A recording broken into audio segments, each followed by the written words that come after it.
Chapter 1. The gulls soared across the sky, fluttering back and forth, their joyous cries echoing, grateful to have evaded a calamity. Looking down, the azure sea lay in tranquil stillness, as if the previous storm had never transpired. Only a solitary youth, clutching a piece of driftwood, floated aimlessly upon the ocean, his gaze weary and filled with despair. Suddenly, a wave surged forth, whisking him away to an unknown destination, while he succumbed to unconsciousness. On the shores of an uncharted isle, the waves lapped against the golden sands, leaving the boy behind before retreating quietly. After a considerable time, a soul from another world inhabited this body, and the boy slowly opened his eyes. As his mind rebooted, he soon realized with astonishment he had traversed realms, and he had assumed the identity of a boy named Lewis. Lewis surveyed his surroundings here. There was nothing but the sea, the azure sky, the sandy beach, and the forest no trace of civilization to be found. A sense of solitude enveloped him from all directions, casting a shadow over his spirits. Yet, after a moment's reflection, he felt that despite everything, surviving was indeed a stroke of fortune. As for his predecessor, upon receiving the memories, the current Lewis understood that the original owner of this body was nothing short of a wretched soul. At the tender age of 14, an orphan, he had relied on fishing for sustenance. However, on this ill-fated fishing expedition, he had encountered a tempest that destroyed his only small boat, casting him into the depths of the sea. Unyielding in hope, he bravely clung to a plank of wood and drifted to this place. Ultimately, exhaustion led him into unconsciousness, and then came the fortunate arrival of his present self. However, a pressing issue loomed large. The body he had taken over had endured days without water or nourishment, battered by wind and rain, and he was on the brink of collapse. Wasn't it customary for a transmigrator to possess a system? Is there a system? Please grant me one. I beg you. Ding. Detecting that the host's bodily functions are failing, unbinding. What on earth was happening? I refuse to accept this. This is against the rules. Ding. Detecting the host's strong will, hereby granting a gift. Couples are like birds of a feather, but when calamity strikes, they each take flight. May fate allow us to meet again. Beep. Well, I've no strength left to complain. Lewis sat weakly upon the beach, nearly ready to turn back home due to this ordeal. Let's take a look at this so-called gift. Perhaps it may prove useful. Upon opening the box bestowed by the system, he was taken aback. Wow, golden. Inside the box were 3 small vials containing liquid and a fruit labeled gene mutation. What on earth is this? Suppressing his discomfort, he picked up one vial, glancing at the label that read Constitution. Without much thought, he gulped it down, as thirst had driven him to desperation. After consuming the contents, he smacked his lips, feeling somewhat unsatisfied. Hence, he hastily drained the remaining 2 vials as well. Once finished, Lewis felt a wave of warmth wash over him, bringing a sense of comfort. Ah, pretty delightful. Now feeling revitalized, Lewis gazed at the empty vials. One labeled strength, one labeled agility. So, these must be beginner potions? Not bad at all, though he remained uncertain about their efficacy. To test this, Lewis rose and scanned the beach until he spotted a large rock. You shall be my target. Imitating the martial arts moves he had seen in action films, he shouted and delivered a powerful punch straight to the center of the stone. With a resounding crack, the rock shattered. The rock, please activate the microphone for communication. Staring at the scattered fragments, then at his own hands, he could scarcely believe it. Though it felt surreal, it was undeniably real. Lewis readily accepted that he could now easily fell a bull. Returning to the box gifted by the system, he scrutinized the seemingly gene mutation fruit, feeling an odd familiarity. Could this possibly be a devil fruit? After some contemplation, the realization left him astounded. Yet, he quickly embraced this reality. After all, it was not entirely inconceivable to find oneself in the world of pirates. He picked up the enigmatic devil fruit, examining it closely.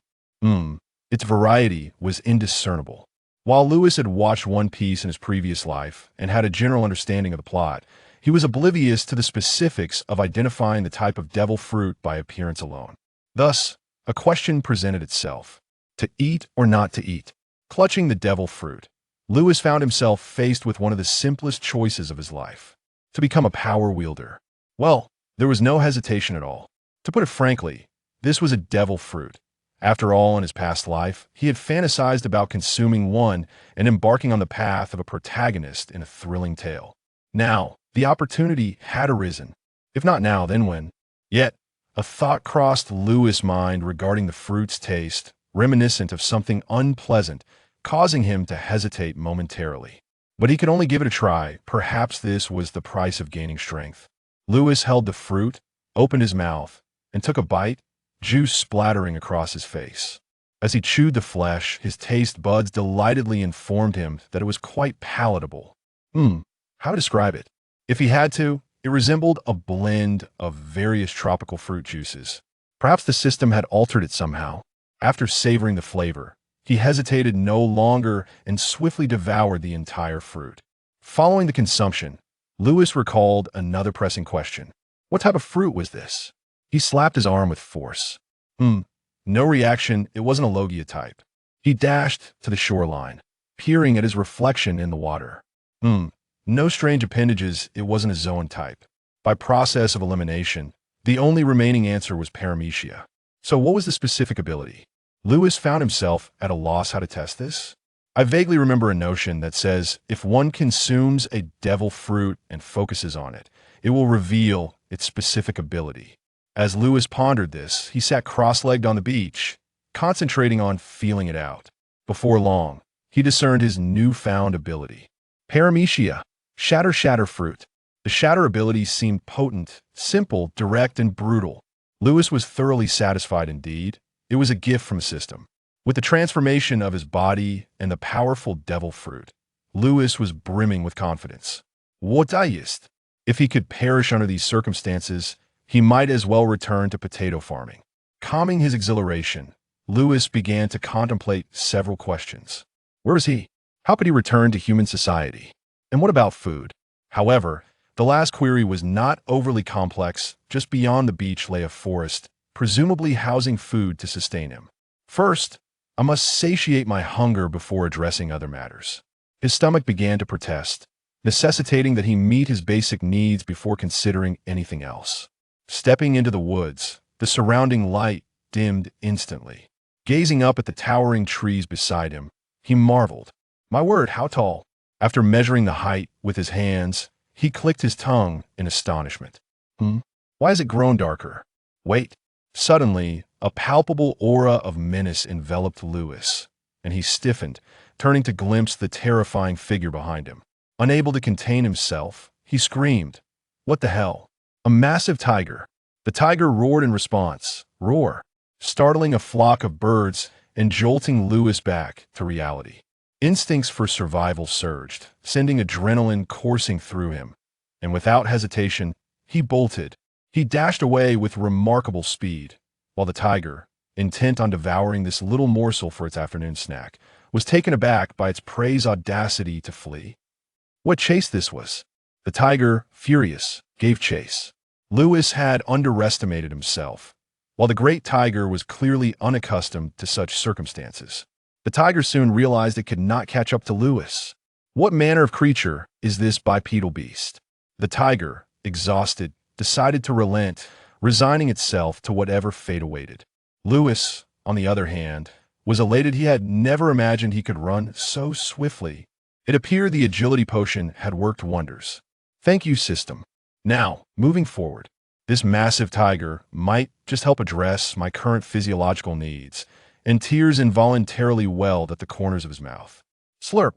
Wiping his mouth, Lewis resolved to stealthily approach the tree, planning to launch a surprise attack. As for why he had fled earlier and now felt emboldened, there was indeed a reason. Before the system unbinds the previously gifted agility potion, granting him a swiftness surpassing that of a great tiger, one must wonder, with the potion's enhancements to his strength and the powers bestowed by the devil fruit, could he still be unable to best it? Surely not. Surely not. To flee? That would merely reflect a physiological response. Am I, a person of such honesty, to engage in idle boasting? Preposterous. Let's confront it. The great tiger remained sprawled on the ground, evidently exhausted from the earlier chase. Lewis crouched upon a branch, keenly observing the magnificent beast. Ah, délectable flèche. Here I come. With his calves bulging with muscle, he propelled himself with tremendous force, causing the branch to snap under the pressure of his explosive leap. Concentrating his abilities into his fist, he conjured a blue-violet dome that hurtled directly toward the tiger's head. The great tiger, alerted by the commotion, turned its gaze just in time to behold a fist the size of a sandbag. This, alas, would be the final sight it beheld in its life. Boom! A resounding blow landed with precision, unleashing his powers as the tiger's head erupted into an array of flesh and blood, splattering Lewis from head to toe. Achievement unlocked. First kill. Gasping for breath, he felt the acrid scent of blood in the air, causing a slight wave of nausea. In 2 lifetimes, this was his first encounter with such visceral brutality. Gazing at his hands, Lewis truly grasped the novel experience that power conferred upon him. In this world, the strong survive while the weak perish. The scene he had just witnessed was but a microcosm of this new reality. Life and death, plunder and conquest, these events transpired daily in every corner of this world. Often, mere survival itself felt like a luxury. I suppose I can be poetic on occasion. No one can accuse me of lacking flair. With a slight sigh, he returned to the side of the tiger's carcass. Seizing its tail, he dragged the body toward the beach, aware that lingering here might attract even fiercer beasts drawn by the scent of blood. If he couldn't manage to fend them off, it would surely mean his demise. Starting a fire, he used sheer strength to tear the tiger's body into manageable chunks, skewering them on branches. Soon, the golden-brown meat sizzled over the flames, filling the air with an irresistible aroma that made his mouth water. Time to feast. Without a moment's hesitation, he dove into the succulent flesh. With a loud, satisfied belch, Lewis finally savored his first hearty meal since his arrival in this new world. Patting his round belly, he felt an overwhelming sense of contentment. Alas, becoming a power wielder means I can no longer take a bath in the sea. After a brief lament, he pondered a second dilemma: how to return to human society. A poor swimmer, lacking the skills to construct a vessel, he had effectively sealed off his escape route. Thus, he would have to await the guidance of fate. In simpler terms, a game of chance. Lewis resolved to utilize the smoke from his campfire to attract passing ships each day. As for who might be drawn in, well, that was akin to opening a mystery box. Should he encounter pirates, he would subtly display his prowess, seeking to join their ranks and go with the tide, adjusting as circumstances dictated. If he came across the Navy, he would proclaim his desire to contribute to justice, showcasing his strength to garner attention, and thereafter, he would see what unfolded. Ideally, he would encounter notable figures from the original narrative. The rationale behind this was purely factional. However, considering he hadn't even been rescued yet, it was wise to refrain from daydreaming. A month has passed, brother. How is it that no ship has passed by? The Wild Man Lewis, limited edition, was on the verge of madness. Since his arrival in this realm, an entire month had elapsed. Not a single ship had appeared, not even a shadow. Lewis was in utter despair. Was he destined for a Robinson Crusoe experience? Oh heavens, have you overestimated me? Gulu, through the leather garments, patted his protesting belly. Perhaps it is best to first satisfy my hunger. One must possess strength to indulge in fanciful thoughts, after all. He turned and ventured into the woods, seeking a favored child of fate. Report. Major General Poliucelino. Oh, Major Ostanaberry, what brings you here? Ahead, we have discovered an island. According to our naval headquarters records, it is a deserted isle, abundant in resources, perfect for replenishing our ship supplies. Ah, I see. Then give the order to land on this island. Yes.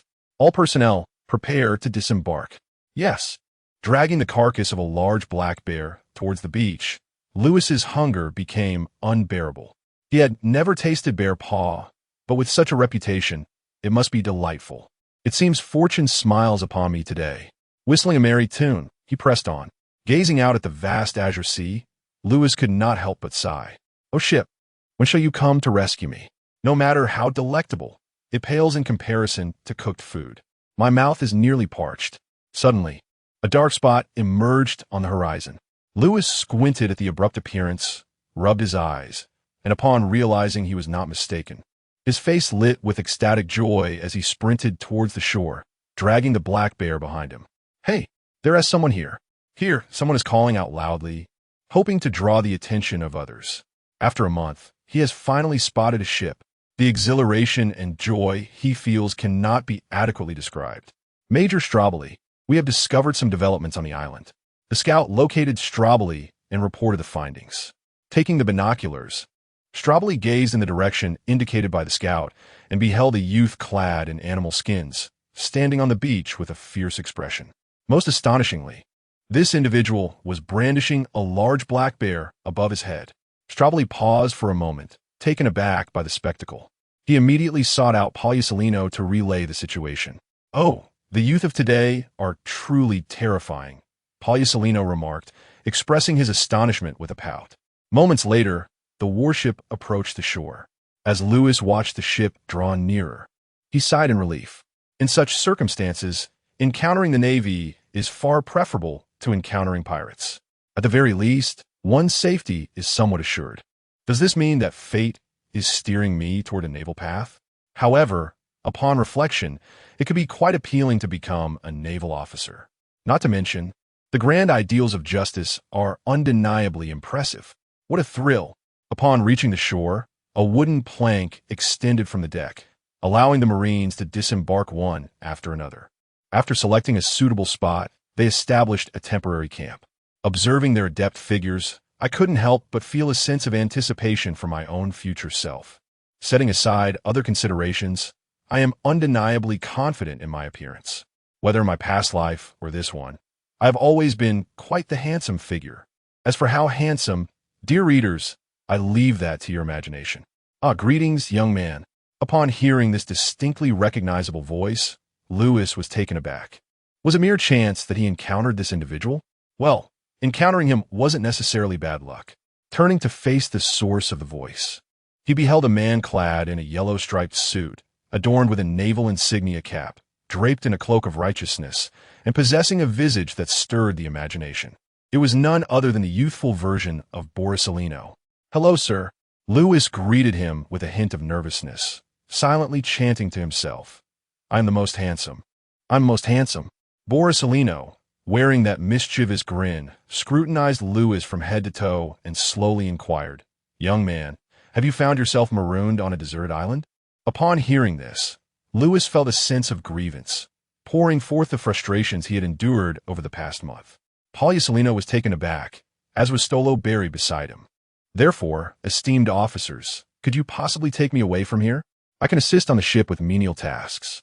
Despite my young age, I possess considerable strength, and I also have what one might call superpowers." His tone was earnest.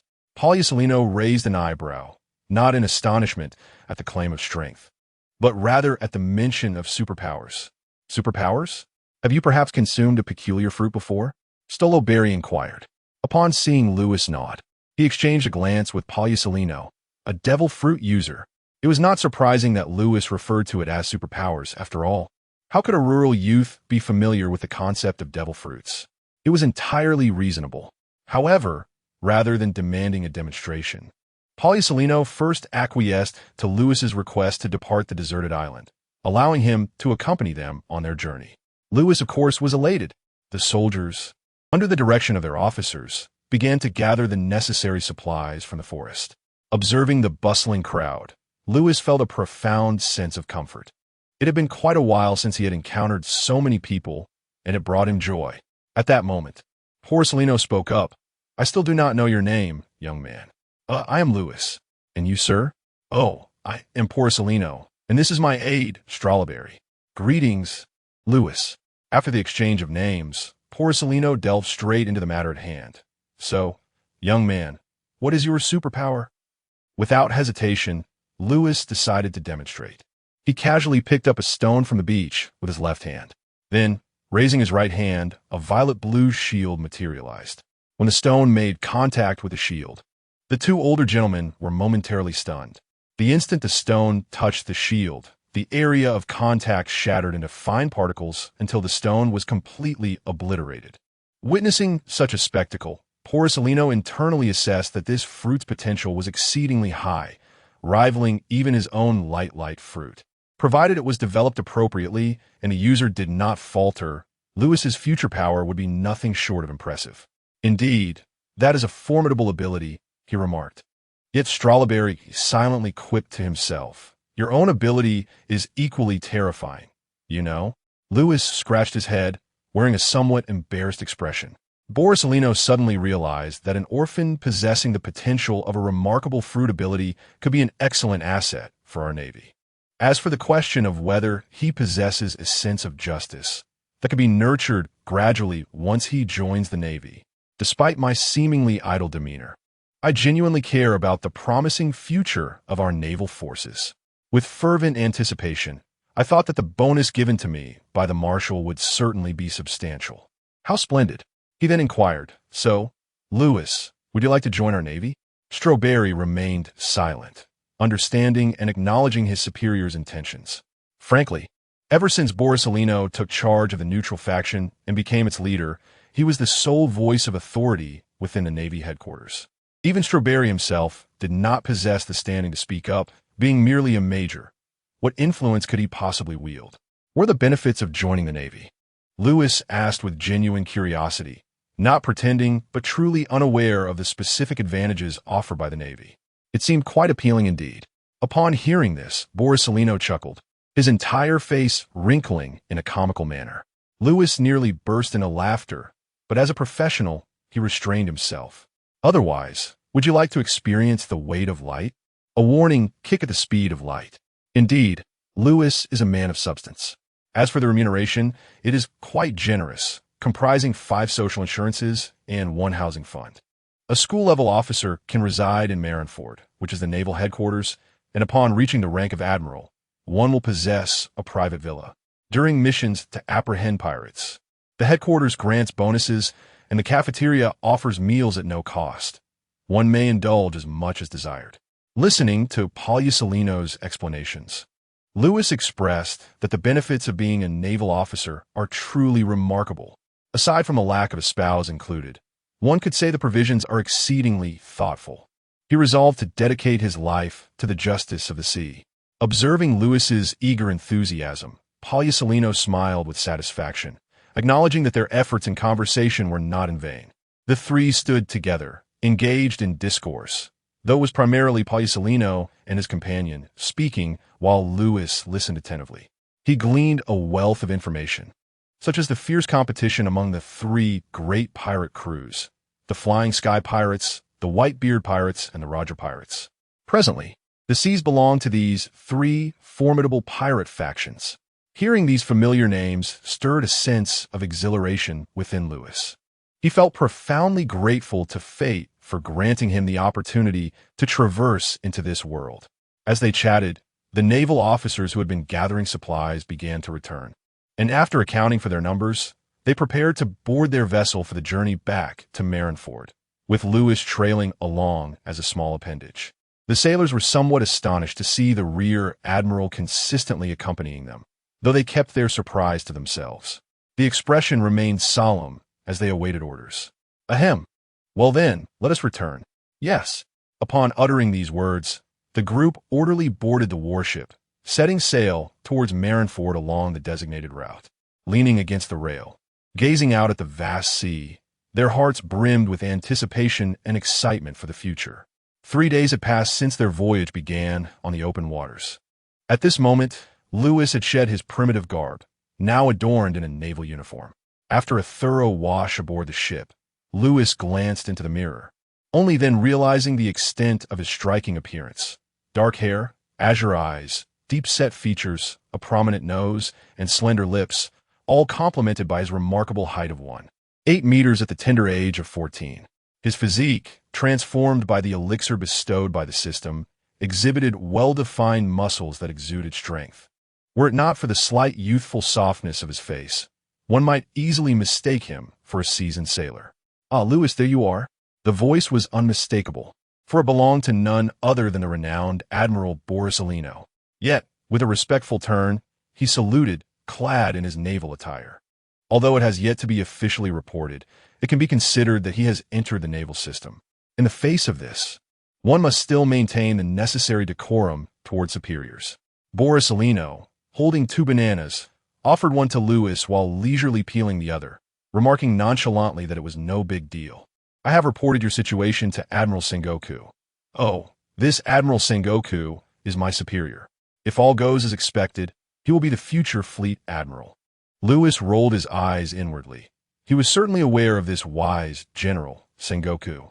However, he grasped Borsalino's implication.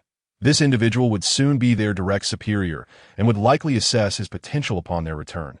Therefore, he must perform admirably. A commendable performance could very well lead him to become a future naval star. It was likely something of this nature. But you need not be overly anxious. After all, you are still young and have never received formal training before, Borsalino added. Indeed, this was the case. Yet, Lewis felt a certain confidence within him.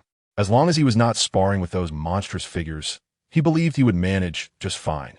While contemplating this, he peeled the banana and gazed out at the azure sea. Suddenly, a thought struck him. Could he perhaps seek counsel from this future Admiral Kazuru regarding knowledge of the devil fruits? After all, this individual can be regarded as quite formidable in the realm of devil fruit development. This is no longer merely a two-dimensional anime world. For Lewis, this is a vibrant and tangible reality. Although he has watched One Piece and is aware of many matters, there remain numerous questions and knowledge that elude him. This is a truth that must be acknowledged. Otherwise, the consequences could be trivial, but losing one's life would certainly not be amusing. He certainly does not wish to meet an untimely demise. Hence, he inquired of Admiral Borsalino. By the way, Admiral Borsalino, are you a user of a devil fruit? Upon posing the question, he maintained an expression of curiosity. The persona he portrayed was that of a naive country boy, lacking the insight to discern whether this esteemed figure was indeed a devil fruit user. It would be utterly reckless to directly state, I wish to witness the powers of the Pika Pika no Mi. That would be akin to courting disaster. He would undoubtedly be met with suspicion, followed by a swift kick of light speed. Indeed, he would find himself promptly sent home. Borsalino chuckled, his lips curling into a smirk. Oh, Lewis, you are quite perceptive, aren't you? You have utilized it in the past few days. Yes, to traverse between the deck and your quarters. Truly, you are remarkable, you lazy monkey. Borsalino scratched his head and continued. Ah, indeed. So, Lewis, what is it that you wish to know? Speaking of which, are you familiar with the classifications of devil fruits? Lewis shook his head, displaying an expression of naivety. Well, the devil fruits are categorized into 3 main types. Logia, like my glimmer fruit, Paramecia, like your fragment fruit, and Zoan, which you will come to understand better in due time. As he spoke, he retrieved a banana, savoring it with evident delight. Truly reminiscent of a monkey, one might say, with such an affinity for bananas. After swallowing a piece of the fruit, Borsalino continued, As for Logia and Zoan, I shall not elaborate further, as they hold little significance for you. However, regarding the Paramecia, your abilities remind me of a certain notorious pirate, Lewis Kun. As for who that may be, you will discover in the future. He emphasized that development lies in one's imagination, suggesting that creativity plays a pivotal role within the realm of Paramecia. Imagination, Lewis acknowledged. A prominent example would be the future warlords of the sea, Bartholomew Kuma and Trafalgar D. Waterlaw. Both are Paramecia and have developed their abilities to an exceptionally comprehensive extent. In simpler terms, imagination is akin to having an expansive mind. Yet, he reflected, the fragment fruit is quite straightforward and unrefined. To be candid, as long as one continues to enhance its power while simultaneously advancing their own strength, it is bound to be formidable. This, Lewis could already foresee. With a single punch, everything would be shattered. It can be said that the offensive attributes are maximized. However, there are shortcomings, notably the lack of wide-ranging attack skills, specifically the absence of area of effect, AoE, capabilities, which certainly requires improvement. But how to enhance this? Lewis pondered, stroking his chin in contemplation. Beside him, Borsalino nodded in agreement. recognizing the formidable nature of the shattered fruit, yet acknowledging its considerable flaws. Nevertheless, it was a matter Lewis had to address himself. Merely offering a few suggestions was already a significant contribution. Report. Major Borisellino, Sergeant Lewis. We are approaching the gate of justice. At that moment, an unidentified sailor approached to deliver the news. The gate of justice. Upon hearing this, Lewis felt a surge of curiosity. It could be considered a marvel within the pirate world. Before long, he exclaimed, "What the hell?" Gazing at the enormous, indeterminate material of the gate, he found himself at a loss for words to adequately express his astonishment. Do not fault me for my lack of eloquence. A simple exclamation suffices. The control room within the Gate of Justice had already received the passage request for Borisellino's warship. The gate slowly opened a narrow gap, just wide enough for the warship to pass through. As the vessel glided into the entrance, Lewis's excitement surged. Marine Headquarters, Marineford, here I come. After traversing the Gate of Justice and navigating through the exclusive marine currents of the world government for several hours, the warship finally arrived at Marineford. During this time, Borisellino shared numerous insights about the Navy with Lewis. Frankly, if Lewis still failed to grasp Borisellino's intentions, he might as well return to cultivating sweet potatoes. It was evident that Borisellino aimed to recruit Lewis, a promising talent, into the neutral faction. Lewis found little objection to this. The neutral faction seemed quite appealing. Engaging in pirate apprehension when necessary and enjoying leisurely office hours appeared to be rather agreeable, did it not? As the warship approached the port, the group disembarked in succession and, after exchanging pleasantries with the port authorities, Borisellino turned to Lewis and said, "Lewis, you should report to the recruit camp first. After that, I will take you to meet Admiral Sengoku." "Wait, are we meeting right away? Shouldn't I prepare a bit first?" Lewis replied, his face reflecting a mixture of surprise and apprehension. Ignoring Lewis's somewhat incredulous expression, Borisellino entrusted the task of leading the way to Stollivari and, with a flash, darted towards the headquarters building.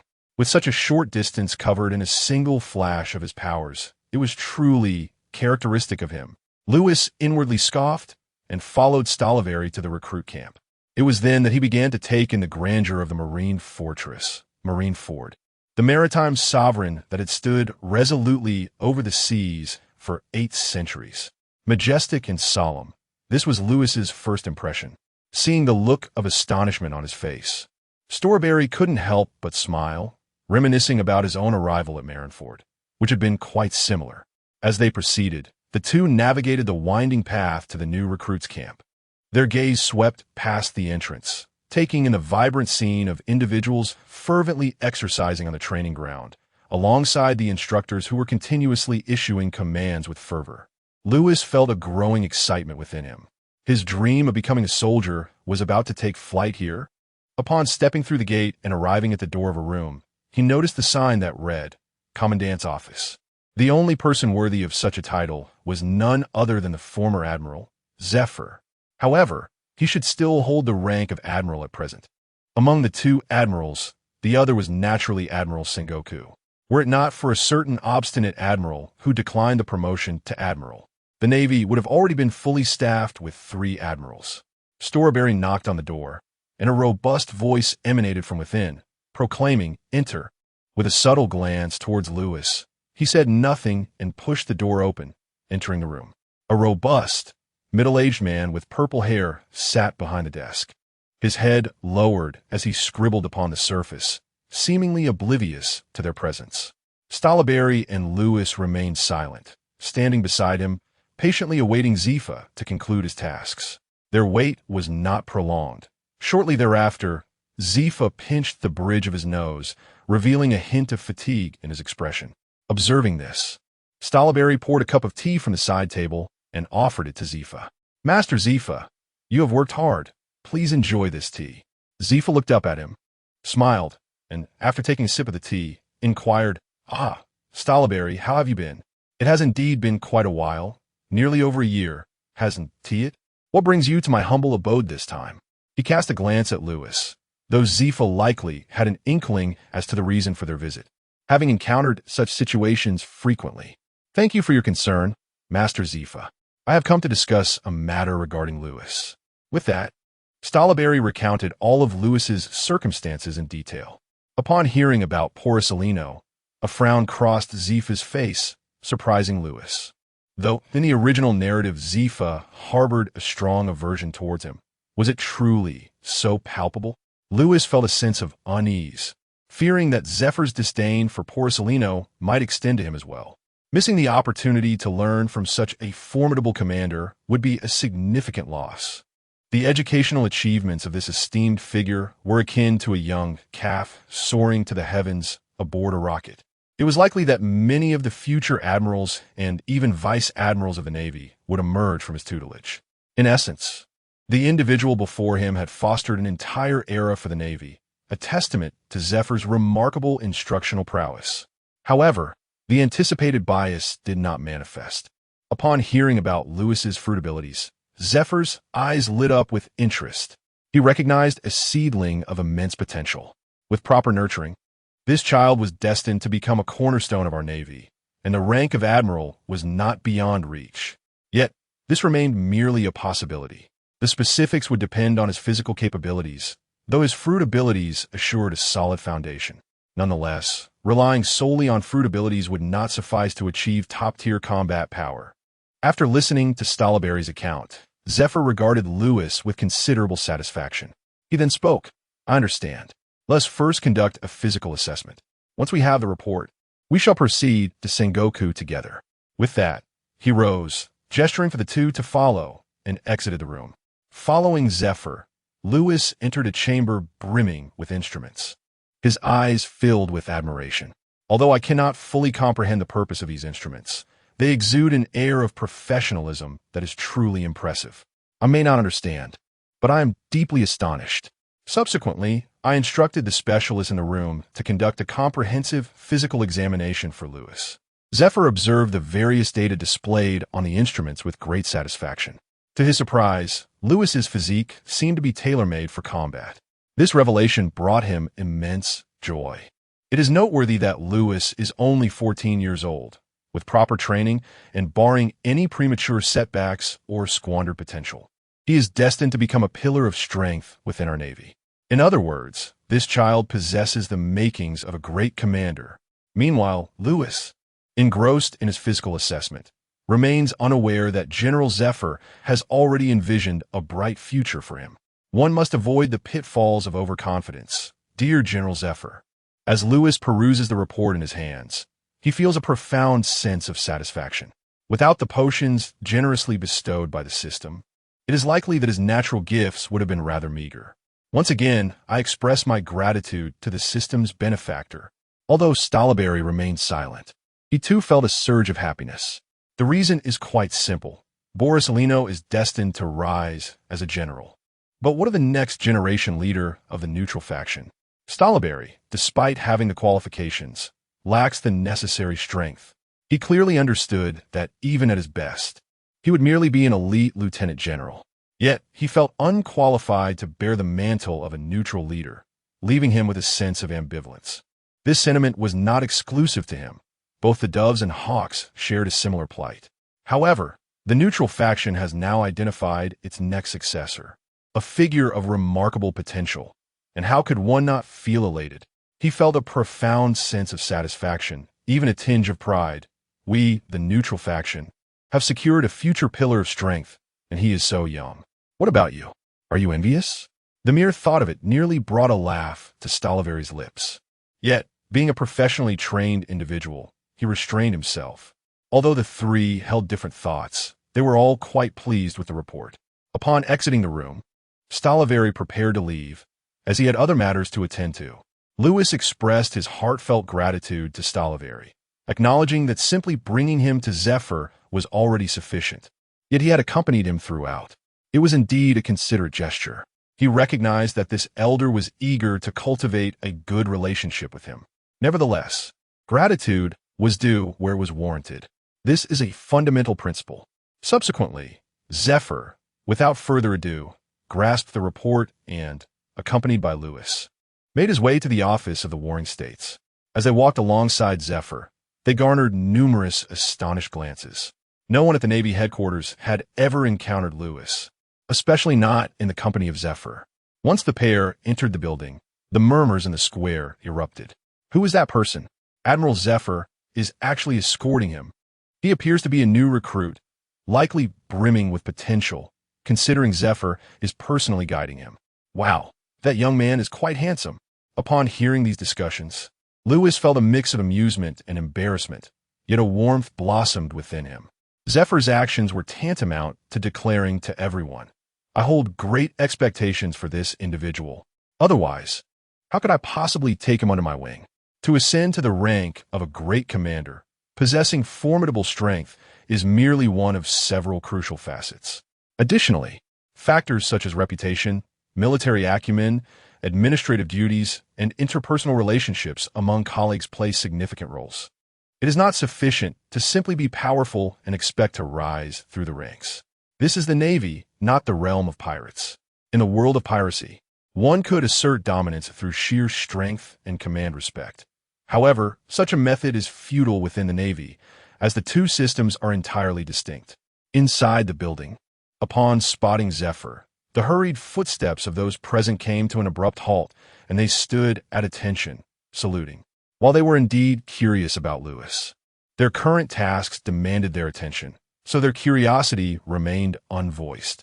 The two had just arrived at the office door of Sengoku when Zephyr was about to knock, but paused, having overheard voices from within.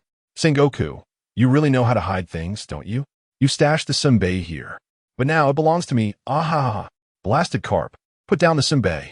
That's my treasured flavor. Ha ha ha, not a chance. This senbei is firmly under the grasp of Monkey D. Carp. Not even the Gora CI can intervene. Damn you. Lewis glanced awkwardly at Zephyr, his face flushing with embarrassment.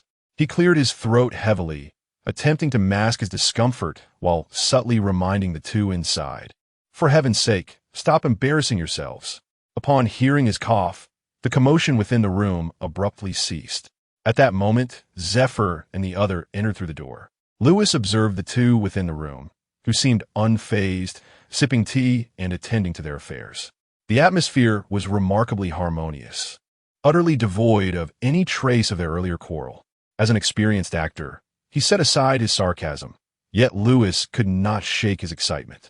These two were, after all, titans of a navy from the original narrative. The esteemed marine hero, Vice Admiral Garp, the future fleet admiral of the Navy, the current Admiral Sengoku. Reflecting on it, he realized he had encountered several prominent figures recently. Burgess, Zephyr, Garp, and Sengoku. Truly, I am fortunate, standing before these esteemed individuals. Lewis snapped to attention and raised his hand in salute. Corporal Lewis reporting for duty. Please, give your orders. Sengoku regarded Lewis with a look of deep satisfaction. As the designated fleet admiral, the development of the Navy had always been his paramount objective. Welcoming fresh talent was an integral aspect of this goal. When he received the call from Burgess, his heart swelled with joy. What a promising prospect indeed. Upon hearing this, Carp burst into hearty laughter and addressed Zifa. Zifa, what brings you here? Zifa, with a disdainful smile, retorted, I am not like you, idling away my days, wandering about like an old dog. Only the news of Roger could possibly stir you. Carp, upon hearing this, grew displeased and was about to confront Zifa when Sengoku quickly intervened, admonishing him, Carp, can you not conduct yourself with some decorum? This is in front of the newcomers. Please adjust your attitude. However, to Carp, these words were merely a breeze passing by his ear. Sengoku, observing Carp digging in his nose with an air of indifference, felt a surge of frustration that was almost unbearable. He took a deep gulp from his teacup, striving to quell the rising tide of his ire before finally picking up the report that Zifa had given him. The more he read, the more pleased he became. It was evident that this individual held immense potential. One might say, as long as he does not encounter misfortune, he is destined to be a standard bearer for the Navy. Heaven has indeed opened its eyes. With a newfound warmth, he inquired, Very well, young man, you are quite impressive. Now, what is your reason for joining the Navy? Upon hearing this, Lewis understood that the political review had commenced. But how to respond? It is hardly plausible to assert that I came simply because Porcelino invited me. Perhaps it is better to speak of the justice I hold in my heart. To be frank, it feels somewhat awkward.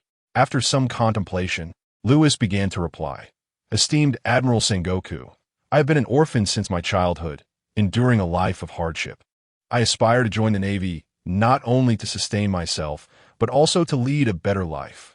This response, while seemingly pragmatic, is indeed superior to the previous two. The first was excessively blunt, while the second was overly grandiose. What does a 14-year-old boy from the countryside know of justice? Speaking incessantly of justice rings hollow, my friend. Upon hearing this, Sengoku exhibited no extraordinary reaction, merely nodding in acknowledgement. He had not anticipated that the boy would utter anything profound. Rather, this sentiment aligned perfectly with his character. Conversely, Carp found Lewis's answer utterly amusing, laughing heartily. "Ha ha, this lad is truly entertaining. Hey, Lewis, would you care to join me aboard my ship?" Sengoku could no longer contain himself, hurling his teacup at Carp. "You impertinent Carp, silence yourself. Goodness, Sengoku, you dare throw things at me. I shall retaliate. You are truly serious. Then prepare to receive a punch from me." In an instant, chaos ensued, transforming the once orderly office into a veritable arena. Lewis watched in astonishment as he dodged various flying objects, seeking assistance from Zifa, who sat calmly on the sofa, sipping tea. "Admiral Zifa," he implored. Zifa, with an air of nonchalance, replied, "Do not worry. This is merely a part of our daily routine. If those two were to refrain from brawling for even a single day, I would deem it a cause for concern." Lewis, taken aback, pondered the reality of such a lifestyle among the high-ranking naval officers. Is this truly the everyday existence of the naval elite? Is it appropriate for a novice like me to witness such tumult? I can't help but wonder if my life might be in jeopardy from merely observing. Before long, the scuffle concluded. The two combatants refrained from utilizing any of their abilities, including hockey, martial arts, or devil fruit powers, limiting themselves to mere physical confrontation. Had they unleashed their full potential, the building would have surely been reduced to rubble. Both were acutely aware of this fact. However, the sight of them, resembling street brawlers in their disheveled state, brought a smile to Lewis's face. Yet he knew all too well that laughter could be perilous in such circumstances. After a brief interlude, Sengoku approved Lewis's application to join the rookie camp, officially making him a student under Zifa's tutelage. Elated, he clutched the document. This signified an extraordinary opportunity for growth and development. Can one truly remain unhappy? However, at this moment, Carp interjected, "Hey, little Lewis, would you be interested in sparring with an old man like me?" How could I possibly refuse? It seemed I was left with no choice. Was it possible to avoid humiliation? Ignoring his expression of resistance and pity, I seized the back of Lewis's collar and dragged him towards the battlefield. Zifa and Sengoku made no attempt to intervene. They exchanged glances and followed suit. Along the way, we encountered Admiral Ahe, who looked at Carp and the unfamiliar Lewis with a puzzled expression. Sengoku and Zifa approached her to provide an explanation. This piqued the interest of our esteemed admiral. After all, the last time someone garnered the attention of these three was likely when the monstrous newcomers, Akainu, Kizuru, and Akiji, joined the Navy over a decade ago. Now, it seemed another had arrived, and how could our admiral not be intrigued? Not only Ahe, but passers-by witnessing the collective movement of these naval dignitaries speculated that a significant event must be unfolding. Yet, with no alarms sounding from headquarters, they remained somewhat perplexed. But when they saw Carp dragging Lewis toward the battlefield, accompanied by the others, the answer became evident. Thus, the rumor spread throughout the headquarters. "There's news, come quickly." In such a manner, shortly thereafter, all those with nothing to do hastened towards the battlefield. Those engaged in tasks also quickened their pace to complete their duties. The desire to witness the unfolding events seemed to serve as an unexpected catalyst for their productivity. Is this a distortion of human nature? Moreover, even the new recruits training in the barracks made their way over, including the instructors.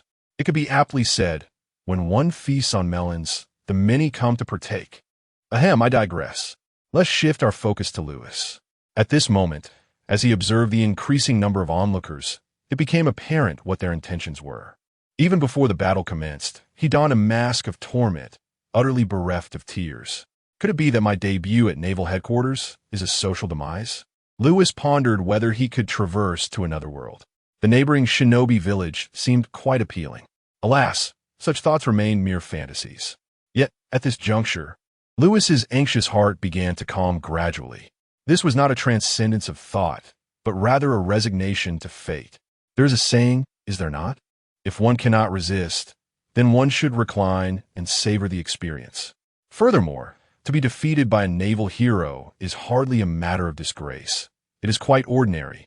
Indeed, to speak candidly, amidst all the pirates, it appears that Rear Admiral Garp has never tasted defeat. Ultimately, the battlefield became a veritable sea of spectators, both inside and out, surrounding the scene from every angle. Some individuals even perched themselves on the surrounding wall, observing with keen interest. It would be more apt to rename the Navy headquarters as the Spectator Headquarters. At this moment, several prominent figures were conveying important precautions to Garp, likely cautioning him not to harm the child, as he was a potential future champion of the Navy. The renowned naval hero appeared quite impatient, dismissively waving his hand and asserting that he understood and would refrain from using excessive force. Nevertheless, Sengoku and the others remained vigilant. Should Garp become overly enthusiastic, they would need to intervene, lest the young Lewis meet an unfortunate fate. As Garp removed his grand hat, loosened his tie, and unbuttoned his shirt, the sounds of his hands cracking echoed in the air. Lewis couldn't help but swallow hard at the sight of him. Observing Garp's demeanor, he waved dismissively and casually remarked, "Lewis, my boy, do not worry. I will not go too hard on you." "Can you truly guarantee that?" "No, wait. It seems that even a guarantee would be of little consequence." With no other choice, Lewis resolved to proceed. Drawing upon memories from films he had seen in a past life, he mimicked a stance reminiscent of a fierce tiger. Strangely enough, it did exude a certain aura, albeit one of little utility. Garp, unfazed, offered a brief reminder, "Get ready, brat." No sooner had he spoken than Garp's figure flickered, and he lunged forward, delivering a punch as large as a sandbag straight toward Lewis's face. Time seemed to slow at this moment, as the fists enlarged within his pupils, bringing forth a sense of oppression, while thoughts flitted through his mind like lightning. Though he felt fear, he understood that at this juncture, his sole focus must be on the battle. If he were to cower in such a situation and remain motionless, how could he ever confront pirates on the open seas in the future? Thus, Lewis did not retreat. Instead, he faced it head-on. Under immense pressure, he surprisingly turned his head aside, narrowly evading Garp's punch. This scene elicited gasps of astonishment from the onlookers. Meanwhile, the esteemed figures observing from the sidelines felt a mixture of surprise and satisfaction. Physical prowess is merely one element on the path to becoming a top-tier warrior. Qualities such as temperament, combat skills, and awareness are equally indispensable. At this moment, Lewis's temperament proved to be commendable. Initially, Garp had harbored doubts regarding Sengoku's assertion of the boy's immense potential. However, upon witnessing Lewis evade this punch, despite Garp's intentional restraint, it became evident that not just anyone could evade his released punch. Understanding this, Garp's interest was further piqued. In common parlance, he was becoming invested. Yet, Lewis had no intention of stopping there. In the very next moment after dodging the attack, he launched a straight punch towards Garp. Due to their height difference, he could only strike at the upper part of Garp's chest. Nevertheless, in his taut state, Lewis instinctively unleashed his abilities. As the fist gradually approached Garp's chest, a surge of blue-violet light enveloped him, causing the prominent figures and seasoned generals outside the arena to narrow their eyes in astonishment. The resemblance was striking, reminiscent of a certain individual. Garp, too, felt a rush of recognition.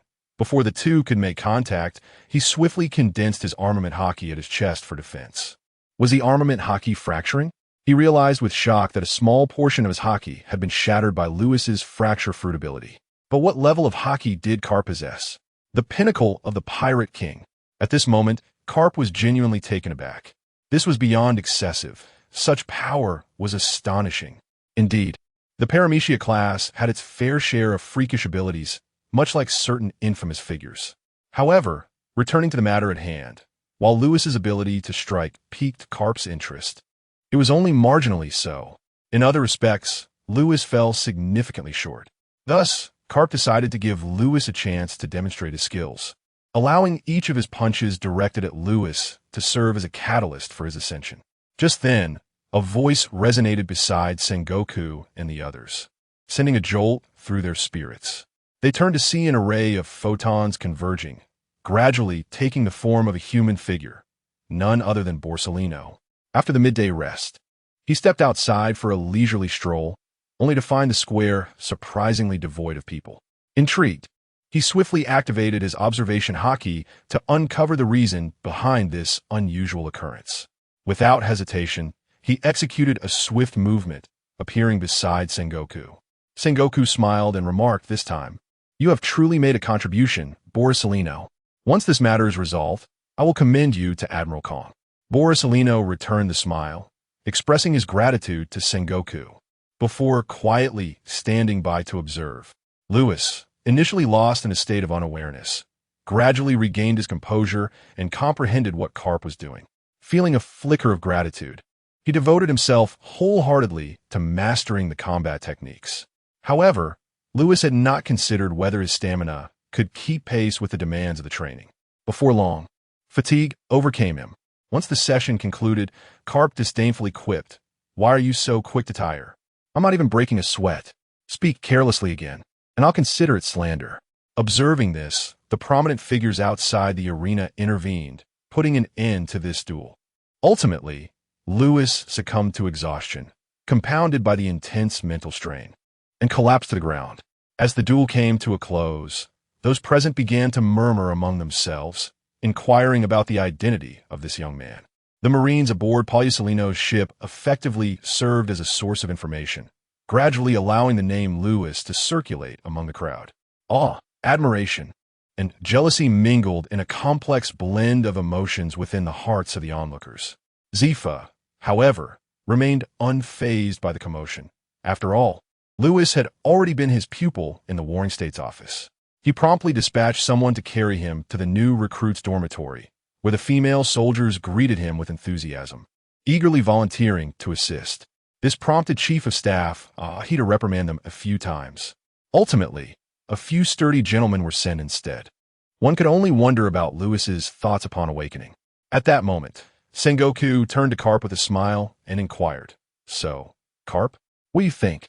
However, the scornful Karp, while digging his nose, retorted dismissively that the boy was far too weak. The other senior figures could only stare in disbelief and irritation. Of course, compared to you, he would seem incredibly weak. Aside from physical prowess and fruit abilities, what else is there to commend? Moreover, today marks Lewis's official enlistment. He hasn't even begun his training, so how could he possibly be strong? After Karp finished speaking, he donned his cape once more and, after bidding farewell to Sengoku and the others, swiftly disappeared from sight. The others paid little mind to his departure, but Sengoku seemed to sense something amiss. After pondering for a moment, he suddenly realized, "Sunbei, my Sunbei, that scoundrel Karp, leave some for me." With a roar, he dashed back to his office, leaving behind Ahi and Zfa, who exchanged knowing smiles. After all these years, nothing had changed. Soon, they too dispersed, preoccupied with their own affairs. However, the events of the day began to circulate throughout the naval headquarters. Meanwhile, our protagonist, Sergeant Lewis, remained blissfully unaware, peacefully slumbering in his assigned dormitory. As dawn broke the following morning, Lewis slowly opened his eyes after nearly a day and a half of rest. To his surprise, he felt no fatigue, just a slight fogginess in his mind. As he sat up to gather his senses, a voice to his left broke the silence. "You're awake?" Two gentlemen sat beside his bed, beaming with smiles. Lewis, puzzled, wondered who they were. Sensing his confusion, the two men spoke in unison. "Bastille, Kesha, from this moment onward, the three of us shall be roommates." With an instinctive reply of "Nice to meet you," Lewis finally grasped their words. "Roommates, you say?" Thus, Kesha and Bastille briefly elucidated their whereabouts. It was then that Lewis realized he had found himself in the recruits' camp, accompanied by two newfound roommates. However, Gazing upon the porous horn mask of Bastille and the strikingly handsome visage of Kesha, though slightly inferior to Louis, he couldn't shake the feeling that they seemed somewhat familiar. Yet, this was not the crux of the matter. What truly mattered was the grumbling of his stomach. The trio erupted into laughter upon hearing the protest of his belly, and in that moment, their previously distant rapport began to draw closer. "You must be hungry. Come, we shall take you to the cafeteria. You will certainly be satiated." Bastille was quite straightforward, pulling Louis from his bed with the intention of escorting him to the dining hall. Kesha, witnessing this, couldn't help but chuckle, exclaiming, "At least let Louis wash up and change his clothes first. The cafeteria won't be going anywhere." The masked figure, Bastille, scratched his head and offered an apology. Nevertheless, Louis paid it no mind, waving his hand as he hastily made his way to the restroom to freshen up and change. After a brief flurry of activity, the three set off together toward the cafeteria. Along the way, they encountered other comrades from the recruits' camp, who greeted the trio warmly. Louis, however, was left puzzled, wondering why they knew his name. Kesha took a moment to explain, stating that your name has now become known throughout the entire naval headquarters. However, while he did not display any overt pride in his newfound fame, there was a hint of arrogance within him. "Look, I, Louis, have made quite the impression upon my arrival at the naval headquarters. Give me some time to develop, and I shall strike down Whitebeard, trample Gold Lion, and sit comfortably beneath Roger. From that point onward, I shall ascend to the pinnacle of my life, won't I?" His foolish grin left the two beside him utterly perplexed. Could it be that he had lost his wits? Yet, what astonished them even more was the scene in the dining hall. Observing Louis devouring his meal with reckless abandon, Bastille and Kesha were left speechless. Was he perhaps the reincarnation of a famished ghost? The two were momentarily frozen, their spoons suspended mid-air. After letting out a satisfied belch, Louis wore a look of utter contentment. "This cafeteria is fantastic. I'm about 80% full, which is just about right." The corners of the two men's mouths twitched as they glanced at the towering pile of food on the plate and then at Louis's slightly protruding belly, feeling somewhat at a loss for words. "So much food, and you're only 80% full? What species are you? Have you already transcended humanity at such an early stage?" Having eaten their fill, the three of them made their way to the assembly square, greeting others along the way. One must admit, the atmosphere here was truly delightful. After all, being present in this place signified that everyone was part of the future of the Navy. Relationships, by their very nature, should not be allowed to deteriorate, as they represent invaluable connections for the future. However, one individual stands out conspicuously among the crowd: Louis. He feels the weight of their gazes upon him, a pressure that is palpable. Although he is aware of his newfound notoriety from the previous day, he did not anticipate such scrutiny. Yet, before Louis could dwell on it further, the instructors, led by Zephyr, made their entrance before the assembly. Upon their arrival, everyone hastily formed a neat formation, eager to receive the instructor's directives. Louis, however, felt somewhat disoriented, pondering his place within the ranks. Thankfully, his two roommates proved to be dependable, each extending a hand to pull him closer to their side. Gratefully, he cast them a quick glance before settling his mind to listen attentively to the instructor's address. Zephyr stood with arms crossed, surveying the group, pausing momentarily on Louis, before proceeding to call out names to confirm attendance. Once assured that everyone was present, he wasted no time, declaring, "Let us dispense with the pleasantries. We shall commence physical training immediately.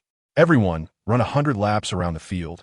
Those who cannot complete the task will carry over their remaining laps to tomorrow. You begin."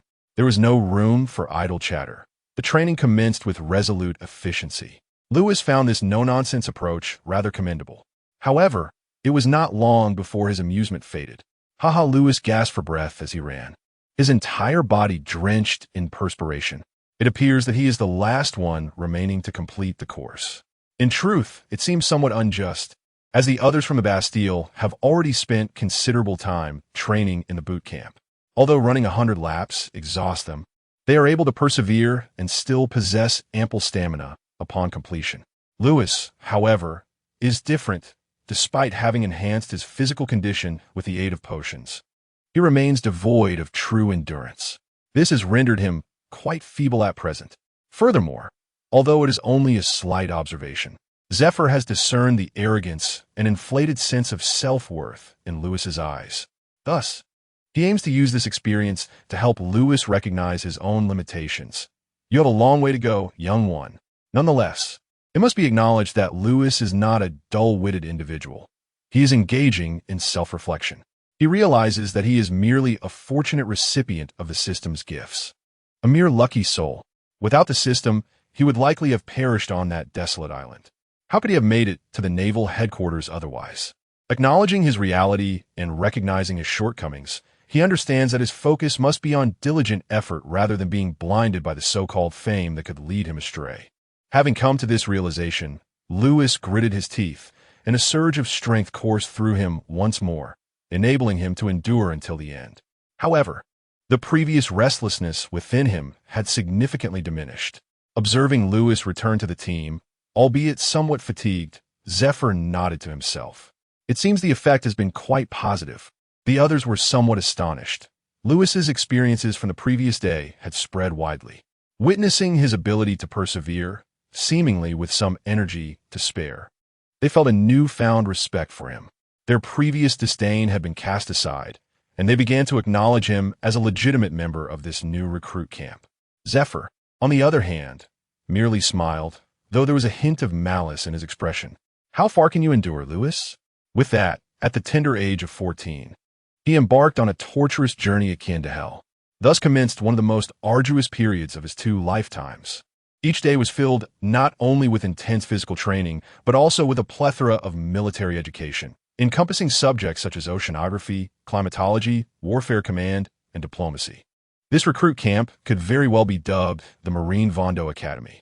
The knowledge imparted within its walls was a culmination of insights gathered by the world government and esteemed figures within the Navy. As a naval officer, one must not only possess individual strength, but also cultivate military acumen. The comprehensive development of moral, intellectual, physical, and aesthetic qualities. Pardon my digression. Nevertheless, Lewis persevered through all. He could likely fathom the rarity of such an opportunity, to learn alongside the elite selected from the vast ranks of the Navy, from local branches to the headquarters. If one were to describe it as a meteoric rise, it might seem somewhat exaggerated. Yet to say it is a smooth ascent is entirely appropriate. During these 3 years, each instance of training and every injury propelled Lewis's rapid growth. In addition to the various skills previously mentioned, he also mastered the 6 forms of the Navy with increasing proficiency. However, the most invaluable gains were the combat techniques imparted by Zifa and the initial awakening of the dual-colored hockey. Curiously, he did not focus extensively on practicing his fruit abilities. Rather, he merely took them out daily to deepen his understanding, without delving into further development. This, too, was Zifa's expectation of Lewis. Initially, he found himself intrigued by the reason behind the lack of emphasis on enhancing his fruit abilities.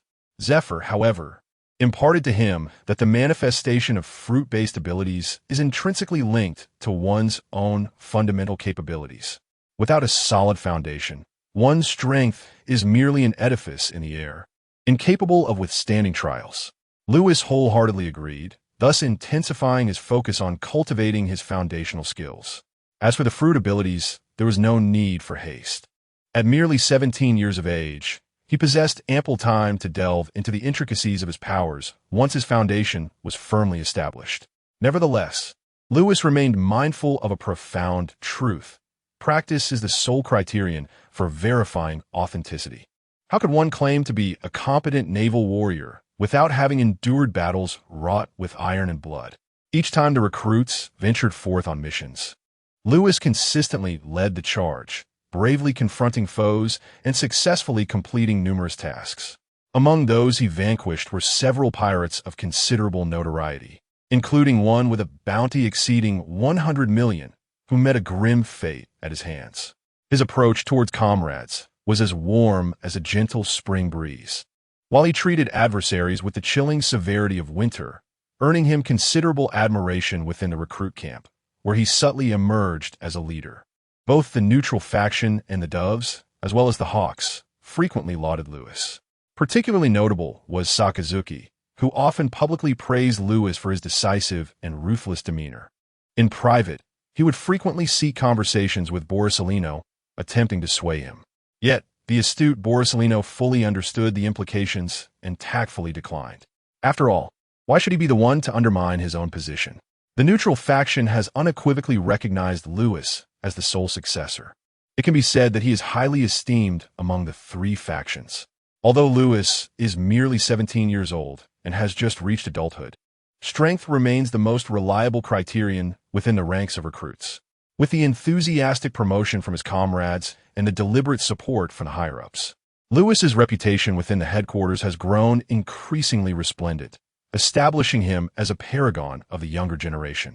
However, the world will not linger for Lewis. Even as he endeavors to hone his skills and grow stronger, significant events unfold beyond his immediate purview. Notably, in the realm of piracy, the most prominent news is that the Golden Lion, after vanquishing former allies such as Silver Axe and Wang Ji, has claimed dominion over the New World, emerging as the new pirate overlord. Before the advent of the Pirate King, his existence epitomized the pinnacle of contemporary piracy.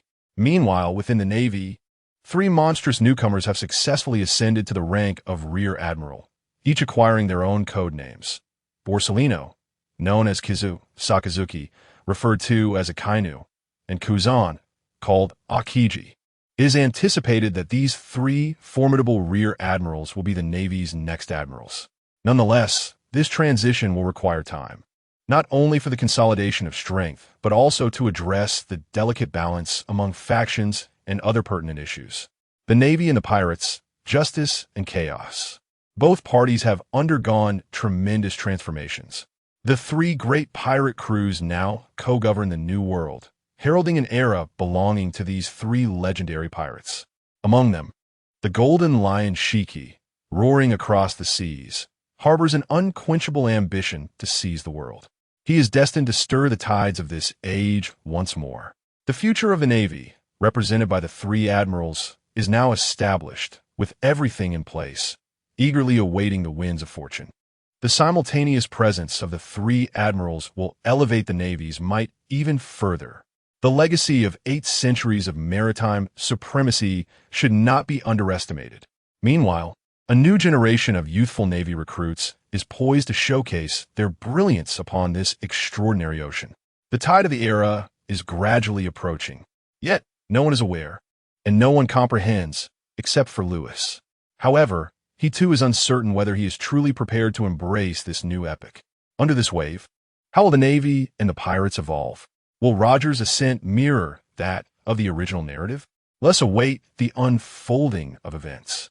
But first, let us slow down, quietly prepare ourselves, and await the arrival of the tide. Let's turn our focus to the graduation ceremony of this new recruit camp. After 3 years of growth, Lewis has reached his graduation moment.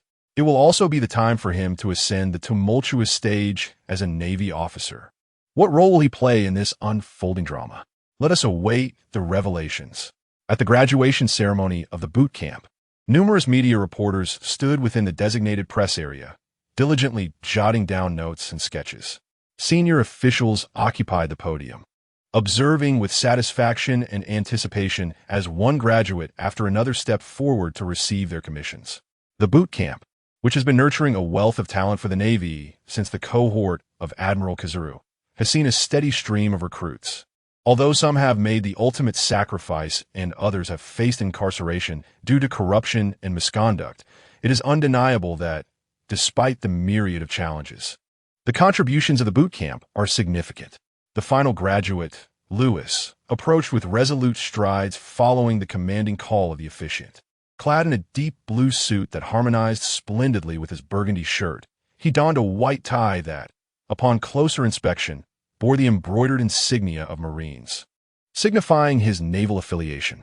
With his short black hair, penetrating azure eyes, and strikingly handsome features, coupled with his towering stature of over 2 meters, he exuded an aura of formidable presence that compelled onlookers to exclaim, "What an impressive young man." Each graduate from the boot camp begins their journey at the rank of major. Thus, this suit was crafted, the attire for officers of the school level and above, the Justice Admiral's suit. Zephyr gazed upon the garment he had gifted to Lewis, his expression filled with a sentiment distinct from that of a teacher's affection for a student. It resembled more the tender regard of an elder towards a junior. After enduring the tragedy of losing his wife and child, Zephyr languished in despondency for an extended period. It was his fervent love for the Navy and unwavering commitment to justice that rekindled his spirit. In his eyes, each student was akin to his own child. Yet among them, the quartet consisting of the three formidable admirals and Lewis held a special significance. They were, in essence, his cherished disciples. Regarding Kizaru, his disdain was more a parental ire rather than any prejudiced sentiment. Although Lewis was introduced by Kizaru, the circumstances were different. At the age of 14, Lewis appeared to Zephyr as nothing more than a child, unlike the 26-year-old Kizaru when he joined the Navy. Perhaps it was Lewis's innate talent that evoked a protective instinct within him, or perhaps it was the haunting memory of his deceased child. Zephyr's strictness, care, and affection for Lewis were wholly unreserved, prompting Lewis to sincerely address him as Teacher Zephyr. Truly deserved. Lost in thought, Zephyr felt his eyes moisten and gently wiped the corners. Beside him, the empty admiral gently patted his shoulder in a gesture of solace and remarked, "Zephyr, you shall confer the rank upon that lad, Lewis. I am certain he will be immensely pleased. Indeed, what a splendid occasion it is to have one's mentor bestow such an honor during a pivotal moment in life." Upon hearing this, Zephyr did not decline. He rose and approached, receiving the insignia from the officiant amidst the astonished gazes of the gathered crowd. On the opposite side of the dais, poor Salino wore a somewhat melancholic expression, muttering, "How vexing! I was the one who brought him in. It should have been I to confer the rank." Kazan jested that had he been the one to present the insignia, the atmosphere would likely have been quite discordant. Surprisingly, Sakazuki did not refute this, but rather nodded in silent agreement. Let's momentarily set aside the plight of the downtrodden Kizaru. On the stage, Lewis gazed at Zephyr, filled with profound reflections. The trials he had endured had shaped him, transformed him, and ultimately led to the person he had become. 3 years had passed since he arrived in this world, and his ties to his previous life had long since been severed. Now, he was on the cusp of becoming a lieutenant in the Navy headquarters, and nothing more. May you steadfastly uphold your original sense of justice in this tumultuous world. Congratulations. Lewis, you have graduated. Draped in the mantle of justice, Lewis stood at attention, his eyes reflecting gratitude and reluctance, which did not escape Zephyr's notice. Unable to restrain himself, Zephyr returned the salute. The unspoken understanding between men required no further words. A single gesture sufficed. Subsequently, Lewis descended the platform, joining his fellow comrades who had received their ranks, flanked by Bastille and Kaisha. 3, 2, 1, cheese. With a click of the camera, Lewis's academic journey had come to a close. What lay ahead was the question of whether Lewis could distinguish himself in this new era, etching his own legend. Since the conclusion of the graduation ceremony, Lewis had spent the past month largely devoid of missions, focusing instead on honing his skills within the department, particularly his fruit abilities. He was exceptionally earnest. At this moment, he found himself in the training room, deep in contemplation. However, he was soon to face his inaugural official mission. Bare-chested and drenched in sweat, he leaned on his knees, breathing heavily, surveying the chaos of the training room surrounding him. Once he regained his composure, he gazed at his hands and mused to himself. When it comes to my fruit abilities, I perhaps need to concentrate on 2 aspects: the range of attack and the potency of power. Indeed, the crumble fruit is not as ostentatious as other paramecia types. It bears a resemblance to the tremor fruit of Whitebeard, both characterized by their overwhelming offensive capabilities. However, the distinction lies in the tremor fruit's advantage of area of effect attacks, which inflict considerable damage. In contrast, the crumble fruit lacks this feature. Yet it possesses its own merit. In close combat, a strike from Lewis guarantees a critical hit. Even if one employs Busashoka Haki for protection, the impact of the crumble ability on the body and internal organs is quite formidable. The imagery is simply exquisite. The enhancement of power is a gradual process, akin to the painstaking effort required in honing terrazzo. Yet, The area of effect aspect poses a genuine challenge. While he pondered these matters, Kaisha entered the room, astonished by the state of disarray. Are you planning to renovate the training chamber? Lewis rolled his eyes, choosing not to engage with Kaisha's teasing remarks. However, when his gaze fell upon the long sword sheathed at Kaisha's waist, inspiration struck him. The way of a sword. Indeed, the prowess of a top-tier swordsman in wide-range attacks is quite formidable.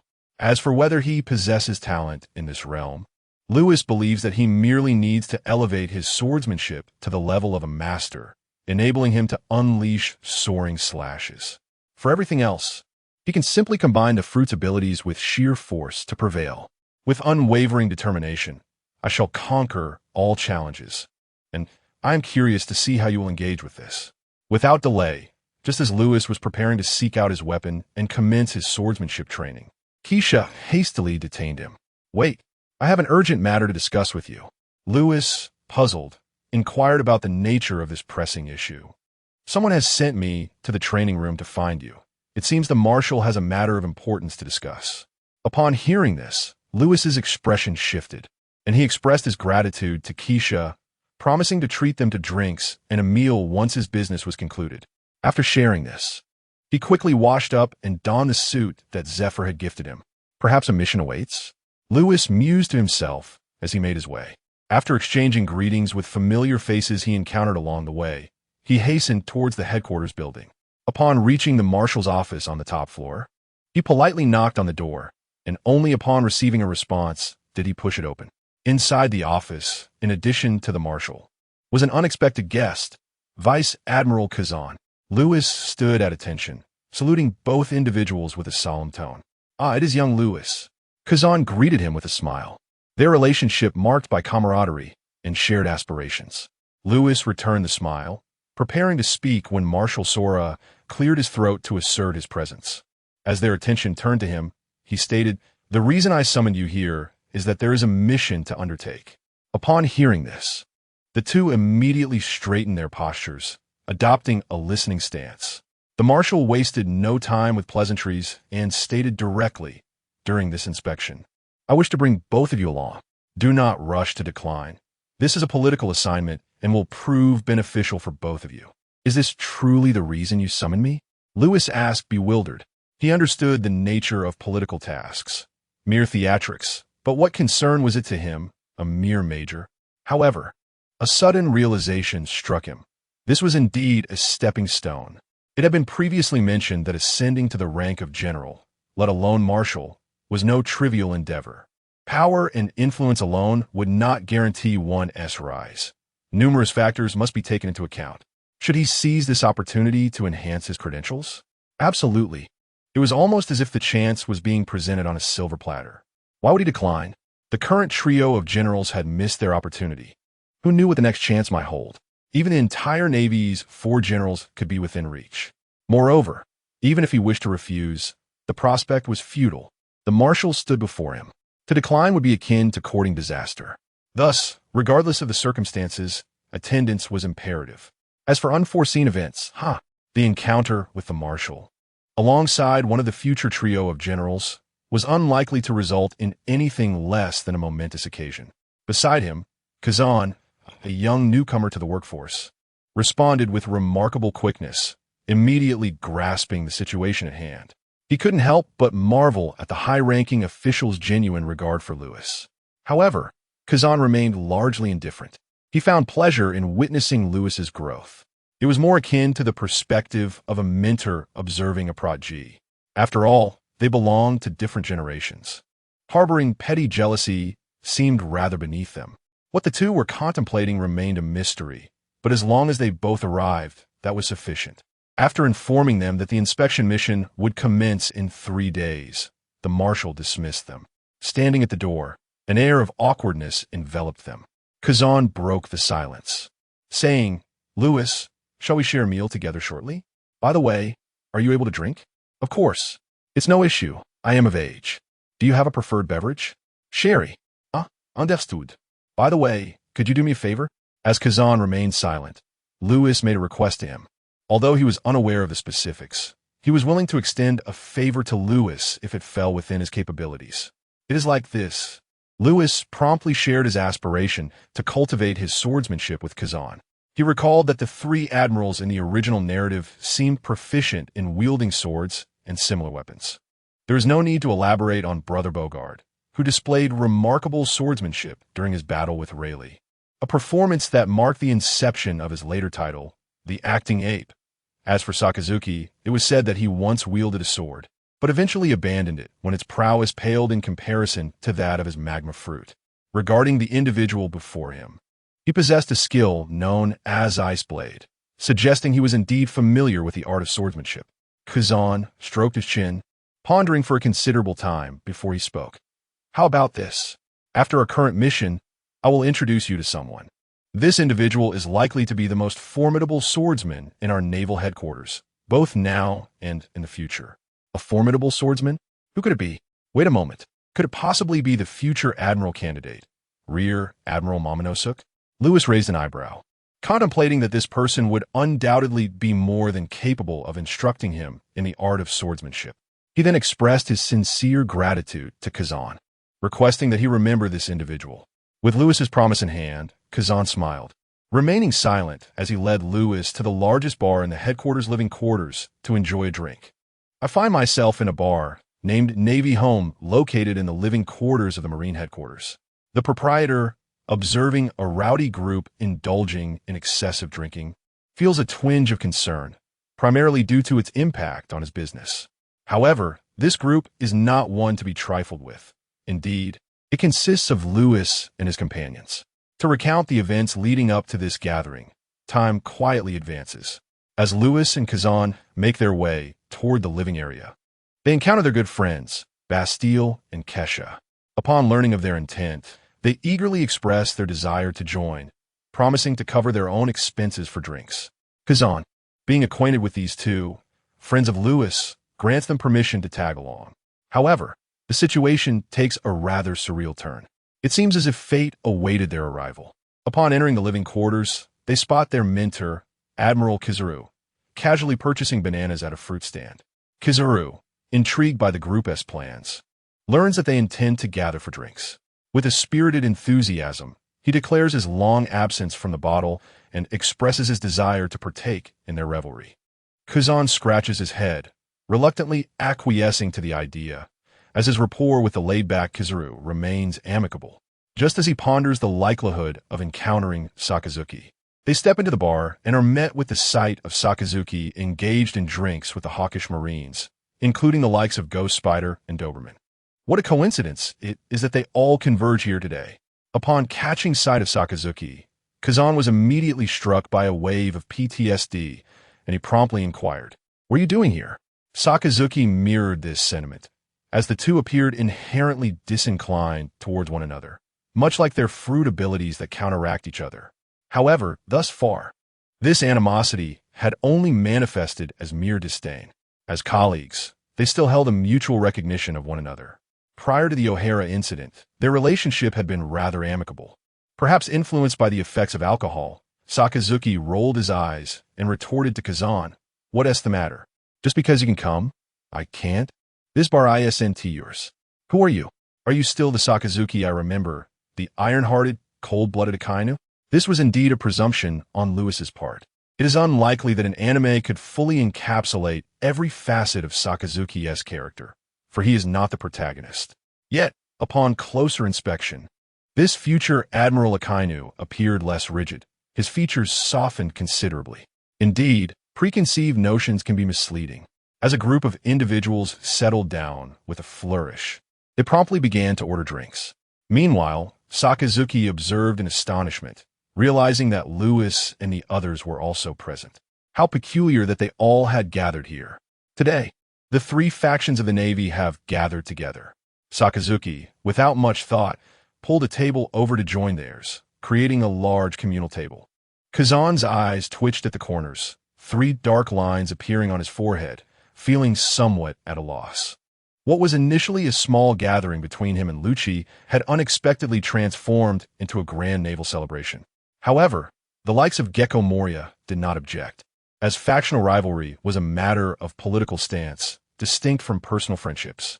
As the drinks flowed, everyone eagerly engaged in toasting and drinking, their faces flushed with enthusiasm.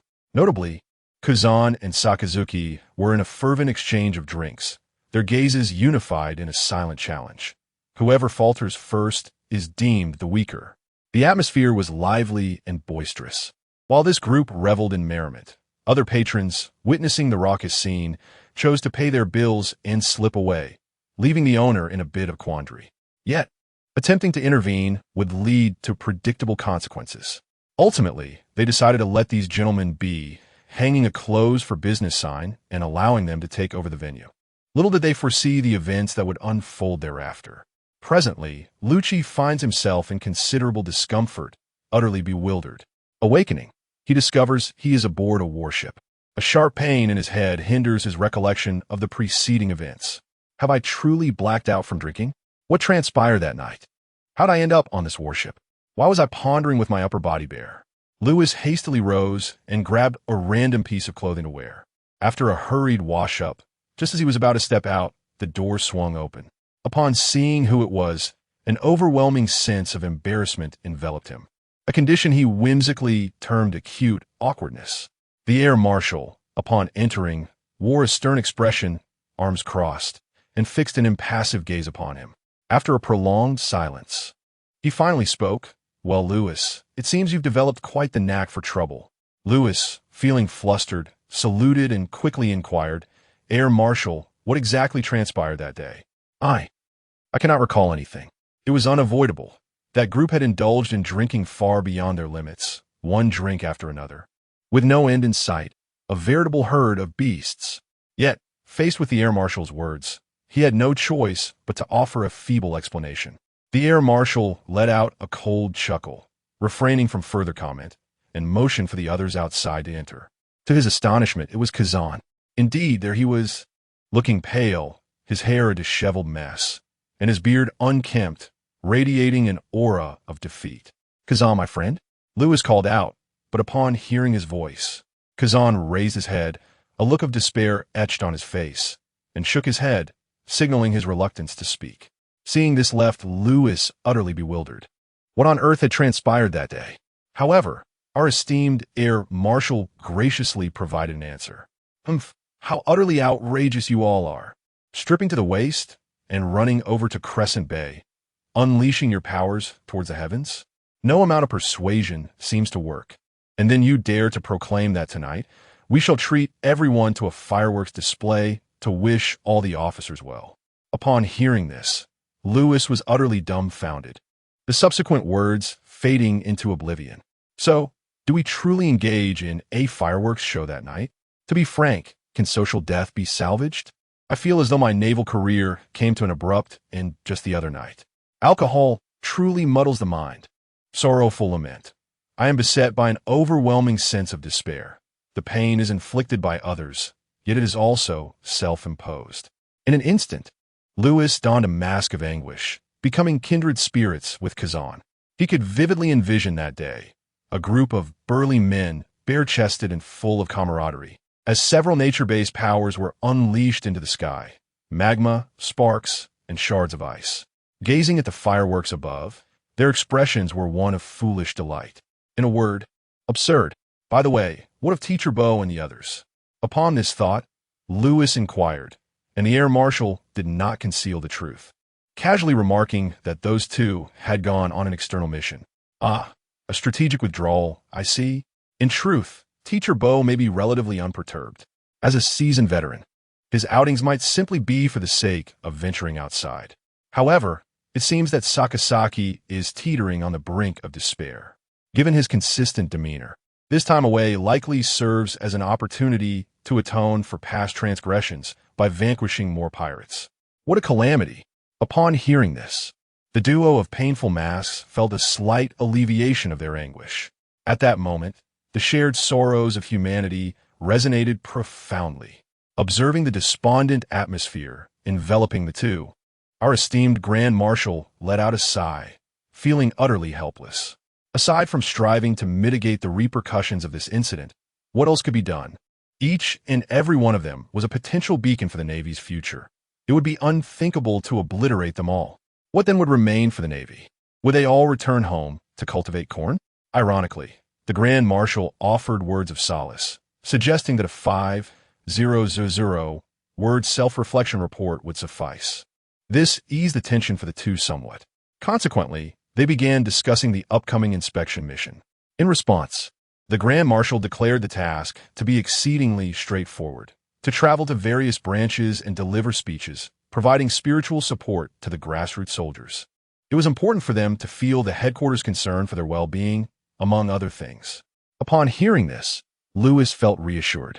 As for delivering speeches, while he had never witnessed a pig run, he had certainly seen pork. Drawing inspiration from the speeches of past leaders and executives would be a piece of cake. Kazan possesses considerable experience in this regard, having served in the military for a significant duration. However, his delivery tends to be somewhat erratic, often losing his train of thought mid-speech, creating an awkward atmosphere for both the audience and himself. The esteemed Admiral Kong is well aware of Kuzan's speaking style and is currently engaged in imparting his own insights. Lewis, eager to learn, stands by, absorbing the key points of their discourse. Just as the trio delves into the topic of hypnosis techniques, a fleeting crimson glimmer flashes in the eyes of Kong and Kazan, signaling that they have sensed something amiss through their observation hockey. As for Lewis, his dual-colored hockey has only recently awakened. True to their instincts, the blaring alarm aboard the warship soon follows.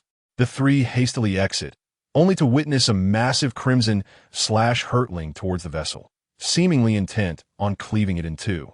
Yet, how could Admiral Kong allow such a fate to befall them?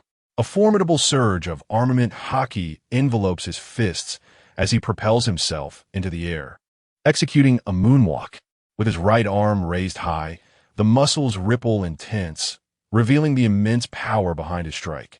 He bellows, "Fist of the Breaking Army," as he brings his fist crashing down upon the incoming crimson attack. At the moment of contact, the collision of two formidable energies unleashed shockwaves that stirred the sea, creating waves of varying sizes. Ultimately, the soaring slash could not withstand the relentless force exerted by the Air Marshal, who, with a thunderous roar, shattered it completely. Subsequently, the surface of the sea settled into a temporary calm. However, the hearts of the onlookers, including the Air Marshal, remained unsettled, their expressions grave and poised for action. After all, such a tremendous slash was not within the capabilities of an ordinary individual. Yet, upon encountering this strike, Kong recognized its source. He solemnly declared, "Count Barolik Clydefield." Following his proclamation, a voice, elegant and resonant, echoed, "Long time no see, old friend." The legendary pirate, Barolik Clydefield, had made his appearance. Amidst the dominance of the three great pirate crews in the New World, there existed a man of singular distinction, endowed with the innate ability of observation hockey. Capable of discerning the hearts of others, he harbored an unwavering distrust of humanity. Since his debut, he had walked the path of a lone wolf. With his elegance, arrogance, solitude, and formidable presence, he earned the moniker, the Crimson Count or the Solitary Red. He was the sole individual capable of standing shoulder to shoulder with the three great pirate crews, his strength beyond reproach. Furthermore, he was a long-standing rival of Kong, each a worthy adversary to the other. The naval personnel appeared tense, cold sweat trickling down as fear overwhelmed them. No one could maintain a facade of ease before such a formidable opponent.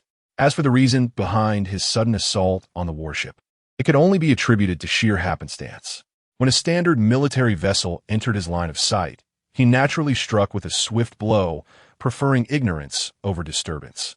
However, to his surprise, there was someone aboard the ship capable of withstanding his attack, which piqued his interest significantly. Upon nearing, he utilized his observation hockey to sense the presence. And lo and behold, it was an old acquaintance. Surely, a greeting was in order. Thus he approached. Of course, it was unnecessary to verbalize the impossibility of retreating. Sora shared a similar mindset, opting to engage in battle without further ado. The air was filled with the sound of explosions, sharp and relentless. Sora advanced rapidly, silent, his gaze fixed intently on Ryder. He raised his fist, striking down with fervor.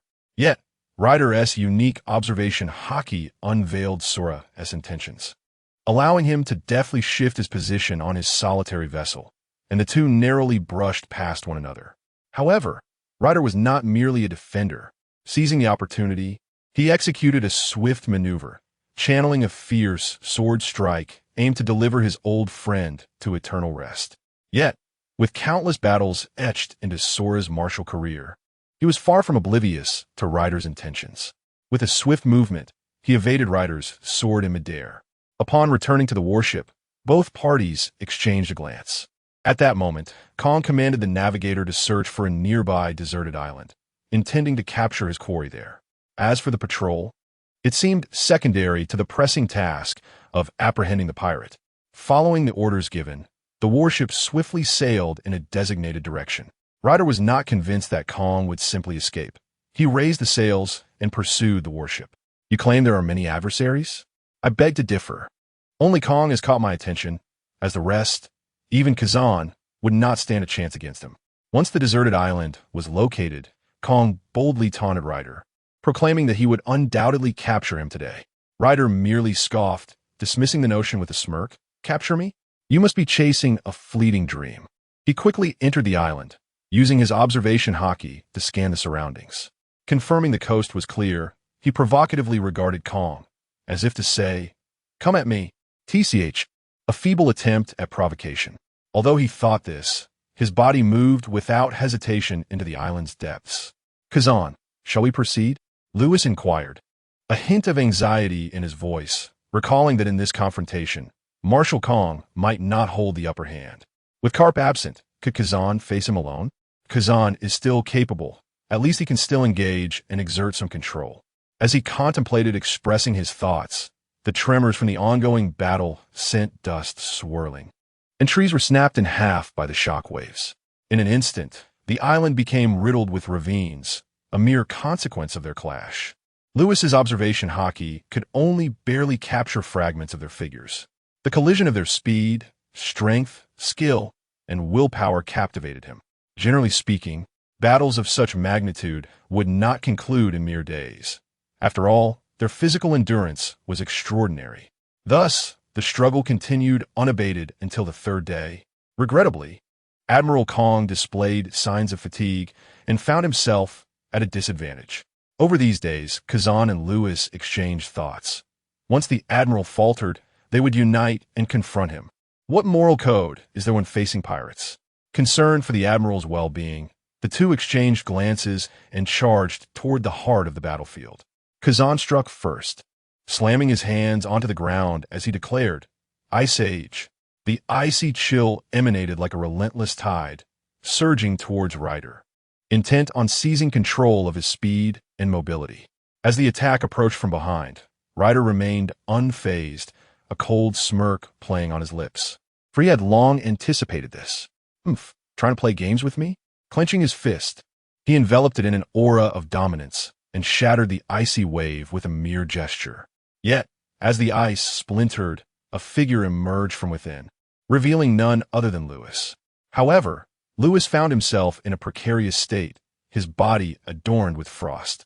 Were it not for Kazan's mastery in controlling the frigid temperatures, combined with the dual protection of his haki and fruit abilities, he would have been reduced to a mere popsicle. Nonetheless, the cold had still taken its toll. Undeterred, with his fist encased in a blue-violet shield, he pressed forward with unwavering resolve. Although Ryder was uncertain of the nature of that ethereal barrier, the ominous warning from his observation haki urged him to avoid a direct confrontation. Just as he prepared to execute a guillotine maneuver to behead Lewis, the blue-violet shield abruptly vanished. In a swift motion, Lewis accelerated, transforming his fist into an open palm, forcefully grasping the sharp blade. Yet, the sword still pierced through his flesh, and in that moment, blood gushed forth uncontrollably. Ignoring the excruciating pain coursing through his hand and body, he grimaced fiercely and declared, "I've got you." Raising his other hand, he formed a fist, and the blue-violet shield reappeared once more. A profound sense of crisis compelled Ryder to relinquish his sword, intending to depart, when he was suddenly seized by Kong, who ensnared him with both hands. Marshal Kong did not express anger over the interruption of the battle. Rather, he scrutinized their scheme. The moment Lewis made his appearance, Kong comprehended everything instantly. In a flash, he positioned himself behind Ryder, firmly locking him in place while simultaneously shouting, "Don't mind me. Go." In a hasty effort to gather his armament, Ryder's defenses shattered upon contact with the light barrier. Subsequently, an overwhelming force of destruction surged within Ryder, compelling him to expel a copious amount of blood mixed with flesh. His breath faltered, clearly indicating severe injury. Kong, who had locked Ryder, remained unscathed by the impact of the punch.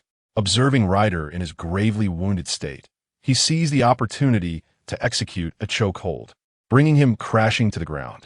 Already weakened, Ryder's stamina was entirely depleted by the forceful maneuver. Concurrently, the internal damage sustained and the relentless intensity of battle coalesced, leading to his unconsciousness. As the notorious pirate was finally captured, a collective sigh of relief escaped the trio. Lewis, with a triumphant smile, remarked, "Well, what do you think? Not too shabby, right? I told you this plan would work, yet you were skeptical." Kuzan chuckled in resigned amusement, acknowledging Lewis's fervent enthusiasm. Approaching him, he utilized ice to seal the grievously bleeding wound as a makeshift first aid measure. Once Ryder was securely restrained, Kong hurried over, casting a complex gaze at Lewis, filled with a mixture of emotions, predominantly relief, as he recognized the promising future of the Navy. Lewis, truly capable of great responsibility. As Lewis gazed upon the fallen form of the Red Count, a sense of bewilderment enveloped him. Have I truly arrived at this moment? It feels almost surreal. But where has that kappa gone? Indeed, original text can merely serve as a reference. The more one engages, the more this world transforms. Yet, if one chooses to remain a mere observer, watching the world unfold along its predetermined path, what purpose does one's journey through time serve? One must not take things for granted. After conducting a mental reconciliation regarding the absence of Carp, who should have come to the rescue, I have come to accept the situation.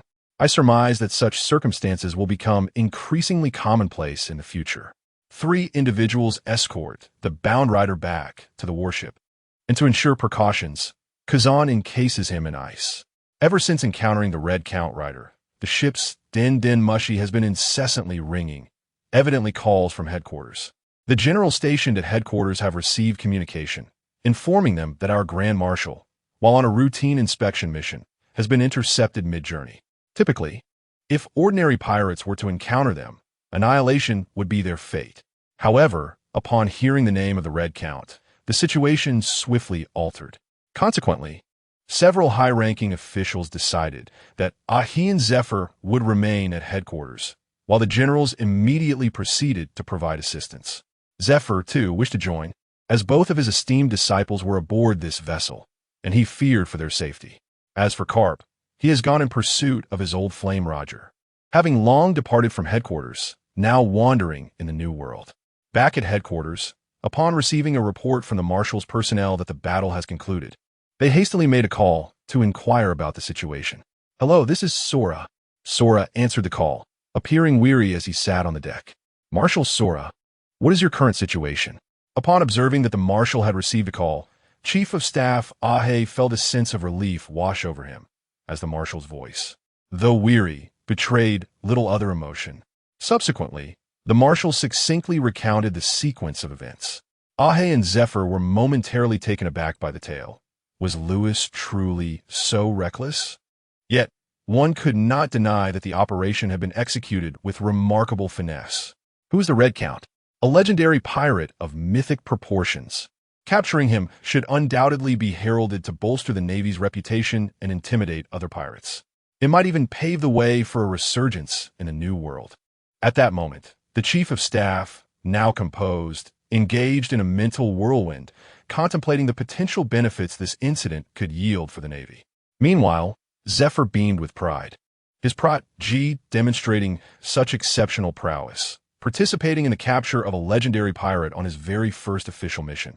How could one not be elated? Zephyr had even envisioned using Lewis as a paragon for the recruits in the training camp to aspire to. Meanwhile, aboard the Oro Jackson, somewhere in the Grand Line, "Hey, Roger, Have you cracked it yet? Rayleigh adjusted his glasses, his expression one of resignation. The crew awaited Roger's response with bated breath, hoping he could decipher the historical text. However, the furrowed brow of Roger suggested they might already suspect the outcome. Jabba inquired, "Didn't you say you could hear their voices? Why is it not working now?" Roger sighed and explained, "Such a situation requires stones. Only the historical text inscribed upon the stones can be discerned. This is merely a piece of paper. Thus it is futile." The crowd expressed their disappointment, unable to decipher the path to the ultimate island. "Ha, worry not, my friends," Roger replied nonchalantly. After addressing that matter, Roger shifted the conversation to the happenings with Whitebeard, thereby redirecting everyone's attention. The group, eager to engage, began to discuss animatedly. "I heard a formidable individual has joined Whitebeard. What manner of person is he?" "A warrior." "A warrior? What is a warrior?" "It seems he hails from a place called Wayno, where they refer to their swordsmen as warriors." "How foolish, Buggy." "Ha, you speak as if you possess knowledge." A sense of foreboding stirred within Roger. Perhaps the key to breaking the impasse lay within this warrior. Without hesitation, he called out, "Friends, let's embark. We shall meet with an old acquaintance." The tacit understanding among the comrades was palpable. They knew that Roger was intent on seeking a conversation with Whitebeard. They swiftly set their course towards the waters where Whitebeard resided. Meanwhile, at the headquarters of the Flying Sky Pirates, the formidable Shiki the Golden Lion found himself in a state of vexation. Although the world regarded him as the Pirate King, he was acutely aware of two pirate crews that posed a challenge he was currently ill-equipped to confront, his long-standing adversaries, Roger and Whitebeard. Despite this, Shiki harbored an unrealistic aspiration regarding Roger. The thought of allying with him to conquer the world consumed his mind, for few men earned his recognition, and among them, only Roger had captivated his unwavering obsession. At that moment, he was inquiring with his intelligence officer about any news regarding Roger's crew. "Have you obtained any information about Roger?" "Captain, not yet," the intelligence officer responded, his face stricken with terror. Upon hearing this, Shiki's fury erupted, and he swiftly executed the unfortunate officer with a gunshot. "Incompetent fools! What use are you to me?" The others trembled in fear, daring not to breathe, lest they attract his wrath. "Everyone, gather all available information on Roger. I demand to have his whereabouts within a month." The crowd promptly responded, bowing their heads in agreement.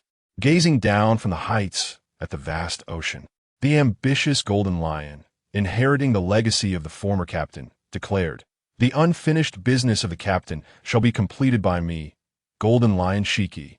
My dominion must be without flaw. It begins with you, Roger." Lewis and his companions finally reunited with Admiral Sengoku, whose mission on this journey was to provide escort and ensure their safe return to headquarters. If the Whitebeard pirates were to suddenly emerge and annihilate the three of them, it would certainly be an amusing spectacle. With a renewed sense of security, Lewis felt his eyelids growing heavy. Having endured until now, he deemed it sufficient. Relieved, he reclined on his bed, drifting into a deep slumber. A few days later, several warships returned safely to headquarters, encountering some particularly bold pirates along the way. "We shall graciously accept this unearned achievement," remarked a pirate. "Are you not polite?" The prominent figures at the port observed the warships entering, letting out a sigh of relief. After all, their own marshal, the three reserve admirals, and the future successors of the Navy were aboard. If something were to go awry, how could they possibly think of advancing into the New World? It is commendable enough to maintain the current territory. Once the era of great pirates commences, one can only imagine the profound weight of the earth beneath one's feet. Lewis stretched languidly, savoring the solid sense of stability. The past few days had been a cycle of eating and sleeping. His injuries had nearly healed, although he had appeared gravely wounded. There were no serious injuries to his muscles or bones, the worst being a sword thrust into his shoulder by Ryder. By harnessing the nutrient from food, he began to rejuvenate. He received a significant boost, a marked increase in the recovery of his wounds. Presently, he was in high spirits. This time, his achievements were substantial, leading to a direct promotion to the rank of colonel, a commendable leap of 2 ranks. Had it not been for concerns regarding Lewis's youthfulness, He might have even ascended to the rank of a senior officer, though a brigadier general seemed more probable. The rationale behind this was twofold. Firstly, the immense gains from the mission, as the Red Count was no ordinary foe. Secondly, the performance before his superior undoubtedly added to his merits. Previously, while Lewis was in a deep slumber, Kong and the others had deliberated over his military accomplishments, and promotion was assured. Initially, Kong had contemplated advancing him directly to brigadier general, but Sengoku disagreed, deeming a 17-year-old brigadier general too conspicuous. Both internally and externally, the situation is far from favorable. Internally, the Marines will undoubtedly harbor dissatisfaction, which could hinder unity, while the esteemed reputation that Lewis has cultivated will inevitably suffer a significant decline. Externally, the mere sight of a 17-year-old brigadier general is enough for discerning observers to recognize him as a new generation benchmark promoted by the Navy. Pirates will certainly mark him as a target, which exacerbates the issue. Ultimately, he has been relegated to the rank of colonel. Kazan, who originally came to gather political resources, may have only played a supporting role this time, yet his contributions will certainly be acknowledged in the military accolades, providing him with greater leverage for promotion to admiral. After receiving the colonel insignia, Lewis approached Kazan to discuss his interest in learning swordsmanship. "Are you in such a hurry?" Kazan asked, astonished. He expressed that early study is essential for establishing a solid foundation, while pursuing the pinnacle of swordsmanship may not be obligatory. One cannot expect results without investing time in honing the craft. Upon hearing this rationale, Kazan playfully remarked, "Isn't it because the Garden of the Gods is beautiful?" He then scrutinized Lewis with a nod, continuing, "Well, you have come of age. Although you may not be as handsome as I am, you are still commendable. Keep it up. I support you." Lewis was left utterly bewildered, wondering how a discussion on swordsmanship had veered into such territory. With a disdainful roll of her eyes, she expressed her contempt. What is so admirable about women? With no thoughts of women in his heart, the sword naturally feels divine. This is the supreme wisdom distilled by countless swordsmanship masters across myriad realms. It is no fault of yours if you do not comprehend. Kazan chose not to engage in further argument, but instead advised him to seek out Chief Advisor Ahe directly, for she could indeed assist you, though she does not possess such high standing. Seek out Chief Advisor Ahe? Why? What connection do they share? Lewis pondered for quite a while, but could not recall any relationship between the two. He was not a repository of infinite knowledge. How could he remember everything? Nevertheless, since Kazan had suggested it, he decided to inquire, as it would not cost him much. After parting ways, Lewis made his way to the building, arriving at the office door of Chief Advisor Ahe. After announcing his presence, he entered the room. There, he found a stranger sitting in the advisor's chair, preening herself. "Excuse me, who are you?" The 3 question marks he mentally conjured did little to clarify his confusion. Yet, she was clad in a naval uniform, and, judging by her insignia, she appeared to be a brigadier general. "Great, she outranks me." After a salute, he inquired politely, "Hello, may I ask if Chief Advisor Ahe is present?" She glanced at Lewis, her eyes sparkling with delight. "Oh, this man is quite handsome," she exclaimed enthusiastically. "Sister Ahe has gone to a meeting and will return shortly. Please wait here." With warm hospitality, she invited Lewis to take a seat, serving him tea and snacks. "Sister, what is the matter? Aren't you being a bit too enthusiastic? And what about you, Chief He?" Referring to Chief, he asked Sister He, "Are you relatives?" However, when Lewis caught a glimpse of the katana dangling from the woman's waist, a suspicion arose within him. This must be the Guillaume, he thought. Yet, there was something peculiar about her gaze. Once they were seated, Guillaume initiated the conversation, inquiring about various aspects of Lewis's life, including, but not limited to, his name, date of birth, hobbies, and his current apartment. It felt akin to a household registration check, yet Lewis answered her queries candidly. After all, this Guillaume Brigadier General was the sister of a high-ranking advisor. When a superior inquires, can one truly decline? Moreover, there was nothing inherently inappropriate about the questions, though they felt somewhat odd. The atmosphere was amiable, and just as their conversation was gaining momentum, Lewis cast a glance towards the door, only to be startled nearly out of his wits. Chief, he stood at the threshold, beaming with a gentle smile, yet saying nothing, exuding a benevolent presence. Startled, he promptly stood up, standing at attention to salute, attempting to mask his embarrassment with a stern expression. Meanwhile, Guillaume approached naturally, ushering Chief He into the room. Louis quickly resumed his seat, sitting upright, holding the teacup, his face devoid of expression. Wait, something feels off. Being there. I belatedly realized that I hadn't committed any wrongdoing, had I? It felt as though I were being accused of some transgression. However, the inquiry from advisor, he interrupted my thoughts. Louis, is there something you wish to discuss? Indeed, I relayed my thoughts along with Kazan's opinions to her, and Guillaume promptly acquiesced. While Guillaume's agreement was one aspect, there was another matter at hand. And what might that be? It appeared there was a request for my assistance. Yet, the smile on advisor He's face suggested otherwise. The other matter, it seemed, pertained to a year-long assignment in the general staff. Upon hearing this, Louis was taken aback. Shouldn't such personnel arrangements be the responsibility of a general in wartime? It was as though she anticipated my question, for she added, "You need not worry.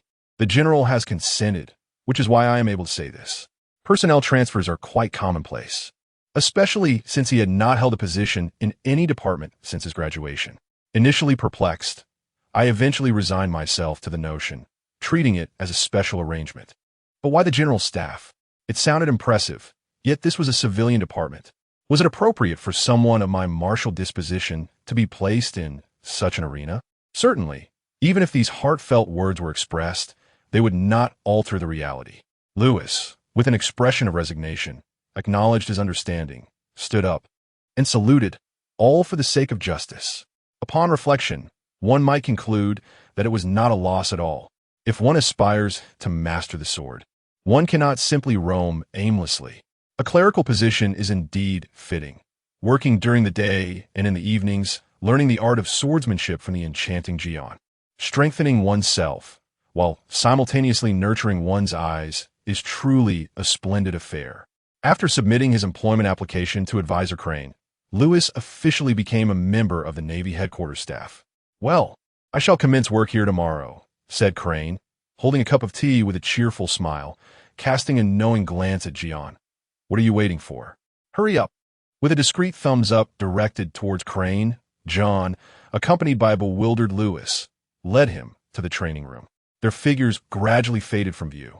Crane chuckled softly, shaking her head, and sighed. "That girl. Perhaps it's best if this old woman refrains from interfering." Casting aside distractions, Louis immersed himself in the affairs of the day. Upon entering the training room, he confided in Guillaume about his original aspirations in mastering the art of swordsmanship.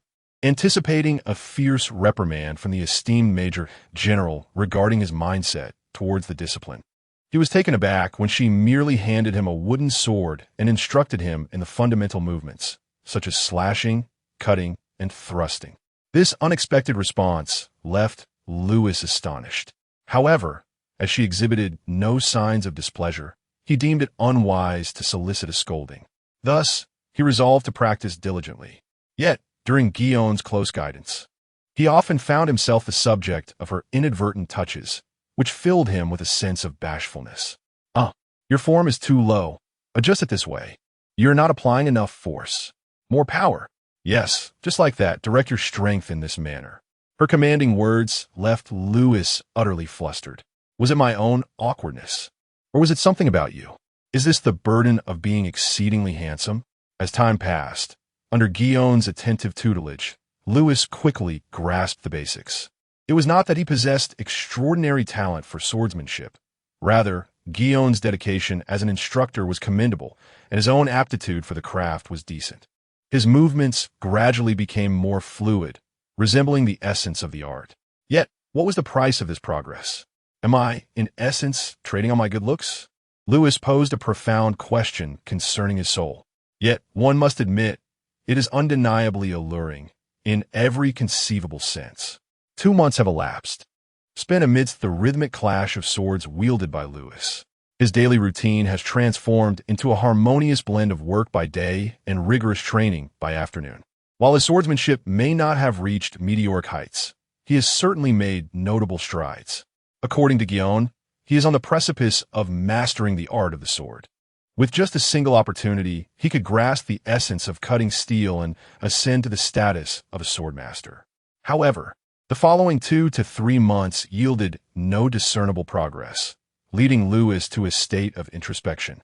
In a span of months, having transitioned from utter ignorance of swordsmanship to this level is already a remarkable feat, yet the breakthrough he seeks does not simply present itself at will. It requires thorough preparation coupled with ample patience, allowing one to seize the moment when it arises. After a period of mental fortification, Lewis settled into a meditative posture within the training chamber, contemplating his forthcoming strategy. Given the stagnation in his swordsmanship, which aspect should he enhance through training? Should it be his domineering presence or his fruit abilities? Yet, why must he choose between the two? Suddenly, an idea struck him. He had not visited teacher Zephyr in quite some time. Without excessive hesitation, after freshening up and changing into clean clothes, Lewis headed directly towards the Villa district. Speaking of this, one cannot overlook the generous benefits afforded to naval officers. Even a junior officer is entitled to a private courtyard. What more can be said for Admiral Zephyr? The Navy provides a villa for his residence. Meals are served at a designated window in the mess hall, and every month, a supply of tobacco and alcohol is distributed exclusively for naval personnel. Accommodations are arranged for everyone, from a supply officer to a marshal.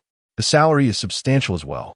Lewis, for instance, earns 500,000 berries a month. It may not seem like much, but there aren't too many places to spend it. Unless, of course, one indulges in foot baths, but that is a different matter altogether. In any case, life is quite splendid. Standing outside the villa's courtyard, Lewis knocked on the door. Hearing the sound, an inquisitive voice inquired about his identity. That voice couldn't possibly belong to teacher Zephyr. Although it did not, it was still quite familiar. Upon the door's opening, Lewis was taken aback to find the esteemed figures of Sengoku, Zephyr, and Garp all present. Sengoku and Zephyr were seated at a table, sipping tea, although Sengoku appeared rather unwell. Garp, on the other hand, was fast asleep, drooling as he slumbered soundly. Paying little heed to Garp, Lewis addressed the two. Admiral Sengoku. Teacher Zephyr. Upon recognizing Lewis, Zephyr immediately smiled and asked, "What brings you here today? Speak up, what do you need?" Lewis busied himself with a smile, saying, "You see, what you say is quite uncalled for. Can't I visit you without a reason?" "Ah, there remains a glimmer of survival instinct."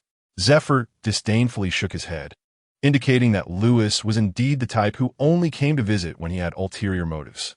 Upon realizing that his mentor had completely seen through him, Lewis could only lower his head and feign innocence. However, Zephyr did not continue the reprimand. After allowing Lewis to take a seat, he inquired once more about any pressing matters. "Master, could you continue to teach me hockey?" Lewis implored. However, Zephyr promptly declined and elucidated the reasons. The cultivation of hockey relies on two facets, the physical and the mental. While you are indeed 17 and legally an adult, you must not overlook your still developing body. At this juncture, your physique has reached a critical threshold. Should you persist in your training, it may yield counterproductive effects and even jeopardize your foundational strength. As for the cultivation of your inner spirit, you must seek enlightenment through combat. True strength is never found in the weak-hearted. Fortify your resolve, your sense of justice. A strong heart commands respect, thus enhancing the potency of your hockey. What I previously facilitated for you within the confines of the recruit camp was merely to help you unlock the gateway. These remarks enlightened Lewis, elucidating numerous prior concerns. The strength of the mind, the struggle, and the heart of justice echoed within him, leading him to realize that he may have been somewhat hasty. Observing that his student had been awakened, Zephyr nodded in satisfaction. However, Sengoku, somewhat late to the realization, greeted them with an air of distraction that piqued Lewis's curiosity. "Admiral Sengoku, what troubles you?" he inquired, noticing the sigh that escaped his lips. The Admiral revealed, "It concerns my adopted son, Razanani. I previously dispatched him for an undercover mission." Upon hearing Sengoku's account, Lewis recalled the melodramatic saga involving Don Quixote and Trafalgar Law. Understanding the background, it became clear that the Admiral was worried for his son's safety, fearing for his well-being. While there was indeed a connection, communication typically awaited significant new intelligence from Rosanani to avoid exposure. As it stood, they were entirely unaware of the current situation, prompting Sengoku to enlist his good friend Garp for a heartfelt discussion with Zephyr. Yet, upon seeing Lewis, Sengoku's spirits lifted. Should he ask Lewis to intervene? But why would Lewis agree? This was a personal matter, not an official duty. There was no compelling reason for him to acquiesce. In the Warring States period, some found themselves in a quandary, yet Zephyr understood the intricate thoughts of this old comrade. He turned to Lewis and suggested, "Lewis, how about you take the place of Zhang Guo and have a look?" Zhang Guo's face lit up with surprise, his gaze towards Lewis brimming with hope. Now, with the teacher speaking and the leader expressing such anticipation, there was no choice but to acquiesce. As for the safety of this operation, please. If it were the Don Quixote family 2 decades hence, he might have hesitated. But for now, well, after coming to this realization, he readily agreed to General Zhang Guo's proposal. What will happen to my duties at the headquarters? Upon mentioning this, Zhang Guo reassured him, stating that his presence there would ensure everything was under control. Very well, you hold a higher rank. Your word is final. The North Sea, the most formidable maritime region among the 4 seas. Yet, it is simultaneously the area most challenging for the world government to manage. Smuggling, arms trafficking, slave trading, and illicit enterprises abound here. Consequently, the forces of darkness are exceptionally powerful, even overshadowing the Navy. The Navy's presence here is more symbolic than effective. Each military campaign to eradicate these evils rarely yields the desired results. Once the Navy departs, the nefarious activities resurface anew. Thus, it truly merits the title, a hotbed of crime. Not long after Lewis arrived at the North Sea aboard a merchant ship, he encountered several waves of pirate raids. Though they were rather inept, swiftly meeting their demise, the audacity of these nefarious individuals was evident. Ignoring the pleas of the ship's captain, they disembarked after receiving a portion of their ill-gotten gains as tokens of gratitude. The scenery was delightful, and the locals appeared quite amiable and approachable. Given the confidential nature of his mission, Lewis could not don his military uniform for this occasion. Instead, he opted for a sleek black suit, adorned with gold-rimmed spectacles, his hair meticulously groomed, and a briefcase in hand, presenting himself as a man of considerable means. The moment he appeared, the ruffians at the dock were electrified. A prime opportunity had arrived. It seemed he was an isolated target, a veritable lamb to the slaughter. Little did they know how their fortunes would soon change. After a swift confrontation, the thugs lay half-conscious on the ground, some occasionally emitting groans. Surveying the scene, Lewis randomly selected a fortunate individual from the floor. "You," he called, lifting the groaning ruffian. The unfortunate soul immediately fell silent, his eyes wide with terror, trembling uncontrollably. "Please don't. I'll stop calling out. Just don't come for me." Yet Lewis remained unfazed, his expression devoid of emotion as he inquired. "I ask, you answer. Is that clear enough?" The hapless thug eagerly nodded. "The Don Quixote family is on this island?" "Yes, indeed," they inquired. "Where is their headquarters?" "It is situated right in the town. The most prominent building is the one. It is quite easy to locate." After acquiring precise information, Lewis swiftly delivered a decisive blow to his neck, liberating him from his torment. The ruffian remarked, "Should I thank you for this?" Brushing off non-existent dust from his attire, he strode towards the town amidst the fearful expressions of onlookers. This mission, to put it succinctly, was fundamentally an intelligence-gathering endeavor. Subtly amassing information and observing the situation in Rocinante would suffice for its completion. There was no need for ostentatious displays of combat or drawing attention. Lewis's intention was straightforward, to engage with the enemy. The Don Quixote clan harbored several formidable individuals. Aside from Doflamingo himself, others, including some senior executives, exhibited commendable martial prowess, such as Law G. The uncertainty of their current capabilities loomed. If they were indeed formidable, that would be splendid. Otherwise, if they proved too weak, it would scarcely be termed a battle. It would merely be a slaughter. In essence, Lewis had come to provoke, while simultaneously observing Rocinante. Rocinante pondered, "Am I merely a secondary consideration in this affair?" Upon entering the town, Lewis was immediately met with a barrage of malicious gazes, shadowy and indifferent, as if they were sizing up a choice piece of meat to exploit. In stark contrast, he maintained a facade of calmness, unperturbed by their scrutiny. As the nefarious individuals contemplated intercepting him, they were abruptly halted by the arrival of another, who whispered fervently in their ears. Their expressions shifted dramatically, disbelief etched upon their faces as they regarded Lewis with astonishment. Did this seemingly effete man truly annihilate the Jack gang at the docks? Lewis quipped, "Though I possess striking good looks, I am no mere pretty boy."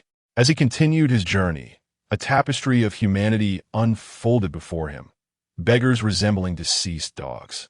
Their empty bowls devoid of any coins, clutching bottles of low-quality spirits as they languished in oblivion. Children clad in ragged, patched clothing, their eyes vigilant hid in the shadows, tightly clutching some object, perhaps a moldy piece of black bread. Women, dressed provocatively and adorned with heavy makeup, puffed on cigarettes, exhaling clouds of smoke as they surveyed the passers-by, selecting their clients for the night. Even a woman knelt at the entrance of a clinic, cradling her barely breathing child, pleading with the doctor for salvation. Yet, more prevalent were the tyrannical ruffians. Lewis silently observed them, a sense of confusion enveloping him. Why had it come to this? In his previous life, he had long grown accustomed to the tranquility of peaceful existence. Although he was alone and his work was hardly commendable, he found solace in its stability. Never before had he witnessed such a spectacle, which left him profoundly shaken. He slowed his pace, meandering down the bustling street. Hatred, envy, jealousy, indifference, longing, his gaze, laden with myriad emotions, scrutinized Lewis. He understood that he was utterly out of place here. The idyllic life within the ivory tower, while enchanting, ultimately belonged to only a select few. It was undeniable that Lewis was fortunate. Upon entering this world, he had access to the prestigious naval headquarters, living in a secure environment. The wretched existence akin to that of a stray dog would never befall him, neither in this life nor the next. How fortunate indeed! Many yearn for such fortune in vain, toiling tirelessly, committing unspeakable acts, yet achieving naught. Justice, in the eyes of these individuals, appears both foreign and absurd. Undoubtedly, Lewis was deeply moved, struck at the very core of his being. Thus, he began to ponder whether such circumstances could be altered. Yet, inevitably, there would always be those who, in moments like these, would come to meet their demise. "Hey, you look rather unfamiliar." Lewis's contemplations were abruptly interrupted, his countenance darkening. A fire of rage ignited within him. A group of individuals encircled him, their expressions twisted with malevolence. The leader, brimming with arrogance, bellowed, "Hand over everything of value on you. Do you understand the meaning of rules? This is the territory of the Don Quixote family." With that, he brandished a handgun ominously, the threat unmistakable. Lewis, with a stoic countenance, uttered not a word. Instead, he calmly placed his briefcase down and rolled up his sleeves. Upon witnessing this defiance, the leader, oblivious to the impending consequence, summoned a nearby lackey to teach this insolent young man a lesson. The subordinate obediently charged forward, brandishing a long knife with a fierce expression. Yet, as he approached Lewis, in the blink of an eye, a powerful punch struck him squarely in the abdomen. An invisible shockwave emanated from Lewis, reverberating through the gang and the streets behind them. The cacophony of explosions, wails, and curses fused into a tumultuous uproar. Moments later, as the dust settled, the gang members lay sprawled in the trenches, their eyes rolled back, all rendered unconscious. In Lewis's gaze, there was no mercy. He reserved no compassion for villains, be they pirates or so-called gangsters. To punish the wicked, one must be more ruthless, more savage. A gentle approach only serves to embolden their arrogance. Since they perceive only violence and profit, let them witness absolute force in return. However, just as Lewis prepared to move forward, a flash of red light caught his eye. In his observation, Hockey detected several individuals concealed nearby, their auras formidable. He halted his steps and, without turning around, remarked, "Come out. Hiding in the shadows is rather unbecoming." "Oh, oh, oh." I wonder which esteemed friend has graced us with their presence. But, my dear companion, might I suggest you temper your fiery disposition? Lewis glanced back, and the sight of a familiar face caused the corners of his mouth to twitch upward slightly. Though he smiled, his expression remained icy. Is this truly how you extend your hospitality? Don Quixote da Flamingo. Don Quixote da Flamingo. Upon hearing that iconic laughter, Lewis immediately reacted. To be honest, he had not fully grasped the situation when those petty subordinates of the Don Quixote family were provoking him. However, with such a coincidental appearance, it was difficult not to suspect that he was orchestrating this test from behind the scenes. Frankly speaking, despite his unfavorable impression of him, Lewis had to concede that Don Quixote da Flamingo was indeed a formidable figure. His methods, temperament, and cunning were all exceptional, though his strength was somewhat lacking. Clad in a wine-red suit, adorned with the customary sunglasses and draped in a classic flamingo coat, he swaggered towards Lewis with an air of arrogance. Before long, other members of the Don Quixote cadre began to appear, standing behind their young master, awaiting orders. Among them was Rosinante. However, he had never met Lewis, and thus remained unaware of his naval affiliation. Judging by his appearance and demeanor, there seemed to be no issue. Lewis scanned the cadre, and upon catching sight of Rosinante, he swiftly assessed his condition. At that moment, among the cadre, Tory Bull spoke up. "Hey, Da Flamingo, this kid is causing trouble in our territory. It's clear he doesn't regard the Don Quixote family with any respect." After speaking, he cast a glance at the gully carved by the shockwave. Although astonished, he felt little else. Certainly, based on Lewis's previous performance, he could be regarded as a skilled combatant, and his assault craft appeared rather formidable. However, he was merely facing a group of rabble. As the family saying goes, anyone who opposes the Don Quixote family will meet with a dire fate. Indeed, you are correct. Torpol, Da Flamingo, with a sinister smile, stood with his hands in his pockets, looking down at Lewis from a superior vantage point. Thus far, they had yet to encounter anyone who could instill fear in the Don Quixote family. Even the tyrant of the North Sea, the villainous Germa 66, was merely considered somewhat strong in their eyes. The disdain and confidence of these nefarious individuals seemed utterly laughable to Lewis. Having witnessed the clashes between top-tier powerhouses like the Red Count and the Air Marshal, his perspective had transcended this realm. "So, how do you intend to compensate for our family's losses?" Da Flamingo remarked, continuously sizing up Lewis with unwavering confidence. "I have a rather splendid suggestion." Lewis replied with a relaxed demeanor, seemingly unfazed by any pressure. He slowly unbuttoned his suit, removed it, and placed it on the ground, calmly proposing, "If I simply eliminate all of you, wouldn't that resolve everything?" Da Flamingo and his subordinates were amused by the remark. Did this fool believe that by uttering a jest, he could evade the family's retribution? Enough of such nonsense. Da Flamingo's laughter was abruptly halted by Lewis, who appeared before him in an instant. There was no time for idle chatter. A punch, imbued with the power of hockey, struck directly at his abdomen. Before the remaining subordinates could react, Da Flamingo hastily unleashed his ability, Birdcage. The clash between his fist and the razor-sharp threads produced a piercing sound that roused the dazed subordinates, who immediately exclaimed in anger, "Young master! Lord Young Master! How infuriating!" Da Flamingo noticed that his sudden assault had been thwarted, and Lewis raised an eyebrow, somewhat surprised. It was indeed blocked, and the force behind it was not trivial. It seemed he had underestimated this flamboyant individual. As Da Flamingo felt the steadily increasing pressure of the punch, his expression soured, and he was internally astonished. Where did this person come from? I have never heard of such a figure in the North Sea. With his initial strike failing, Lewis decisively retreated, and the expressions of those opposite him lost their earlier ease. "This person is formidable. What should we do, Da Flamingo?" Diamante whispered at his side.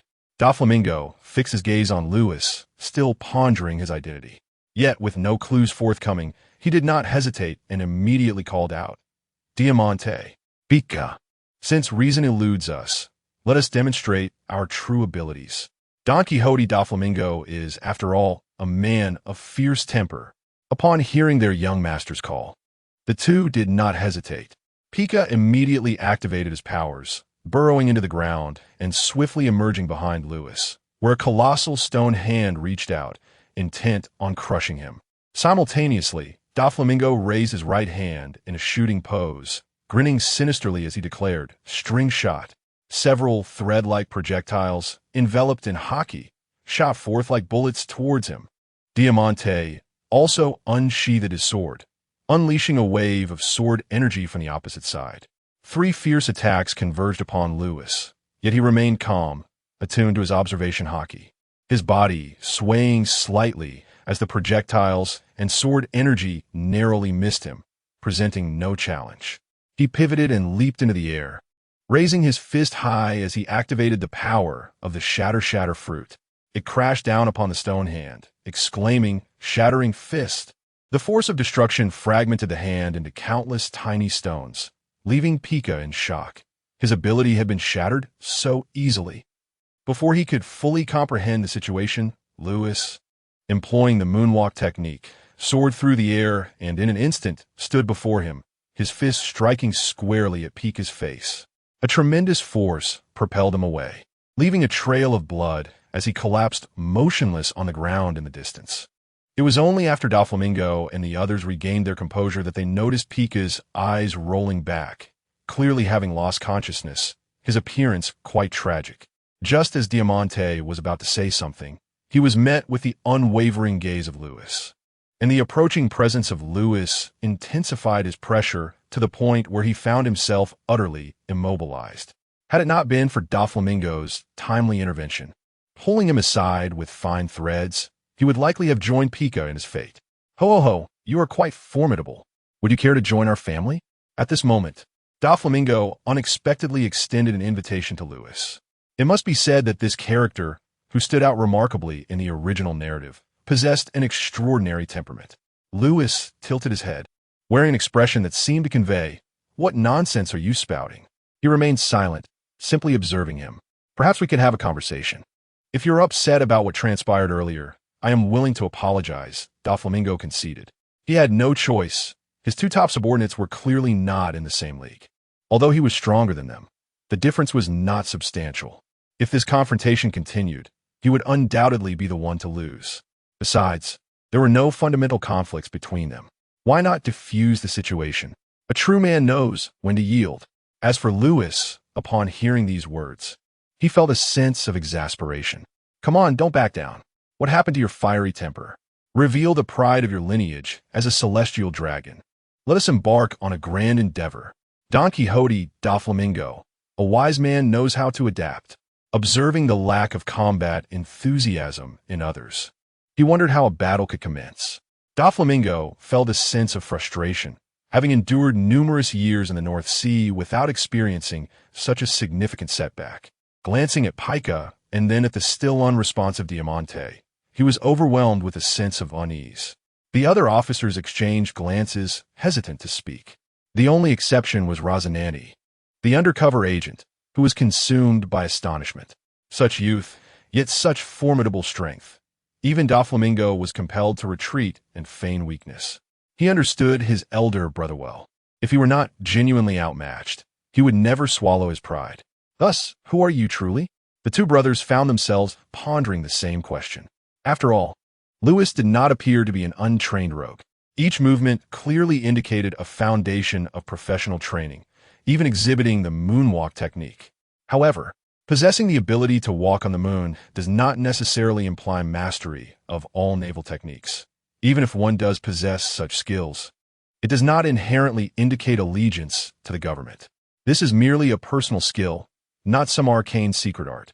Rosinante believes that the current situation may warrant a report to Great Immortal Bay. Lewis observes the expressions of those around him. Indeed, in the face of such malevolence, violence emerges as the most immediate and effective solution.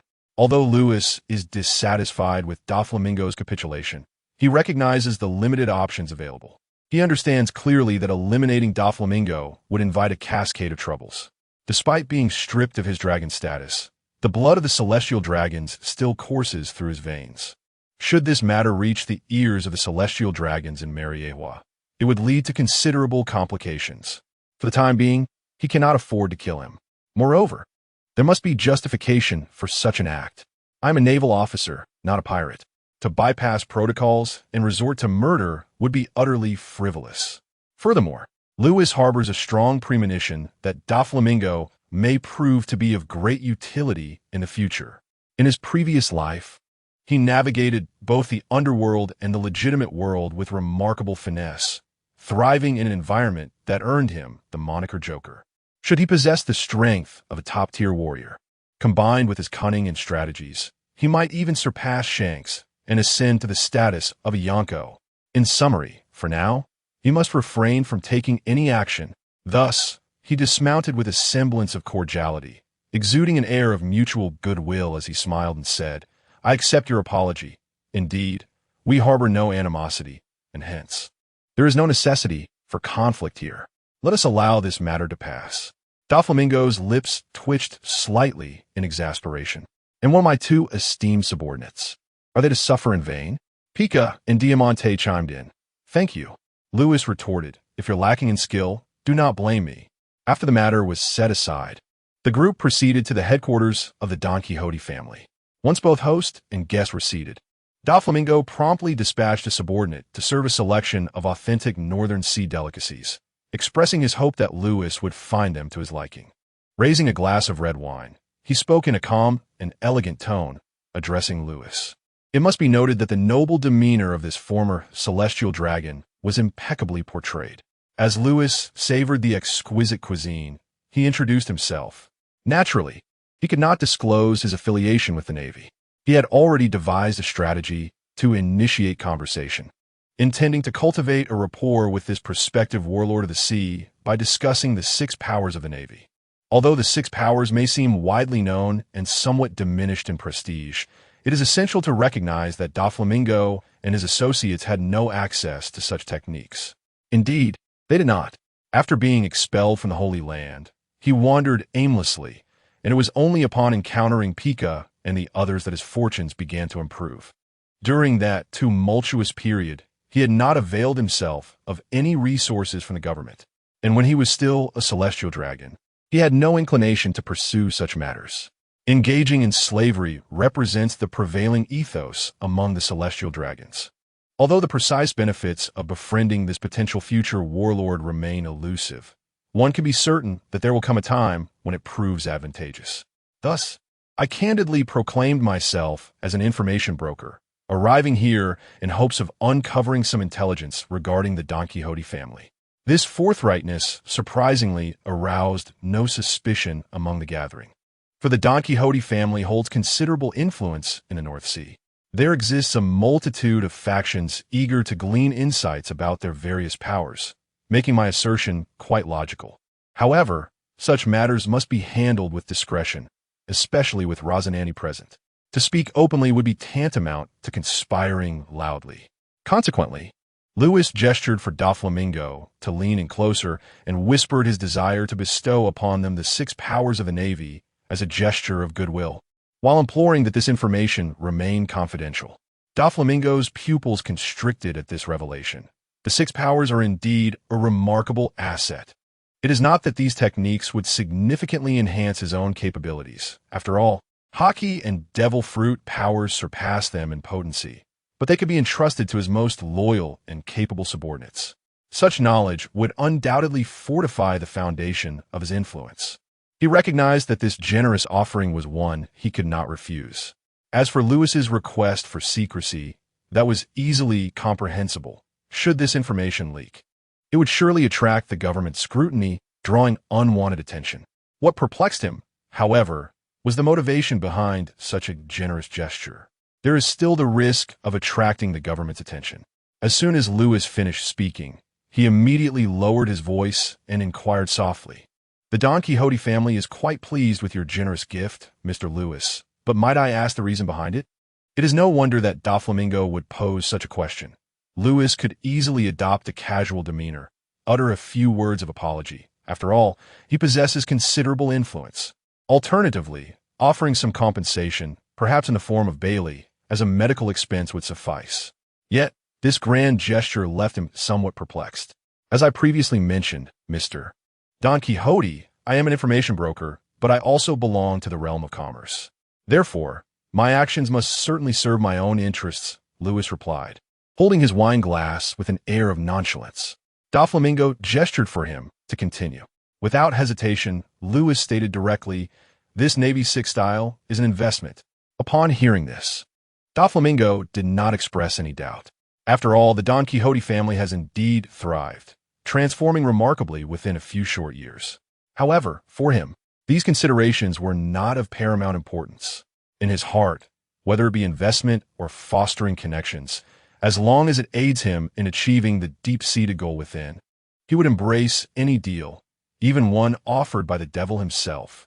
He yearned to drag those swine down from their divine thrones, allowing them to experience the agonies of the mortal realm. Doflamingo readily agreed, and after exchanging the signals of their communication devices, the atmosphere gradually became animated. At that moment, in the eyes of the crowd, Lewis was already considered one of their friends. A lively exchange of toasts ensued, and everyone was in high spirits.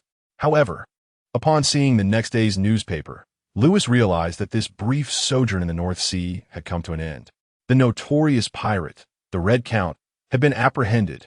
Upon reading the headline, Lewis understood that he must return to headquarters. During this period, the headquarters had been tightly controlling information to prevent leaks to the outside world. Simultaneously, they were mustering forces, preparing to seize this opportunity to expand the Navy's influence in the New World.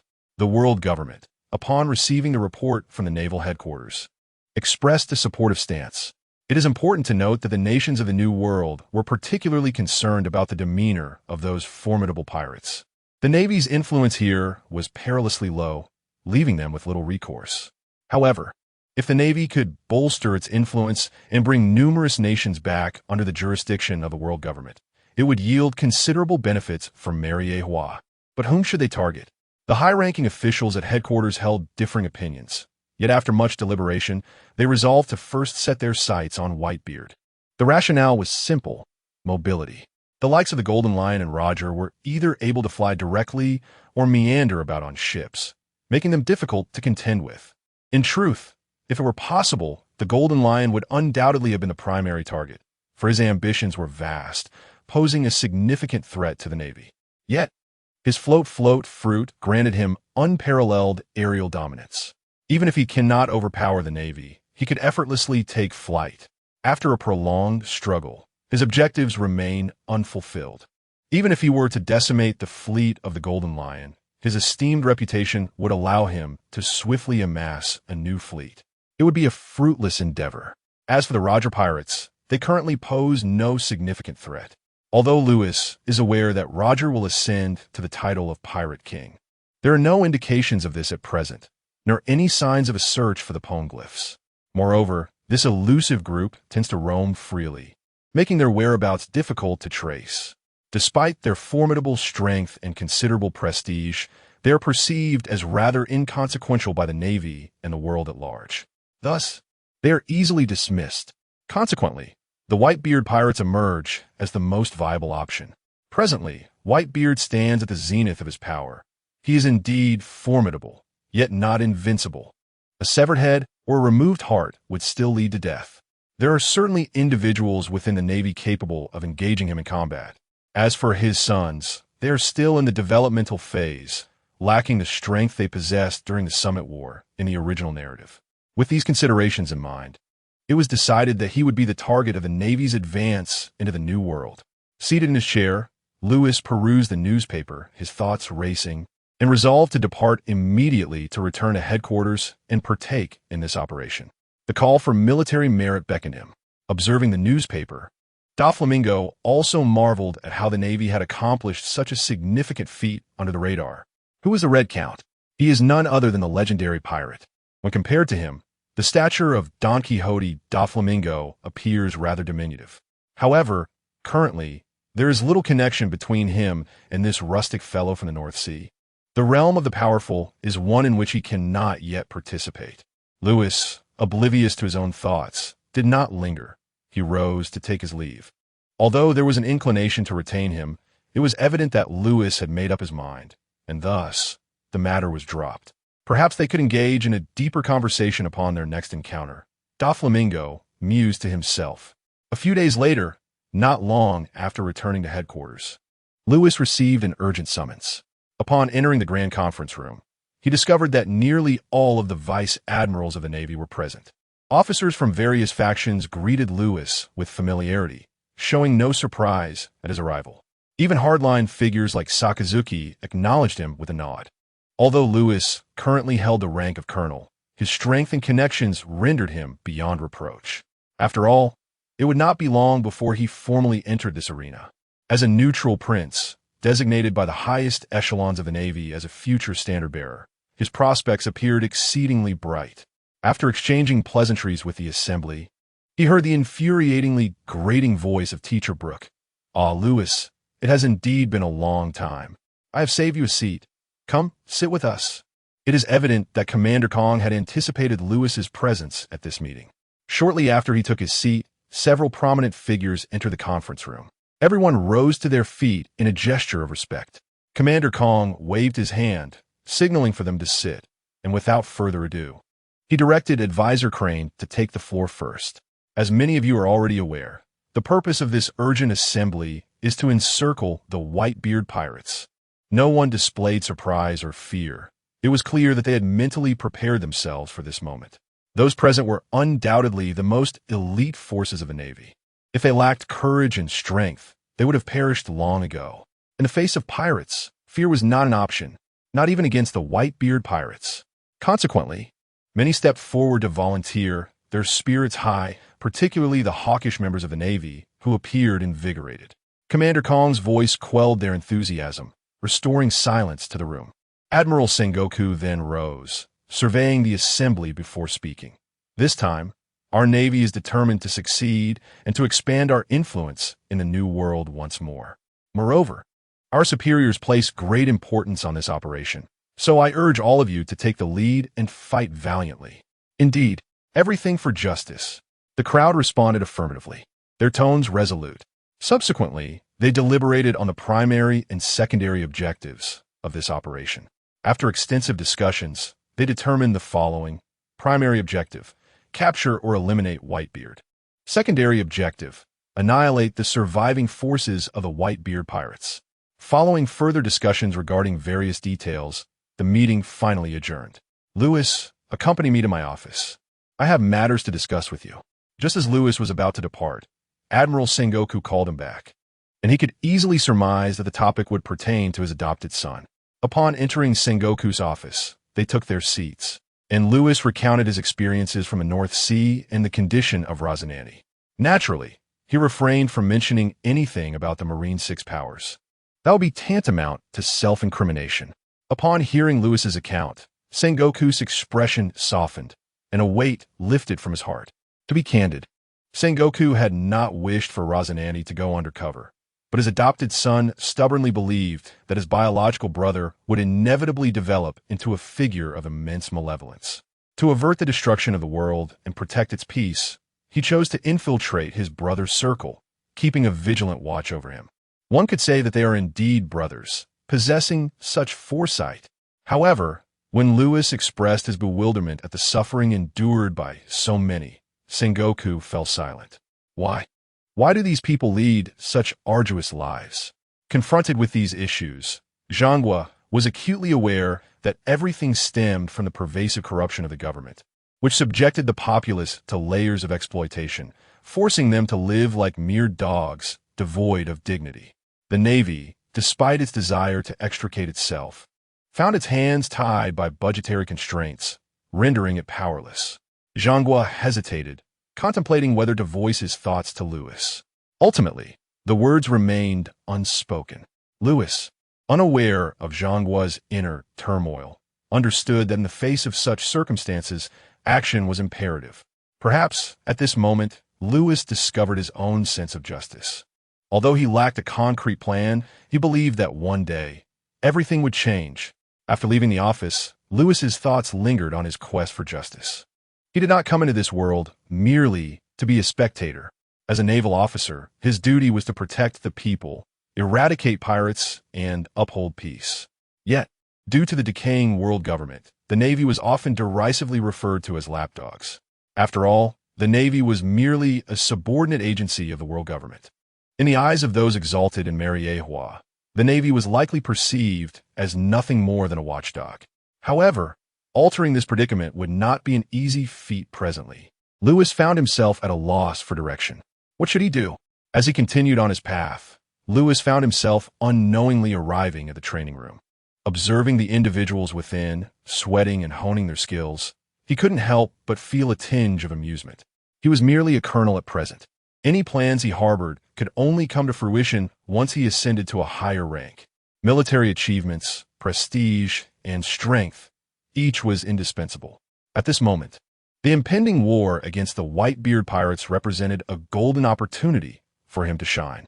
Lewis resolved within himself that this conflict would serve as his stage for exemplary performance.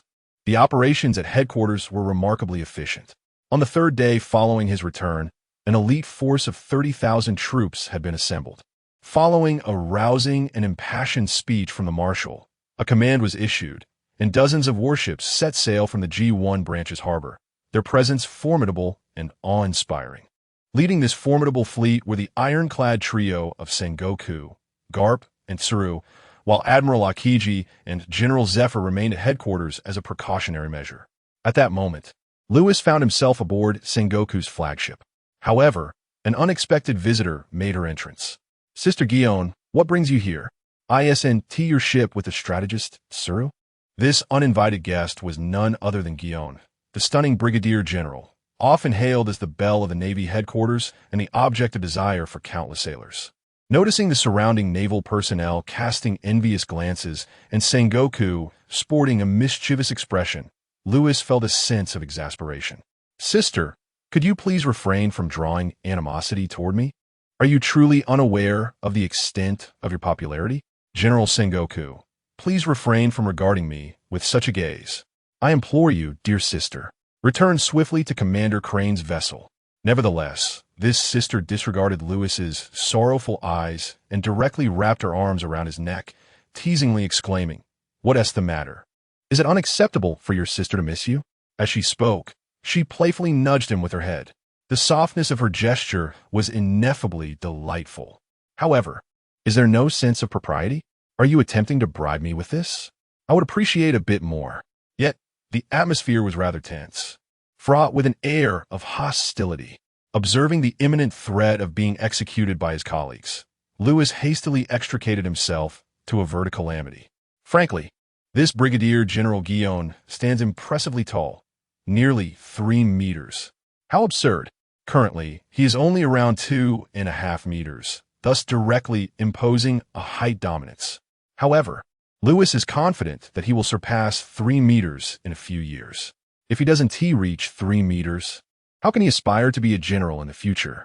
Wry smile. General Sengoku wore a peculiar smile, clearly believing there must be some hidden circumstances at play. He glanced at Lewis, then at Guion, and sighed something akin to, "Youth is truly splendid." However, there is no underlying secret. It is merely Guion's unrequited affection for Lewis. If Guion is the belle of the Navy headquarters, then Lewis is undoubtedly the Navy's most handsome, especially when standing alongside Teacher Beau. The contrast is strikingly intense. It is evident that Guion is quite the connoisseur of beauty. The moment I laid eyes on him in his office, I was utterly captivated. Not only that, but his popularity among the female Navy is remarkably high, with even some devoted admirers among mothers. However, our handsome gentleman remains blissfully unaware of this. Guion's arrival serves as a seasoning, and as the fleet gradually approaches the territory of the Whitebeard pirates, the atmosphere grows increasingly tense. War is looming on the horizon. Meanwhile, upon receiving news of the Red Count's capture, Whitebeard felt an unsettling premonition. Though he could not quite articulate its nature, it was merely a raw instinct. Consequently, he summoned the pirates roaming his territory to prepare for any unforeseen eventualities. At this moment, various pirate ships of differing shapes and sizes gathered around the Moby Dick, forming a circle akin to planets orbiting a sun, which unmistakably represented the independent pirate crews under Whitebeard's command. "Marco, do you know the reason for Dad's summons?" A nameless pirate captain, called upon for this gathering, grasped Marco's arm and inquired about the purpose of the assembly. Dad has his reasons for doing this. We simply need to await his orders. Although Marco said this, he too was somewhat in the dark. Indeed, the sudden assembly left him somewhat bewildered. Observing this, the man nodded slightly, refraining from further inquiries, and turned to join his comrades in revelry. The sound of merriment filled the air as Whitebeard sat in the principal seat, gazing at his boisterous sons indulging in food and drink, a sense of joy washing over him. It had been a while since he had seen this band of brothers, and a feeling of familial reunion blossomed in his heart, filling him with immense satisfaction. He raised his large wine bowl and drank heartily, relishing the moment, although an ominous premonition lingered in his mind. "Father, we have a situation." A lookout, specially assigned, shouted anxiously while pointing in a particular direction. At the sound of those words, Whitebeard sprang to his feet, and the others, shaking off their inebriation, grasped their weapons and turned their gazes toward the direction indicated by the lookout. In the distance, dark silhouettes began to emerge from the horizon, their numbers vast. As they drew closer, the truth became evident. It was none other than the formidable fleet of the Navy. Report: Admiral Sengoku, an independent pirate crew under the Whitebeard pirates has been spotted ahead. A naval sailor rushed toward Sengoku, delivering the news. With a telescope in hand, Sengoku quickly focused on the indicated position. Indeed, it was the Moby Dick. Sengoku murmured softly. He would never mistake the vessel of his old adversary. Without hesitation, he commanded, "Notify all ships to enter combat readiness immediately." As the command was issued, a chorus of alarms resonated, reflecting the resolute determination etched upon the faces of the crowd, who were evidently prepared for sacrifice. Lewis cast his gaze upon the Moby Dick, shaped like a great white whale, his eyes glimmering with fervor and an exhilarating heat coursing through his veins, brimming with martial enthusiasm. Gripping the standard longsword at his waist, his heart swelled with anticipation. Unlike the petty skirmishes of the past, this was a war involving tens of thousands. The magnitude of this conflict was unprecedented in both his lives. In this battle, he was determined to etch his name into history. As the two sides drew closer, the war was on the brink of eruption. The formidable Whitebeard and his crew emerged upon the deck, brandishing their formidable blades, with the captain adorned in a triangular hat, his lustrous golden locks cascading over his shoulders, and his dark golden eyes glinting with a frigid, murderous intent. The ominous premonition that had stirred within him was manifest, for it turned out to be the Navy. Gulalala. Sengoku, when did your Navy acquire such audacity? How dare you provoke me? Whitebeard's laughter boomed, yet beneath the mirth lay a palpable fury that was unmistakable. Instantly, a surge of overwhelming haki erupted towards the Navy fleet. However, Sengoku stood his ground, his gaze fixed unwaveringly on Whitebeard, equally unleashing his own haki, where their powers clashed. Crimson-black lightning erupted, sending waves crashing forth, even splitting the very sky asunder. Lewis looked up at the heavens, his pupils shrinking to pinpricks, his face a portrait of shock. The clash of haki, one of the iconic scenes worthy of the Pirate King. As both sides experienced a delicate balance, neither could overpower the other, leading them to tacitly withdraw their conqueror's haki. They understood that should they continue to unleash their formidable abilities, it would render any combat futile. One would strike, and the other would counter, leaving their subordinates with no purpose. It was merely a greeting. Sengoku was the first to break the silence, swiftly commanding all fleets to close in, preparing to unleash their cannon fire upon entering the optimal range. However, with the issuance of this command, one individual could no longer contain himself. Like a sword unsheathed, he dashed forth with a graceful moonwalk towards Whitebeard. "Ha ha ha! It has been a long time, Newgate." It was none other than Garp. "Hey, Garp, do we not agree that I would strike first this time?" Sengoku bellowed from his warship. This man was reckless and disregarded their plan. "Ah ha ha, Sengoku, what are you saying? I can't hear you at all. I'll go test the waters first, and then you can follow." Plans meant little to Garp. He believed in charging directly into battle. "Gwahaha, old mad dog." Whitebeard grinned widely. showing no hesitation as he assumed his classic stance. A milky white shield of energy coalesced in his hand, causing the surrounding space to tremble. Tremor. Fist to the bone. Observing this, Garp concentrated his formidable haki onto his fist, surging forward. The two roared in unison, quake. Meteor. The collision of their powers rendered the world momentarily silent. However, a tremendous roar suddenly filled the air. A tsunami. This was indeed a tsunami. The inexperienced Navy personnel, witnessing Whitebeard's formidable power for the first time, were struck with terror as the colossal wave threatened to engulf the entire fleet, their faces pale and expressions vacant. This cannot be allowed to prevail. Kazan stepped forward, clasping his hands together and murmuring, "Ice Age." An ice pillar erupted from his hands, swiftly freezing the ocean's surface, the tsunami succumbing to the encroaching frost. In an instant, it was entirely immobilized, frozen in place. Kazan exhaled a breath of cold air, casting a glance at Whitebeard, a faint smile playing at the corners of his mouth. With his presence, victory would not come easily. The two adversaries, locked in their struggle, momentarily separated. Observing his tsunami frozen, Whitebeard bore no resentment. After all, it was merely a test. They stood upon the icy surface as Sengoku approached Carp, remarking, "I hope you don't mind, Carp." "Not at all. When dealing with pirates, anything goes," he replied, clearly intent on a 2-against-1 strategy to swiftly conclude the battle. If Carp were to engage in a nightly duel with Whitebeard, it would likely stretch on for days without resolution. Whitebeard, unaffected by this seemingly underhanded tactic, understood that he was a pirate and the Navy was his adversary. No approach was beyond the pale. Tearing off the emblem of justice from his uniform and loosening his suit, Sengoku declared in a commanding voice, "It's time to engage, Carp." Having spoken, he unleashed his abilities. The Zoan type, mythical beast, human fruit, great Buddha form. Carp did not hesitate. After a nod, he simultaneously launched his assault. Meteor Fist, Great Buddha Shockwave. The two figures flashed across the icy surface, creating countless small craters, advancing with formidable force, one to the left and the other to the right, crashing towards Whitebeard. Whitebeard, undeterred, let out a roar towards the heavens, wielding the Tsong Yun Chia horizontally across his chest, a milky white halo coalescing as he charged forward. The two sides immediately engaged in battle. Meanwhile, within the naval fleet, Admiral Tsuru observed the two confronting Whitebeard head-on and couldn't help but roll her eyes. Nevertheless, she took command and issued a direct order. All troops advance. The Navy responded in unison, stepping onto the ice, charging towards the enemy fleet, a palpable aura of menace enveloping them. Lewis also unsheathed his longsword.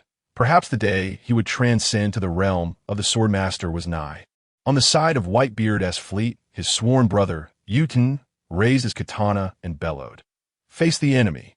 The others echoed his call, brandishing their weapons as they rushed forward, their momentum overwhelming. Uten led the charge, piercing into the enemy ranks. With a single strike, several foes fell instantly. Yet, as he prepared to expand his victory, his observation haki went into a frenzy. A somewhat frivolous voice rang in his ears, accompanied by a dazzling light. "Have you ever been kicked at the speed of light?" It was none other than Teacher Borsellino's light-speed kick. As Yu-Tien sensed the warning signs, he swiftly raised his dual blades in defense, yet he was a fraction too late. A powerful kick struck him squarely in the chest, sending him flying. "Brother Yu-Tien, Captain Yu-Tien." Various cries of concern echoed, yet their anxiety was palpable and unified.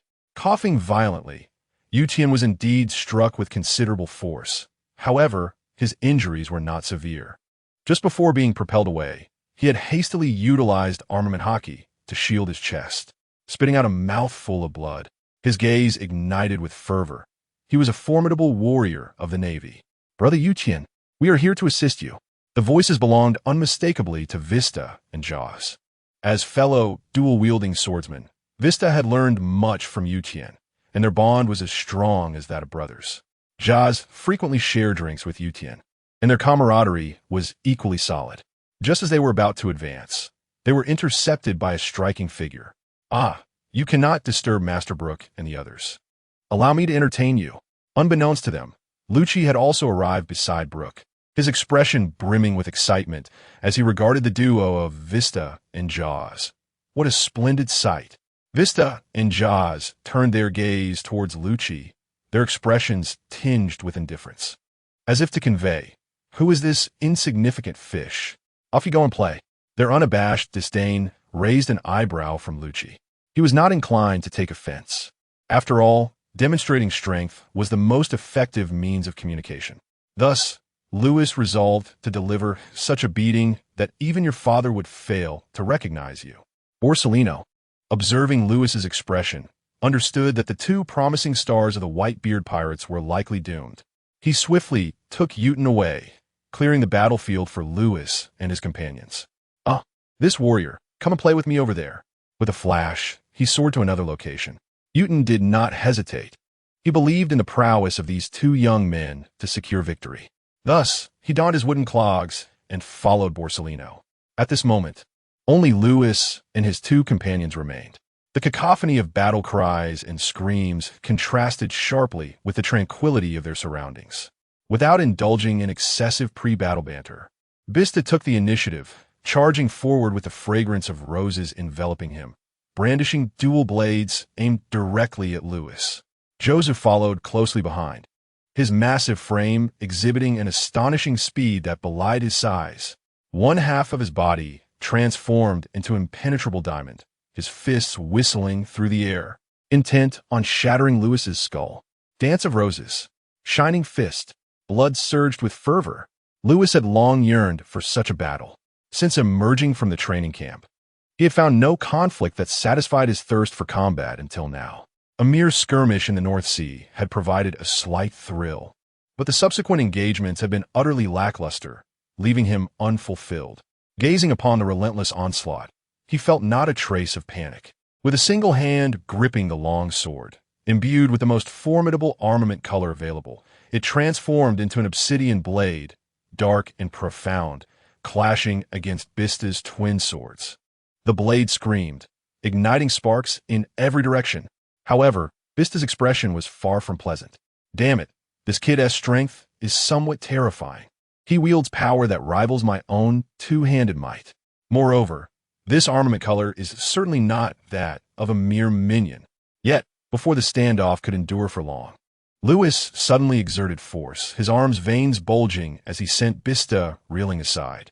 After gaining some distance, Josu's attack emerged from the vacated space. Upon witnessing this, Lewis chuckled. Without hesitation, he conjured a blue-purple shield with his other hand and took a significant step forward to meet Josu's diamond fist. Initially, Josu, encountering an unknown ability from Lewis, scoffed inwardly. "Aside from my old man's tremor fruit, no power could breach my physical defenses." But as soon as contact was made, his expression shifted dramatically.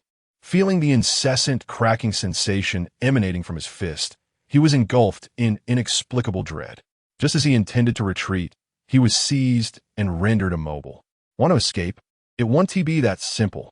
Lewis wore a grim resolve, his smile icy, the long sword having somehow been plunged into the icy surface. While his free hand formed a fist, his ability activated once more, striking Josu's diamond form as he bellowed, "Shatter the stars." The impenetrable diamond defense shattered like a mere jest, blood gushing from various wounds, transforming Jaws into red diamond. As he fell to the ground, lifeless and devoid of consciousness, Vista stood nearby, his face etched with horror, unable to comprehend how his dear brother had been felled so swiftly. Gasps of disbelief echoed around them, as onlookers stared at Jaws' fallen form in astonishment. In truth, it was Jaws' own hubris that led to his downfall, had he not underestimated his opponent. Leaving himself vulnerable to Lewis's strike, he might have endured a few more exchanges. Vista's eyes burned with rage, his hands trembling around his blades, clearly pushed to the brink of fury. Yet Lewis remained nonchalant, retrieving his long sword from the ice with an air of casual elegance, casually brushing back his hair while casting a provocative glance at Vista, remarking, "How was that strike? Quite impressive, wasn't it?" In that moment, The thread of reason within Bista snapped under Lewis's taunt, engulfing him in a blaze of wrath. With a primal roar, he lunged at Lewis, brandishing his twin blades like a feral beast. There was no evasion, no retreat. He clashed with Lewis, their swords dancing in a fierce contest. Yet he found himself being overwhelmed. In response, Lewis remained unperturbed. He understood that the fury bestowed upon Bista endowed him with formidable strength. Yet it also exacted a considerable toll in terms of physical stamina. Intentionally provoking Bista was a strategy to amplify the pressure, thereby facilitating his ascension to the realm of the Swordmaster. Although he had temporarily lost his rationality, the techniques were deeply ingrained in his instincts. His swordsmanship persisted. Lewis attuned himself to the sensations arising from the clash of blades. The breath of all things echoed, and sword were no exception. While ordinary individuals could not perceive the life within inanimate objects, swordsmen and those of exceptional talent could. Since it is life, death must inevitably follow. This truth applies to all, be it human or otherwise. After consuming the fracture fruit, Lewis's comprehension of the concept of destruction deepened. To shatter one's body is to sever their vitality. This marks the path of ultimate offense that Lewis has chosen. As long as my damage is sufficient, I can sweep away all obstacles. Simple, direct, and brutal. Yet, within this world, it proves to be exceedingly effective.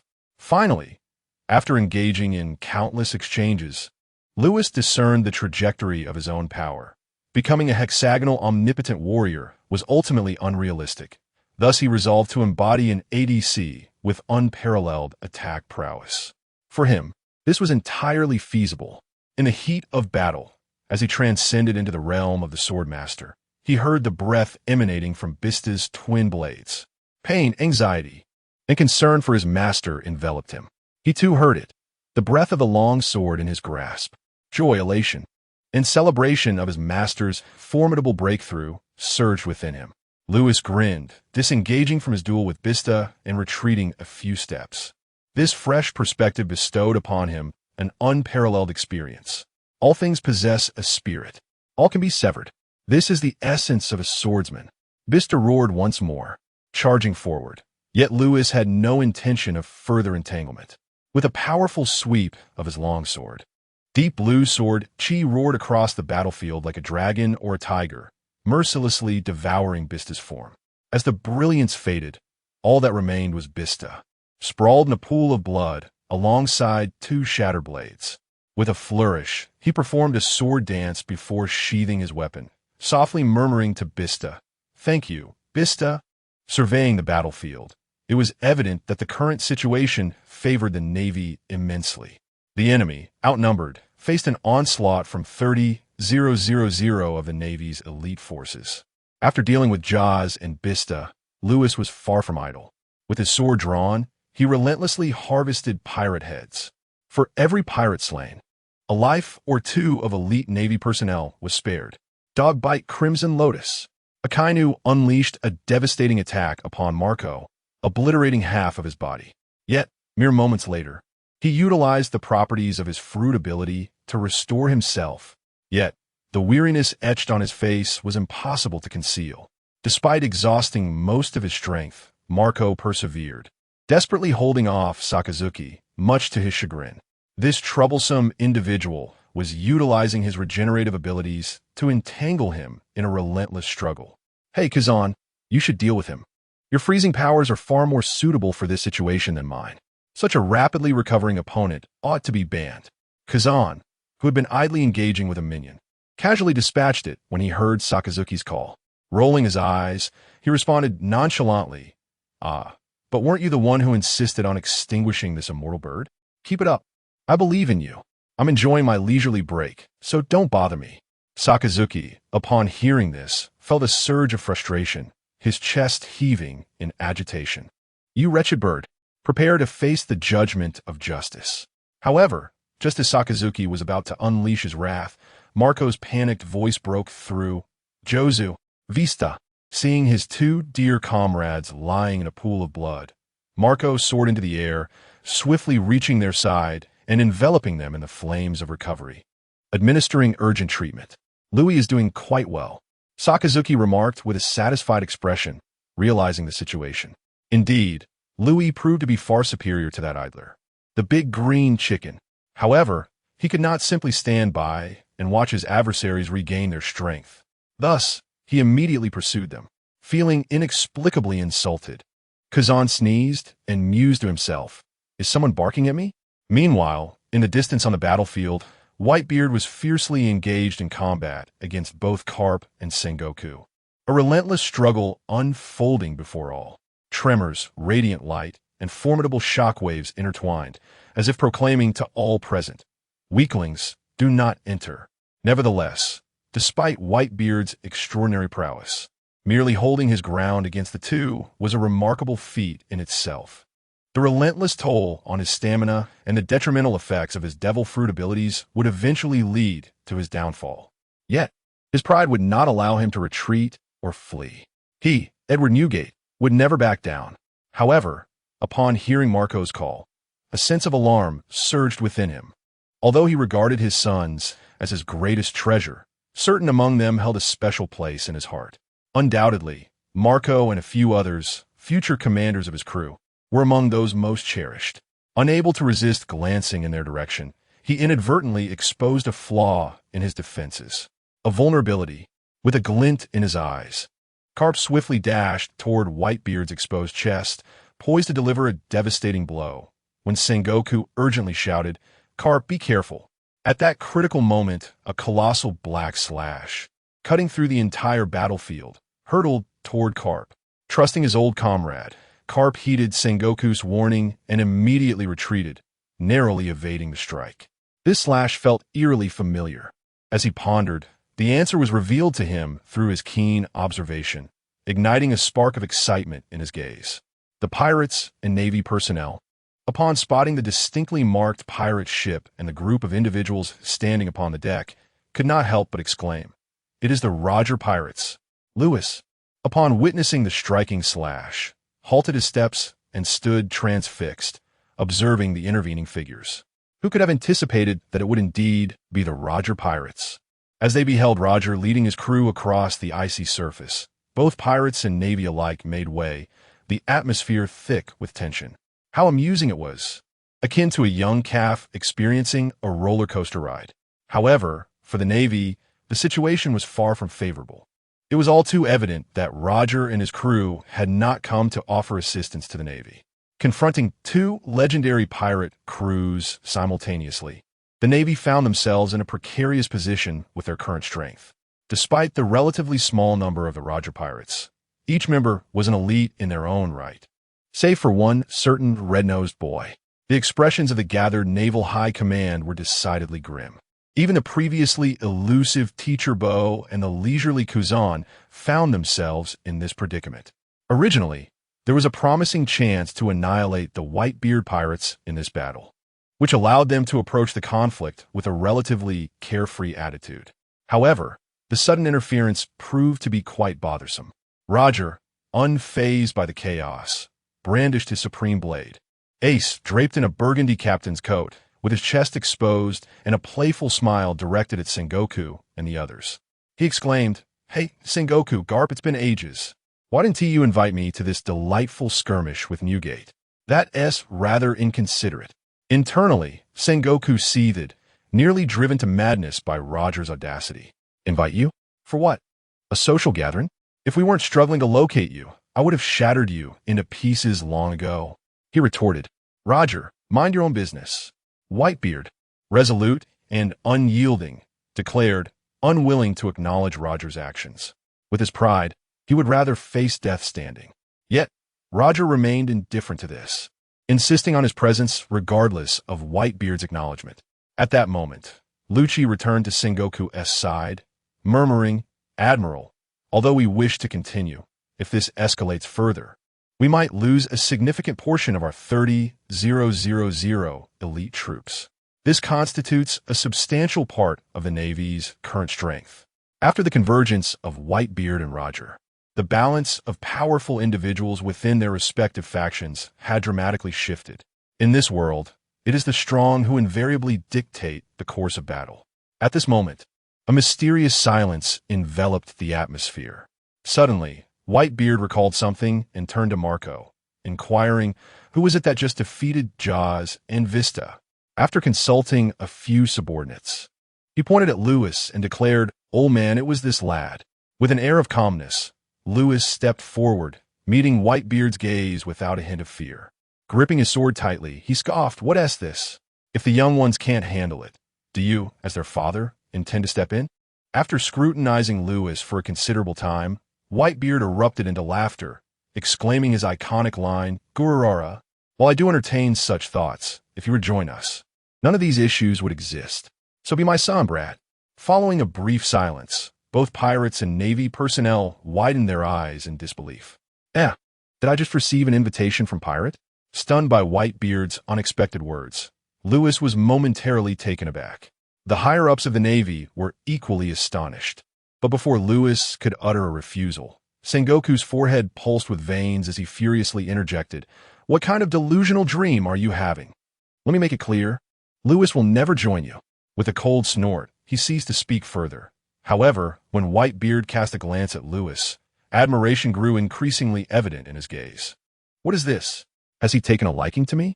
Strangely enough, it seems to be the case. Within the Whitebeard pirates, although individuals like Marco possess youth and potential, none have yet emerged capable of inheriting the mantle of Whitebeard.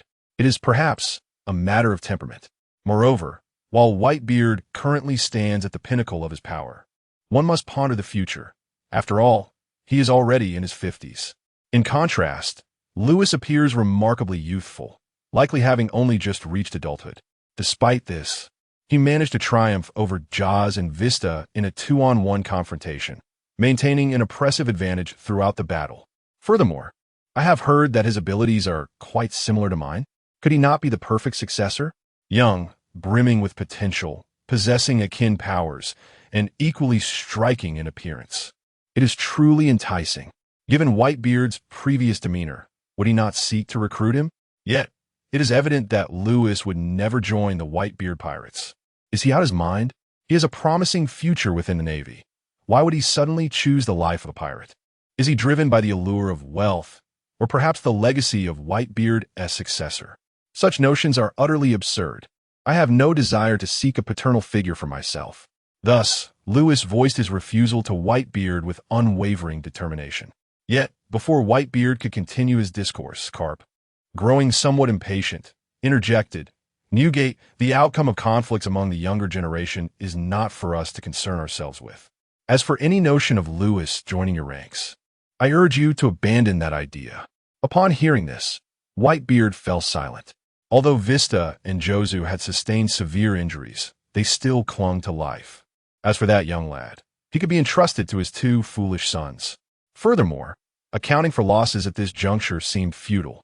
However, Roger, that instigator, chose this moment to assert his presence. "Hey, Lewis, why not come over to my side? Everyone here is exceptional, and the conversation is delightful." Beside him, Rayleigh and Jabba struggled to contain their exasperation. "Brother, what on earth are you trying to achieve? Is it your intention to provoke the Navy to their limits?" It was evident to any discerning observer that the Navy held this young man in high regard. "Roger, please refrain from further comments," Rayleigh exclaimed, hastily covering Roger's boisterous mouth while offering the Navy an awkward yet polite smile. The Navy, however, was not appreciative, their expressions dark as coal. Why on earth is there such an insistence for Lewis to join? Do they truly believe the Navy is intimidated by them? The pressing question remained, should this war continue? With this thought, the Navy members turned their gazes towards Sengoku, contemplating whether to engage in battle or to seek a truce. While the Navy had not suffered grievous losses, the odds of victory appeared slim should the conflict persist. Even if one were to exhaust all resources in battle, it would be futile. Should we not be wary of other pirates? Setting aside the formidable Gold Lion, individuals such as Big Mom and Kaido are certainly not to be trifled with. If there were a significant chance of success, perhaps one could devise a plan. However, in the present moment, Sengoku, with a countenance full of resignation, sighed deeply. After weighing the pros and cons, he ultimately opted for a ceasefire. orders were dispatched across the Navy, although the current predicament was understood. Discontent lingered in the hearts of many. Could it simply be a matter of luck? Thus, this conflict concluded rather anticlimactically. In the aftermath, pirate ships sailed away together. On the Moby Dick, two groups of pirates were reveling in a feast, celebrating what they deemed a victory. After all, survival itself is a triumph. Amidst the clinking of glasses, those who had indulged began to showcase their talents, creating a lively atmosphere.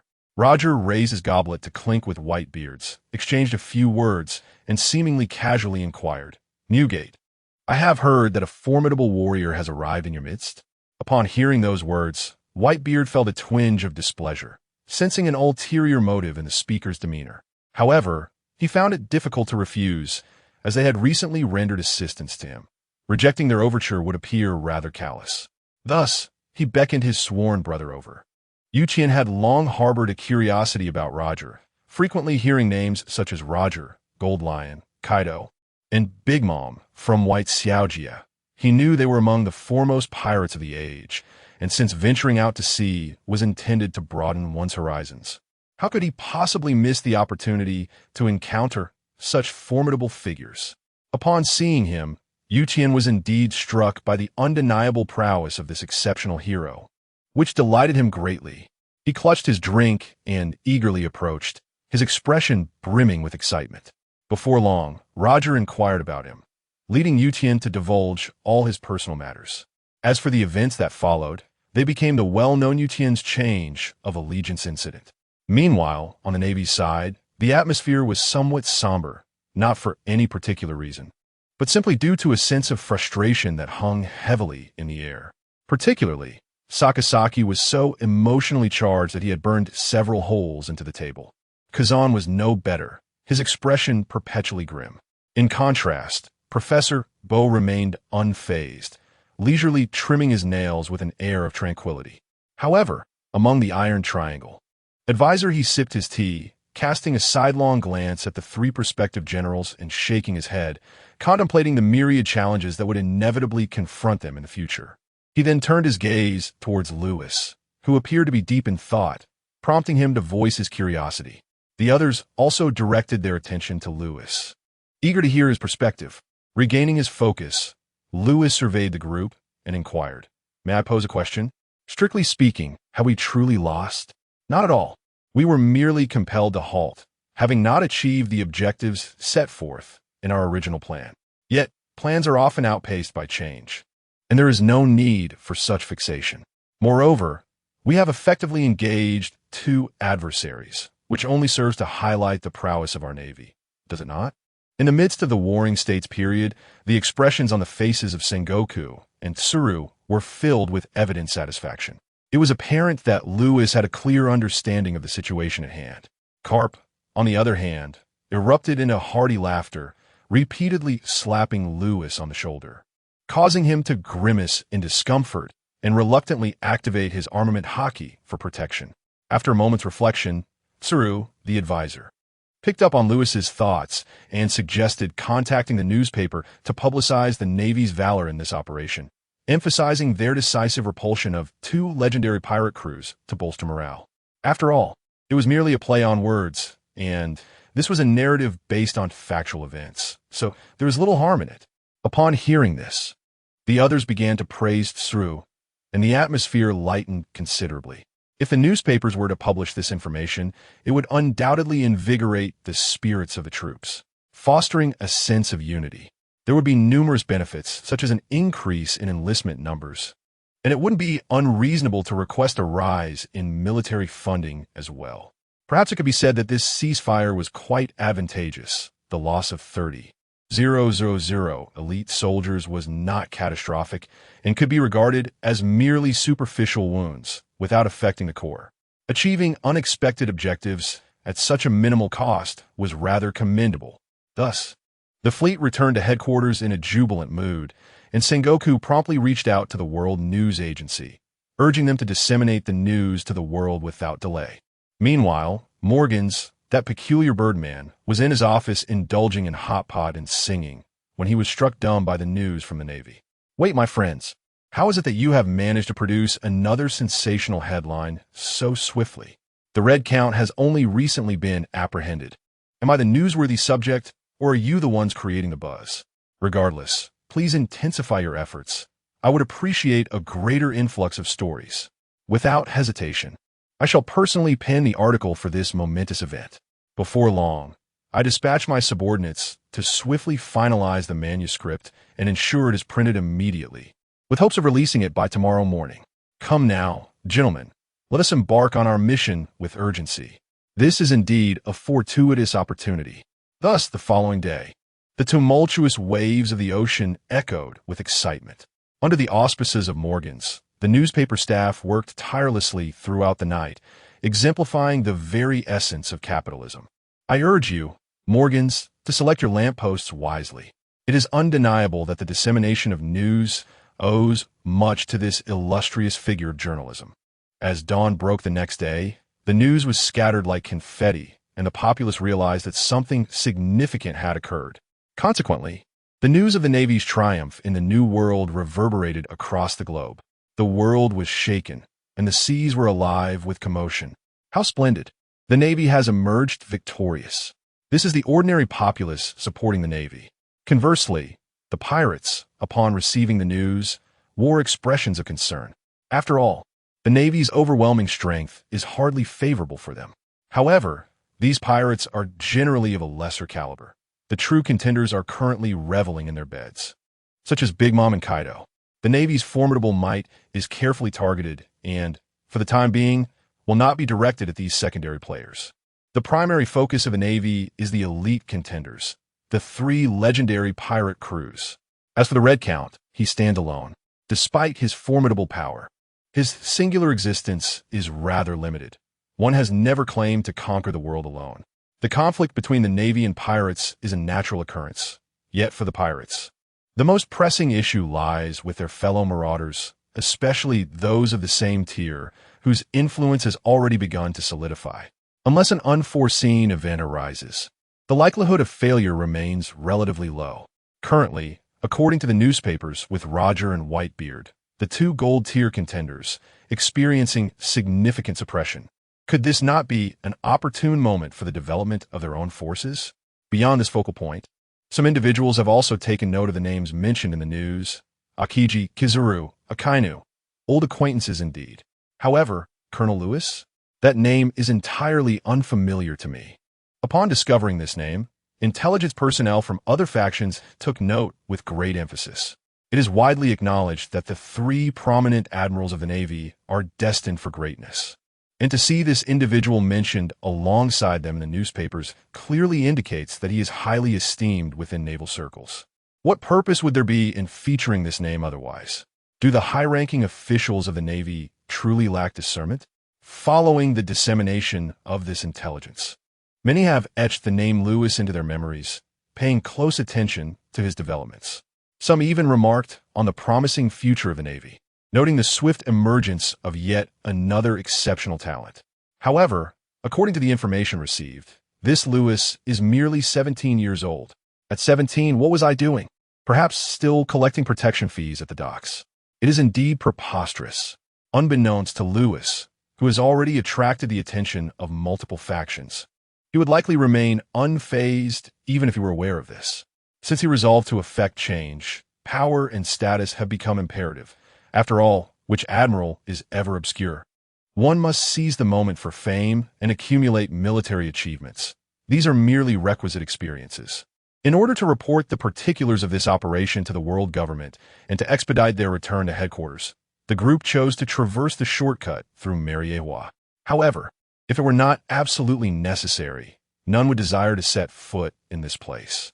The juxtaposition of the noble celestial dragons and the wretched slaves coexisting in this so-called holy land is indeed absurd.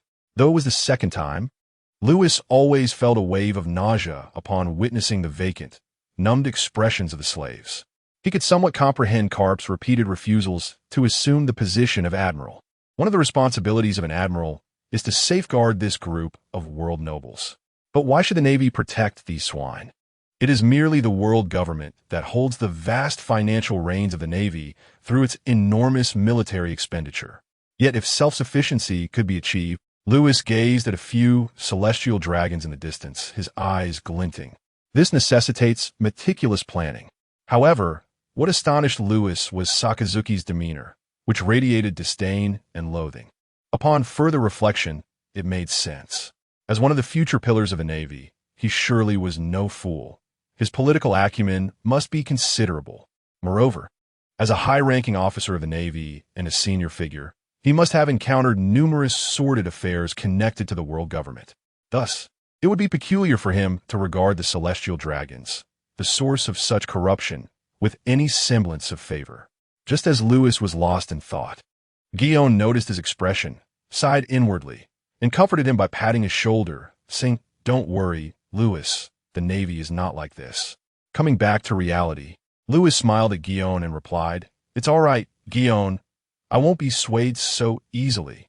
Indeed, if there is no change, the Navy will inevitably transform into such a state." He shook his head, burying his thoughts deep within, and began to engage in light-hearted conversation with Guillaume, the atmosphere gradually improving. Upon returning to the headquarters, Lewis resumed his daily routine. Aside from exercising, he specifically requested to undertake missions from Commander Crane to further hone his skills. For the staff work of the command center was rather sedentary. Commander Crane consented, allowing him a significant amount of time for external assignments. As Lewis successfully completed numerous missions, people began to associate the name from the newspapers with his identity. He was no longer just a name. He had acquired a tangible sense of intimidation. His presence could be felt along the Grand Line and even in the New World. Moreover, he earned a title of his own. The public referred to him as Commodore Starbreaker, while the pirates who feared him dubbed him the Blood Lion. The title of Starbreaker was quite commendable, but the moniker of Blood Lion felt rather uninspired. Each time he approached a pirate ship, terrified cries would ring out. "The Blood Lion has arrived. Flee at once." This left Lewis feeling quite embarrassed. However, there was also a minor issue that troubled him. "Lewis, how many letters have you received this week?" Guillaume inquired with a curious expression in Commander Crane's office. The reason for her inquiry was simple. His overwhelming handsomeness had stirred quite a commotion. Lewis, after all, is a man renowned as the Navy Prince, who, while on missions, occasionally encounters young women in peril. One must ponder, if a dashing hero were to descend from the heavens to rescue you, could you possibly remain indifferent? One might feel compelled to offer oneself in gratitude. However, should Lewis possess a less than charming visage, one might be destined to a life of servitude in the next incarnation. Such is the stark reality. Even more astonishing is the frenzy that ensued when Lewis's photograph was published in the newspapers. Women of all ages clamored to procure a copy. This left Morgan elated upon reviewing the report, exclaiming, "I've found it, my new key to wealth." Consequently, this individual frequently contacted the naval headquarters, yearning for the opportunity to conduct an exclusive interview with Colonel Lewis. For these reasons, upon returning from his missions, Lewis was inundated with an abundance of love letters. This provoked Guillaume's ire, causing her to seethe and curse those shameless interlopers. "Keep your distance. He is mine, all mine." Faced with Guillaume's frosty glare, the dashing Lewis found himself in a cold sweat, promptly surrendering all the letters to her. "Wait, hold on, I haven't done anything wrong. Why do I feel so guilty?" Upon regaining his composure, Lewis fell into a contemplative state, grappling with his bewilderment. Beside him, Crane, his advisor, was thoroughly enjoying the spectacle. A contented smile gracing his face as he cradled his teacup, seemingly relishing the moment, as if he were snacking on seeds and peanuts. This indulgence was not confined to the present. At times, similar scenes unfolded during their encounters in the Warring States and in Zephyr, becoming a customary entertainment for the upper echelons of the Navy. While Kazan and Teacher would exchange a few light-hearted jests, it was unexpected when Sakazuki approached Lewis, inquiring about the timing of their wedding so that he could allocate time to attend. Even more astonishing, the old rascal Garp had taken to betting on the age at which the two would tie the knot. Were it not for the certainty of defeat, Lewis would have relished the opportunity to deliver a decisive blow to him. How utterly absurd! Must you construct your merriment upon the foundation of my tribulations? When did the Navy headquarters become so alien to me? Frustration surged within me. When shall I rise again? Thus, 2 long years passed. Lewis was on the cusp of his 20th birthday. In addition, he had garnered a significant tally of military achievements that silenced many of his critics, ultimately earning the rank of Commodore and stepping into the ranks of senior officers. He also became the youngest Commodore in the annals of Navy history, and perhaps he would shatter subsequent records as well. However, these past 2 years were far from tranquil. Hey, Kazan, we are here, at the Naval Headquarters port. Several naval commanders awaited someone's arrival. When the awaited individual finally appeared, Lewis waved his hand in a somewhat irritated manner, signaling his presence. After nearly an hour of waiting, it was understandable that there would be some dissatisfaction, especially with a mission on the horizon. Observing Kazan, who still bore the remnants of sleep with conspicuous dark circles under his eyes, Lewis rolled his eyes in exasperation. This fellow seemed increasingly drowsy. Beside him, Sakazuki maintained a stoic expression, yet the impatience in his eyes was unmistakable, clearly protesting Kazan's tardiness. Unable to contain himself, he made a few pointed remarks about the importance of setting an example as a naval officer and the necessity of punctuality. However, Kazan retorted, claiming he had been out rescuing the souls of wayward maidens during the night. A truly noble act. No one understood justice better than he did. This declaration left the onlookers struggling to suppress their laughter, their faces flushing with amusement, while Sakazuki's eyebrow twitched in response to this explanation. Rescuing wayward maidens? More like indulging in a foot massage, I suspect. Just as the two continued their playful banter, Admiral Sengoku approached with a grave expression, flanked by a group of individuals clad in black suits. The leader of this entourage trailed Sengoku closely, exuding an air of sycophancy, adeptly embodying the role of subordinate. Without even mentioning Sengoku, the sight of this group caused the expressions of the naval commanders to turn frosty. These individuals were none other than the operatives of the government's espionage agency, the CP organization. The leader, Spandane, emerged as the focal point of attention. To inquire about his identity, one must recall that he is the progeny of Spandam, who participated in the Battle of Judicial Island in the original narrative. Observing his repulsive resemblance to Spandam, a sense of foreboding enveloped Lewis as he glanced around at the assembled commanders. Apart from himself, the others were all vice admirals from the headquarters, precisely 5 in number. The Demon Extermination Order? A wave of astonishment washed over him. What had transpired to necessitate such an extreme measure? The subsequent words of Sengoku elucidated his confusion. Your mission is to execute the Demon Extermination Order, targeting O'Hara in the West Sea. We are commanded to erase O'Hara from the map. Understood. Everything for the sake of justice. The commanders accepted the task without hesitation. For soldiers, obeying orders is paramount. After a moment's pause, Kazan too acquiesced to the command. Lewis remained silent. Upon hearing the name, O'Hara, he grasped the implications, the historical texts. Thoughts raced through his mind, and a bold notion began to take shape. To comprehend this, one must reflect on the war that transpired 2 years prior. Following the conflict, Roger discovered that Kazuki Odin belonged to a lineage of stone masons who had forged the historical texts 8 centuries ago and possessed the ability to decipher them. This delighted him immensely.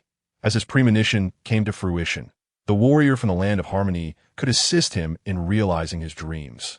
He extended a direct invitation to board the ship of Roger. However, Whitebeard vehemently opposed this, filled with rage. Although he had previously come to their aid on the battlefield, the audacity of attempting to undermine him in such a blatant manner was utterly intolerable. Subsequently, a fierce battle ensued on a deserted island that lasted 3 days and nights. Yet, deep within, Odin felt that Roger and his crew resonated more with his aspirations. Thus, he approached Whitebeard with a request to join Roger's ship. This left Whitebeard in considerable distress, and after much persuasion, he reluctantly acquiesced. At that time, Odin's joining of the Roger pirates even made the news, though Lewis paid little heed to it, merely lamenting the swift passage of time. This signified that the day of Roger's ascension was drawing near. Yet, It remained uncertain whether the Battle of Edward would transpire in this world. With Odin's assistance, Roger and his crew deciphered numerous historical texts. However, he understood the wisdom in not placing all his eggs in one basket, thus opting to entrust a portion of these historical documents to the scholars of O'Hara. Despite their efforts to maintain secrecy, there are no walls that do not allow the wind to pass through. Ultimately, the world government uncovered the Roger pirates' research into the historical texts. While it was one thing for pirates, who were inherently lawless, to engage in such studies, what infuriated the Gorsei was that the scholars of O'Hara were also involved in this pursuit. After numerous warnings went unheeded, a decision was made to eradicate the existence of O'Hara. While Rob Lucci could not be apprehended, how could one possibly escape from such a vast island? Thus, today's operation was initiated. Frankly speaking, Lewis supported the Demon Extermination Order. The world government has repeatedly cautioned against tampering with certain matters, yet you chose to ignore their warnings. After multiple admonitions, you still persisted. What is your intention? To rebel? To oppose the ruling government? Have you lost your senses? No one could tolerate such defiance. Regardless of the historical significance of your location, it pales in comparison to the gravitas of Mariewa. Did you truly believe they would be lenient? Nevertheless, Lewis recalled that in the original narrative, the two protagonists of this operation were Sakazuki and Kazan, and their antagonism began as a result of this very incident. For now, it is merely a matter of mutual disdain, yet their camaraderie in battle remains profound. After the mission briefing, Sengoku also introduced Spandam and his associates, facilitating a brief acquaintance. However, this Spandam is not as foolish as his son. Rather, he displays a keen understanding of human relationships. Following their exchange, the rapport between both parties noticeably softened. Especially during his conversation with Lewis, it almost seemed as though he were inclined to fawn over him. Ever since Lewis joined the Navy and began to shine, he has garnered attention from higher-ups who recognize his exceptional talent and capabilities across various domains. The five elders even sought out Admiral Kong, contemplating the possibility of integrating this promising talent into the CP organization. However, after Admiral Kong vehemently opposed the idea, they had no choice but to abandon it. Ironically, this only heightened their interest. If he were not to join the CP, given his age and potential, remaining within the Navy's framework would undoubtedly pave the way for his future as an admiral of the Navy. Our esteemed officer is also quite well informed, having learned from an undisclosed source that the five dignitaries hold a significant regard for Commodore Lewis. Thus, the scene unfolded. It left Lewis somewhat astonished, coupled with a hint of confusion. Could it be that Spandam is truly his son in the future? It certainly evokes the notion of a tiger father begetting no dogs. With such eloquence, it would indeed be a pity if he didn't pursue a career as a stand-up comedian. After a round of discourse, the leader of this operation, Sakazuki, issued the command for all personnel to board the ship and set sail for O'Hara. For Lewis, this marked his inaugural visit to O'Hara, and it would also be his final one. Aboard the warship, Lewis was engaged in conversation with Sakazuki and Kuzan regarding the nuances of hockey. Alas, my mastery of high-level hockey remains inadequate. How did you both acquire such skills? 3 years have passed since the awakening of hockey.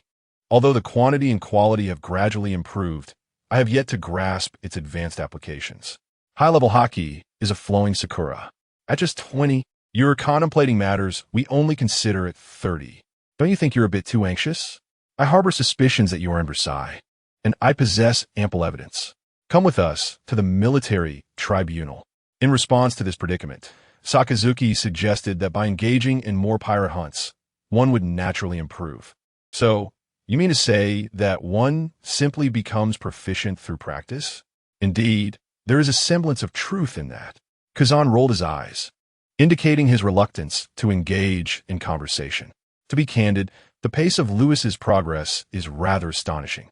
If he were to wait for the proper moment to contend for the position of admiral, that might not be such a bad prospect after all.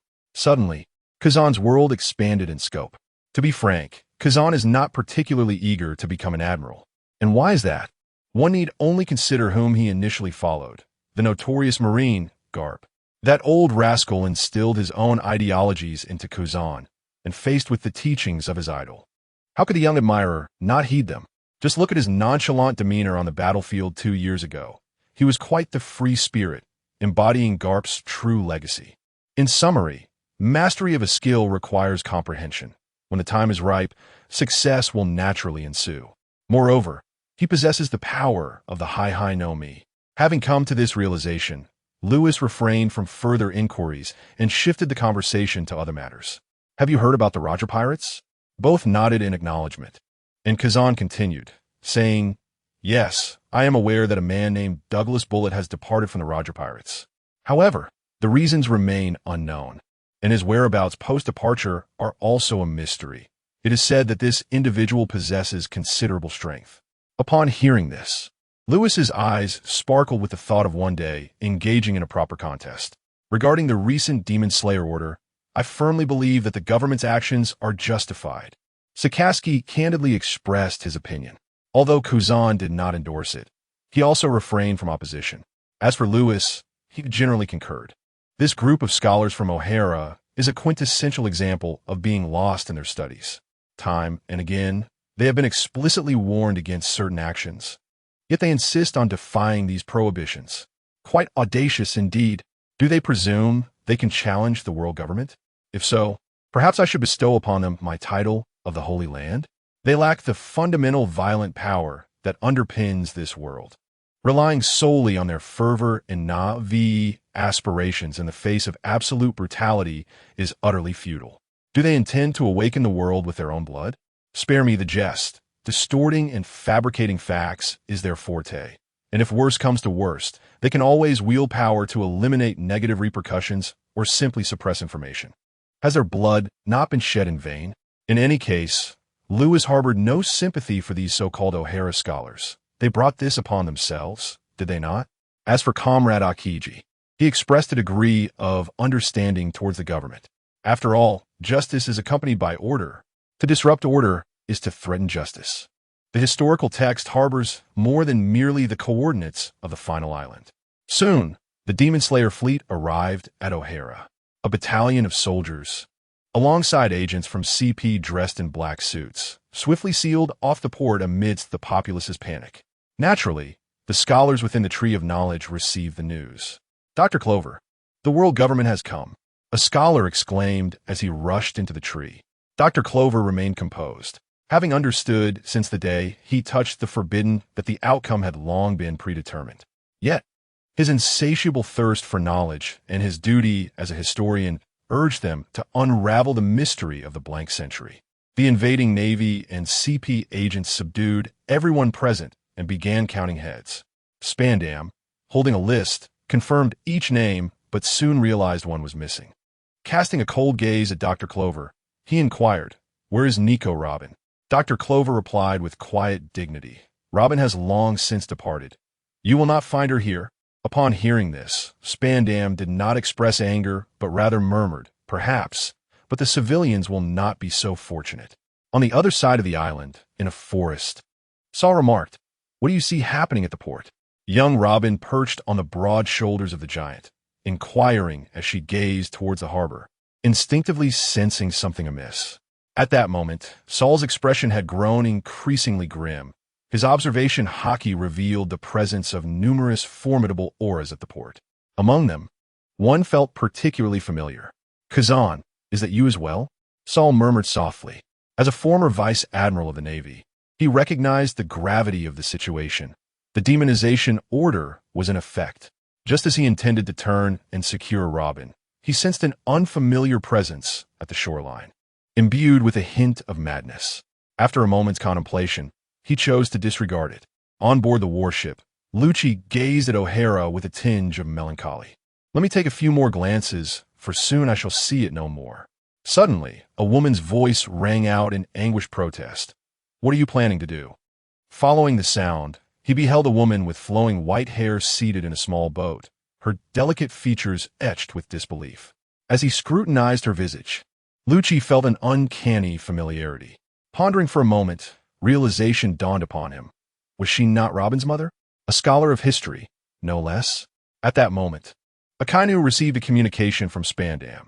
One scholar was absent from the arrest list, a certain Nico Alvia. What a fortuitous coincidence. Without hesitation, he promptly dispatched soldiers to apprehend her and informed Spandane that there is no need for concern. The individual has been apprehended. Alas, did you hear that, Dr. Clover? Spandane gazed at the elderly scholar with a mocking countenance, his tone laced with sarcasm. Why? Why return at this moment? Dr. Clover, with a visage of shock, appeared somewhat defeated. Their intention had been to facilitate Orbihoa's escape in advance, thus preserving a legacy for O'Hara. Yet, at this critical juncture, he had returned. Noticing his silence, Spandane disregarded him and withdrew several documents from his coat, proceeding to read them aloud before all present. These are the crimes attributed to O'Hara. Therefore, by the law, all scholars from O'Hara are to be executed on the spot without delay.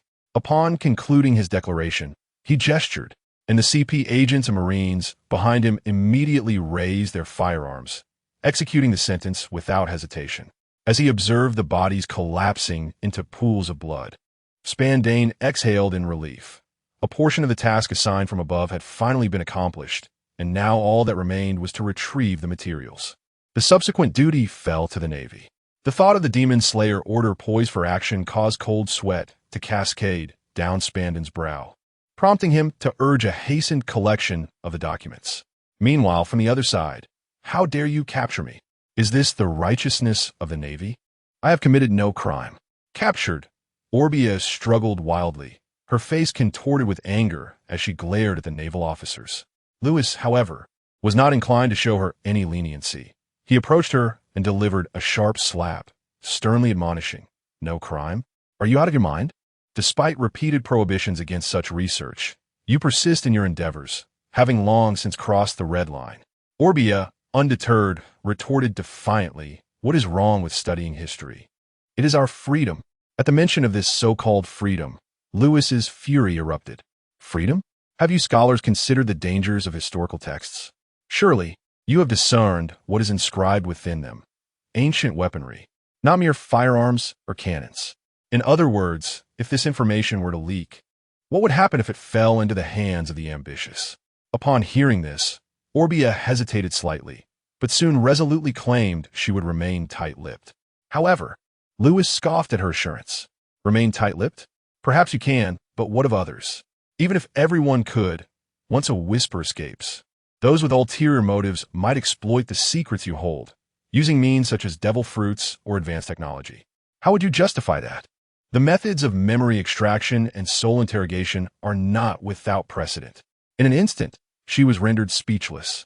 Kazan, who had been somewhat wavering, suddenly regained his composure. Indeed, should such an event transpire, it would be inexcusable. Meanwhile, Sakazuki regarded Lucci with admiration. This notion greatly appealed to him.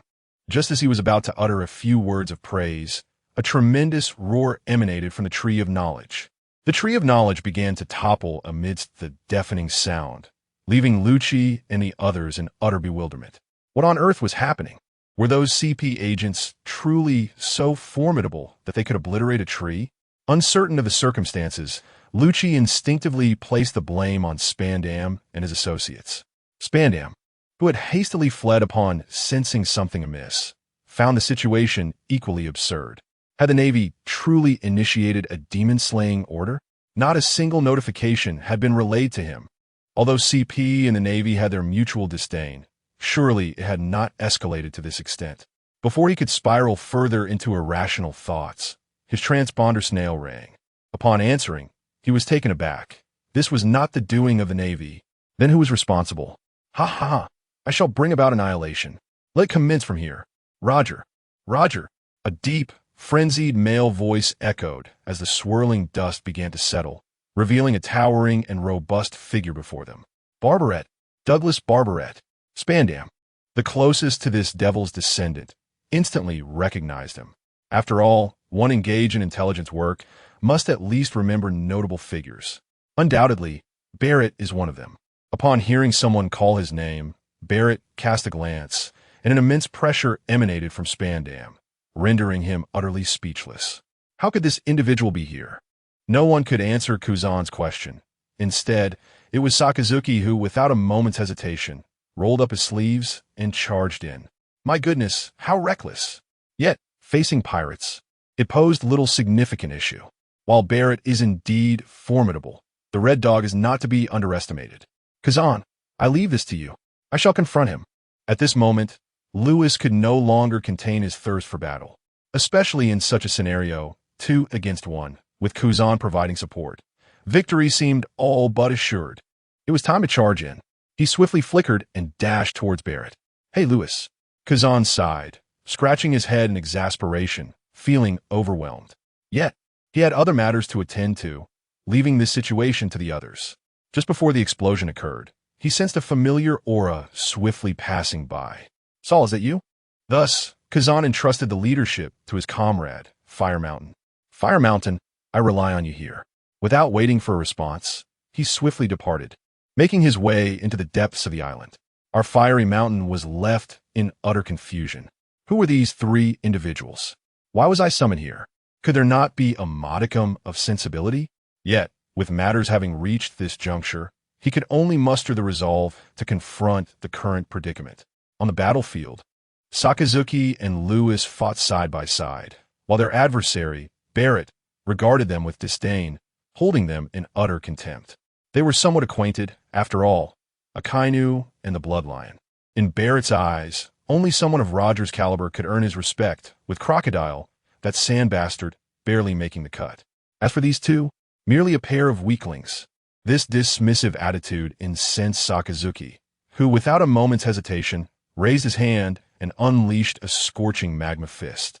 Though Barrett had unwavering confidence in his abilities, it was not the sort born of blind arrogance. With haki coiling around him, his dark purple fist met Sakazuki's furious strike head-on. Why can you all wield haki so effortlessly? Am I the only one who cannot? Observing this scene, Lewis felt a pang of jealousy. No one noticed his sour expression as Barrett let out a low growl, intensifying his power and shattering the magma. Nothing more than a mere tickle. The devil's offspring wore a look of arrogance, proclaiming that such an attack could only serve to amuse him. At that moment, Lewis sprang into action. In the blink of an eye, the body arrived behind Barrett, the power of the fragment fruit activated, and a blue-violet barrier surged forth with the intent to obliterate all in its path. Sensing the immense threat behind him, Barrett refrained from a direct confrontation. In a moment of peril, he narrowly evaded the attack, yet still grazed him. Boom! The force of destruction surged into the earth, shattering the ground into dust. As the dust settled, a colossal crater emerged before the eyes of the 3. Even Akainu couldn't help but raise an eyebrow at such an extreme display of offensive capability. Indeed, Lewis had grown stronger over the past 2 years. However, Barrett, the target of the assault, had no time for idle musings. The area on his back that had been grazed by Lewis's ability was a gruesome sight, flesh and blood mangled, a layer of skin obliterated. Truly terrifying. Well done, little Bloodlion. Barrett chuckled rather than fuming, the corners of his mouth curling into an exaggerated grin. Such pain was a nostalgic feeling since departing from the Roger Pirates. Without further ado, Lewis and Akainu exchanged a glance, reaching a silent agreement. No frivolous antics. It was time for a 2-on-1. The 2 launched their assault simultaneously, the powers of destruction and lava converging from either side toward Barrett, seeking to catch him off guard. Yet, how could he, forewarned by his observation haki, allow them to have their way? With a swift retreat, he deftly dodged the incoming attack, then slammed his hands onto the ground, activating his own ability, as if they were the only ones without a fruit power. The combined powers of their fruits are indeed the mightiest. The violet crystalline substance continuously surged forth from within, eroding all that surrounded it and assimilating with the form. After a few breaths, a towering giant resembling Horus emerged before Lewis and his companion. A thunderous roar reverberated, unleashing waves of sound that were both awe-inspiring and fearsome. The onlookers aboard the distant warship also beheld this spectacle, their faces growing somber under the immense pressure. Indeed, this power was extraordinary. Yet, it faced the combined might of Sakazuki and Lewis. Though formidable, it was not invincible. Ha ha ha. This is the true strength of the fusion fruit. The Horus giant let out a skyward howl, his words brimming with arrogance. Glancing upwards, Sakazuki remained expressionless, while Lewis marveled in astonishment. This giant was indeed colossal. Where should they strike first? To be honest, neither Sakazuki nor Lewis felt intimidated by such a massive adversary. Setting aside the innate, wide-ranging attack capabilities of a Logia type, Lewis's own powers could effortlessly penetrate this form. At that moment, he summoned Sakazuki, preparing to unleash a formidable assault. Let us see how you handle this. Sakazuki. With a shared understanding, Sakazuki plunged his hands into the earth, harnessing his abilities to communicate with the magma deep within. Meanwhile, Lewis extended his hands, interlocking his fingers to form a fist as a flickering blue-violet aura coalesced, gathering destructive power. The very space around the convergence began to show signs of fracturing. The sight of their combined might instilled a profound sense of threat in Barrett, who swung his colossal fist downward, intent on crushing the two insignificant insects beneath him. Yet, Sakazuki and Lewis were a step ahead. With a swift motion, Sakazuki summoned a colossal blade of magma that erupted from the ground, the intense heat distorting the air around it. Following closely, Lewis melded the shattering blue-violet shield with the magma blade, and together they shouted, "Twilight Judgment." The collision of their ultimate techniques transpired in a heartbeat. However, Barrett's astonishment foretold the outcome. His massive arm was obliterated into mere dust, leaving behind a comically diminished giant with only a single hand remaining. It was evident that he was no match for them. Impossible. How could they be so formidable? The doubts and astonishments within him remained unanswered. Observing Barrett lost in a daze, Lewis's gaze flickered, seizing the opportunity to leap forward, gliding like the moon towards the heart of the giant. By the time the offspring of the devil regained his senses, they were merely separated by a layer of the giant's shell. Within this proximity, should Lewis's ability strike, it would surely result in either death or grievous injury, even if one's haki could mitigate the effects. After all, internal organs cannot be fortified. However, Barrett, renowned as he is, readily relinquished his half-giant form, launching himself from the pod, executing a somersault in midair, and landing gracefully on the ground, his expression tranquil, as if everything were under his control. Yet, beneath this facade of composure lay a tempest of anxiety. After several exchanges, Barrett had long abandoned any notion of underestimating them. Taking a deep breath, he positioned himself, locking eyes with Lewis, the intention unmistakable, a true one-on-one duel between men, although outright refusal was an option. And there was no necessity for moral considerations when dealing with pirates. Collaboration often proved most efficient. Nevertheless, deep within Lewis's heart, there lingered a fervent desire for this battle, a long-awaited contest of equals. Despite their previous combined strike being overwhelmingly powerful, however, it was the strength of two individuals, coupled with their complementary abilities. Yet in a one-on-one confrontation, the outcome becomes uncertain. Without hesitation, Lewis nodded to Sakazuki, signaling his acceptance of the duel. Sakazuki, not wanting to be unsympathetic, likely surmised Lewis's intentions, to harness Barrett's prowess to refine his own haki. Seeing no opposition, Lewis assumed a combat stance, clearly indicating his readiness. Come, let us fight. The gazes of both combatants locked once more, each unwilling to yield. The air crackled with their fervent battle spirit. The wind swept through, as if rallying for the two, heralding the commencement of this clash. Unable to contain his eagerness, Barrett was the first to strike. Lunging forward with a powerful advance, his haki enveloping him, infused with the legendary aura of menace, as he approached Lewis's right side and unleashed a punch. Thanks to his observation haki, Lewis, anticipating the strike, tilted his head slightly and evaded the blow. Not to be outdone, he crouched low, gathering energy for a counterattack aimed at Barrett's ribs. Barrett, sent flying by the impact, executed a moonwalk in midair to regain his balance.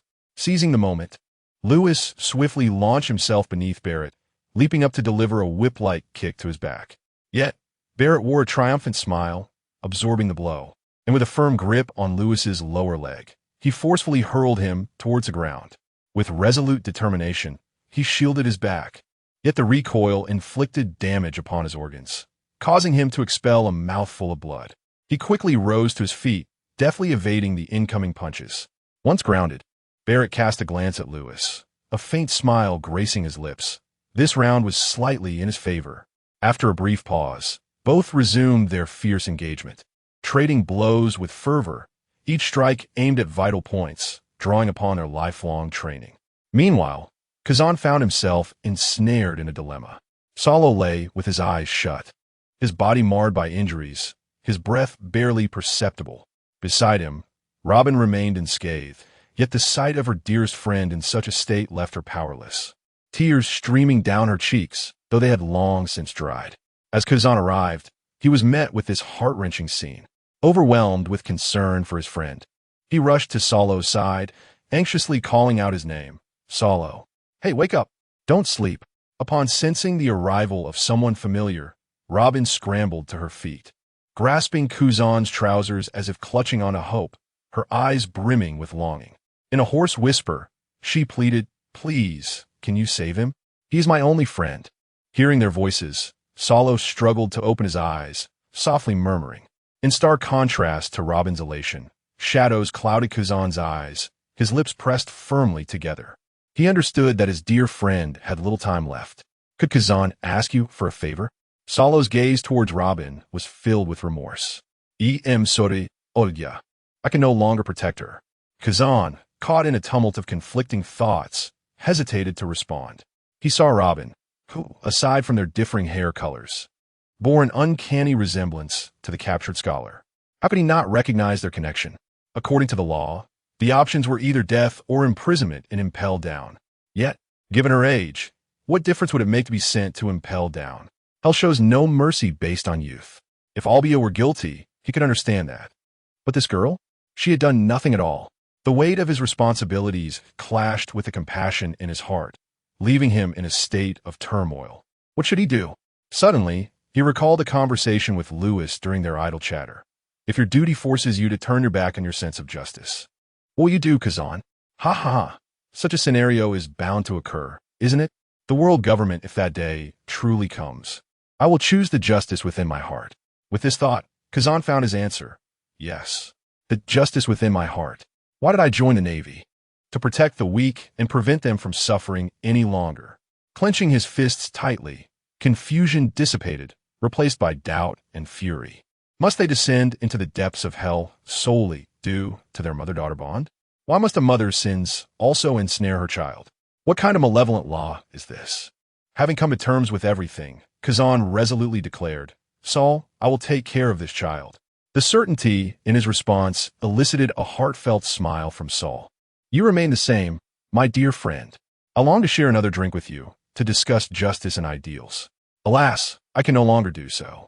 Robin, I have something to say to you. The girl, now aware of the gravity of the situation, appeared flustered, repeatedly touching Saul's large face, urging him to remain silent. I'm sorry, but I can no longer protect you. Robin, you must learn to be strong. Remember, no one in this vast ocean is ever truly alone. Ignoring Robin's pleas, Saul continued, turning to Kazan, summoning his last ounce of strength. Please, my friend. With that, he slowly closed his eyes, a smile gracing his lips, as the tender yet hoarse sounds of his sobs heralded the end of his life. What is your name? Robin. Robin, do you wish to join the Navy? The Navy? Will I find friends there? Certainly you will. Then I wish to join the Navy. The earnest and hopeful gaze of the child tugged at Kazan's heartstrings. The taste of solitude, after all, is what hastens maturity. He lifted her onto his shoulder and proceeded towards the port. By the way, Robin, what do you enjoy doing in your spare time? I love reading. Oh, you must be quite intelligent. Although I'm young, I'm already a proper scholar. Is that so? That is truly remarkable. Perhaps for the two of them, resilience is the greatest solace one can offer a friend. Goodbye, Saul. However, at that moment, Lewis was also nearing his reunion with Saul in the depths below. Their bodies were a patchwork of blue and purple bruises, their appearances indeed pitiful. Yet, in comparison, Lewis bore the greater injuries. This malevolent energy could infiltrate the body and inflict harm, overpowering even Haki's defenses. His Haki was not as potent as Barrett's, and each clash demanded a portion be allocated to counteract the encroaching malevolence. One might wonder, why does Lewis not utilize his devil fruit abilities? To be frank, the shatter fruit is exceedingly restrained against the fusion fruit. Once fused, he becomes a colossal target, sluggish in movement, and can only passively endure the onslaught. Moreover, this battle is a means for Lewis to transcend his own limitations, to experience the fluidity of Haki in combat, thereby mastering the advanced techniques of armament Haki. In simpler terms, it involves utilizing his abilities in a way that lacks genuine challenge. Furthermore, even in the event of defeat, his life would remain unthreatened. Sakazuki is not merely a spectator. He would never stand idly by while Lewis faces death. Lewis, whose stamina and Haki are rapidly depleting, appears somewhat unsteady, while his opponent, despite labored breaths, remains relatively unscathed, his eyes filled with acknowledgement. A man must engage in close combat. However, Barrett can't help but taunt. What is the matter? Can't you handle this? Lewis refrains from verbal retort, merely rolling his eyes to convey his determination to persist. Though each attack allows Lewis to deeply appreciate the sensation of energy culminating at a critical point, it is still insufficient. Perhaps he needs to endure more blows to truly grasp it. If viewed through the lens of experience, his progress bar has now reached 98. Once both combatants have steadied their breaths, they exchange a resolute glance. Continue, until one of them falls. Summoning the remnants of his strength, Lewis takes the initiative. Advancing towards Barrett, his nearly exhausted Haki coupled with an unwavering fist, responding through action. A wild grin spreads across his face, satisfaction coursing through him. How splendid it is to engage in a thrilling battle. He clenched his fists, emanating an undeniable aura of dominance as he struck directly at Lewis, without the slightest hesitation. This seriousness was the utmost respect one could offer to a worthy adversary. The collision of their fists was entirely expected. Lewis was sent flying after just a brief stalemate. Though Sakazuki observed with an impassive demeanor, he silently cheered him on. Fortunately, he finally grasped that elusive feeling of two. With his eyes closed, Lewis, suspended in the air, savored the technique acquired through countless blows endured. Flow. Focus on a singular point. At last, the dark crimson aura surged forth uncontrollably, and in that moment, Lewis transcended the limits of his power. He surpassed not only himself, but also Barrett. In midair, he opened his eyes, executed several steps of moonwalking to adjust his stance, and gracefully descended to the ground, bowing his head to quietly embrace the newfound strength. Throughout this entire period, Barrett refrained from interrupting him. Those who yearn for battle never shy away from advancing against their opponents. Confidence never wanes. Slowly lifting his gaze to meet Barrett's, Lewis wore a radiant smile and said, "Thank you, Barrett. This will be the final showdown." "Oh, please don't let me down, Lewis." In response, Barrett's eyes sparkled with excitement, nearly overflowing. The battlefield once again fell into a profound silence.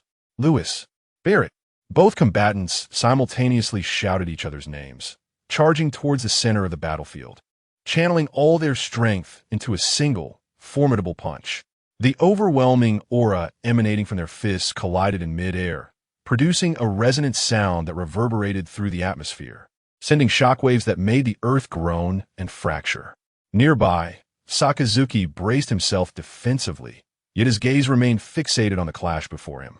He understood that the outcome of this confrontation would soon be revealed.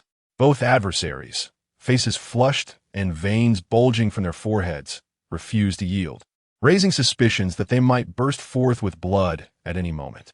Nevertheless, every contest must reach a conclusion. The standoff could not persist, for Barrett had already expended considerable energy in earlier battles. He could no longer withstand strain. The formidable aura of the Devil's descendant was utterly shattered, missing the punch. Lewis landed a direct blow to Barrett's face, accompanied by a distinctly audible crack of bone, sending him hurtling backward. In a fleeting moment before losing consciousness, Barrett found himself grateful to Lewis for providing such an exhilarating encounter, despite harboring his own ambitions. Who among them did not? I have lost, Roger. It seems I still have a long way to go. Darkness enveloped him as he succumbed to unconsciousness.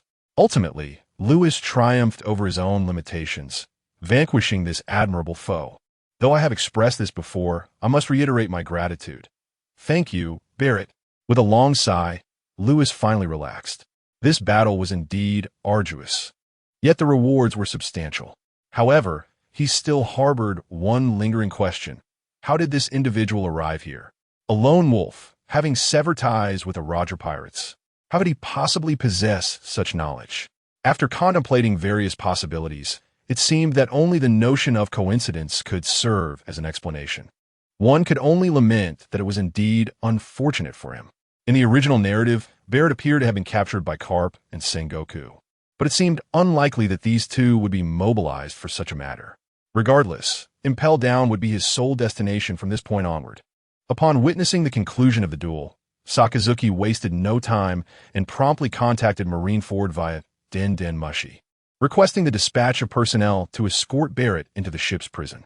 With sea-stone shackles and a dozen specially designed chains securing him firmly, Lewis watched as Barrett was taken away, then turned to Sakazuki to discuss the recent demon extermination mission.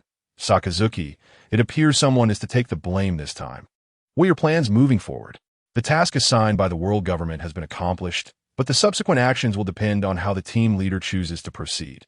Well, it seems we are left with only this one scholar in our possession, which should not pose a significant issue. As for the demon extermination order, we shall wait for the personnel to clear out the artillery before attributing the blame to Barrett. Instead of opting for a direct bombardment of civilian vessels as depicted in the original work, a rather perfunctory approach was chosen. It must be said that perhaps this is the most prudent solution available at present. This led Lewis to feel that the impact of the butterfly effect was increasingly profound. However, Sakazuki's characterization diverges significantly from that in the original narrative. Yet, there is nothing inherently wrong with this, is there? As for Barrett, I apologize. He is currently in Impel Down, having just reached level 6. At this moment, Kazan rejoined them with Robin. The great blue chicken wore a beaming smile, radiating a sunny disposition, engaging in delightful conversation with Robin perched upon his shoulder. They shared laughter over the amusing tales of Saul's past misadventures in the Navy. However, in Lewis and the others' minds, they had already bestowed upon him certain honorific titles such as hentai, perverted chicken, and lolicon. With a pained expression, Lewis pointed at him, while Sakazuki wore a look of disbelief, leaving Kuzan momentarily bewildered. Why are you looking at me like that? Is something amiss? Without providing a direct answer, Sakazuki composed himself and remarked, I apologize, Kazan. It seems we have not been attentive to you as we ought to be. Once we return to headquarters, I shall take you to a most intriguing place. We should also invite Poliusolino. He is quite the veteran. With that, he bore an expression that suggested, rest assured, we will elevate your experience. Have you taken the wrong medication? What on earth are you talking about? Could you perhaps articulate your thoughts in a manner that can be comprehended?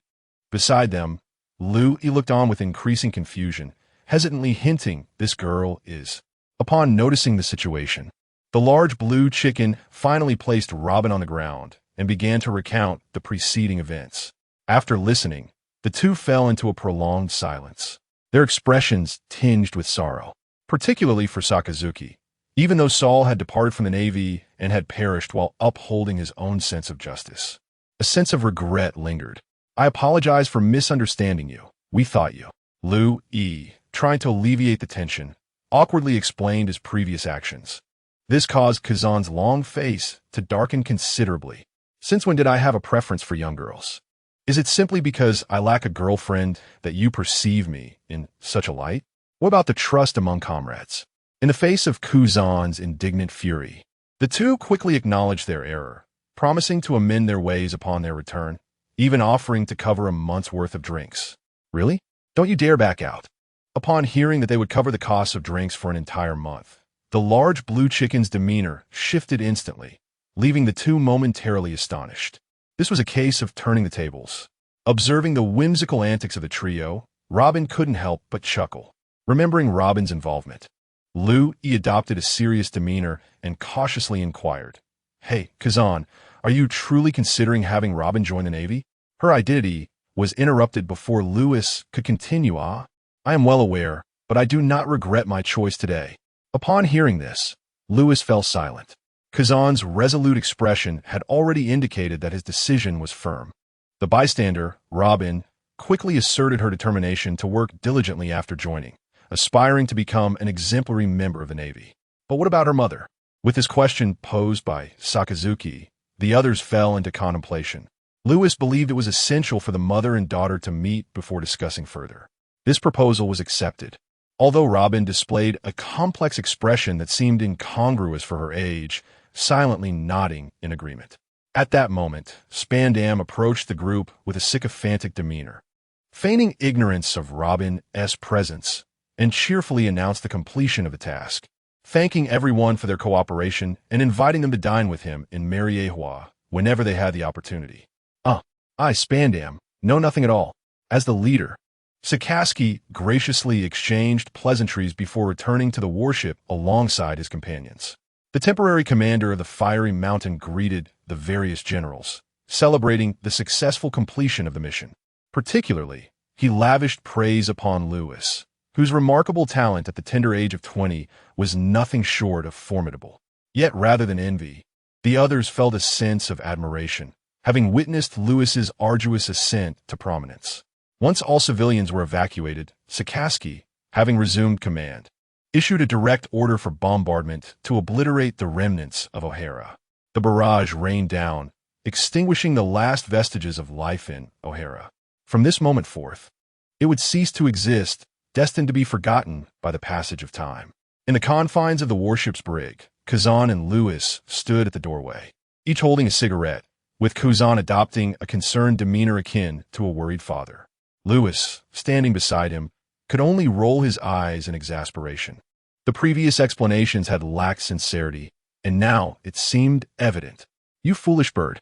Lewis even inquired about his opinion, but Kazan, without hesitation, interrupted him, asserting that such matters should unfold naturally. He offered no opportunity for Kazan to respond, emphasizing that it ultimately depended on the individual's own thoughts.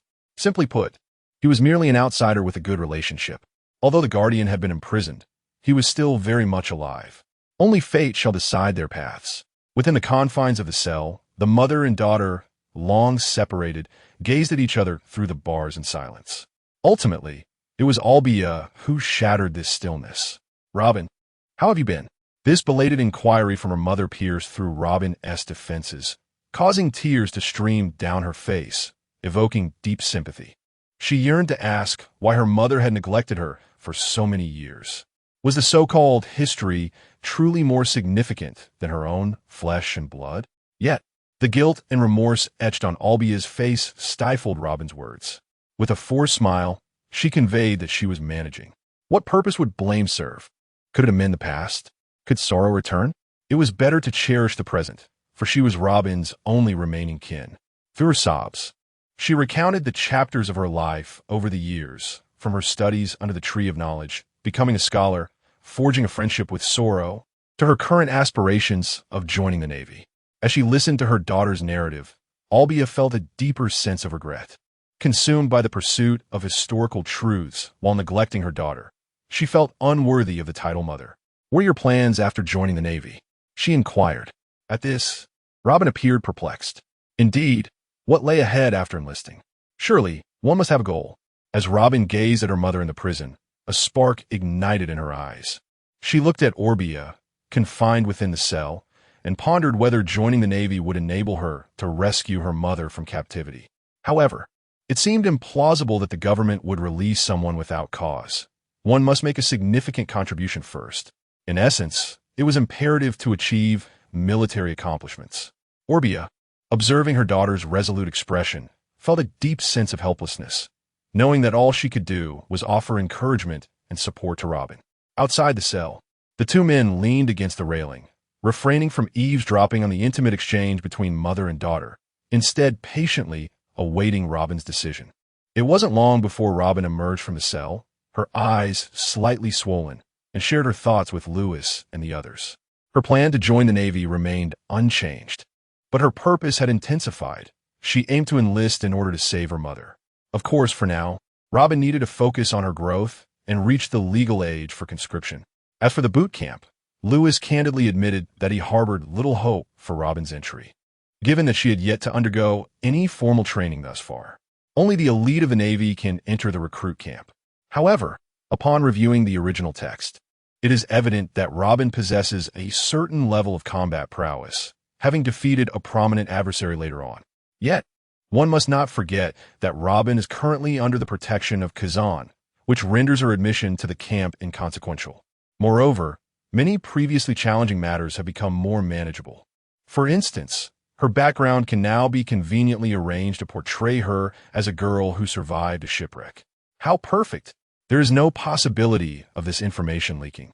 It is purely classified within the upper echelons of the Navy. At present, the most pressing concern is to find a capable individual to look after her.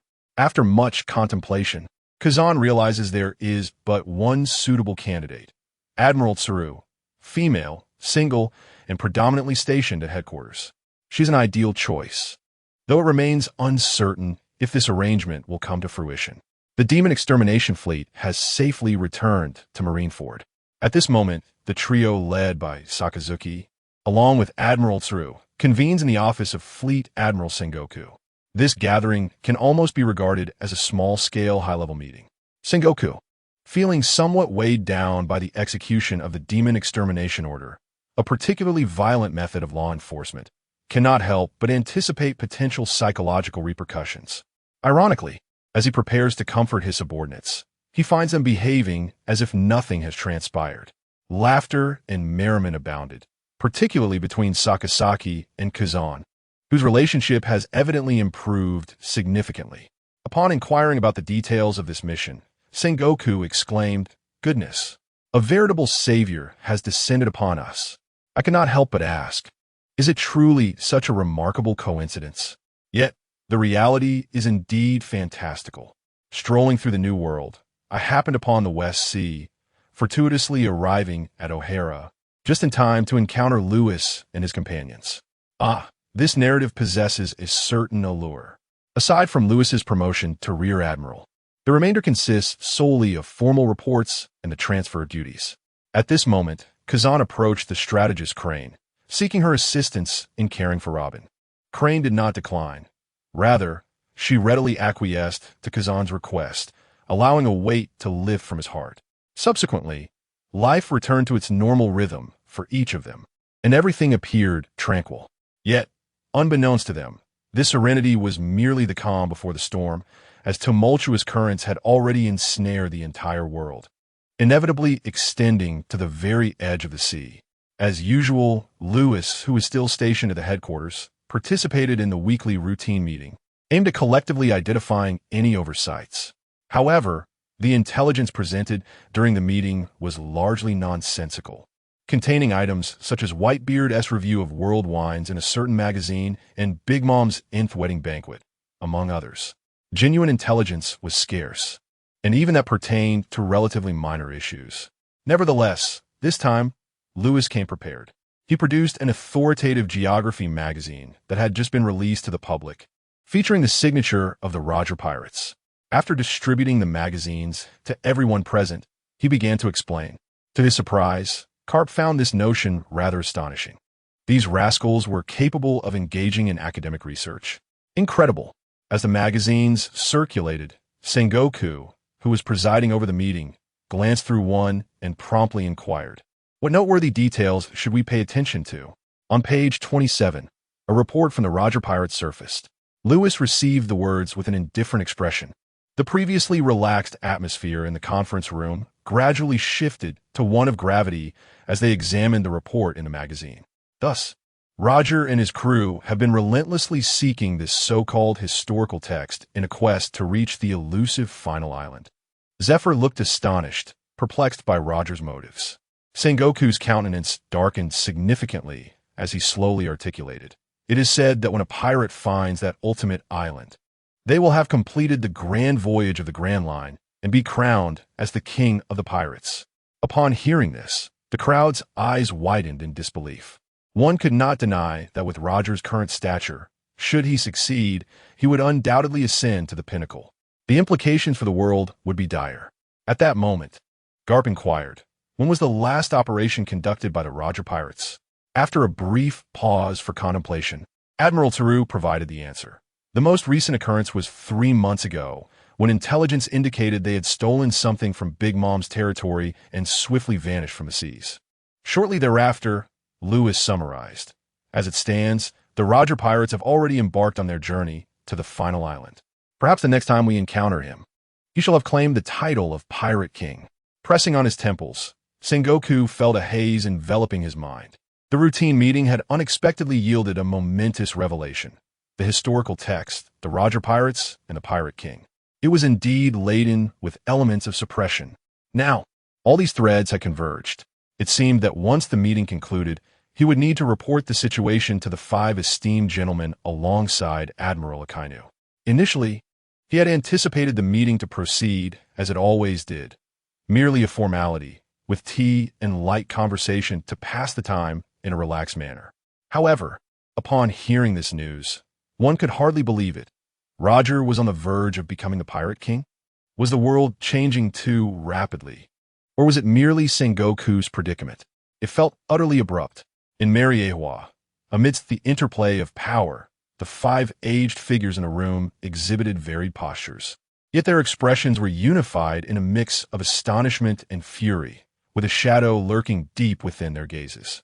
These 5 were none other than the highest-ranking celestial dragons, the stewards of the world government, known as the 5 Elders.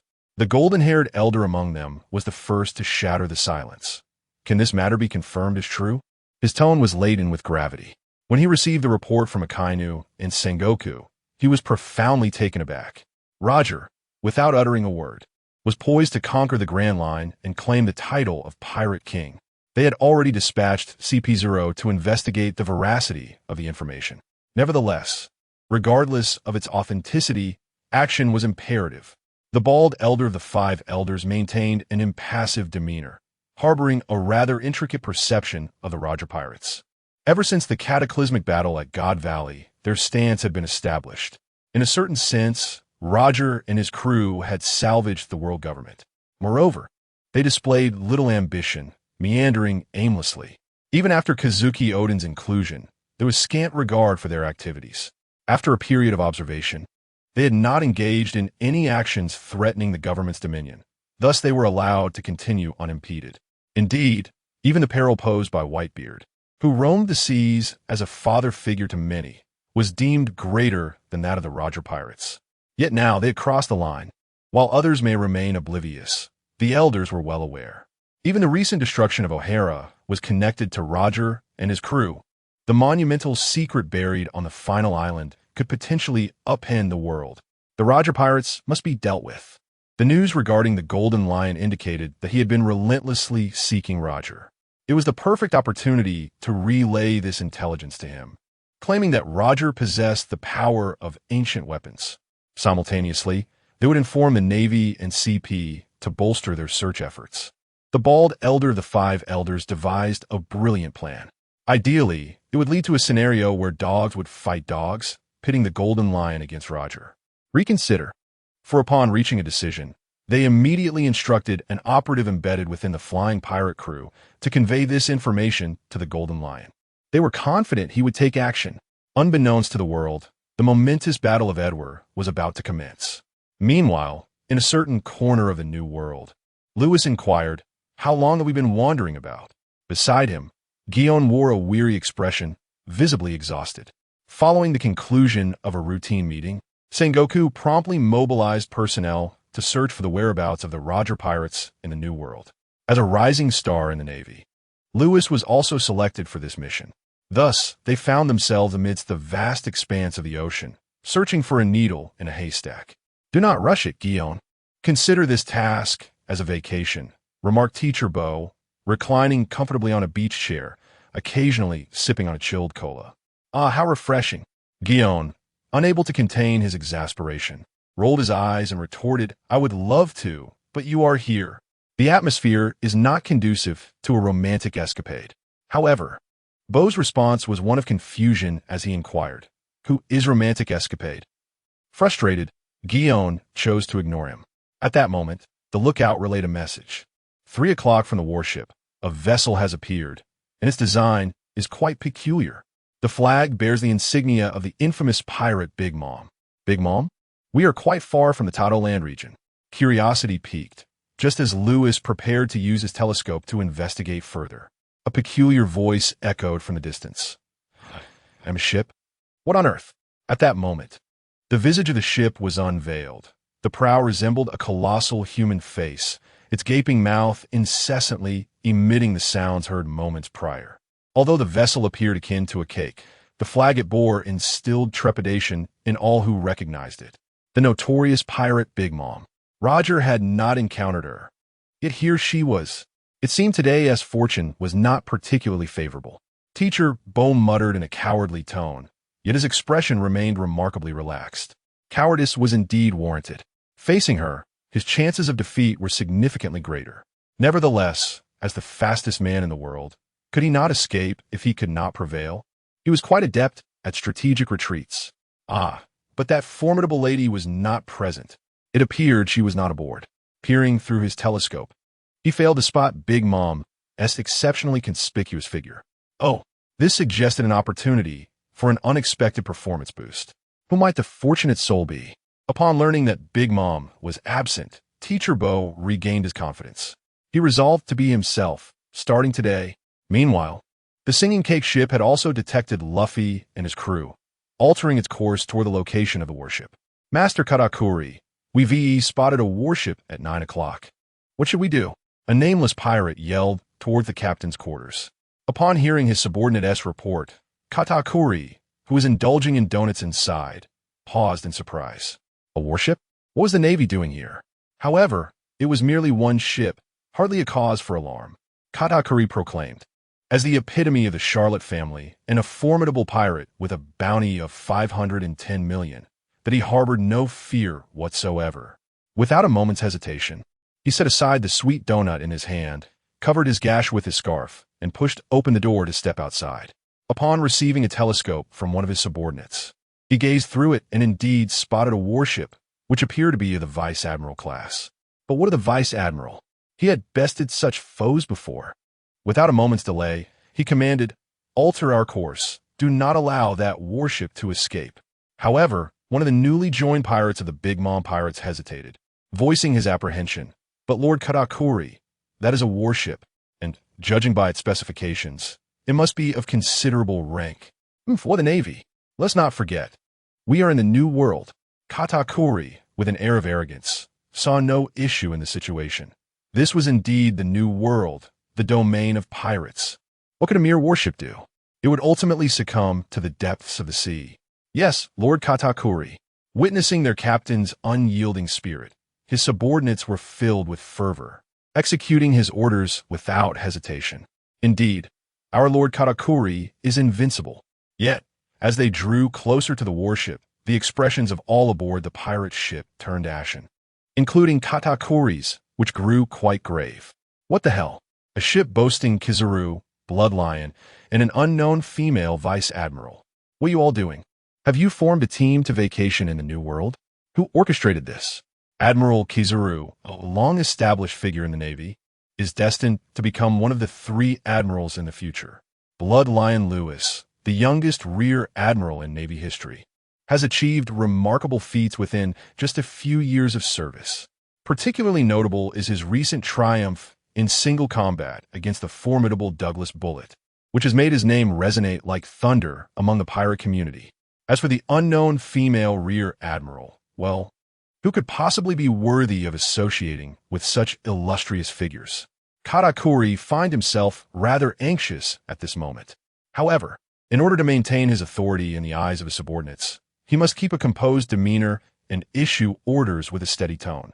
Bring the ship alongside. Today's battle is one that I, Katakuri, have resolved to engage in. The pirates' eyes widened in disbelief, their mouths agape in terror. Reluctantly, they stifled their panic and maneuvered the ship slowly towards the warship. Those aboard the warship soon discerned who commanded that vessel. An impressive figure indeed, hailed as the perfect man of the Charlotte family, the foremost of the suite commanders, Charlotte Katakuri. Yet, this title merely serves to intimidate the less competent. For Lewis and his companions, it stirred not the slightest ripple in their hearts. In fact, they felt a sense of amusement. Has Katakuri always been so audacious? To inquire about the prowess of Katakuri is indeed a certainty. The bounty of this era carries substantial weight, although bolstered by the illustrious name of Big Mom. If one's inherent strength is lacking, such renown becomes inconsequential, potentially transforming into a harbinger of doom. What do pirates seek? Wealth, fame, status, and power. Should one lack the requisite strength, they risk becoming merely a stepping stone, even if pursued by the Big Mom pirates thereafter, should one endure. Akin to the formidable monk Urich from the original narrative of the Worst Generation, it would unfold into an entirely different tale. So, who shall take the challenge? Lewis placed his hand upon the hilt of his long sword, his deep blue gaze fixated intently on Katakuri. A brawl or a duel? Teacher Bo shrugged, spreading his hands in a gesture of indifference, signaling his unwillingness to engage. The stunning beauty of Guion also hesitated to take action, yet if faced with a swordsman, her interest would undoubtedly be piqued. TSK, one after another. Must it ultimately fall upon me?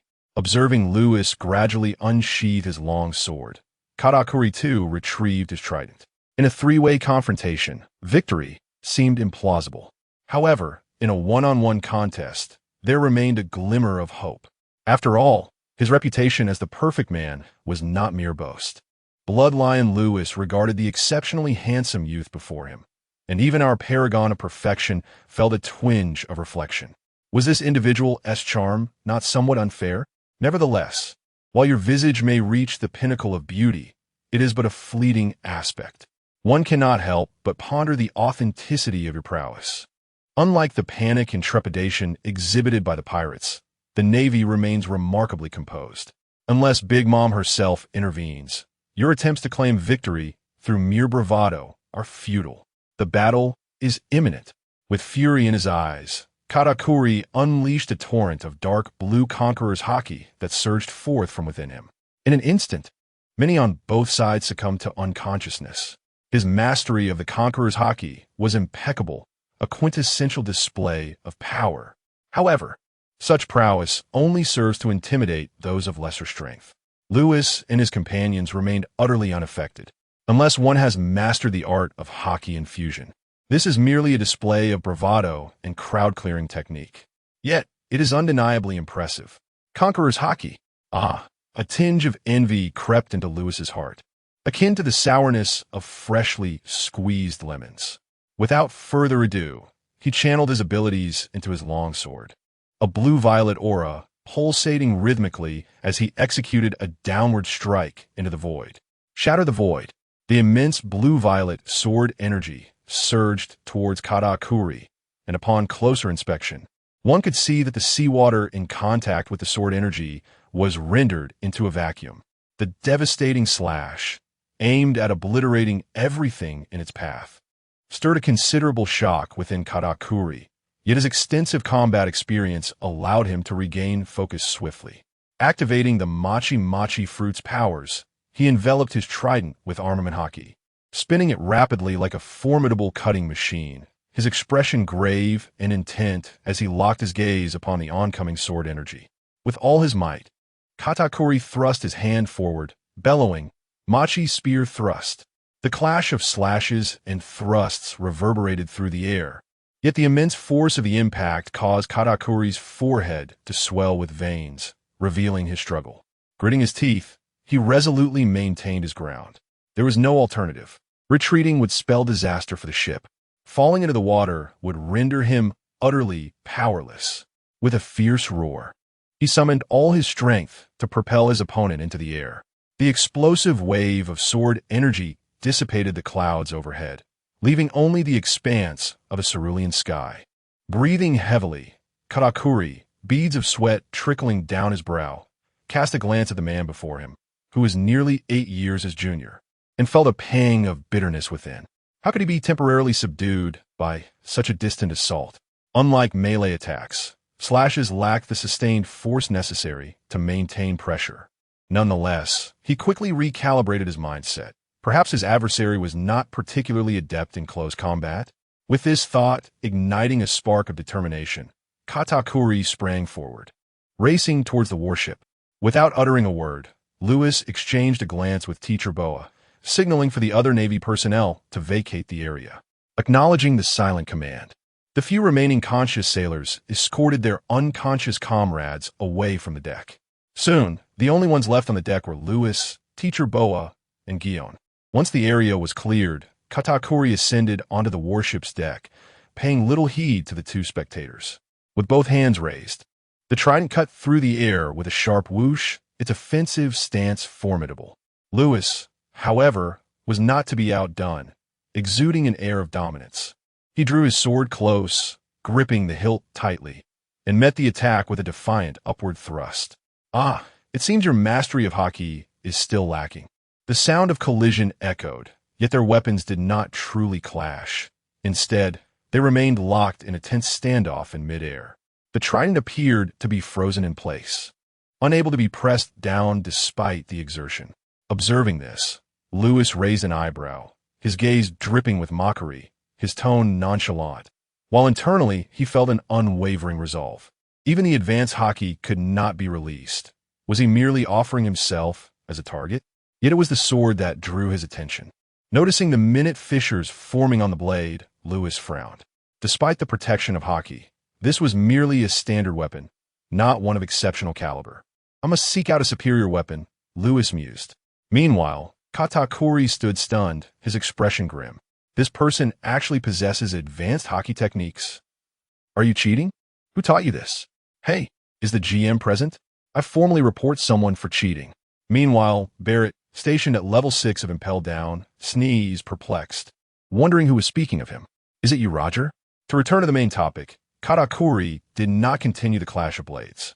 Seizing the moment when Luffy was momentarily distracted, he loosened his grip, relinquishing control of the trident, allowing it to be effortlessly sent flying by Luffy's sword. Subsequently, he clenched his fists, and under the influence of his abilities, they expanded into a colossal spiked mace, glistening with a dark metallic sheen under the armor of Haki. As he launched it towards Luffy with a terrifying force, sliced through the machi. Despite the ferocity of the assault, Luffy, regaining his composure, remained unfazed.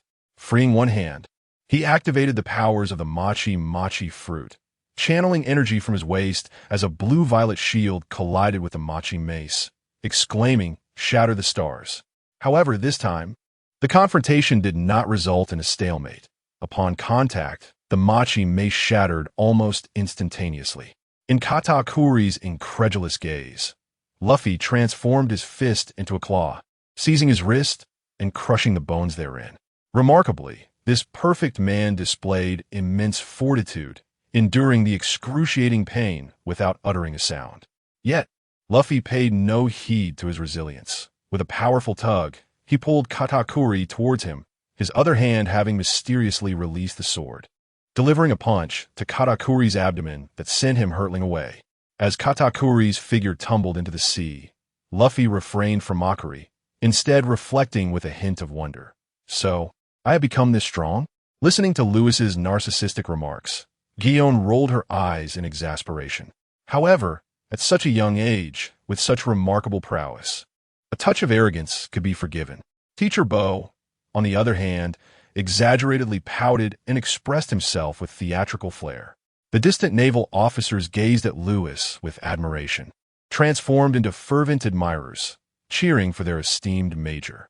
"Lord Lewis, so formidable," they exclaimed. Just the other day, the major defeated Douglas Barrett. Katakuri is nothing special." "Major, do you have a girlfriend?" Before the female sailor could finish her sentence, the menacing aura emanating from Guion silenced her dangerous words. "Lewis belongs to me." Regardless of Guion's inner thoughts, the pirates across the way appeared bewildered as they witnessed their lord Katakuri plunge into the sea.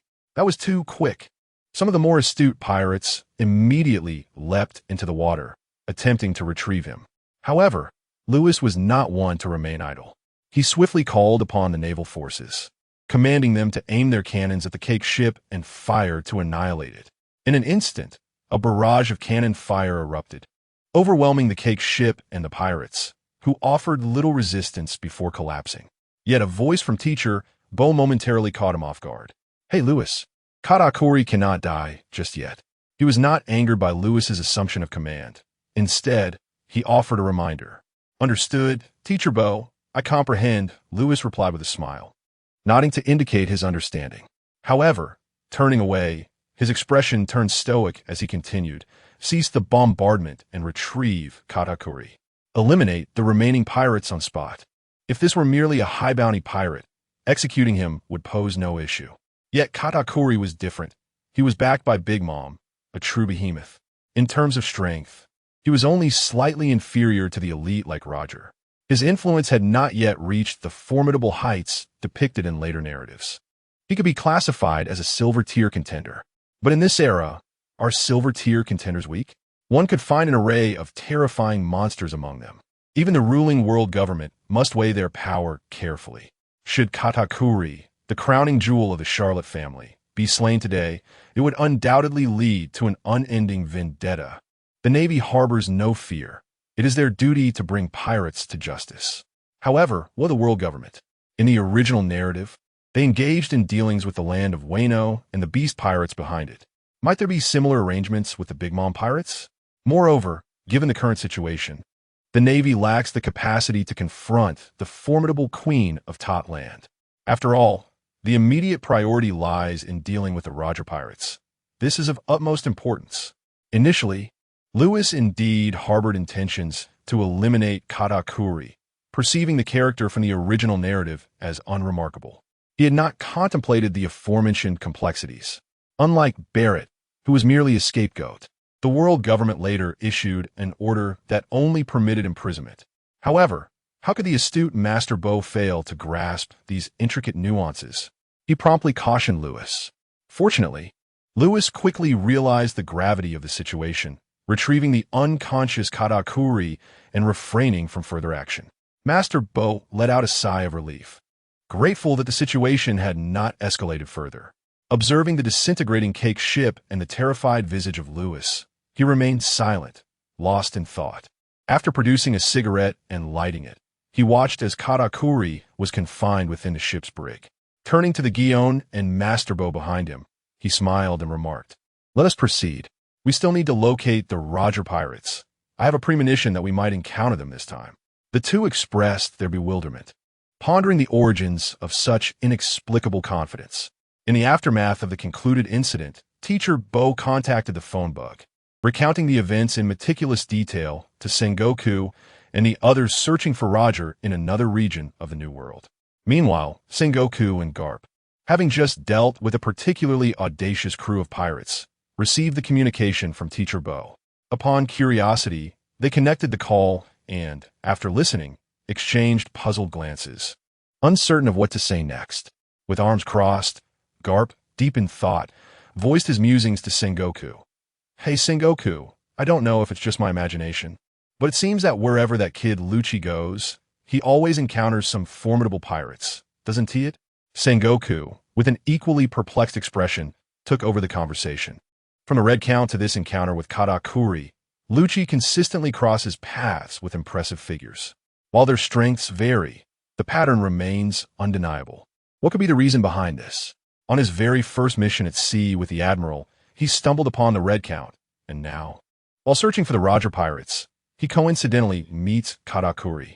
Does Lucci possess some sort of thief's luck? Otherwise, how could one explain this phenomenon? Shaking his head, Sengoku refrained from further speculating on Lucci's so-called luck, turning to continue his study of the nautical charts and the intelligence at hand. He endeavored to uncover the whereabouts of Roger and his crew. Where could that elusive Roger have vanished to? Beside him, Carp muttered impatiently, lacking the fortitude to analyze the intelligence with such painstaking care. When it came to pirates, one ought to act decisively rather than engage in excessive prattle. Meanwhile, on the other side, the warship advanced in a particular direction, but the increasingly dim sky cast a rather ominous pall over the scene. Lewis, his left eyelid twitching incessantly, raised his gaze and was suddenly struck by an unsettling premonition. Without any clear reason, he summoned the ship's navigator to inquire about the current location of the warship. Report. Major General, the warship is presently situated near the Edver Sea, the navigator stated, indicating the nautical chart. Had they truly arrived here? Gazing at the gloomy rain clouds drifting ominously toward a distant point, he glanced back at the nautical chart, where the name Edver was boldly inscribed. Lewis hesitated, pondering whether the great naval battle was destined to unfold today. Yet, it was then that he heard a faint sound emerging from above. Not only he, but also Guillaume and Teacher Beau noticed the unusual sound. The three exchanged glances, then turned their gazes skyward, only to be met with a startling sight. A colossal fleet composed of dozens of uniquely shaped pirate ships swept across the heavens. The leading flagship resembled a small island, its enormous oars gliding slowly through the air, while the Golden Lionhead figurehead paired with the infamous Jolly Roger signaled an unmistakable identity. It was the Grand Fleet of the Golden Lion pirates. Why was the Golden Lion here? Guillaume's expression turned grave as he gazed at the imposing aerial fleet, voicing the doubts that plagued his mind. This feels ominous. Lewis, what do you think? Teacher Beau's tone remained steady, yet the seriousness in his eyes was unmistakable. This was no ordinary threat like Katakuri and his crew. It was none other than Shiki the Golden Lion, one of the three legendary pirates and the current pirate overlord. Such an entity warranted utmost seriousness from anyone. Teacher Beau, Guillaume, we may need to contact Admiral Sengoku once more, Lewis said, his tone laden with significance. Observing the Golden Lion's fleet and hearing Lewis's weighty words, Teacher Beau understood all too well the gravity of the situation. The Golden Lion's fixation on Roger has persisted for quite some time, and a multitude of legends circulate in the New World. Tales of drunken lamentations echoing Roger's name and the unwavering priority of gathering intelligence on the Roger pirates abound, leading many to speculate whether Roger has committed some grave offense against Shiki. However, for those like Lewis, this is a clear signal. What could be the motive behind the Golden Lion's actions? In a New World, how many individuals warrant such ostentatious attention?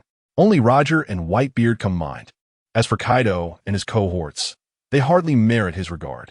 Given that Whitebeard's territory lies beyond this realm, it becomes evident whom the Golden Lion is targeting. Even if not for Roger himself, the importance of gathering intelligence on a pirate of Shiki's caliber cannot be overstated. After all, this man possesses the potential to, in a certain sense, bring about the world's destruction. Before the Den Den Mushi could even catch its breath, Professor B swiftly dialed Sengoku again. Following a thorough analysis, the expression of the Admiral on the other end turned grave, compelling him to take the matter seriously. Is it possible? Absolutely. He had even gleaned insights from Admiral Kong during their previous conversation regarding actions taken by Mariewa. Thus, the immediate course of action is to rendezvous with Lewis in the Edver Sea, consolidate forces, and observe the situation, just in case. Dispatch orders for Akainu and Kuzan to promptly proceed to the location of Borisolino.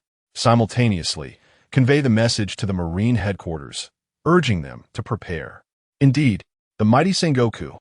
Beside him, Garp pondered gravely, remarking, "Hey Sengoku, regardless of who emerges victorious in this battle, the New World, nay, the entire world, shall undergo a transformation." Without offering a rebuttal, Sengoku nodded slightly, gazing out at the sea, where the tranquil currents concealed the demise of countless foolish souls. On the flagship of the Golden Lion, the Flying Lion, Shiki wore a broad smile, reveling in merriment with his subordinates, celebrating with drinks and laughter. Why not? Just recently, he had uncovered the whereabouts of the Roger pirates. Since that fateful day when he learned of Roger's possession of clues regarding ancient weaponry, his obsession had intensified. Among the few individuals whom the Golden Lion held in esteem, Roger stood out as the most exceptional. During the battle at God Valley, Shiki had closely observed the man known as Joel D. Roger. As for Garp, he was merely a mad dog, unworthy of consideration. Garp, could it be that my punches lack strength? In any case, it was evident that he held admiration for Roger. Since that time, the two had engaged in several confrontations, with mutual respect growing ever stronger. Thus, he fantasized about what it would be like if they could join forces one day. Marvelous, truly ineffable. As he indulged in his drink, Shiki found himself lost in thought. A foolish grin spreading across his face, oblivious to the wine that stained his attire.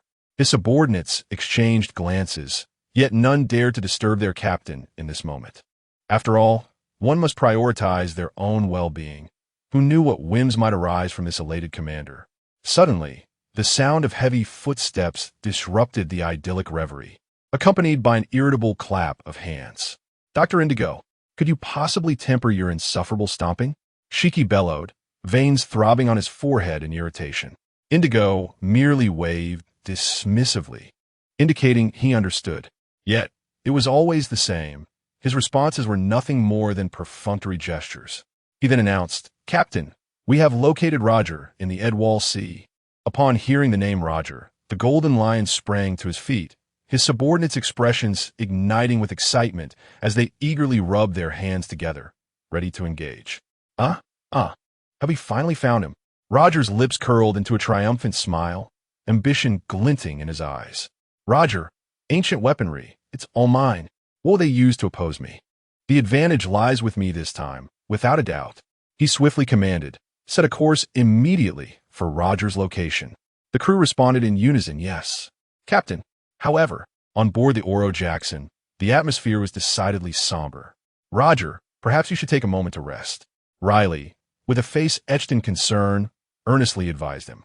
It was unclear when exactly Roger's health had begun its steady decline, transforming into a burden upon the hearts of those around him. In pursuit of the day when dreams might be realized, they not only sailed but also sought consultations with esteemed local physicians. Yet, the prognosis remained dishearteningly futile. As despair settled among them, Riley's old acquaintance, Shaki, provided a glimmer of hope. At the twin cape of the inverted mountain, there resided a doctor named Kurokas, who might possess a solution. Grasping this lead like a drowning man clinging to a lifeline, they embraced this newfound hope. However, upon reaching Kurokas and consulting him, they learned that he could merely extend Roger's life by a few years. Complete healing, he lamented, would only be possible if Roger could procure the fabled surgical fruit. While the group felt a profound disappointment, Roger remained unfazed, considering a few extra years to pursue his aspirations a generous gift from fate. Nonetheless, Kurokas' participation in their voyage was contingent upon his own quest to locate a long-lost pirate crew. Although they had never heard of this crew, the prospect of sailing alongside Kurokas greatly enhanced their chances of finding them. After careful deliberation, Kurokas accepted the invitation aboard and promptly began Roger's initial treatment, which has continued to this day. In the face of Riley's worries, however, Roger remained indifferent, even somewhat irked. Day by day, he found himself confined within the captain's quarters, a situation that had long since begun to wear on him. At last, he managed to step outside for a breath of fresh air, only to be met with the incessant chatter of Rayleigh. However, he understood that this was merely his brother's way of showing concern, so he refrained from voicing any complaints, simply gesturing that he would return shortly.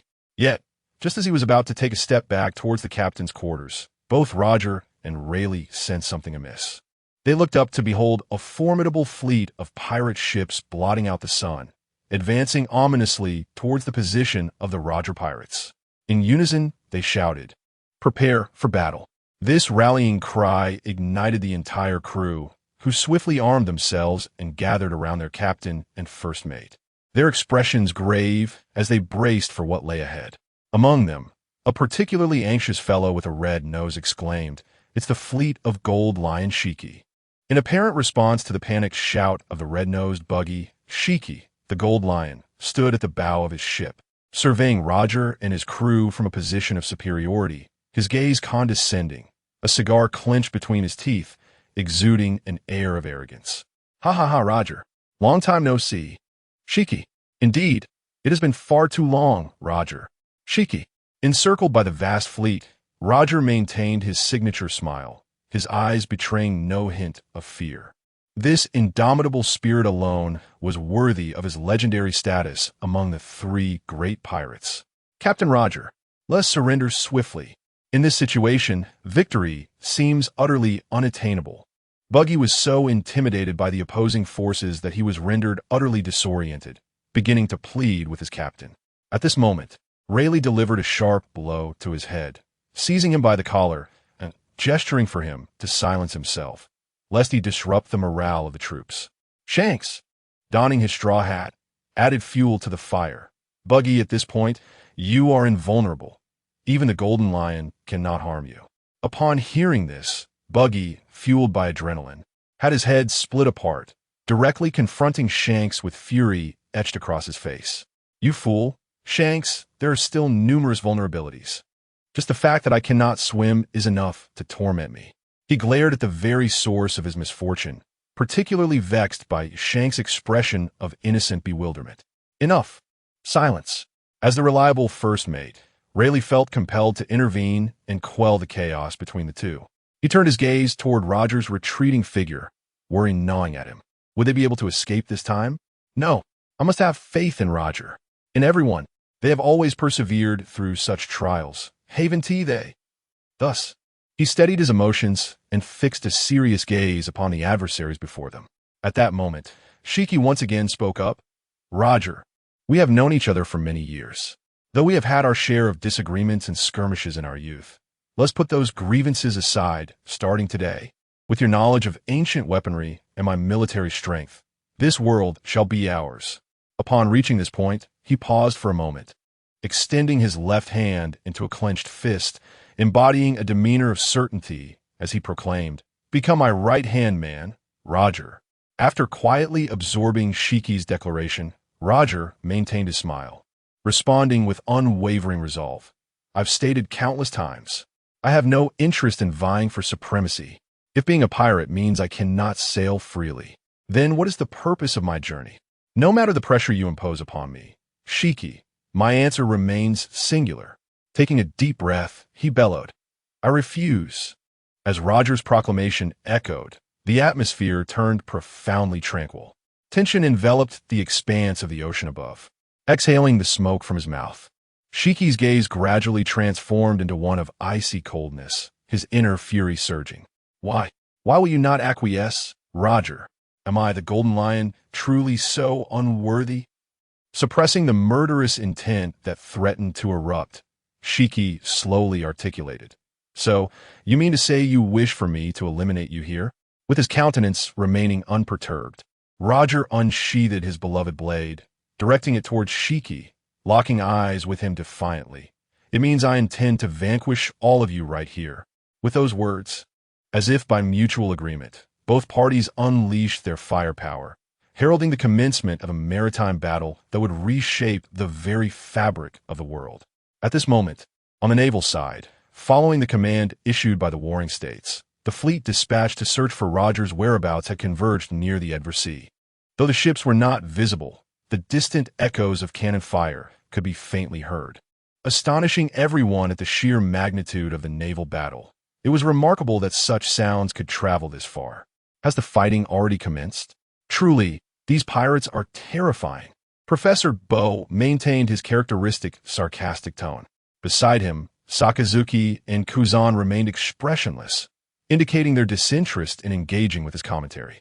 Meanwhile, the other high-ranking officials appeared unfazed, occasionally bursting into laughter. Overall, the atmosphere among the Navy was relatively relaxed.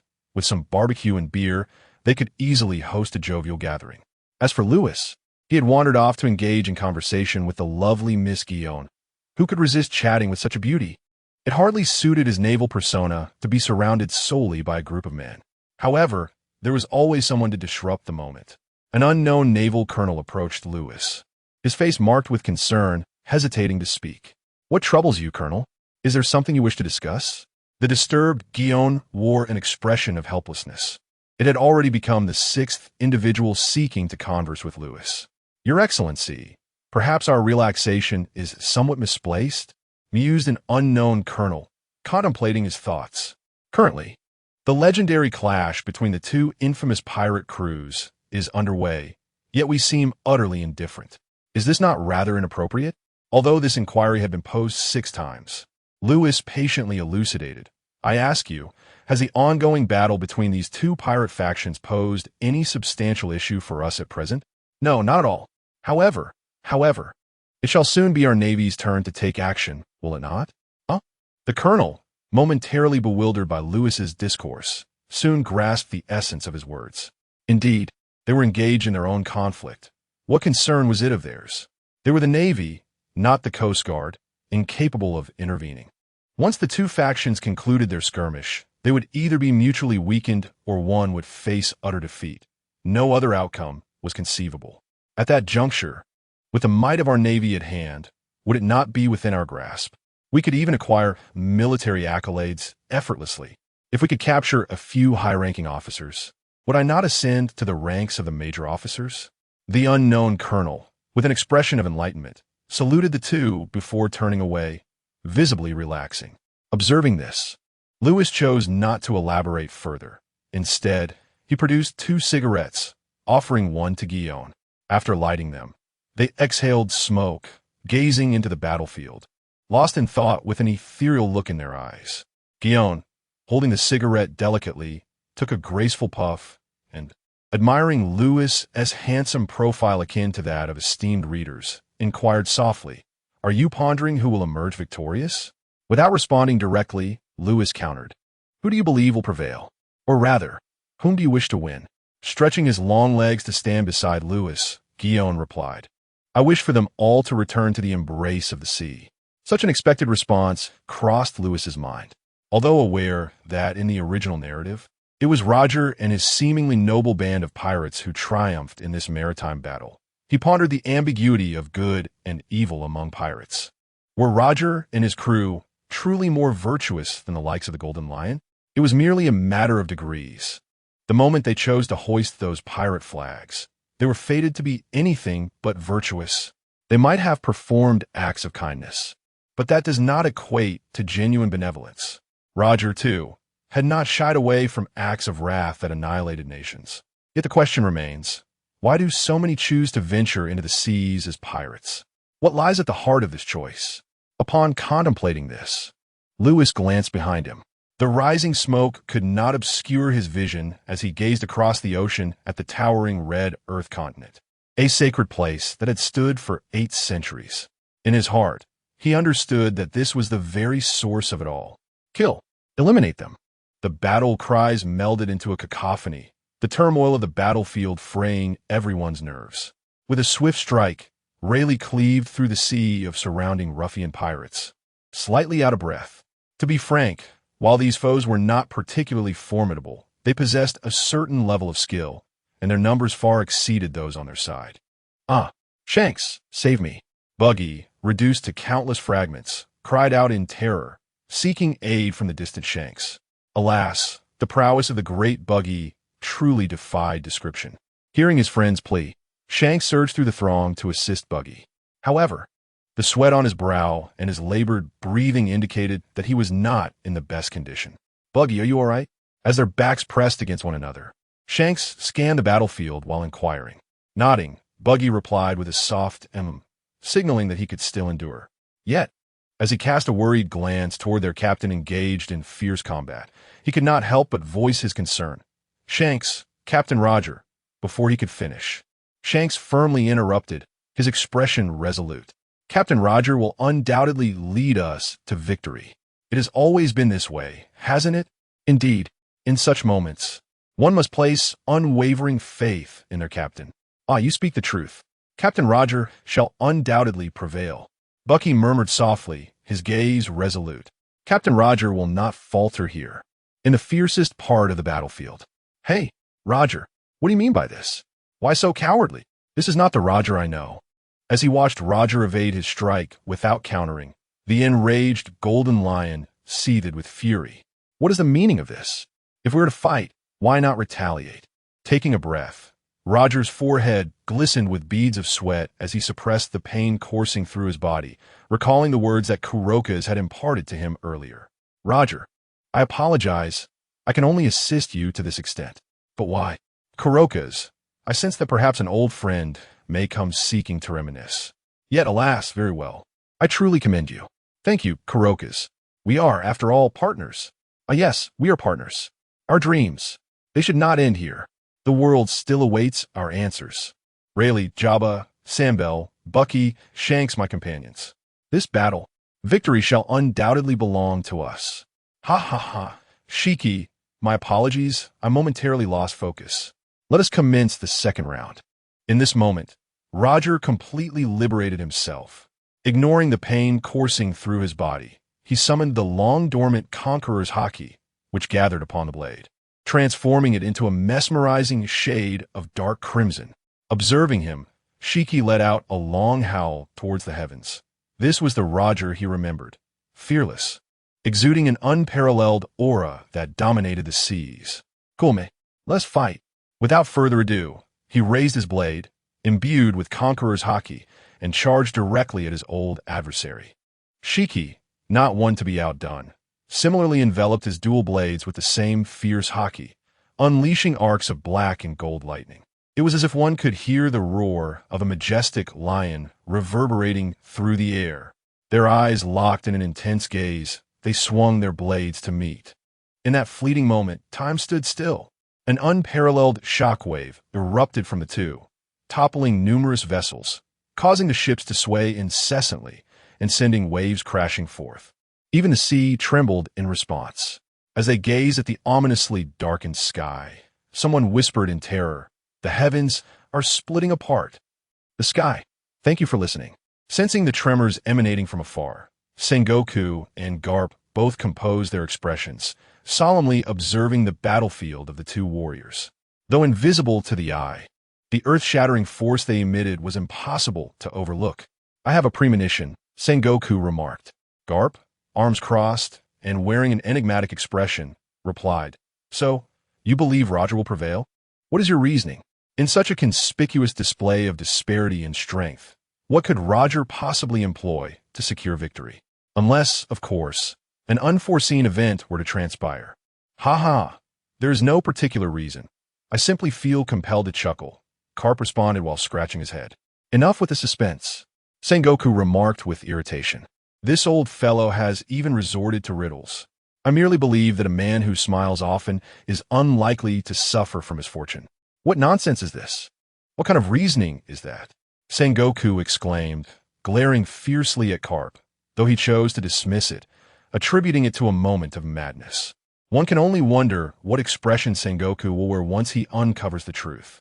Roger and Shiki were locked in an unyielding contest, each strike potent and formidable, leaving no room for onlookers. Those with a death wish could dare to approach.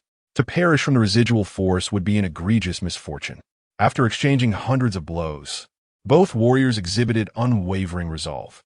Although Roger began to breathe heavily, he persevered. Truth be told, it was their remarkable control over their own power that prevented the vessel beneath them from disintegrating and sinking into the depths. Suddenly, Roger seemed to sense something. The Haki that allows one to hear the voice of all things revealed the truth to him. A storm is approaching. A storm is approaching. With a swift stroke, Roger repelled Shiki and gazed up at the sky, which had turned ominously dark, yet there were no signs of an impending storm. His eyes glimmered with determination as he made a resolute decision. He trusted his instincts. Lifting his sword high, he bellowed across the battlefield, "Brothers, hasten back to the ship. The storm is upon us, Rayleigh." Upon hearing Roger's command, the crew of the Roger pirates wasted no time in retreating, disregarding the pursuing enemies as they rushed towards the Oro Jackson.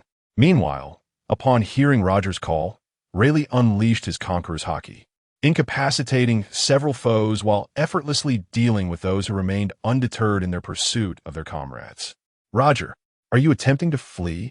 Shiki, filled with rage, glared at the man before him, his golden hair shining ominously like a fierce lion. Yet Roger remained unfazed, lost in a sea of memories. A wistful expression crossing his face before it transformed into a cheerful smile as he addressed Shiki. "Shiki, farewell." Without waiting for a response, he turned to leave. "Roger, is there anything else you wish to say?" But Shiki's words were abruptly cut off by a sudden gust of wind. Could it be? The tempest roared in, accompanied by torrential rain, and, due to the side effects of the float fruit, Shiki felt a wave of weakness wash over him. The storm had finally arrived. Captain! Captain! Ignoring the cries of his subordinates, Shiki stood, transfixed, watching Roger's retreating figure. Weakened by the impact, he comprehended that he could no longer prevent their departure. A palpable sense of discontent and resentment marred his countenance. Oh heavens! Why has it come to this? Must my ambitions remain unfulfilled? Why must this be so? I refuse to accept this. Clenching his teeth in bitter complaints against the injustice of fate, Shiki failed to notice an enigmatic object soaring towards his head. Look out, Admiral! What? It seemed as though the divine had heard Shiki's grievances and bestowed upon him a precious gift, a ship's wheel ornament, one. The excruciating pain radiating from his head nearly rendered him unconscious, yet the fervent obsessions and indignation within sustained his weary body. The true effects of this wheel would only reveal themselves in due time. Admiral, are you all right? A junior officer approached him, concerned for his condition. Given that the wheel had embedded itself into his skull, it was evident that all was not well. I am fine. As he gazed upon the distant Orjexen, Shiki recognized that he had lost this battle. Although the defeat was precipitated by this inexplicable tempest, a loss was still a loss. Yet, the bitterness of it was overwhelming. Had it not been for this storm, perhaps the outcome would have been vastly different. Alas, there are no what-ifs. Roger, this time, victory belongs to you. The softly murmuring Golden Lion cast one last glance toward the direction of their departure before turning to face his fleet. Aside from the airborne lion, only a handful of ships remained, the rest having returned to the embrace of the ocean. The storm gradually subsided, yet the word defeat was indelibly etched upon Shiki's heart. Just then, a barrage of cannon fire erupted, abruptly interrupting his reverie. He turned sharply toward the source of the sound, his heart racing with astonishment. Where did this cannon fire come from? But the scene that unfolded before his eyes made his blood boil. Several colossal warships of the highest standard, their enormous sails billowing in concert with the rapidly rotating outer wheels, surged toward Shiki and his crew with alarming speed. As he beheld the figures standing at the bow of the ships, Shiki's vision turned red with fury as he bellowed, Sengoku, Garp, what are you doing here? If we claim it's mere fortune, would you believe us? By the way, where is Roger? Sengoku surveyed the Grand Fleet, but found no trace of the Roger pirates. Though he harbored suspicions, he announced loudly, to explain why the Navy has appeared so abruptly here is quite straightforward. When the naval forces noticed the sudden storm on the horizon, several high-ranking officials anticipated that a significant event was unfolding, and they acted swiftly to prevent any loss of opportunity. Thus, the sails were furled, and the external wheel was turned to confront the tempest, leading to this very scene. The dismal state of the Golden Lion fleet came into view, prompting a fleeting moment of satisfaction from Sengoku before he quickly regained his composure. He understood that these wretched pirates were abundant in number. As long as the leader, the Golden Lion, remained alive, he could easily muster a formidable fleet once more in no time. However, at this moment, Shiki was consumed by thoughts of luck. Luck? Once again, it is merely luck. So today, am I the only one cursed by misfortune? What nonsense! Listening to Sengoku's mocking remarks, Shiki's expression shifted to one of furious rage, yet pain flickered upon his face, causing his anger to dissipate. He was compelled to press his forehead, striving to fend off the encroaching dizziness. Damn the helm. Once we return, I shall. Without allowing Shiki more time for contemplation, Sengoku's keen eyes discerned his current precarious state, and his mind began to calculate. Roger has escaped, which is indeed regrettable, but Shiki remains here. Eliminating him is not an unwise choice. Thus, he decisively commanded, bellowing, Kuzan, take action. The esteemed Admiral Akiji understood Sengoku's intent clearly.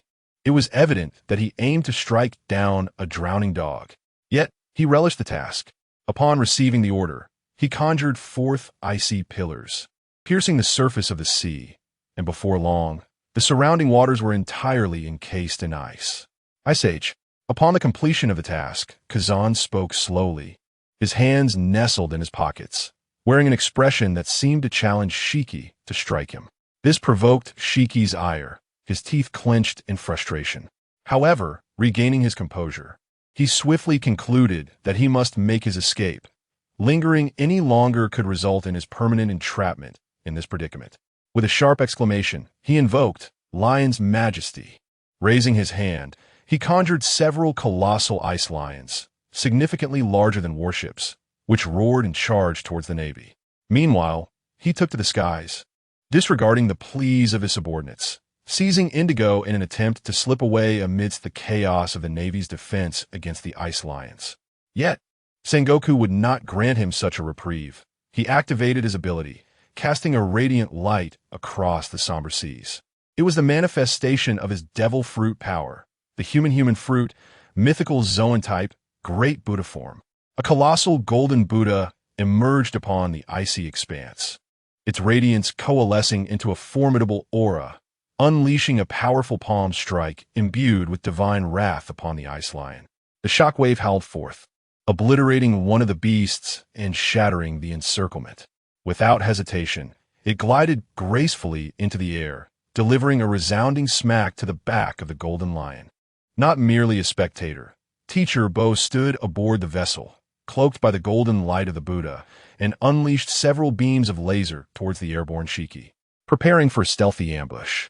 Yet, even in his weakened state, Shiki retained the essence of the formidable golden lion. With a swift motion, he drew the famed sword, Sakura 10, its sharp edge cleaving through the shockwave, and employing his observation haki, he deftly evaded Teacher Bo's lasers with subtle shifts of his body, swiftly gaining altitude to widen the gap between himself and Sengoku's group. From his lofty vantage point, Shiki surveyed the multitude of Navy personnel upon the ice, his expression one of haughty derision, devoid of words. As for Garp, that old hound, he was only capable of hurling cannonballs. His long-range assaults posed little threat. However, his arrogance would inevitably lead him to a lesson in humility. Without engaging in the fray, Lewis stealthily maneuvered to the opposite side of the battlefield. Observing Shiki's retreat, he refrained from immediate action, using the cacophony of battle as cover to gracefully follow in his wake. This moment presented the perfect opportunity to strike. Drawing forth the long sword, already marred with cracks, Lewis cast a glance at it. Though a twinge of nostalgia lingered in his heart, he understood that the time had come for it to retire. Shaking his head to dispel distracting thoughts, he gripped the blade firmly. A cerulean and violet aura enveloped the sword, intensifying with each passing moment. The immense power of this decisive strike caused the already damaged sword to emit a mournful wail. Once he had gathered sufficient energy, his observation haki locked on a Shiki, ensuring his attack would not be in vain. However, Shiki was no ordinary foe. Once he sensed Lewis' intent, he swiftly reacted, turning aside to evade the attack. Yet, Lewis' strike had already arrived. The sword could no longer sustain his charge, and upon reaching its critical point, he unhesitatingly unleashed a swift slash towards Shiki. Despite his prior attempt to avoid the blow, Shiki was still grazed by the howling strike on his right hand, which held the weapon Sakura 10. In an instant, Shiki's hand was severed, and the Sakura 10 fell free, embedding itself into the icy surface below. The excruciating pain from his severed limb ignited a fierce rage within him, his eyes turning crimson with murderous intent. Yet, a flicker of reason restrained him from slaughtering this young adversary. Should he choose to strike again at this moment, he would surely be ensnared here.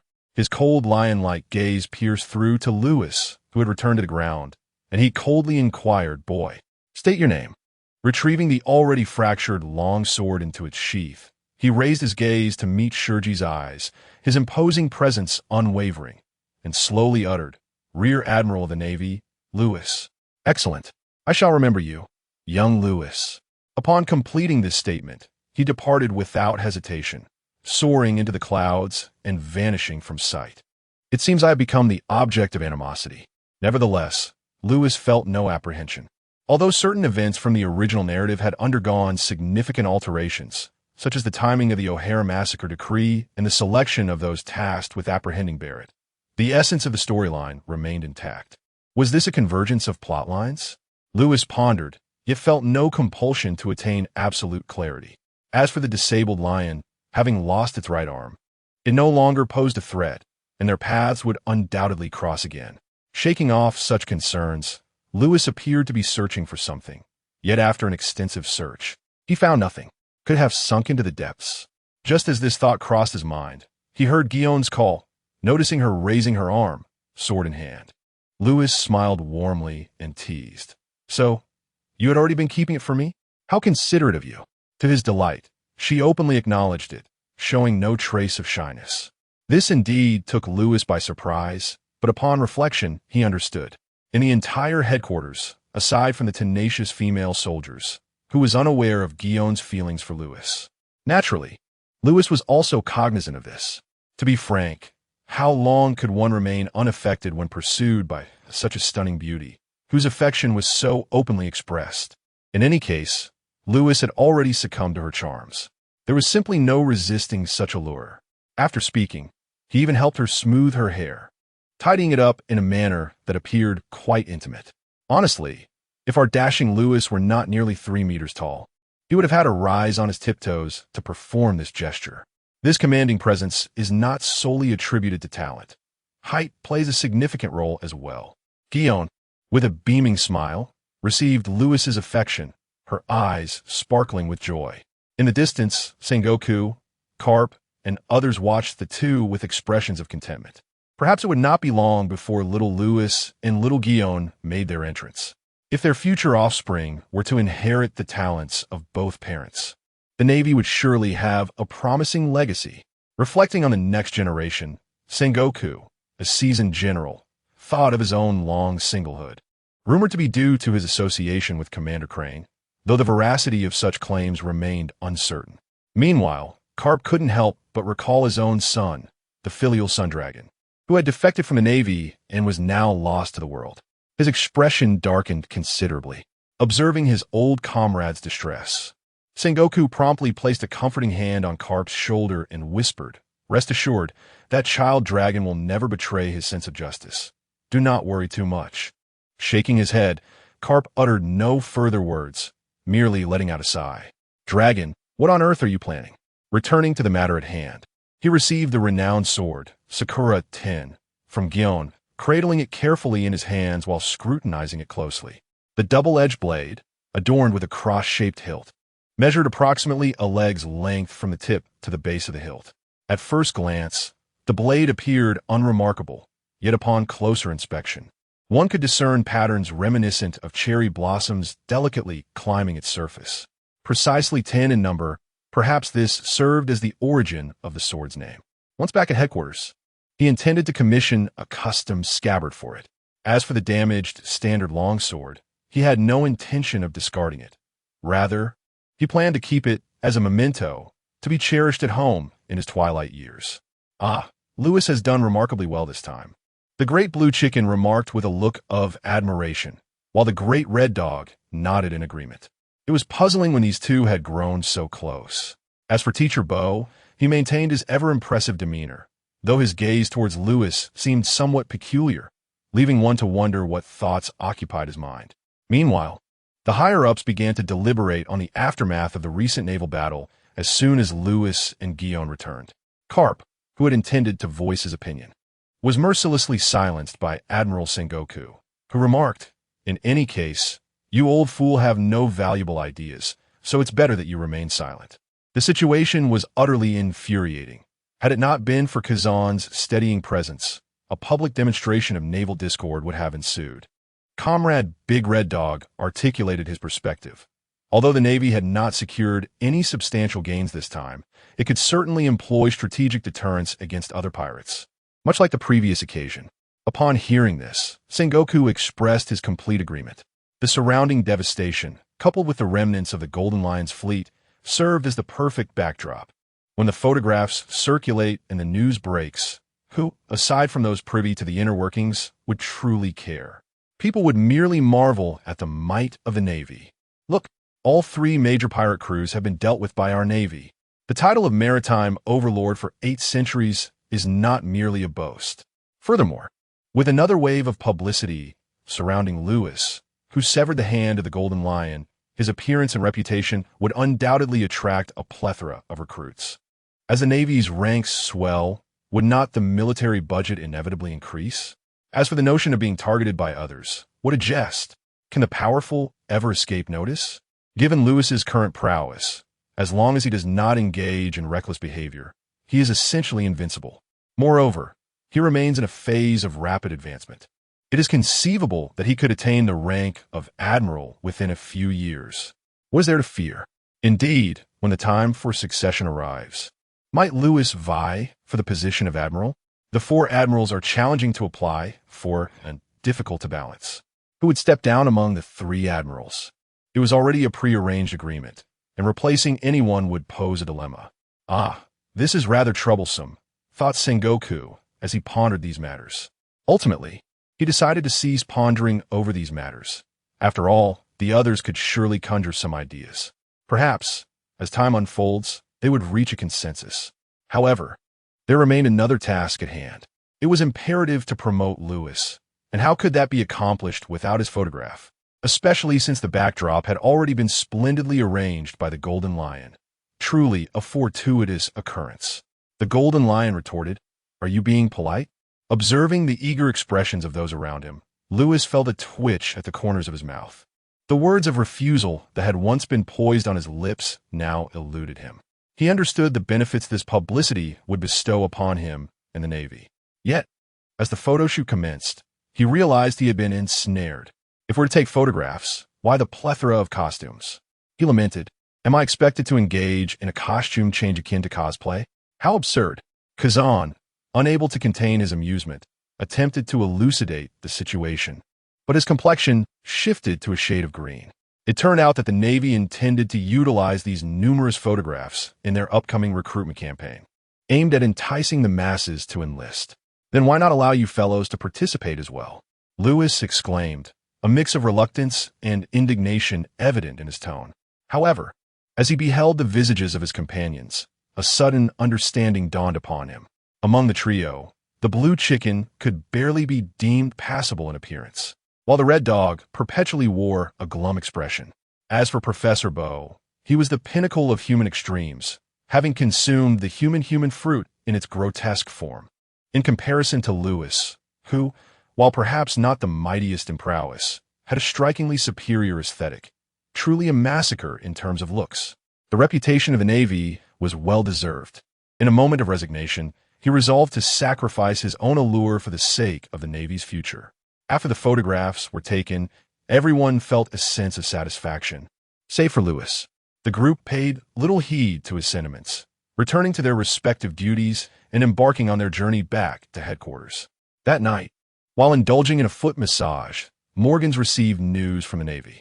As he perused the photographs and accompanying messages from the naval headquarters, he found himself momentarily stunned.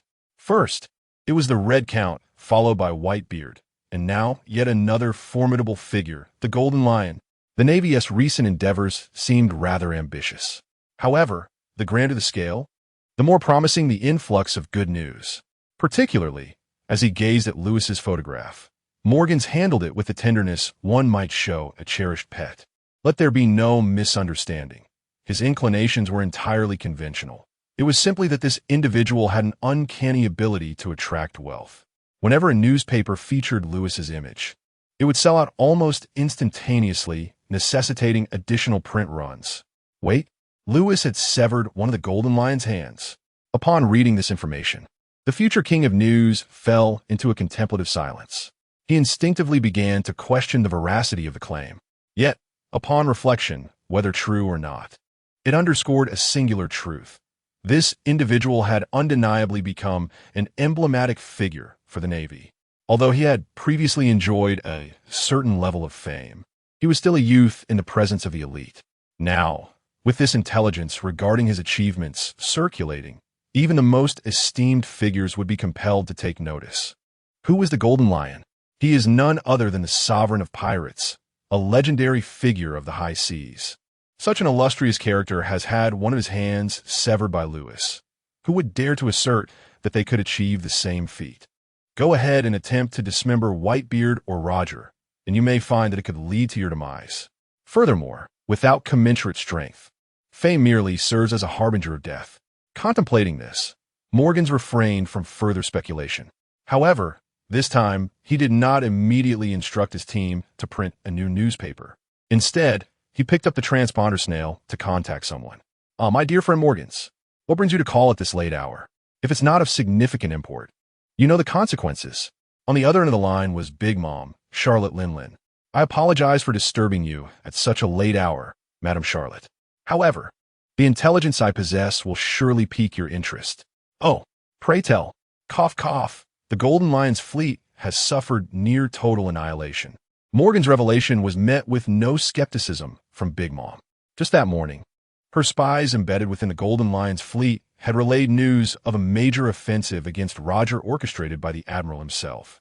As for that thief Roger and the arrogant Lion, the old lady harbored not a shred of affection for either. The prospect of a confrontation between the two filled her with delight, even prompting thoughts of celebrating with a slice of cake. However, when news of the spy abruptly ceased, it triggered her cravings for delicacies. Thus, upon receiving news of Morgan's, she swiftly made a connection. It appeared that the Golden Lion had indeed encountered a significant downfall. Amused, she interjected before Morgans could elaborate further, inquiring, "So, is Shiki still alive?" "Alive, indeed," Morgans replied, recounting the lengthy tale without annoyance. As he shared the intelligence provided by the Navy. "Humph. The Navy remains unchanged, merely scavenging for scraps." "Scavenging?" "Precisely. This time the Golden Lion's target was none other than that thief Roger. The Navy was merely picking up the leftovers." "I understand, but there is one matter that cannot simply be dismissed as scavenging." "What matter?" "The Golden Lion Shiki lost a hand to a rear admiral from the Navy headquarters." "A rear admiral? Are you jesting?" The old lady's expression was one of disbelief. "Since when has a mere rear admiral become so formidable?" "That rear admiral you refer to is my husband, Louis." "Sister, could you possibly exhibit a modicum of decorum? How can you speak so brazenly?" Listening to the shameless woman affectionately refer to Louis as my husband left Morgan in a state of acute discomfort. Naturally, he could not retaliate, as his life was at stake. However, the essential information had already been conveyed, and after exchanging a few polite remarks, he promptly ended the call and hurried off to print the latest newspaper. One must admit, the woman could be considered one of Louis's devoted fans, and a rather significant one at that. Although she was captivated by his appearance, she was still able to discern the seriousness of the situation. This young man had undeniably matured. He could no longer be viewed through the lens of a senior. Doing so would lead to substantial miscalculations. While there remained some distance before they reached the same level, it was not insurmountable.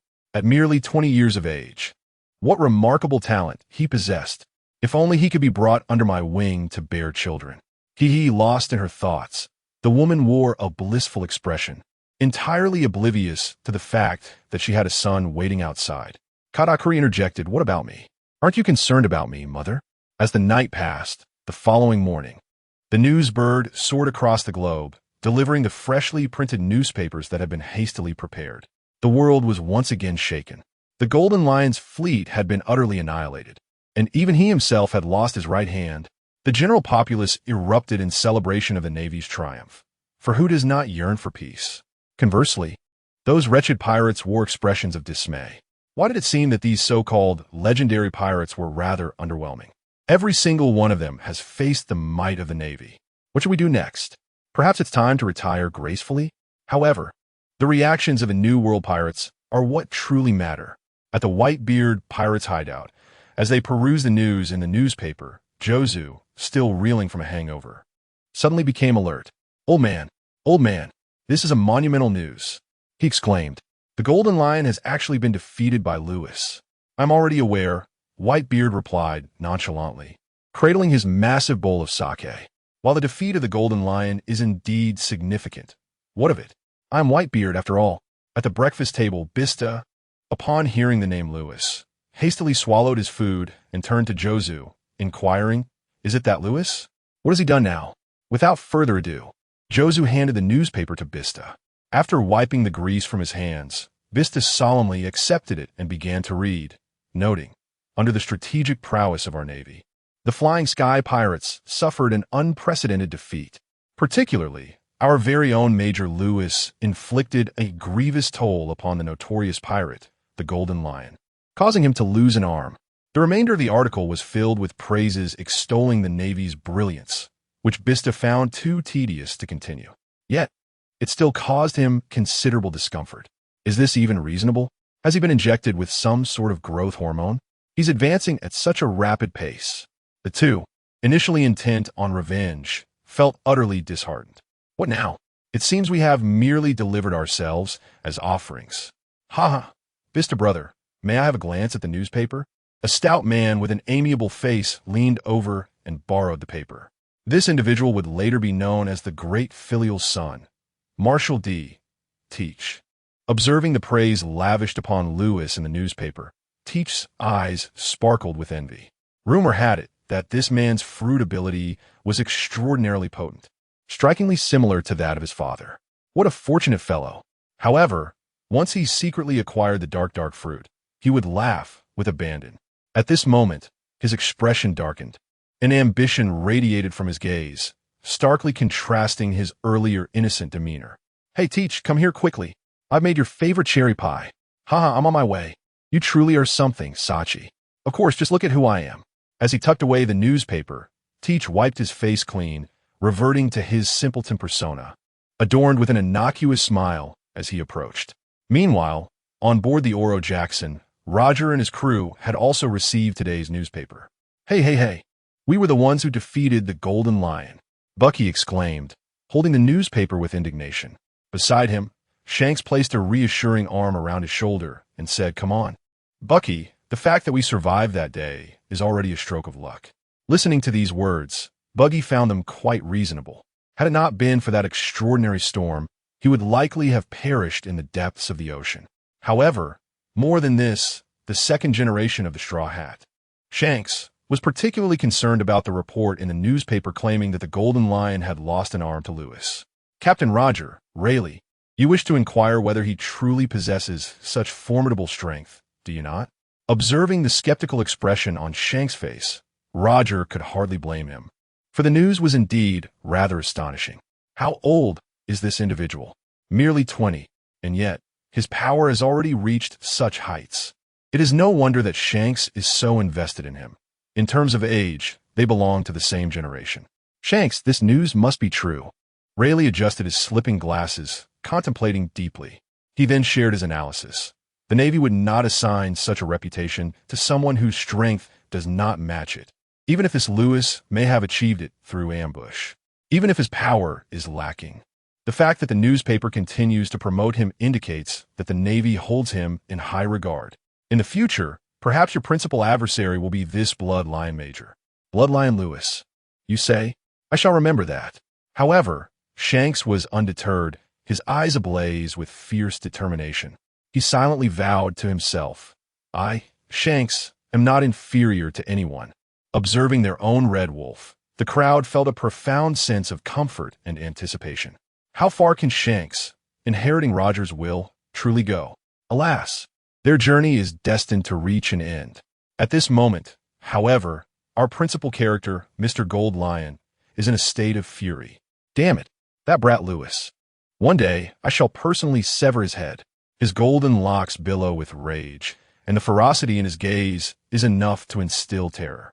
Upon returning to the base last night, Indigo immediately began tending to Shiki's wounds, particularly those on his right hand and the helm of his head. Exhausted, he collapsed in a slumber as soon as the injuries were treated. Little did he expect to awaken to such news. Losing to Roger left him with a bitter heart. Had it not been for that damn storm, perhaps today's headlines would tell a different tale. Yet, the Navy, who came to steal Peaches, faced his wrath for their lack of chivalry. Especially that scoundrel Lewis. Navy, is there any need for morality when dealing with pirates? Do you deserve it? It's truly laughable. Nevertheless, he currently finds himself utterly weakened in every regard. A direct confrontation is out of the question. At the very least, he must wait until his injuries are fully healed and his Grand Fleet is re-established. Bloodline Lewis? Merely a brash youth. What right does he have to bear the title of a lion? In these vast seas, there can only be one title, Gold Lion. Wait for it, Lewis. Sitting prominently at the head of the table, Shiki appeared unsatisfied. Seizing a piece of bone-in roasted meat with his remaining left hand and viciously tearing into it, as if he were gnawing on Lewis's very flesh. At this moment, somewhere in the North Sea, the illustrious blood Lion Major General truly is remarkable. Corazon, what is your perspective? Doflamingo remarked with a devilish smile while gazing at the photograph in the newspaper. This blood Lion Major General is quite familiar indeed. However, why did you take such actions back then? Lewis? Meanwhile, the seemingly mute Rosanani could not voice his thoughts. Instead, he retrieved a small notebook from his pocket and began to scribble. The words read, "I have no particular opinion.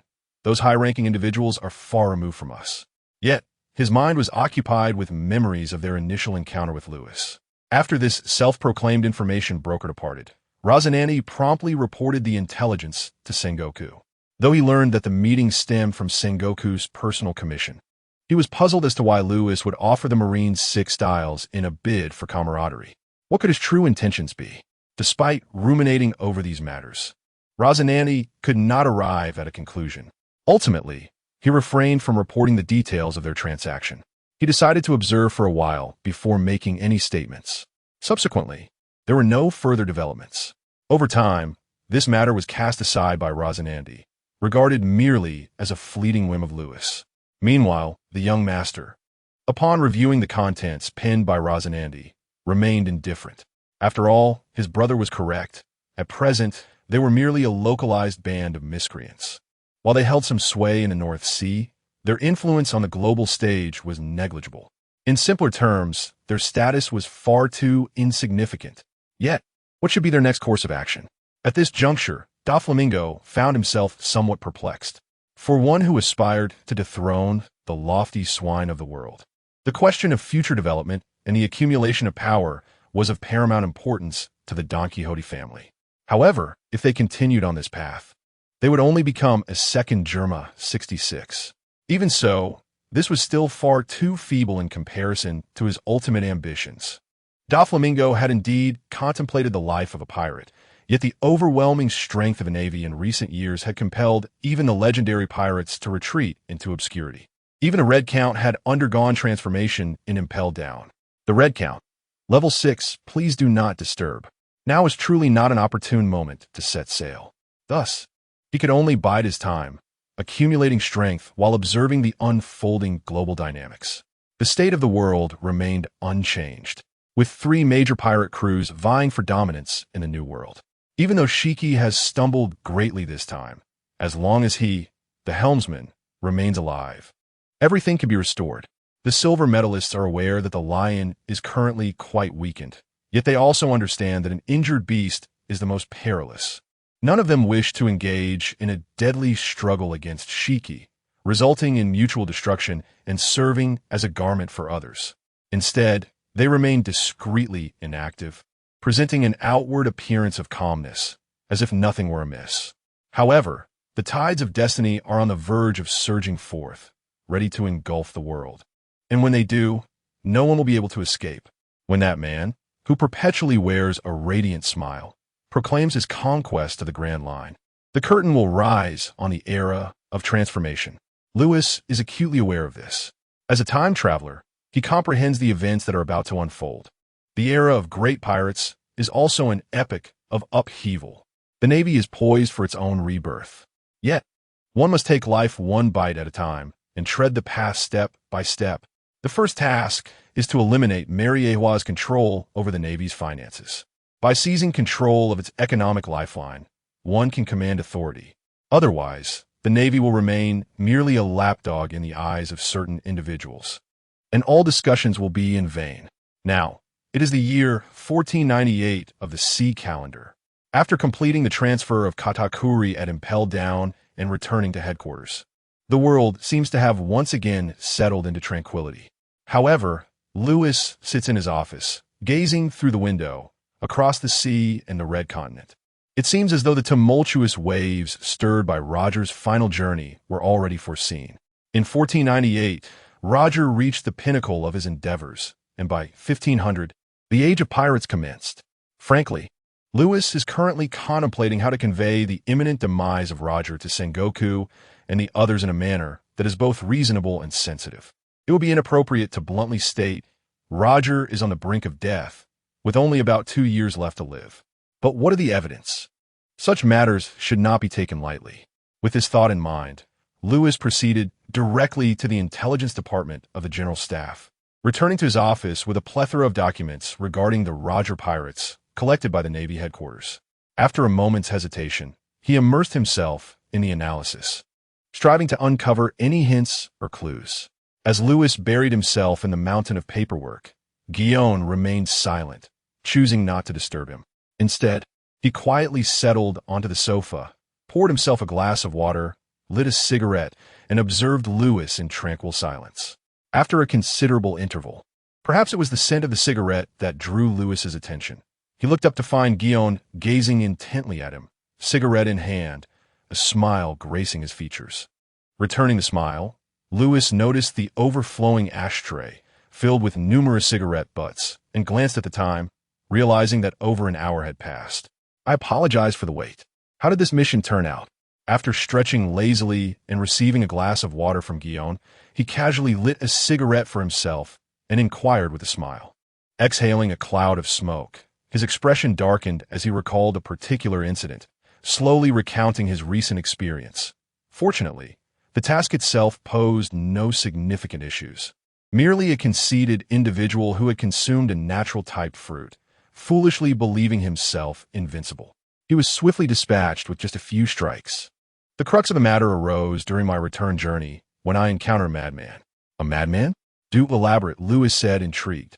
With a discontented tsh, Guillaume recounted the circumstances surrounding this madman. His full name is Dracul Myhawk, and I must concede that he is an exceptionally formidable swordsman. However, what was outrageous was that upon seeing our warship, instead of retreating, he boldly leapt aboard to inquire if there were any powerful swordsmen present. Upon hearing this, driven by the honor of a swordsman, I immediately drew my sword and engaged him in combat, though ultimately I was defeated. Naturally, I intend to reclaim my honor. Clenching his fist in defiance, he wore an expression of indignation. How exhilarating, Lewis remarked, intrigued. Is it true that the legendary swordsman from the future has already embarked on his undefeated path in swordsmanship? Yet, why have I heard so little about him? He promptly inquired, has there been any news regarding Myhawk that I am unaware of? Initially fired up, Guillaume's enthusiasm waned, and he rolled his eyes, retorting, there is plenty of news about him, all right. The length of the matter is rather modest. Yet this individual relentlessly challenges renowned swordsmanship dojos, emerging victorious every time. Truly a testament to madness. Moreover, how could one such as yourself, who only half-heartedly pursues the art of swordsmanship, pay much heed to these affairs? Well, to speak candidly, it is but a trivial pursuit. After all, my initial foray into swordsmanship was merely to enhance my range combat capabilities. Relying solely on a mere technique like the Gale Slash is insufficient. Presently, I lack the vigor to further hone my swordsmanship. Perhaps one might anticipate the abilities that could awaken post-fruit. Drawing my sword merely for a greeting, true combat necessitates close-quarters engagement. Lewis mused internally. By the way, what were you doing just now? Why are there so many documents? Guillaume inquired curiously. I am analyzing the potential trajectory of the Roger pirates following their ascension to power. Once I have results, I shall report them to Admiral Sengoku. It will surely astonish you. Lewis leisurely replied, cradling his cup. Could it be that they might disband outright? How implausible. Guillaume silently scoffed, choosing not to inquire further. Surely, this topic will arise in the upcoming routine meeting. She merely needed to await developments. Just as she was preparing to invite Lewis for a weekend rendezvous in the Sabeti archipelago, a sudden commotion of hurried footsteps at the door interrupted her. Report, Your Excellency. The Rear Admiral, and also the Vice Admiral. Chief Strategist Crane requests that you, Rear Admiral, proceed to the headquarters immediately. A messenger stood at the door of Lewis's office, standing at attention to convey the message. However, upon noticing Guillaume's murderous gaze, he immediately became terrified. What have I done wrong? I merely came to convey orders. Observing the messenger trembling in fear, Lewis instructed him to respond to Chief Crane, stating he would arrive shortly. At that moment, the poor messenger hastily made his exit. Lewis found Gion's indignant expression rather endearing, completely devoid of the fierce demeanor she exhibited when brandishing her blade. Having finally pacified her and accepted the invitation for a weekend rendezvous at the Chandel Islands, he donned his mantle of justice and, bidding farewell to Gion, made his way directly to Chief Crane's office. After knocking and announcing himself, he entered to find Chief Crane leisurely holding a teacup, his demeanor relaxed. Upon seeing Lewis, he smiled and gestured toward the chair in front of his desk, inviting him to take a seat. Without hesitation, Lewis inquired, "Chief Crane, what brings you to summon me today?" Chief Crane handed him a document, took a sip of tea, and explained, "Did you not express a desire to establish a team for executing special missions? Today, Marshal K has approved your request. Here is the official appointment letter for your review." This indeed brought a surprise to Lewis, a smile gracing his lips. With this letter of appointment in hand, the process of recruitment would no longer require formalities. He could directly integrate individuals into the team and address the procedures subsequently. As he secured the appointment letter, he listened to Admiral Crane continue. "I have heard from the intelligence department that you have taken nearly all the information regarding the Roger Pirates." To this, Lewis had long prepared his response. It is now seemingly inevitable that the Roger Pirates reign supreme. Therefore, in light of this unprecedented pirate king, I believe our Navy headquarters must promptly take precautions. Upon hearing this, Admiral Crane nodded in approval, her eyes glimmering with admiration. Then, after a moment's thought, she teasingly inquired, "So, when you plan to marry Gion?"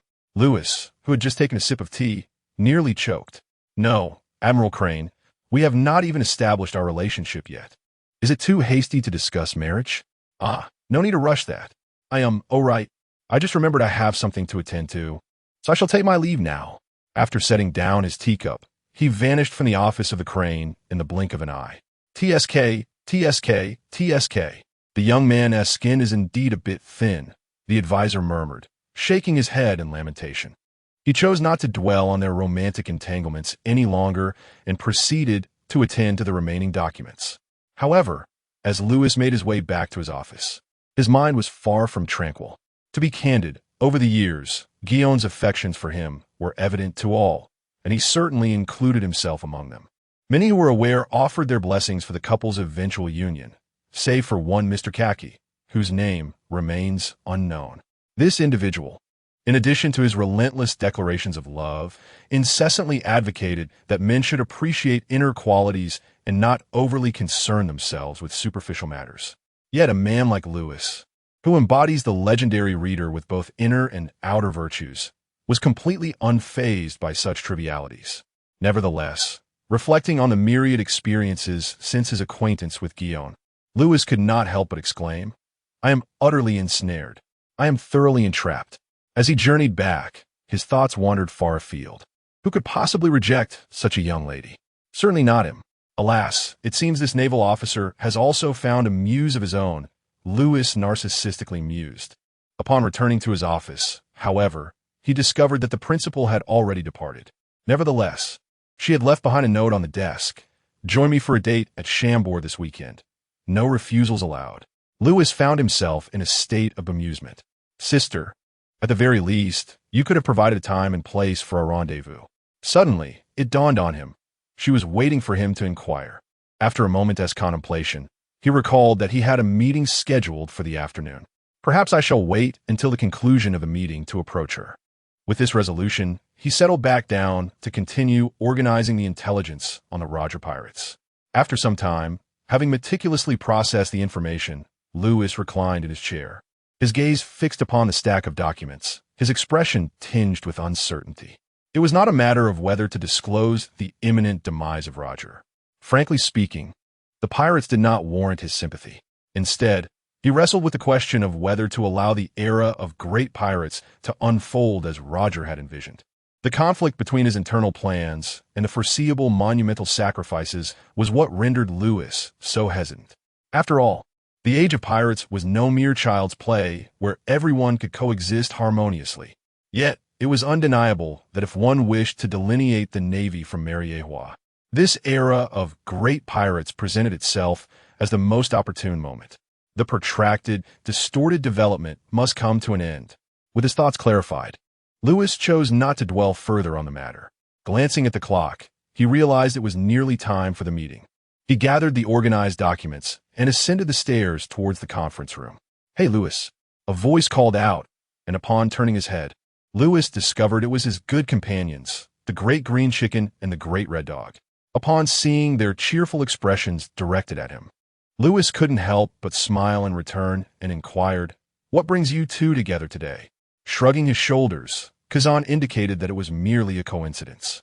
Meanwhile, Sakaski, with an expressionless demeanor, shifted the conversation and asked, "Do you have any thoughts regarding the agenda for today's meeting?" To this, Lewis merely raised an eyebrow, suggesting that there might be a great surprise in store during the meeting. The two exchanged glances, evidently puzzled. "A surprise? More likely a shock. What are you three discussing over here?" Professor Bow, still drowsy, greeted them with a yawn. "Goodness, have you just awakened?" Upon witnessing Professor Bow's state, Sakaski reproached him, "Poor Salino.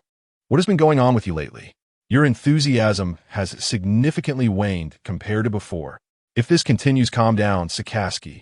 I am fully aware of what I am doing." Professor Bow interjected, offering a few dismissive words before winking at Lewis and Kazan. This left both of them in a state of silence, as it was quite an implicit indication. The reason for the pervasive apathy is to gradually diminish one's presence, thereby allowing Lewis's influence to flourish. By the time of the transition, Lewis will have adequately prepared himself for promotion to a general. As for Kazan, he is burdened by a sense of being overshadowed.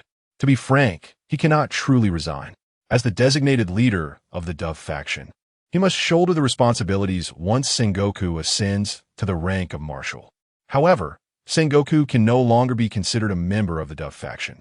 As a marshal, he must maintain impartiality, considering the overall interests of the Navy rather than favoring a particular faction.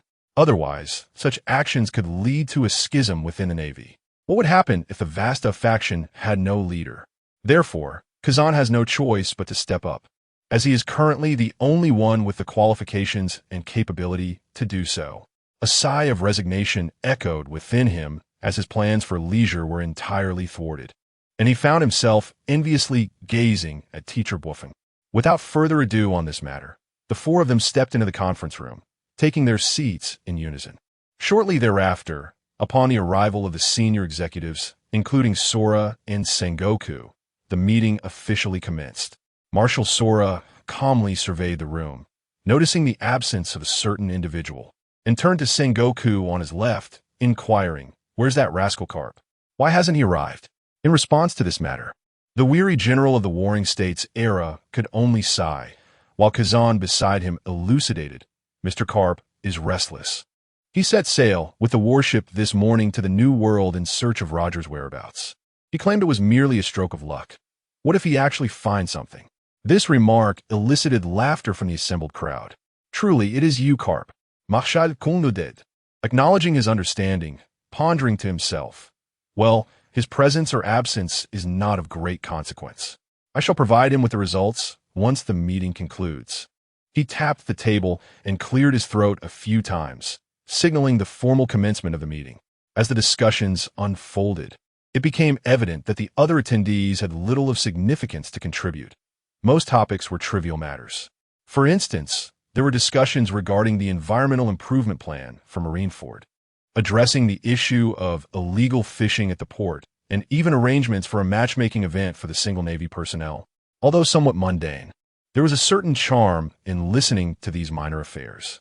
Once the majority had expressed their points, Lewis cleared his throat, indicating he had a topic to propose. Observing this, our dear teacher Zephyr made a jest. "So, Lewis, are you planning to add the wedding arrangements with Guillaume to the agenda? If that is the case, I wholeheartedly support it." Amid the gentle laughter that accompanied this friendly banter, there was an almost imperceptible sigh of despair from Lewis. Must they press so hard? First, it was the strategist Crane, and now you too. Indeed, the act of gossiping has emerged as a new defining trait of humanity, has it not? Yet, as Louis beheld the bashful yet expectant gaze of Guillaume, his heart involuntarily quivered. Recalling their weekend agreement, he spoke with generosity. As for that, simply await the occasion of the wedding feast. However, the topic at hand today is not this matter, but rather the Roger pirates. The jovial expressions of the assembly, which had previously been adorned with smiles, shifted to a somber demeanor upon hearing the mention of Roger and his crew. After a moment's contemplation, Sengoku inquired, "Is this regarding the subsequent developments following the ascent of the Roger pirates?" Louis felt a flicker of surprise at this, yet soon found himself at ease. Were it not for his inherent advantages as a traveler across realms, he would never have fathomed that Roger and his crew had disbanded immediately after their monumental achievement. As of now, it seemed that the timeline had yet to undergo significant alterations, allowing Louis to articulate his insights from a lofty perspective. Meanwhile, it was likely that Admiral Sengoku and his colleagues had already convened a high-level meeting to deliberate on the future actions of the Roger pirates. Setting aside his thoughts, Louis nodded in agreement with Sengoku's words and continued, "Following a comprehensive analysis of the intelligence at hand, I have arrived at two conclusions. The first, after conquering the Grand Line, the Roger pirates may have found themselves devoid of higher aspirations, leading them to shift their focus towards the pursuit of legendary treasures, such as the fabled land of gold or the cave of pearls." As the crowd listened to Louis's analysis, they couldn't help but nod in agreement. Ever since the Roger pirates emerged in the public eye, their style has never suggested an ambition for dominance. One might even say they have resembled a rather lackadaisical bunch. So what is the second possibility? Guillaume interjected at the opportune moment. After a brief pause, under the gaze of the onlookers, Louis slowly articulated his perspective. The second possibility, I daringly speculate, is that the Roger pirates will disband after reaching the pinnacle of their power. In an instant, the entire conference room fell into silence. Such a proclamation was indeed rather shocking. The previously hushed atmosphere transformed into a cacophony as individuals began to murmuringly discuss amongst themselves, their words laced with incredulity. Clearly, skepticism prevailed, and disbelief hung heavily in the air. However, Louis refrained from silencing them, for the notion was indeed quite astonishing. To ascend to the title of Pirate King is to attain the zenith of the piratical vocation, an achievement unparalleled in history. As for those who follow, that remains a different tale altogether. The revelation that this band of pirates might be prepared to disband was perplexing. Without solid evidence, convincing them would prove challenging. Just as they were deliberating the potential dissolution of the Roger pirates, Admiral Sengoku suddenly slammed his hand on the table and bellowed, "Silence." Even due to the excessive force exerted, cracks appeared on the conference table. It was at this moment that everyone fell silent, directing their gaze towards Louis. Eager to discern the basis of his conclusion, calmly rising to his feet, he distributed the documents he had meticulously prepared, one for each person present. Before he commenced speaking, "I am acutely aware of your doubts. Hence, I prefix my assertion with the term bold. However, as the adage goes, exercise caution in verification, but be audacious in conjecture. My conclusion is not without foundation." Now, I invite you all to examine the document just distributed, specifically page 10, which contains information regarding the individual known as Coloccus. No sooner had he finished his statement than the room was filled with the rustling of pages. Upon reviewing the information, the attendees found nothing amiss. It was merely that Roger had recently invited a ship's doctor aboard. Without any further ado, Louis continued. This individual boarded during the Roger pirates' renewed voyage along the Grand Line at Twin Cape on Reverse Mountain. His primary role is that of a lighthouse keeper, with a secondary occupation as a physician, and his medical skills are undoubtedly exceptional. However, since his embarkation, Admiral Kazan and Admiral Garp, during your pursuit of the Roger pirates, did you happen to notice any peculiarities? With a shift in conversation, he turned to glance at the neighboring giant blue chicken and inquired. Upon hearing this, Kazan closed his eyes, furrowed his brow, and after a moment of contemplation, he slowly spoke. Indeed, there is truth to this. When news of the Roger pirates appearing in the first half of the Grand Line reached us, Mr. Karp insisted that I accompany him in pursuit of the Roger pirates. As you're all aware, my abilities are particularly effective in intercepting foes. And as Lewis mentioned, it was unlike previous encounters.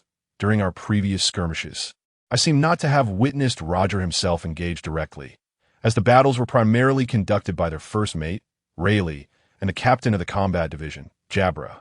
After forcing us to retreat, they did not linger on the battlefield, swiftly departing. At that time, I did not pay much attention, but reflecting upon it now, perhaps Roger had encountered some unexpected complication. Before Lewis could respond, the ever-vocal Sakazuki interjected. Such a significant matter, and yet you've never mentioned it before? Embarrassed, Kazan scratched his head, acknowledging that he must have forgotten. With a disgruntled tisich, Sakazuki refrained from elaborating further, instead insisting that Kazan must treat him to drinks tonight, or else the matter would remain unresolved.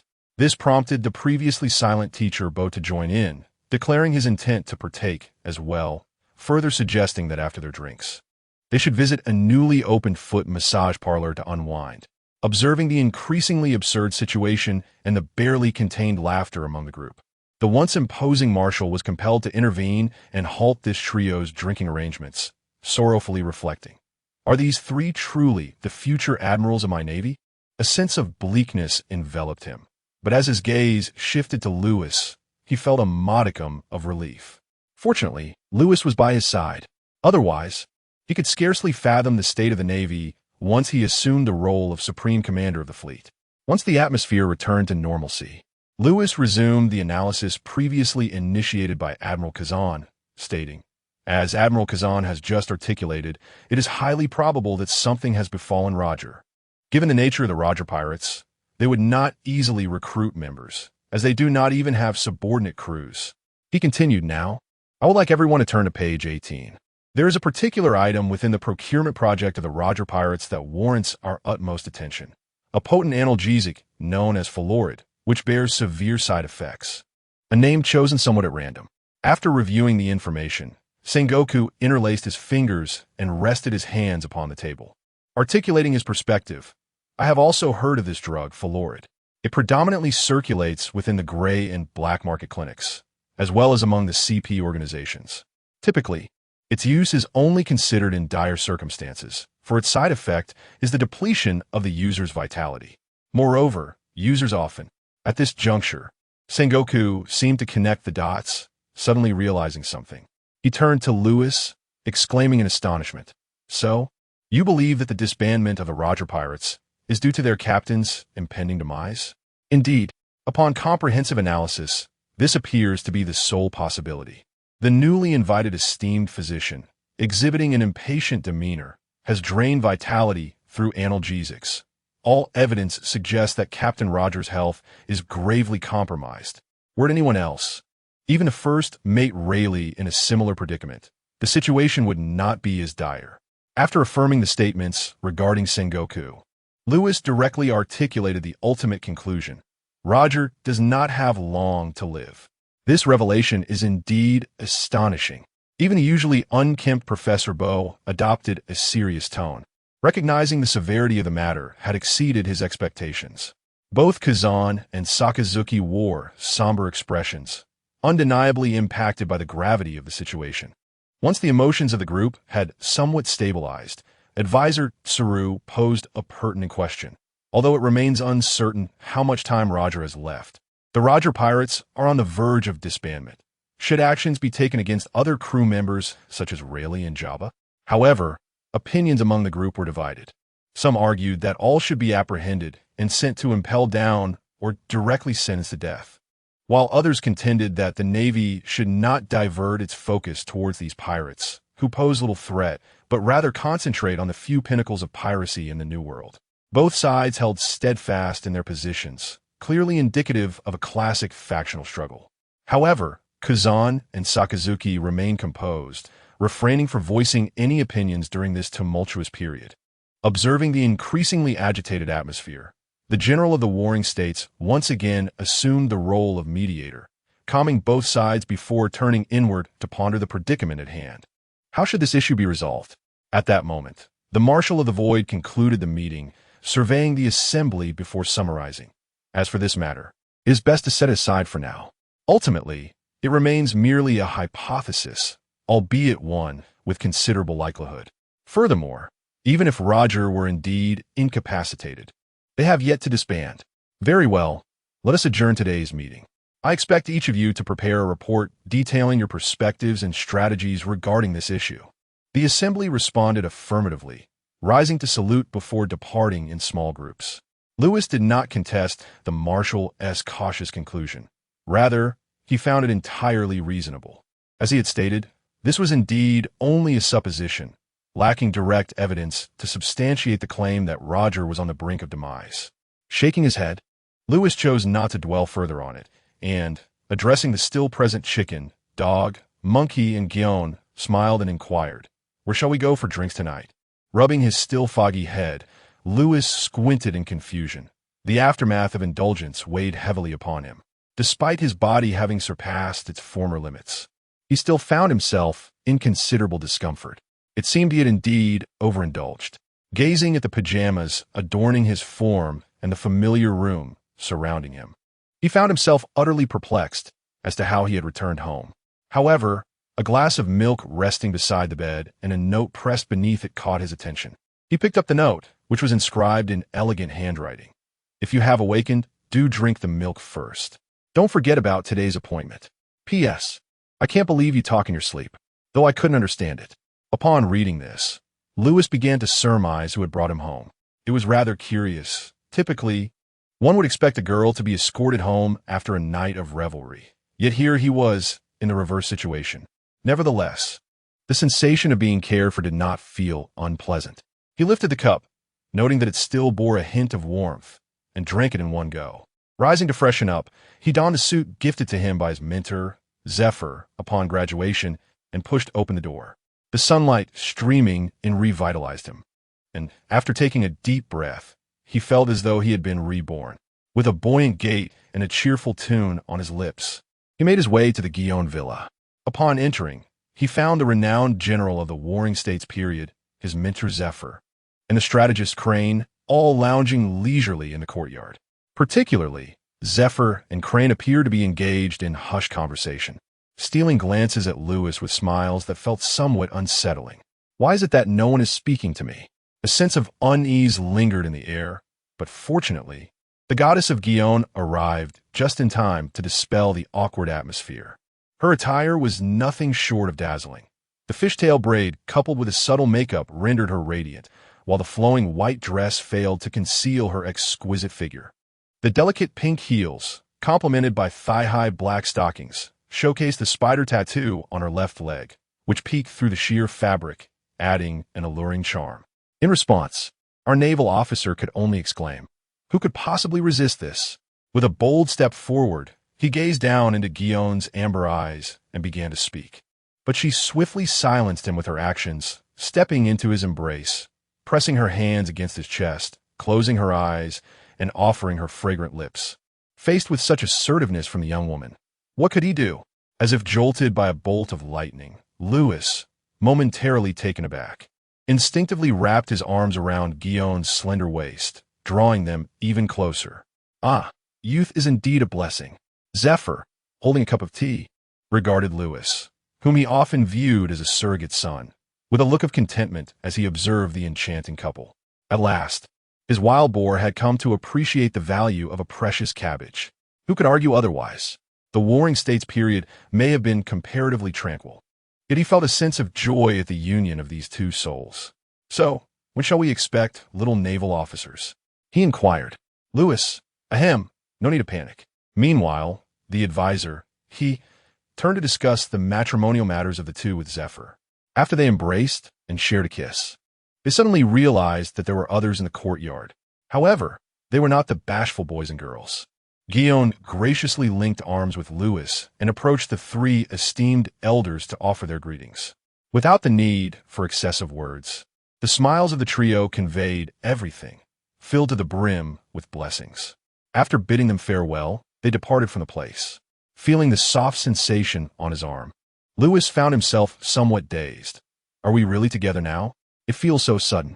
Yet, upon glancing at Guion's radiant smile, he chose not to dwell on it. Why concern oneself too much with the process when the outcome is favorable?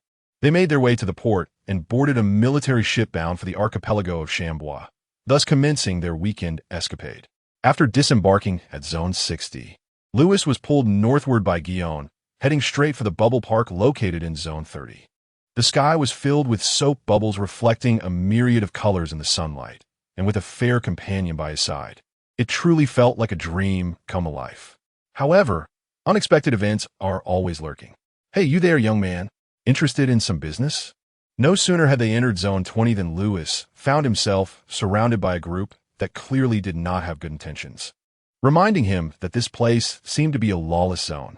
Surveying the group of nefarious scoundrels, one cannot help but ponder. Engaging in business? Surely, they intend to sell both me and Guillaume. TSK, such as the burden of excessive allure. Without hesitation, I flicker into action, dispatching them all, leaving not a single soul alive. Human traffickers deserve no mercy. With utmost seriousness, after effortlessly dealing with them, I continue onward with Guillaume, leaving a trail of corpses in our wake. However, ever since we entered this lawless territory, what now? Had I known, I would have preferred to take a longer route. Observing yet another group emerging, Louis feels a sense of resignation. They've already dealt with 5 or 6 such gangs along this path. Do we truly appear so easy to bully? Noticing Louis's crestfallen expression, Guillaume finds amusement in the situation, contemplating for a moment before remarking. Perhaps it is your youthful appearance that invites such mischief. Though tall, you exude no threat, especially when not wielding your emblem of justice. Upon hearing this, Louis instinctively strokes his chin, murmuring, perhaps I should grow a beard? It might lend me an air of maturity. Dear lady, do not linger with this pretty boy. I know a splendid place that will surely satisfy your desires, declares the leader of the rogues, his gaze fixated hungrily on the stunning Guillaume. Truly a gem, yet as the saying goes, a word of beauty can wield a deadly blade. Perhaps it was due to their transgressions against Guillaume that Louis curled his lips and remarked to her, it would be best if you dealt with this group personally. Without a hint of refusal, a chilling sword intent radiated from Guillaume, the sharp aura jolting the insolent rabble into awareness. Just as she prepared to take action, a violet halo enveloped them. In the blink of an eye, they all collapsed to the ground, expressions contorted in agony, rendered speechless by the pressure of the purple glow. Observing this scene, Louis raised an eyebrow, finding the spectacle strikingly familiar. Surely, this must be the power of a devil fruit. Shortly thereafter, accompanied by the sound of footsteps, a figure materialized before Louis and Guillaume, declaring, such filthy wretches are indeed repugnant. Thus, punishment is warranted. Are you two unharmed? Upon finishing, the figure intensified the force, embedding the miscreants further into the earth.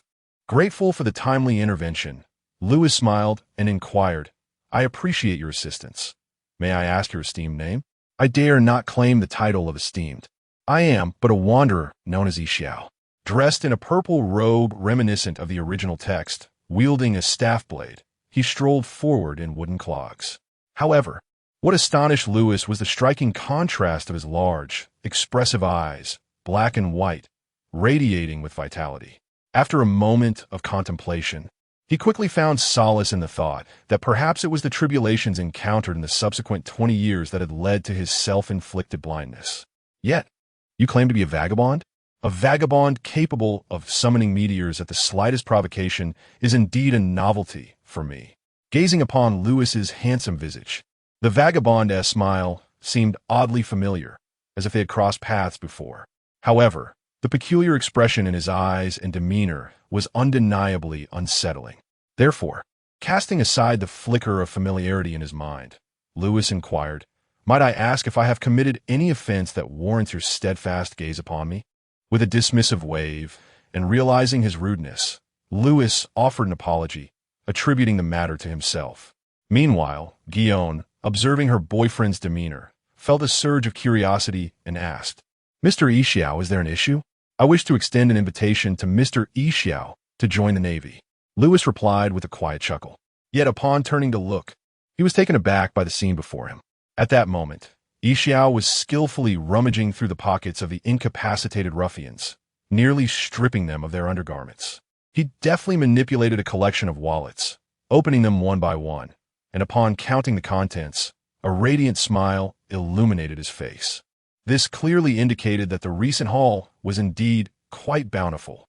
Such audacious behavior left Lewis utterly astonished. Really, my friend, is it necessary to resort to such measures? Are you so desperate for money that you've squandered your fortune on gambling? With a light-hearted chuckle, he affectionately patted his round, balding head and, with a shy smile tinged with embarrassment, replied, "I beg your pardon, gentlemen. Due to certain peculiar circumstances, my financial resources have dwindled to a mere pittance, compelling me to resort to this rather unorthodox approach. I hope for your understanding. Not to worry. After all, such scoundrels hardly deserve sympathy. However, Mr. Xiao, what are your plans moving forward?" Lewis shrugged nonchalantly, his expression indifferent, before seamlessly shifting the conversation to inquire about his forthcoming endeavors. Without any hesitation, Xiao candidly revealed his intentions, his excitement palpable. "Recently, a new casino has opened in Xiangbad, and I have heard that it is quite impressive in all respects. My gambling instincts are stirring, and I am eager to pay a visit." Upon hearing this, Lewis's eyelids twitched slightly. Good heavens, a seasoned gambler indeed. Just as he had come into some money, he was already preparing to squander it at the casino? Yet, Lewis chose not to intervene, recognizing that this was a matter of personal choice. "Ahem, I have a suggestion. Might I request a moment of your time, Mr. Xiao?" As the seasoned gambler prepared to depart, eager to satiate his cravings, Lewis hastily called out to him, "Is there something you wish to discuss?" With a hint of confusion, Xiao inquired, "I have yet to introduce myself. I am Rear Admiral Lewis of the Navy Headquarters, and this is my girlfriend, Guillaume, a Vice Admiral. A pleasure to meet you, Your Excellency Lewis and Your Excellency Guillaume." However, upon hearing the name Lewis, she pondered, "Bloodline?"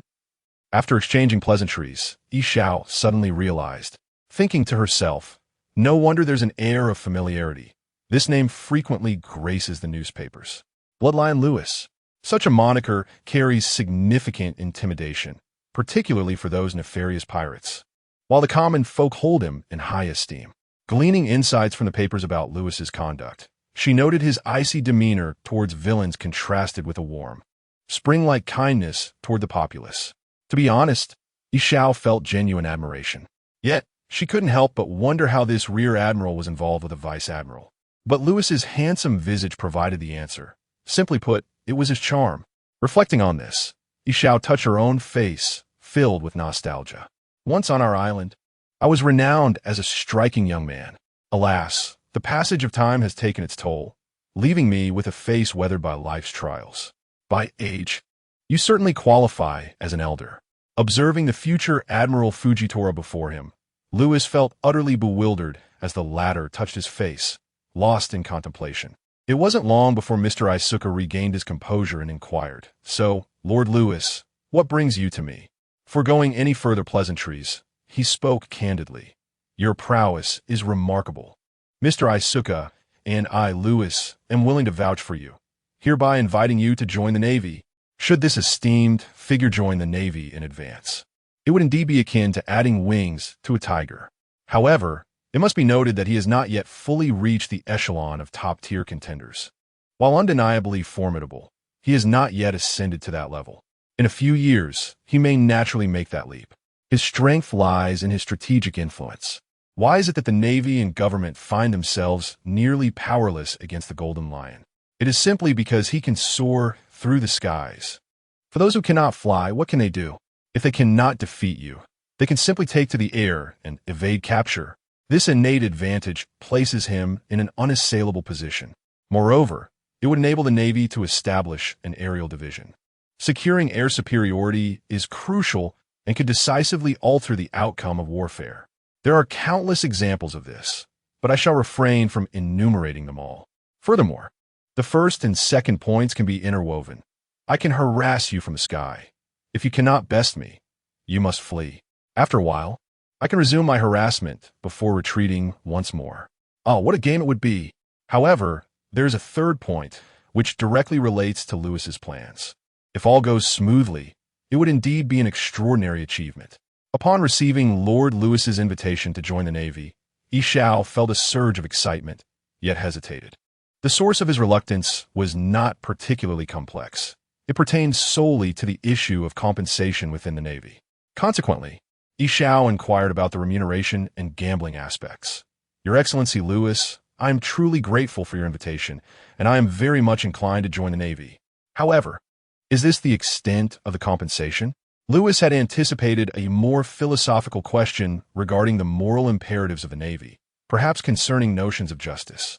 Yet, considering Yi Xiao was merely around 30 years of age, remarkably youthful, his perspective was understandable.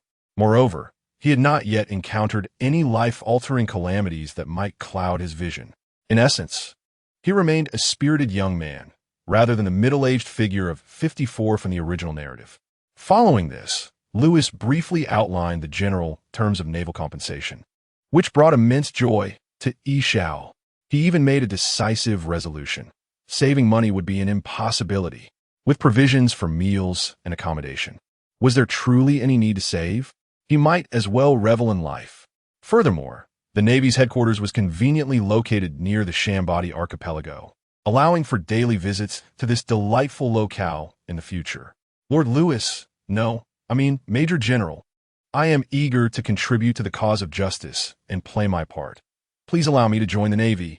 Seeing Yi Xiao's earnest demeanor, as if he were making a solemn vow, filled Lewis with considerable delight. This was a profitable turn of events. Come, we shall be colleagues henceforth. Let's not stand on ceremony. Moreover, with your remarkable abilities, a swift promotion is undoubtedly within your grasp. Let's find a place to share a drink tonight and celebrate. As he spoke, he playfully draped his arm around Yi Xiao, preparing to depart. Ji Yuan, where's my Jinbi Luo? She exclaimed. It must be said, should one neglect their girlfriend in favor of revelry at such a moment, the consequences could be dire. Do not inquire as to how I am aware of this. Fortunately, our dashing companion Liu did swiftly recognize the situation, rushing to Ji Yuan's side to offer a flurry of explanations, thus alleviating her burgeoning ire. Yet, it was primarily Yi Xiao's affection for her boyfriend that held her back. My apologies, Yi Xiao. Perhaps you could wait for us at the naval base nearby. I shall inform the personnel there in advance. Rest assured. Louis' suggestion reminded this gentleman of the newly opened casino, and he smacked his lips, saying, I think I shall indulge myself at that casino first. Who knows when the next opportunity may arise. Without further ado, they exchanged contact information before in Yi Xiao's presence, reaching out to the commander of the naval base at Xiangbua. After a brief exchange, they parted ways. I look forward to witnessing the splendor of justice that will be bestowed upon you. As I watched Yi Xiao leave, I felt a profound admiration for this benevolent tiger and his actions in the original narrative. There is no other reason than his unwavering dedication to the people. Now, let us continue our date. As they spoke, he gently took Guillaume's small hand, a radiant smile illuminating his face as they made their way towards the area where the bubble park was located. Along the journey, they encountered no further distressing events. The couple reveled in their time at the bubble park, their delighted exclamations ringing out continuously, laughter flowing freely. As evening approached, had it not been for a message from Yi Xiao inquiring about them, this pair of lovers would likely have continued their joyous play. But that would have led to a different kind of amusement altogether. Upon returning to the military base, they discovered Yi Xiao, beaming with vitality, waiting for them at the entrance. Yi Xiao, it seems you've had quite a fruitful day, Louis teased, suggesting that he had likely been on a winning streak at the casino. Ha, a little success here and there, Yi Xiao replied, modestly patting his round head, though the grin on his face spoke volumes. Soon, the base commander approached, warmly welcoming the trio and ensuring they were comfortably settled, displaying great hospitality. To be in charge of the Chambord Islands, one must either possess considerable influence or have formidable connections. After all, this place is a veritable M-lang of individuals, where various factions intertwine, and a moment's carelessness could precipitate serious incidents. It is imperative to remember those one cannot afford to offend. Take, for instance, the duo of Louis and Guillaume. There is no need to elaborate on the formidable Louis. It is evident to all that he is destined to become the future leader of the Navy. As for Guion, she holds the esteemed rank of Rear Admiral, is well-positioned, and is the sister of the esteemed he, possessing an intimate familiarity with the high-ranking naval officials. Regarding this individual, although one may not discern any particular extraordinary traits, the fact that Lewis has personally entrusted him with responsibilities suggests a promising future within the Navy. In summary, it is best to curry favor with him. Who knows? He might even speak favorably on my behalf in front of General Sengoku or Akainu. A promotion and a raise would be all but assured. After sharing a delightful dinner in the mess hall, during which Guion expressed her admiration, the group soon realized that the hour was late, and they retired to their respective quarters. Naturally, Guion and Lewis shared the same room. "Lewis," she said with a playful pout, "what's the matter?" Confusion, "It is time to sleep." Anticipation, "Oh, I shall take a shower first." Anxiety, "Let's go together." Excitement, "For further details, please refer to the comments in that segment." After a night passed, Lewis finally reached adulthood. At dawn, the three embarked on a warship heading back to Marineford. On board the vessel, noticing Lewis's weary expression and the dark circles under his eyes, he turned to the radiant Guion and gently patted Lewis's shoulder, advising him sincerely, "Though you are young, dear Lewis, you must exercise moderation." Lewis, hesitating and at a loss for words, found it difficult to articulate his feelings. It was simply beyond his control. The allure was too great to resist. Suddenly, Lewis seemed to recall something, slapping his forehead in realization. He had completely forgotten to inform the admirals of the incident with a smile. He promptly retrieved his transponder snail from his pocket, intending to relay this matter to his superiors. Meanwhile, within the office of Admiral Sengoku, he had specifically requested the presence of Carp and the others. What on earth transpired? Sitting in a chair, Sengoku's expression was somewhat grim.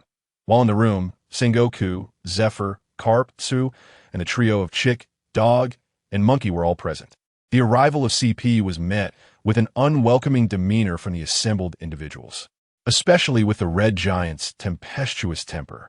Had it not been for the presence of my esteemed naval colleagues, he would have nearly unleashed a fiery greeting.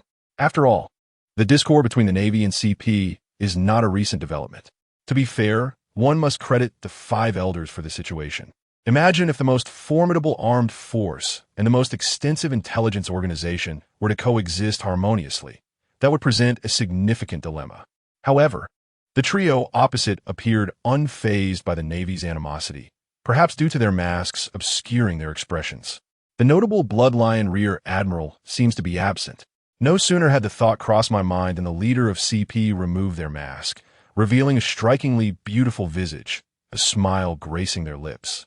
Golden hair, cascading to their shoulders, and cerulean eyes that Lewis would undoubtedly recognize if he were present.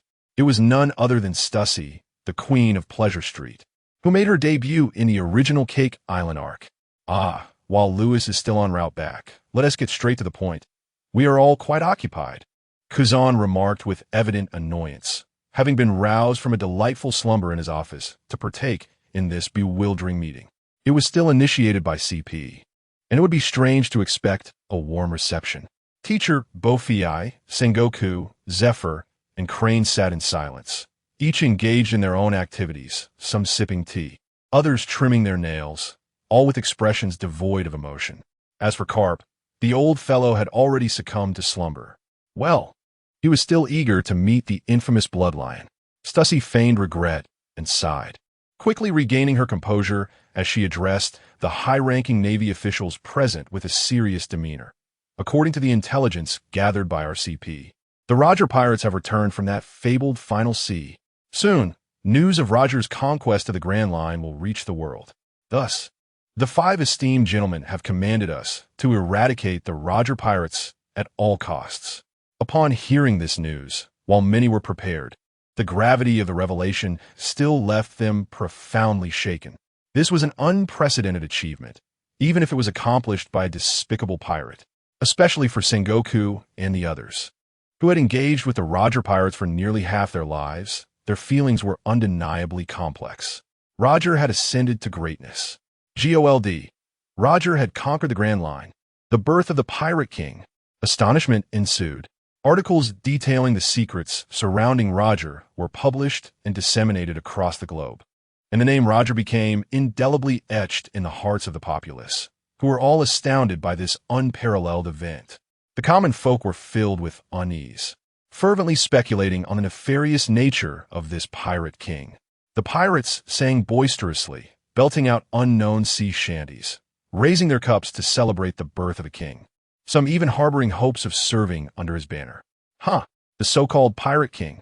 If only Roger had not spurned me, we would have already conquered the world. That bunch of foolish dreamers must be in a frenzy by now.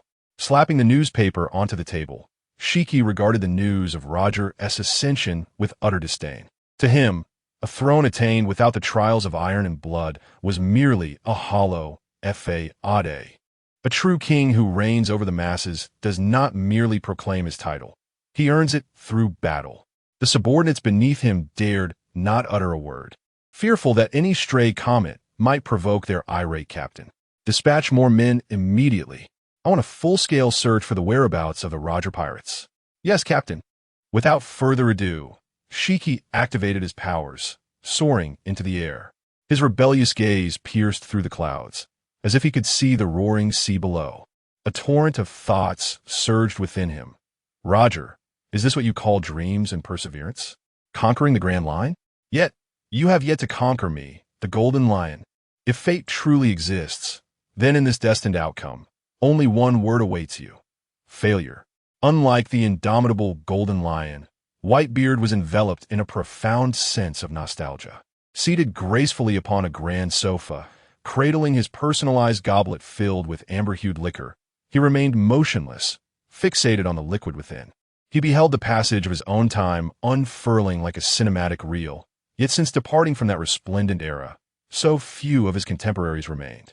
Now, upon receiving news of Roger's ascension, Whitebeard felt a blend of wistfulness and joy. They were rivals, yet also friends. Witnessing his dear companion achieve his dream, he was eager to extend his heartfelt congratulations.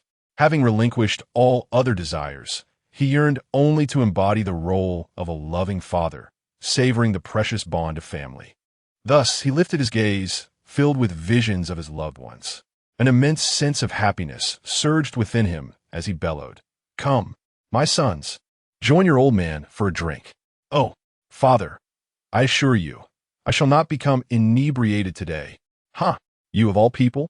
Please, who was the first to collapse beneath the table just 2 days ago? Jozu, you aren't faring much better. Hey, Sachi, how can we drink without cherry pie? Hurry up. Damn it, Titch. Can't you wait a moment? This laughter and joy are the treasures he cherishes. Roger, my dream has been fulfilled.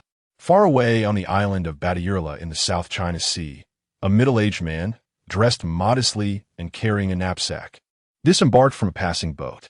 Standing at the dock, he gazed at the town that remained unchanged since his youth, his heart brimming with emotions. "Luju, I have finally returned," he whispered, his words carried away by the wind, as he walked along the path etched in his memory, his heart laden with trepidation. Along the way, no one recognized him.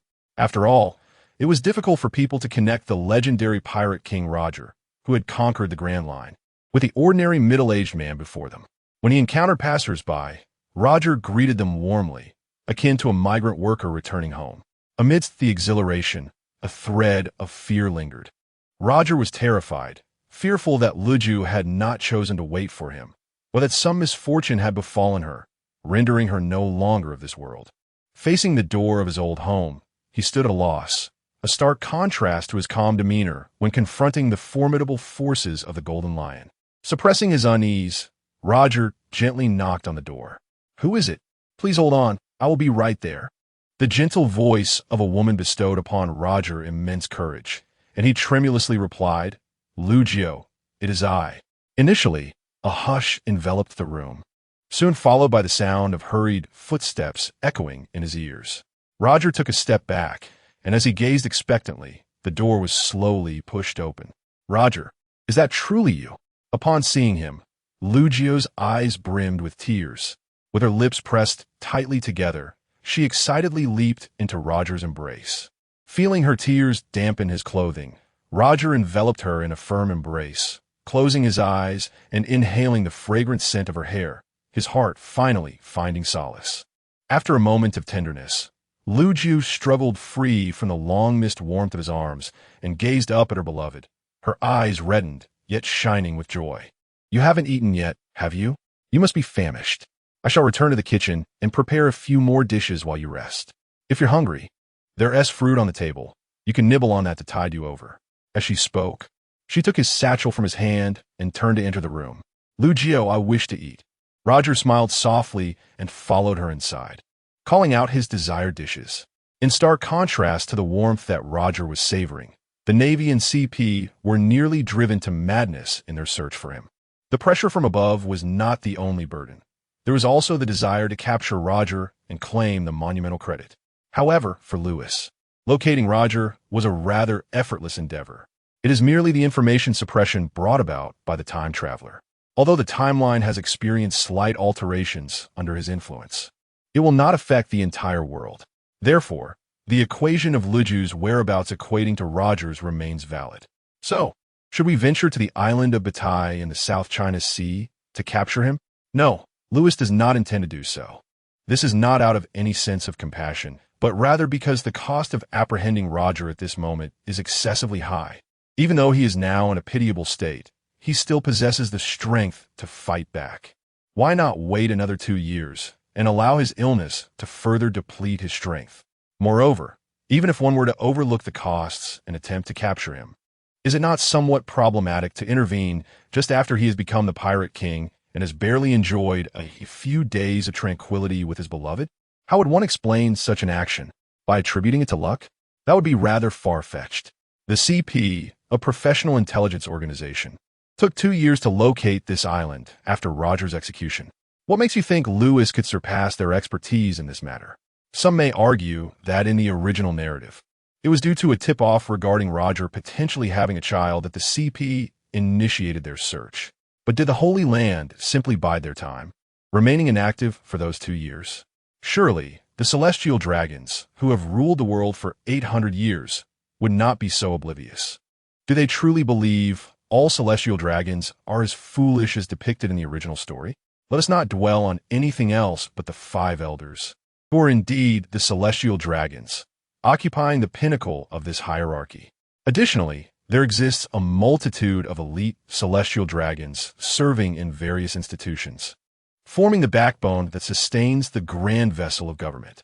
Consequently, it is evident that upon the arrival of the news regarding Roger's ascension, the authorities of Mariewa would undoubtedly pursue him relentlessly. In the first half of the Grand Line, in the vicinity of the treacherous Devil's Triangle, nestled near the Calm Belt, lies a remarkably concealed island. This island is known as the Orphanage, where numerous orphans, taken in by the world government, reside. Nominally, it is publicly asserted that these orphans were discovered and brought here by the government after suffering at the hands of pirates and other nefarious individuals. However, in truth, the vast majority of these children were procured by the government from the clutches of human traffickers across the globe. The likes of Sister Galmoros, before being devoured by Charlotte Linlin, have been engaged in this very practice for decades.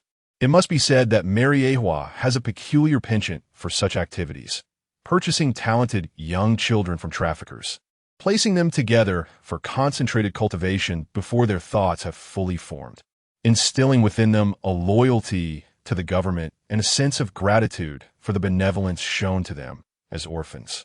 Once they have matured, they are dispatched to various governmental institutions, becoming integral members of the system.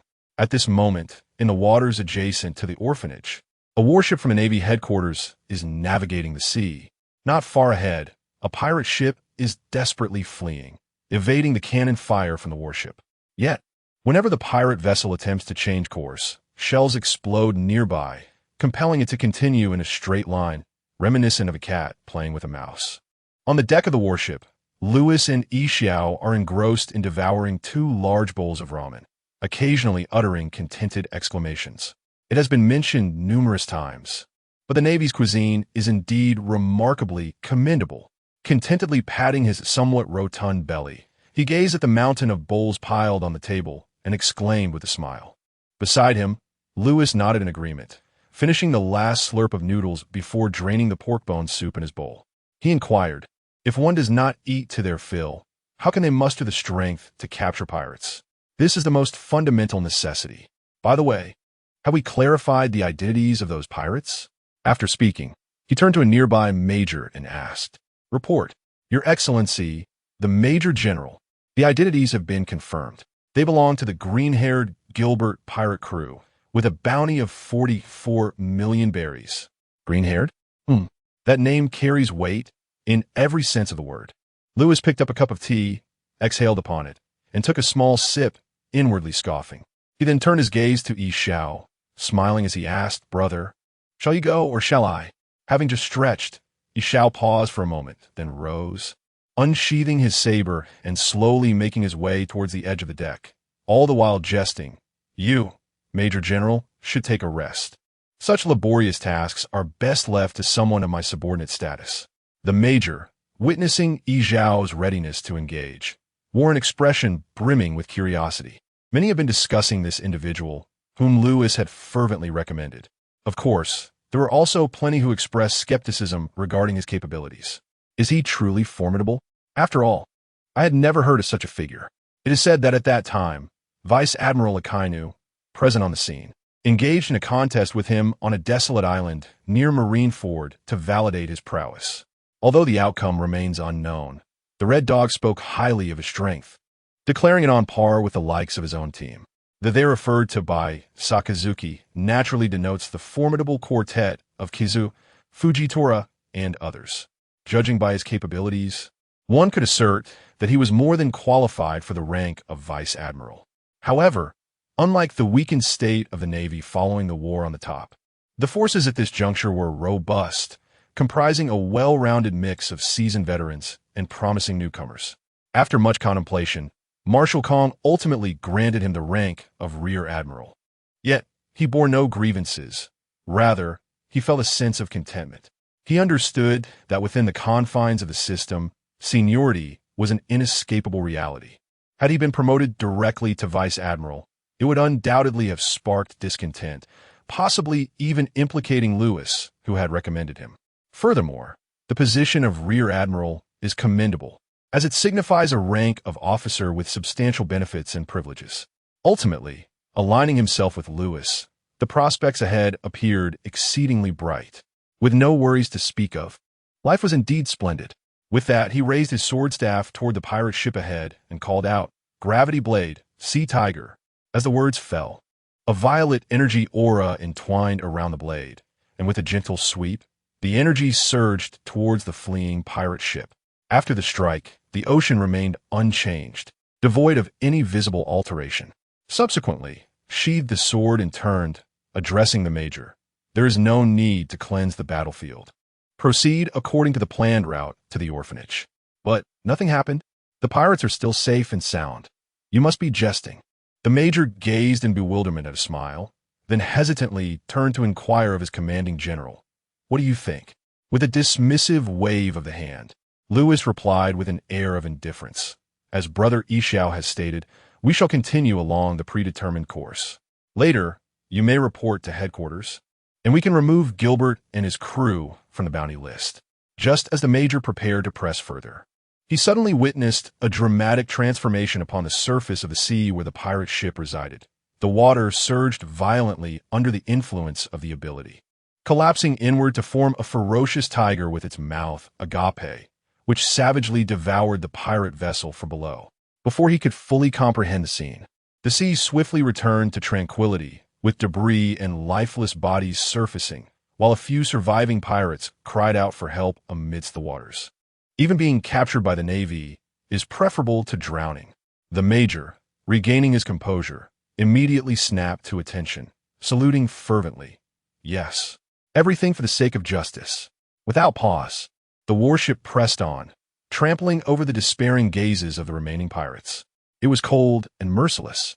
Lewis harbored a deep scorn, pondering the irony of seeking mercy after inflicting suffering upon innocents. Where was your compassion when you faced their pleas for mercy? Off to feed the fish. After completing this grim task, a smile returned to Lewis's side, savoring a sip of the still warm tea. In contrast to before, the gaze of the Navy personnel aboard shifted to one of reverence after his intervention. After all, strength commands respect everywhere, especially within a violent institution like the Navy. No one wishes for a weak commander. The stronger the commander, the greater their chances of survival in the line of duty. Observing the smile, Lewis's thoughts wandered to a different concern. What tier did he truly occupy in the vastness of the sea? Certainly not on par with figures like Whitebeard or Sengoku. In terms of combat experience, skill development, and the accumulation of conqueror's haki, he found himself lacking. The quartet of chicken, dog, monkey, and tiger seemed to inhabit the same echelon. How did he measure against them? Upon careful reflection, should I confront the esteemed wave teacher? His probability of victory would be considerably diminished. If one cannot anticipate the formidable prowess of Kinbunchika haki, one is left to passively endure the onslaught. The chilling frost of the great blue chicken and the searing heat of the great red dog present formidable challenges. Indeed, abilities such as those possessed by Kuzan and Sakazuki, which can inherently alter the terrain, pose a disadvantage for him. This is due to the necessity of perpetually employing haki to withstand the harsh environment. While the total capacity of haki is finite, nevertheless, opportunities do exist. Regarding his confrontation with the superhuman, it is a matter of fluctuating victories. One embodies pure power, while the other leans more towards control. In summary, one must continuously accumulate haki and physical prowess, while the other is contingent upon the fruit's abilities. It may be prudent to pursue awakening or explore new avenues of capability. Perhaps one could endeavor to learn from the tyrant bear depicted in the original narrative, elevating one's abilities to a conceptual level. As Lewis pondered, a major approach to report. Your Excellency, the Brigadier General, the island ahead is the orphanage. But what of it? Lewis inquired, raising his gaze. However, we have identified another vessel at the harbor. Whose is it? It belongs to the CP faction, as indicated by the flag. With a fleeting glance, the Major whispered into Lewis's ear, raising himself on tiptoe. However, he did not dwell on it. Rather, it was quite normal for the CP to be present here. The CP, an agency under the government, naturally possessed the authority to recruit individuals from this place. Yet, the majority of personnel for the naval headquarters typically stemmed from conscription, with numerous families having served in the Navy for generations, a common tradition. Thus, there is little necessity to visit the welfare institution. If they did, how many could they truly select? The military and the intelligence organization had vastly differing personnel requirements. The CP preferred to scout for exceptional talents here, with a consistent annual practice of doing so. After bringing these individuals back to their headquarters, they would undergo indoctrination, instilling various ideologies, ultimately molding them into the sharp instruments of the CP. Nevertheless, Lewis soon lost interest after a few glances, for at that moment, the head of the welfare institution had arrived at the dock to greet him, appearing quite eager. As soon as Lewis disembarked from the warship, a kindly-looking elderly gentleman approached him, stating, "Major Lewis, I have been awaiting your arrival." "Thank you. I appreciate your assistance," Lewis replied with a polite smile. To be candid, this seemingly amiable old man was certainly not a benevolent figure. However, what difference did it make? After all, Lewis himself could hardly claim to be virtuous. In truth, Lewis's visit to the welfare institution today was solely to recruit individuals for the formation of a special team. As for the name, it has yet to be decided. Currently, there are only 3 individuals, including himself, Guion, and Yixiao. Are they formidable? Indeed, they are quite powerful, yet when it comes to executing special missions, one cannot overlook the necessity of enlisting additional talents. Thus, he contemplated the existence of welfare institutions, considering whether there might be promising young prospects to nurture. Particularly, as he perused the list from the welfare home, a familiar name emerged, Rob Lucci, the man who was defeated by the bloodlocking cheat in the original narrative. Observing the photograph of the 6-year-old Lucci, he felt a surge of joy, confirming that this individual was indeed the leopard man from CP9 in the later events of the original work. Since he had encountered him, why bother with CP? Wouldn't serving as a Navy officer be more appealing? Without further ado, he retrieved the prepared document from his pocket and addressed the elderly man. I have come to take this little rascal away and perhaps select a few other promising talents. I kindly request that you bring him to me." After reviewing the documents, the official swiftly glanced over them, and upon confirming their accuracy, he remarked with a hint of admiration, "Major Lewis, you truly have an eye for talent. Rob Lucci is indeed the most gifted prospect in this welfare home. Let us hope he does not disappoint me." Lewis replied with a smile. However, at that moment, the person in charge's expression grew somewhat troubled as he awkwardly remarked, "But, Major General Lewis, the CP team has also taken an interest in him and is currently negotiating with him in the courtyard." Lewis paused for a moment, raising an eyebrow and speaking assertively. "Whoever we in the Navy set our sights on, even the CP cannot snatch away." The old man, sensing the gravity of the situation, replied meekly, "Then I must ask you to personally discuss this with them. I dare not offend anyone." Upon hearing this, the old man fell silent, acknowledging his predicament. This old man is rather cunning, yet he was too apathetic to dwell on it. "I have made my decision. Not even Nika can deter me. My word is final. You all remain on standby aboard the warship. Come, brother, let's go." "Yes, Major General." After Lewis issued his orders, he proceeded with the Purple Tiger and the person in charge towards the heart of the welfare institution. Upon entering, Lewis was taken aback to see a CP member conversing with the carrot-headed Rosai. To his astonishment, he recognized this CP agent, the renowned Stussy. Observing this woman, who was born in the same era as Charlotte Linlin, yet appeared remarkably youthful, Lewis couldn't help but exclaim, "What kind of sorcery is this? She must possess a remarkable secret to maintain her youth." It is worth noting that while Big Mom still exudes charisma, her figure has begun to show signs of age. It is perhaps due to the frequency of childbirth that this individual, whom you say is merely a few years older than Lewis, elicits no disbelief. Overall, this serves as one of the unresolved mysteries within the realm of One Piece. Upon noticing the commotion caused by the group entering, Stussy instinctively turned her head, a flicker of surprise glimmering in her eyes. The Navy and CP have always been at odds, only uniting for the sake of a mission. Thus, even when they encounter each other in ordinary circumstances, pleasantries are seldom exchanged. Yet, the current atmosphere suggests they are indeed approaching her. Furthermore, when did the Navy ever come to a welfare institution for recruitment, especially with someone of such stature? It is quite unexpected for the renowned bloodline major to appear here. Allow me to introduce myself. I am Stussy, currently serving as the commander of CP9. Gazing at the extraordinarily handsome Lewis, even with Stussy's extensive experience as an agent, she felt a stirring in her heart, though she quickly suppressed it. This individual is far more striking in person than in photographs. Meanwhile, our illustrious Lewis appeared momentarily taken aback upon hearing her introduction. If memory serves, the commander of CP9 at this juncture should be Spandam, correct? Soon understanding dawned upon her. The events surrounding the O'Hara extermination had been accelerated. It is likely that within the timeline of the original narrative, after Stussy ascended to CP0, Spandam would then assume the role of CP9 commander. Although, from an administrative hierarchy perspective, the commander of CP9 hold a rank superior to that of a rear admiral. However, Lewis was not inclined to grant her that courtesy and bluntly declared, "Pleasure to meet you. We, the Navy, shall take this little rascal named Roosh. I kindly ask Lord Stussy to show us some consideration.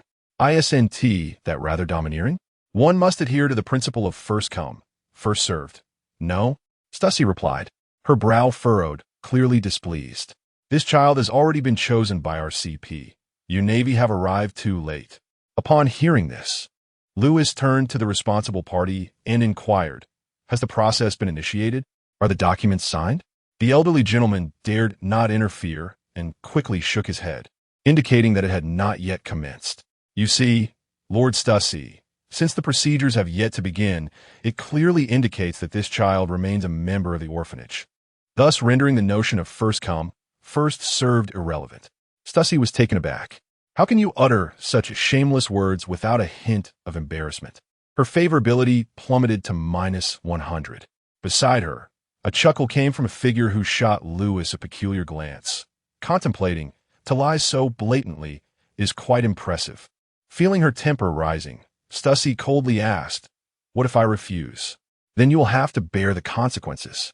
Lewis responded, unfazed by Stussy's reaction, as he drew his sword. Sakura 10, pointing its tip towards the ground, his expression serene. "I see you have no regard for me whatsoever." Without further ado, Stussy made her move. As Lu Qi stared in bewilderment at the two factions on the verge of conflict, he realized that their quarrel was ignited by a desire to possess him. Embracing his belief in strength, Lu Qi made a resolute decision. Whoever emerged victorious would be the one to accompany him. It came as no surprise when Stussy, displaying her formidable prowess, took the initiative. Did one truly believe that the commander of CP-9 possessed a gentle temperament? With a sharp command, Stussy unleashed her finger gun technique, her delicate and pristine fingers dancing through the air as they struck with precision, creating a deadly bloom that surged toward her adversaries. Next to her, Yixiao could not simply stand idly by. However, just as he drew his weapon, Lu Yi gently restrained him, smiling as he said, "Brother, we can't let you do all the fighting. Besides, I am quite eager to test the prowess of this esteemed commander myself. Allow me a moment to showcase my abilities, shall we?" In the face of the incoming onslaught, Lu Yi remained composed. With a flick of his finger, he summoned a flash of blue-purple energy, which flickered momentarily before him. Stussy felt a wave of disdain wash over her. Was he truly so dismissive? Just a single finger? Lu Yi retorted, "Didn't you also employ a single finger?" Just as she prepared to deliver a scathing remark, she was stunned to witness her own attack shatter midair with a mere touch. Observing the bewilderment on her opponent's face, Lu Yi kindly suggested, "Shall we resolve this swiftly? If casualties arise, the subsequent accountability from above could prove quite troublesome. A visage that suggests I am deeply concerned for your well-being. So, you are quite certain that I will falter?" Such words incensed our esteemed commander, her brows furrowing and veins bulging on her forehead. As she chuckled in fury, "I shall see for myself just how much merit there is to your title of Blood Lion." Although there exists classified intelligence regarding Lewis within their ranks, its credibility is notable, and his record is indeed impressive. Yet, the true measure of his prowess has only been witnessed by Spandane, who observed his confrontation with Barrett. However, Spandane's abilities are rather lacking, and he cannot comprehend the subtleties of a masterful duel. When questioned, he merely comments on Lewis's strength with vague phrases like extremely formidable or incredibly powerful. Of course, there are countless individuals more capable than you. The real query lies in the extent of his prowess. Moreover, given the camaraderie between CP and the Navy, it would be utterly foolish to seek information about Lewis at Navy headquarters. Thus, Stussy's actions, aside from her genuine desire for a confrontation to alleviate her frustrations, also serve a purpose of probing. Lewis remains blissfully unaware of her intricate machinations, and even if he were informed, he would likely dismiss them. After hearing her words, Lewis smiled faintly, not allowing them to trouble his mind. His hand remained outside his pocket, and he even noted with a playful tone, "Oh, Stussy, I am about to make my advance." The tone was undeniably classic. Without granting her a moment to react, Lewis forcefully stomped upon the ground ahead, raising his left hand to shoulder height, clenched into a fist, channeling his power, enveloped by a bluish-purple aura. With a thunderous shout, he exerted force from his waist, albeit at a reduced speed, and struck down fiercely into the void before him. Annihilation of the fragmented realm. Alarm! The frantic warnings of observation hockey and years of combat intuition screamed at Stussy. Should she endure this attack, it would spell her doom. Without a hint of bravado, she gracefully executed a moonwalk, soaring into the air. However, the subsequent scene sent tremors through her very being. The void shattered under Lewis's influence, the conical waves of annihilation consuming everything in their path. No dust clouds or heavy sounds accompanied the devastation. In mere moments, the island housing the orphanage was irrevocably reduced by 1/3 in the eyes of the onlookers, taking with it a vast expanse of surrounding seawater. Listening to the tumultuous sounds of seawater rushing to fill the void, Stussy was engulfed by dread, her hair standing on end, cold sweat cascading from her brow, leading her to a grim realization. Lewis had shown restraint, Had he not deliberately slowed his attack, she would not have had the time to escape with her moonwalk. As she descended from the sky, her body softened, and she nearly collapsed onto the ground. Yet, due to concerns regarding her identity and dignity, she managed to hold herself upright. Striving to muster a smile, she tremulously exclaimed, "Indeed, one cannot deny the illustrious reputation. Today, Stussy has truly broadened her horizons. With your presence, the naval forces will soon eradicate evil. As a brother institution, I sincerely hope for more opportunities to collaborate with Major General Lewis in the future." Casting a glance at Stussy, whose attire was dampened by cold sweat, Lewis mused that her evil indeed warranted a thorough cleansing. Clearing his throat, he dismissed the distracting thoughts and maintained his smile without uttering a word. However, the exertion from the previous strike had been somewhat excessive. Lewis sighed softly, contemplating that perhaps age was a limiting factor. Let's not forget, he is merely 20 years old. In the original narrative, there exists only one individual with such a rapid growth akin to the Son of Destiny. Nevertheless, despite this, the power displayed was sufficient to quell any feelings of discontent and ire. The onlookers who had witnessed that formidable blow reacted similarly to Stussy. Yet, while their expressions were predominantly filled with astonishment, the responsible party was engulfed in profound fear, reflecting on whether there had been any missteps during the earlier reception. As for Roronoa Zoro, his initial sentiments were also of trepidation and shock, but soon thereafter, they transformed into a yearning for power. In his 6-year-old understanding, this was the most formidable strength he had ever encountered. If a rear admiral is this strong, what might a vice admiral or even an admiral of the fleet be like? At that moment, Zoro's mind was entirely consumed with thoughts of the Navy. As for CP, apologies, I seem to have forgotten. With hurried strides, I dashed to Lewis's side, gazing up at him with eyes brimming with admiration. My affection for him surged infinitely. As I fondled the little head of Rouge, I was quite pleased to behold the stars sparkling in his eyes, feeling my efforts were well worth it. Subsequently, Lewis directed the head of the orphanage behind him, instructing, "Please go through the process shortly. Once the documents are signed, this child will accompany me back to headquarters. As for the losses incurred here, let CP handle that." The old man, intimidated, dared not defy him.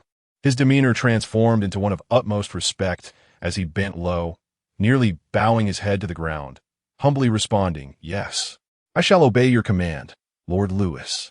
As for seeking reimbursement from CP, he deemed it unwise, lacking the courage to do so, opting instead to bear the burden silently. "By the way, Lord Stussy, might I request your presence?" Observing Stussy, who had regained composure yet felt quite embarrassed and was about to depart, Lewis spoke slowly. Our commander, now aware of his superior's authority, halted his steps, turning around with a rather forced smile, inquiring, "May I ask what further instructions you have, Major General Lewis?" "Rest assured, all losses here will be borne by us at CP." Alas, faced with such formidable power, he had no choice but to endure the discomfort. After a moment's contemplation, Lewis remarked with profound significance, "Speaking of which, have you ever considered changing jobs, Lord Stussy? I would be immensely pleased if you could join our Navy's intelligence department. Having become colleagues, it is indeed more pleasant to collaborate. Stussy, is it truly so brazen to poach talent? I am performing admirably in CP9. Why would I join the Navy?" With an expression akin to that of someone taken aback, Stussy fixed her gaze upon Lewis, unhesitatingly refusing. "I'm afraid I currently have no inclination to change jobs. Furthermore, in terms of administrative rank, I essentially hold a position equivalent to that of a vice admiral in your Navy. However, Lord Lewis, you might consider joining us in CP. Come now, let us engage in mutual destruction. While your strength is undeniable, you are still merely a rear admiral and have yet to earn my deference. Nonetheless, upon further reflection, the idea of Lewis joining their ranks is not entirely implausible. In fact, the upper echelons of CP have long taken notice of Lewis, and there have even been subtle hints conveyed through the Five Elders to Kong and Sengoku regarding this matter. The Navy and CP are both managed under the same overarching authority, making personnel transfers between the two quite commonplace. However, it is essential to consider the individuals involved. If they were to transfer Lewis and Kuzan to CP, it is not merely a question of their willingness. But the upper echelons of the Navy would undoubtedly oppose such a move. It would be absurd to expect them to fill the vacancy of the next admiral after their departure. Naturally, Lewis himself would also be disinclined to make such a transition. After all, why create trouble where none exists? Moreover, residing within the Navy, this autonomy far surpasses that of a mere subordinate. After all, he has no inclination to serve as a sycophant. It is far more commendable to conduct oneself with integrity. A response entirely anticipated. Lewis harbored no regrets. For it was merely an experiment, a pursuit of possibilities, is it not? Stussy may not excel in direct confrontations, yet when it comes to intelligence gathering and assassination, she is unparalleled, a realm in which Lewis could scarcely compete. That is what one would call expertise. In any case, he greatly admires her capabilities in intelligence. Should she indeed join, the operational standards of the Navy's intelligence department would undoubtedly soar. Subsequently, a remark from Lewis halted Stussy in her tracks as she was about to depart. Although it is regrettable, should I ascend to the rank of admiral, might I inquire whether Lady Stussy would consider granting me an opportunity to collaborate? To which Stussy nonchalantly replied, "Let us discuss it once you truly become an admiral." It was evident that this was a polite refusal. In her mind, should the next generation of admirals be elected, Lewis undoubtedly has a place among them. Given his potential and strength, it would indeed be peculiar if he were not promoted. However, regarding the upcoming generational elections, there is much to discuss. Unless the 5 elders grant special permission for the 4 admirals, or if Borsellino steps down, it appears unlikely to happen. Even if it were feasible, the internal dynamics of the Navy and the balance of factions cannot be overlooked.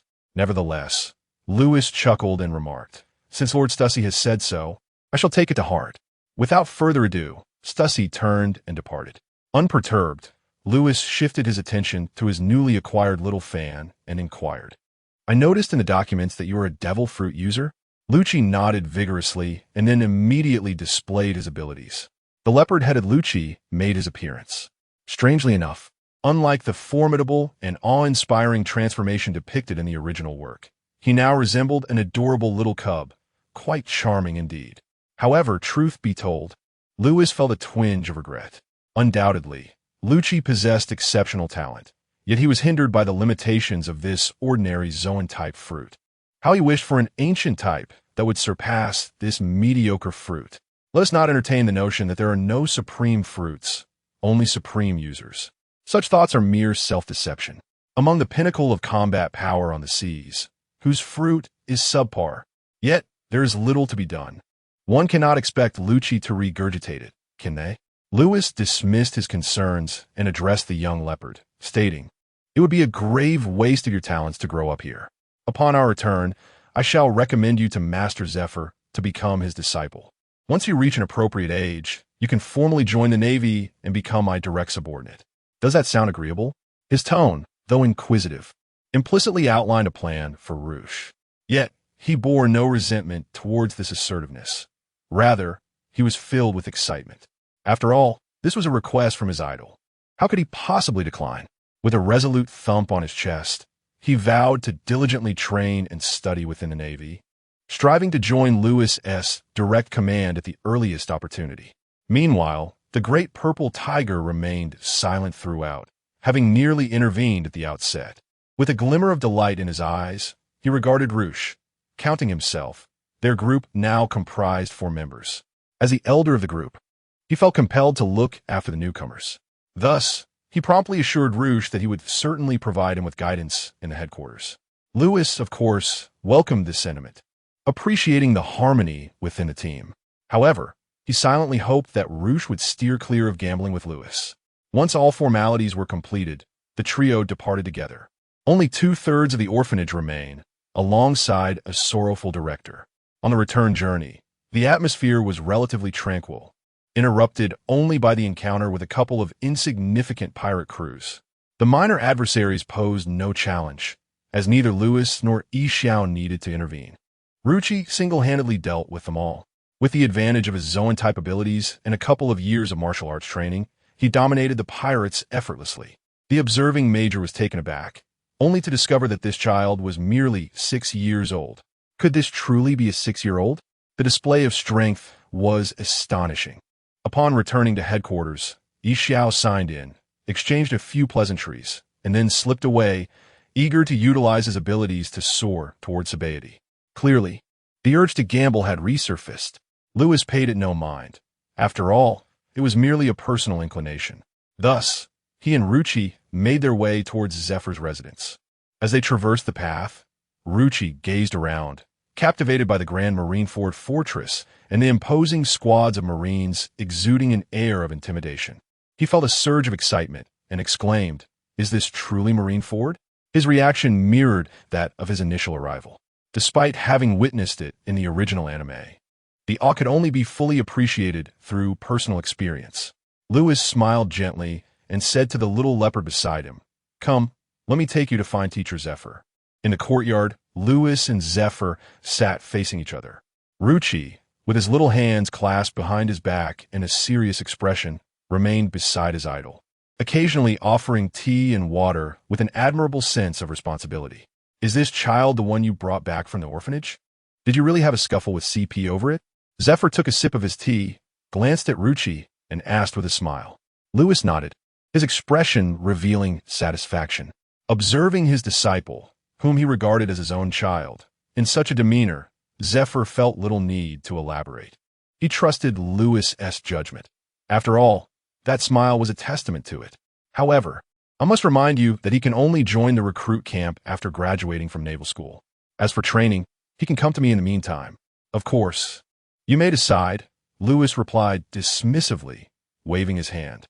After some casual conversation, Lewis took Ruchi to bid farewell to Zephyr. Subsequently, he settled Ruchi and led him to the naval school for enrollment. However, they encountered a familiar face peering through the school fence. "What are you doing here?" There follows an explanation regarding the naval school. As for the naval school, it is undoubtedly essential. After all, how else would the educational needs of the offspring of naval officers be addressed? Hence, the establishment of this naval school. "Kazan, what brings you here?"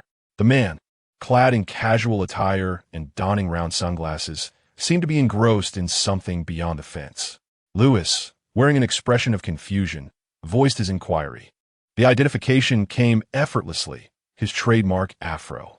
The tall figure turned to him, raising a finger to his lips as a gesture for silence. As they drew closer, he lowered his voice and asked, "I came here to check on Robin. What brings you here?" Upon hearing this, Lewis was taken aback, instinctively contemplating their age difference. His gaze towards Kazan grew increasingly perilous, and he could not help but issue a warning. "Kazan, I must caution you. We in the Navy cannot engage in such disgraceful deeds." "Wait a moment. Is there some sort of misunderstanding? What have I done?" The tall figure felt wronged, exclaiming, "As a vice admiral of the Navy, a future admiral, how could I possibly act in such a manner? Trailing a young girl? Nonsense. I merely wish to ensure her well-being." Oh, for heaven's sake. You're agitated. You're clearly agitated. Ice Age. Hey, don't resort to violence. Don't resort to violence. Lewis quickly halted Kazan, whose complexion had turned as red as a lobster. After much persuasion, Kazan firmly clasped his shoulder, his expression softened, indicating that unless he was treated to a drink that evening, the matter would remain unresolved. Meanwhile, Lucci looked on in bewilderment, pondering the complexities of the adult world, which seemed so inscrutable. After signing a series of unequal treaties, Kazan finally relented. He then explained to Lewis that ever since the Buster Call had obliterated O'Hara, he had made a special trip to the headquarters registry office to transfer Robin's household registration under his name, designating her as a distant relative. Naturally, she continued to live under the care of Vice Admiral Tsuru. Additionally, he utilized his connections to enroll her in the best class at school as a transfer student, concerned that she might face bullying, prompting his visit to investigate the situation. It was evident that he had put considerable thought into it. After sharing his intentions, Kazan noticed a young boy beside Lewis. Upon learning the background through their conversation, he leaned in with curiosity and whispered, "Do you truly hold such high hopes for this child?" Lewis smiled and nodded, affirming his belief in Lucci's potential. Gently patting his shoulder, Kazan refrained from uttering further words. After entering the school and resolving Lucci's admission matters with the principal, he strolled toward the main building. I hope that in the Navy, you will surpass the version of yourself depicted in the original narrative. It's you, Lewis. Is there something you need? Admiral Sengoku, seated behind his desk, greeted Lewis with a warm smile as he entered after knocking. The plaque above bore the imposing inscription, Justice Reigning Supreme, exuding a formidable presence that conveyed deep determination and hope. Standing at attention, he raised his hand in salute before taking his seat, adhering strictly to protocol. He held a profound respect for this admiral who had devoted his life to the Navy. Although he had planned this visit to Sengoku, Lewis felt a tinge of hesitation within. As the great pirate era loomed on the horizon in 2 years, the Navy must seize this opportunity to instigate change, perhaps even reform. Otherwise, the term justice would resonate as hollow.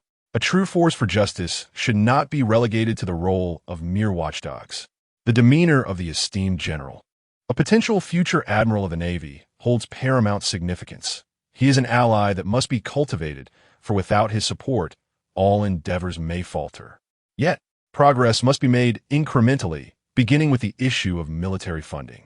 Lewis, with a serious expression, placed his hands firmly on his knees and sat upright, his stern posture prompting Sengoku to lean forward in attentive anticipation of Lewis's discourse. In his mind, Sengoku reflected on the recent period, noting that aside from the persistent disturbances caused by those pirates in the New World, everything else seemed to be in order. Without making Sengoku wait long, Lewis pondered for a moment before inquiring, Admiral, are we adequately funded for this year's military expenses? Sengoku was momentarily taken aback, as he had not expected such a question. When had this young man begun to concern himself with matters of military finance? His expression shifted to one of mild distress as he reclined in his chair, responding with a hint of resignation. Unfortunately, we do not have sufficient funds. The military budget for Mariejois is excessively stringent. Even the procurement of several warships requires extensive deliberation and frugality. After pausing to sip tea, he rose and walked to the window. From his elevated vantage point, the scenery of the headquarters lay before him in its entirety. He gazed down at the naval soldiers fervently training in the square and continued, Moreover, our Navy is constrained by various legal restrictions that hinder our financial endeavors. You are aware of the current situation. The influence of those pirates is steadily growing. Securing military funding is indeed a formidable challenge. As for economic matters, there is not a single individual within the Navy adept in such affairs, especially under the constraints imposed by Mariejois. Yet, there may be alternative approaches. General, perhaps we can reconsider our strategy. What do you mean? Please elaborate. Upon hearing Lewis's words, Sengoku redirected his gaze, his eyes reflecting a glimmer of hope. Without further ado, Lewis expressed his thoughts. Since we are prohibited from generating revenue and engaging in illicit enterprises, why not consider the financial resources of the pirates or some of the legendary treasures? Is that all? I expected a more profound suggestion. Sengoku sighed softly to himself but felt a sense of acceptance. After all, one cannot demand too much from a 20-year-old. Lewis, I have previously deliberated these issues with the Kainu and the others, but the challenge remains how to locate them. We lack clues and capability. Essentially, the implication was that this path was unfeasible. But you do not realize, I am not unaware of that. Let us set aside other matters and focus solely on the treasure of gold that resides within the entirety of the city of Zangdora. It would suffice to satiate the naval forces entirely. General, are you familiar with the legend of Zangdora? Zangdora? Ah, the fabled city of gold from the tales of the great raconteur. Is it not? Lewis nodded affirmatively, indicating precisely that. This revelation left Sengoku somewhat perturbed, for this legend has been perpetuated for centuries. To suggest locating it seems nothing short of an international jest. He then earnestly advised, Lewis, I comprehend your aspirations, and you're not to blame. However, there has been no news of the land of gold for hundreds of years. To seek it out is akin to chasing phantoms. Yet, it is indeed true that the majority of seafarers have tacitly accepted the notion of its non-existence, and thus his perspective is not without merit. Lewis did not hasten to refute this, but rather wagered a bet.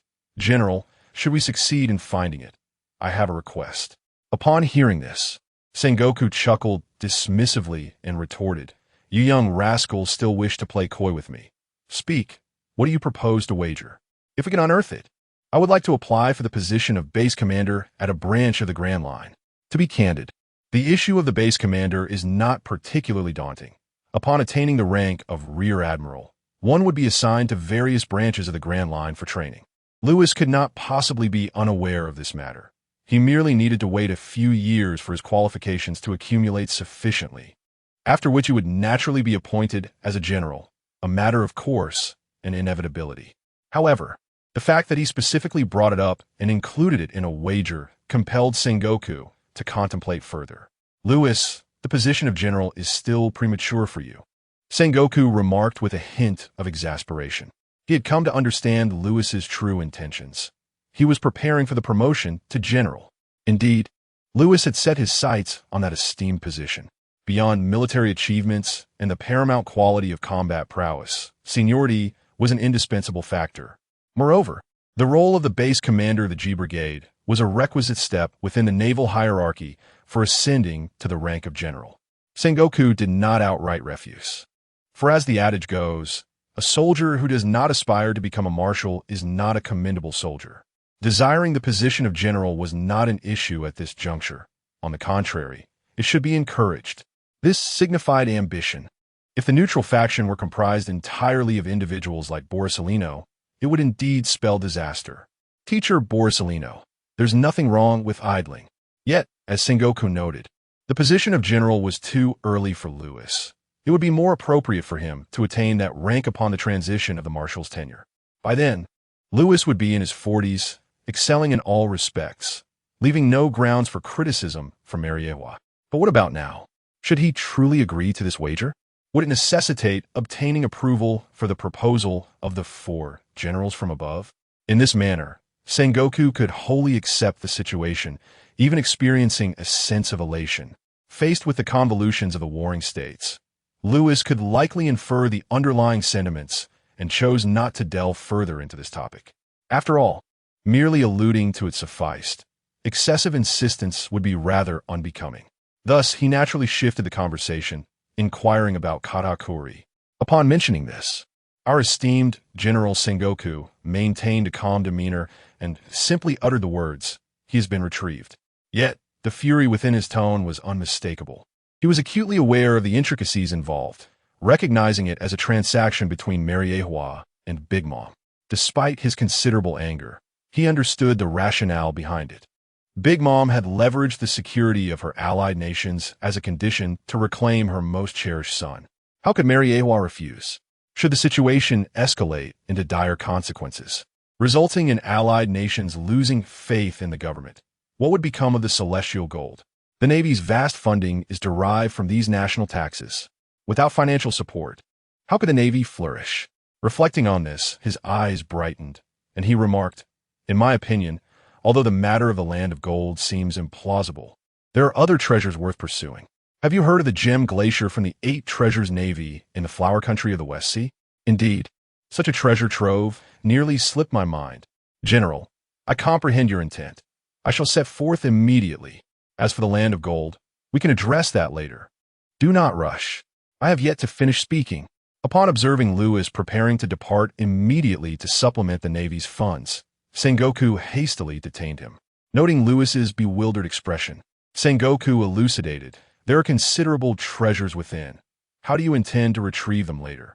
In response, Lewis offered a mysterious smile, assuring that he possessed his own means for such an eventuality. He then snapped to attention, saluted, and was about to push open the door to leave. At that moment, Sengoku posed a question. "Lewis, are you truly motivated by the so-called military expenses?" Upon hearing this, Lewis paused, refraining from turning around.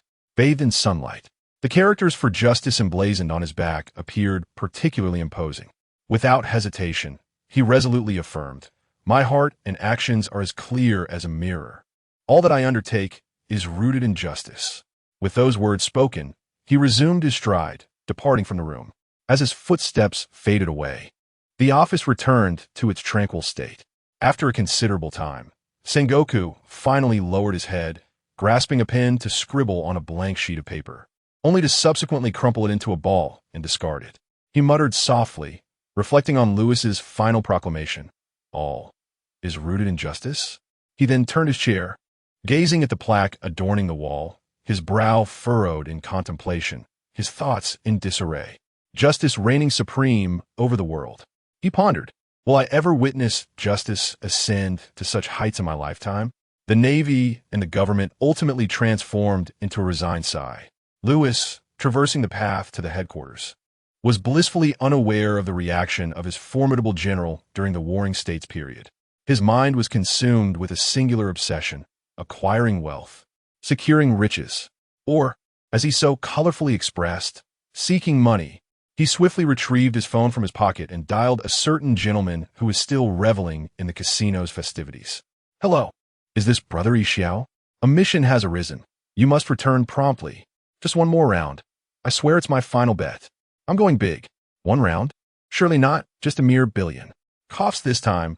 The task involves a pirate's treasure. He emphasized the word treasure with conviction.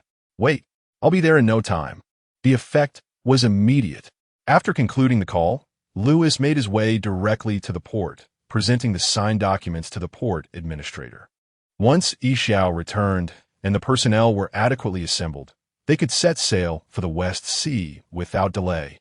Meanwhile, in Merigios, amidst the intricate webs of power, the 5 elders were engaged in their own discussions. Has the handover of Karakuri been completed? Inquired the bald-headed king, his expression devoid of emotion. Sitting on the same couch, the curly-haired king nodded, confirming that the matter had reached its conclusion. The bald king perched on the steps, meticulously polishing his sword, casually remarked, that woman's power should not be underestimated. Maintaining stability is paramount. Speaking of which, it was that little fellow who managed to defeat Karakuri, wasn't it? Speaking of which, Stussy from CP9 has reported to me, claiming that he is rather arrogant and conducts himself in a domineering manner, directly seizing those whom they have set their sights on. The blonde king chuckled softly, finding it rather amusing.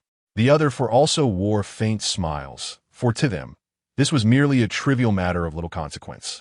The long-bearded king, standing aside, spoke softly.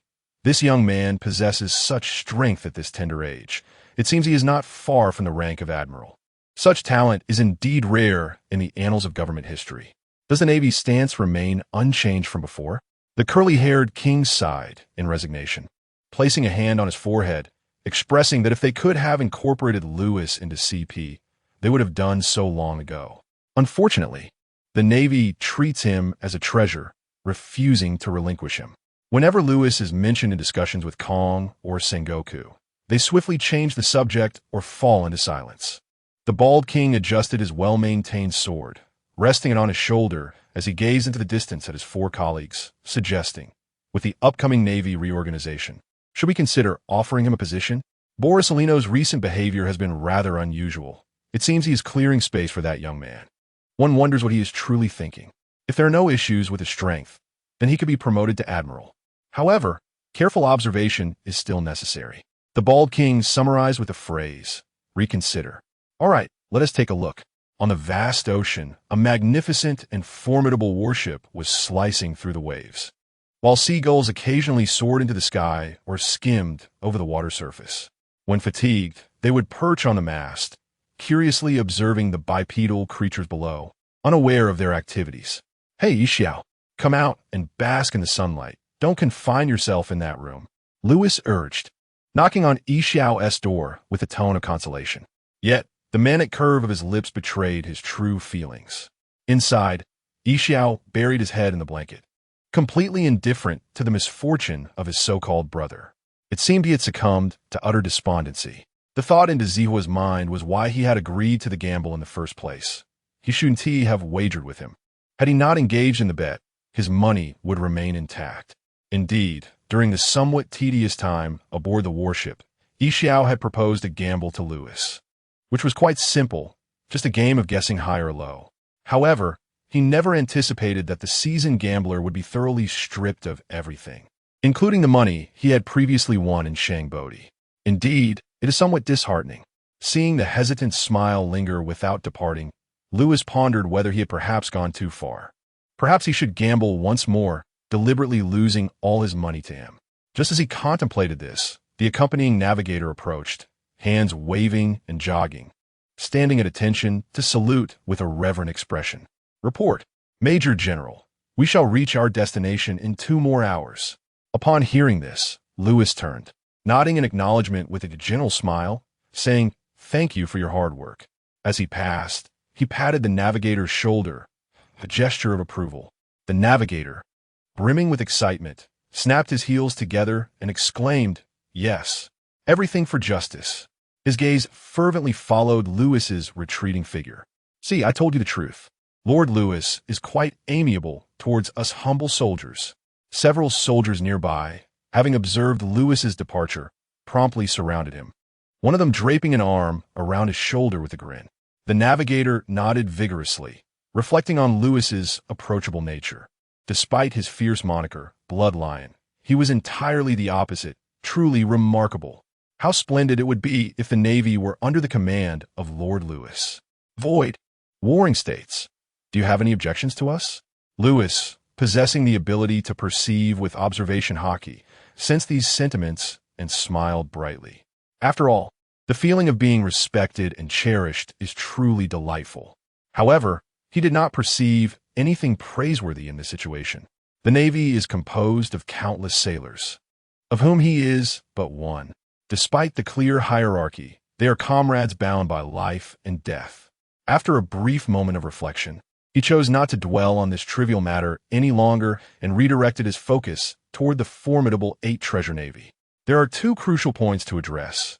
First, their leader, the formidable pirate Qingjiao, and second, the flower kingdom that stands behind the 8-treasure navy. Only by resolving these 2 issues can the treasures within the Bayou Glacier rightfully belong to the Navy. Qingjiao was once a man who vied for supremacy during the Warring States era. After his fateful clash with Carp, where he lost his prideful spearhead, he has since entered a state of semi-retirement. It is said that he is currently grooming his grandson, Kai, as his successor. Yet, as a wielder of the 3-color hockey, he remains in the prime of his life, theoretically at his zenith. Even if his ambition has waned, he still maintains a commendable standard. Moreover, his ancestral technique, the 8-chong fist, has been perfected to an extraordinary level, rendering his true prowess not to be underestimated. However, this is manageable. If it comes to a confrontation, so be it. The real concern lies with the Flower Kingdom behind him. This is a member nation of the world government. Should they provoke it without just cause, the implications for Mary Geos would be dire. Should an investigation ensue, it could unveil the Navy's clandestine dealings with military funds. Such a predicament would be grave indeed. Thus, it would be best to proceed. With this thought in mind, Lewis made his way directly to Yixiao, appealing to both emotions and reason, successfully coaxing the reserved purple tiger out of his shell. "You said it yourself. The reward for this mission has tripled," Yixiao lamented, a hint of grievance in his tone. Reluctantly, he nodded. Naturally, the treasure could not be touched, but Lewis could always supplement his winnings with a portion of a bonus later. Once Yixiao received confirmation, he shed his pretenses. With a swift motion of his staff, the entire warship ascended gracefully, soaring towards their destination. Indeed, this ability is remarkably useful, Lewis remarked with a tinge of envy. It was an irresistible allure, far superior to the inability to fly. Yixiao shrugged, indicating it was manageable, and then exerted a force at the ship's stern, propelling the vessel through the air at remarkable speed, swiftly reaching their destination. However, the mournful wails emanating from below left Lewis and Yixiao perplexed. "What is the situation? Please, Master Dongliang, do not weep. The esteemed Lorhua of the 2nd Treasure Water Army is still awaiting your feedback. If this does not succeed, what shall become of Master Kai's matrimonial arrangements?" A loyal subordinate gazed at his esteemed leader with a countenance full of helplessness. Ever since Qing Jiao realized his inability to unlock the glacier and retrieve the treasures within, he had taken to lamenting here 4 or 5 times a week. Initially, the underlings would offer words of comfort, but as time passed, they grew accustomed to it. Once he had wept enough, he would naturally return. Were it not for the urgency of the matter at hand, he would not have urged Qing Jiao to focus on more pressing affairs. "Oh woe, my precious, curse carp, I shall invoke a curse upon you." The lines had become a monotonous refrain. The loyal subordinate rolled his eyes discreetly, inwardly expressing his exasperation. Just then, someone shouted in panic, "Look to the sky! What is that? It's coming towards us!" The crowd, including the weeping Qing Jiao, lifted their gazes in astonishment. Captivated by a scene of sheer awe, a colossal meteorite loomed larger before their eyes, trailing flames and roaring thunder as it hurtled towards them. A meteorite? The crowd was thrown into disarray, utterly at a loss for what to do. As the pillar of strength, Qing Jiao gradually emerged from his earlier shock.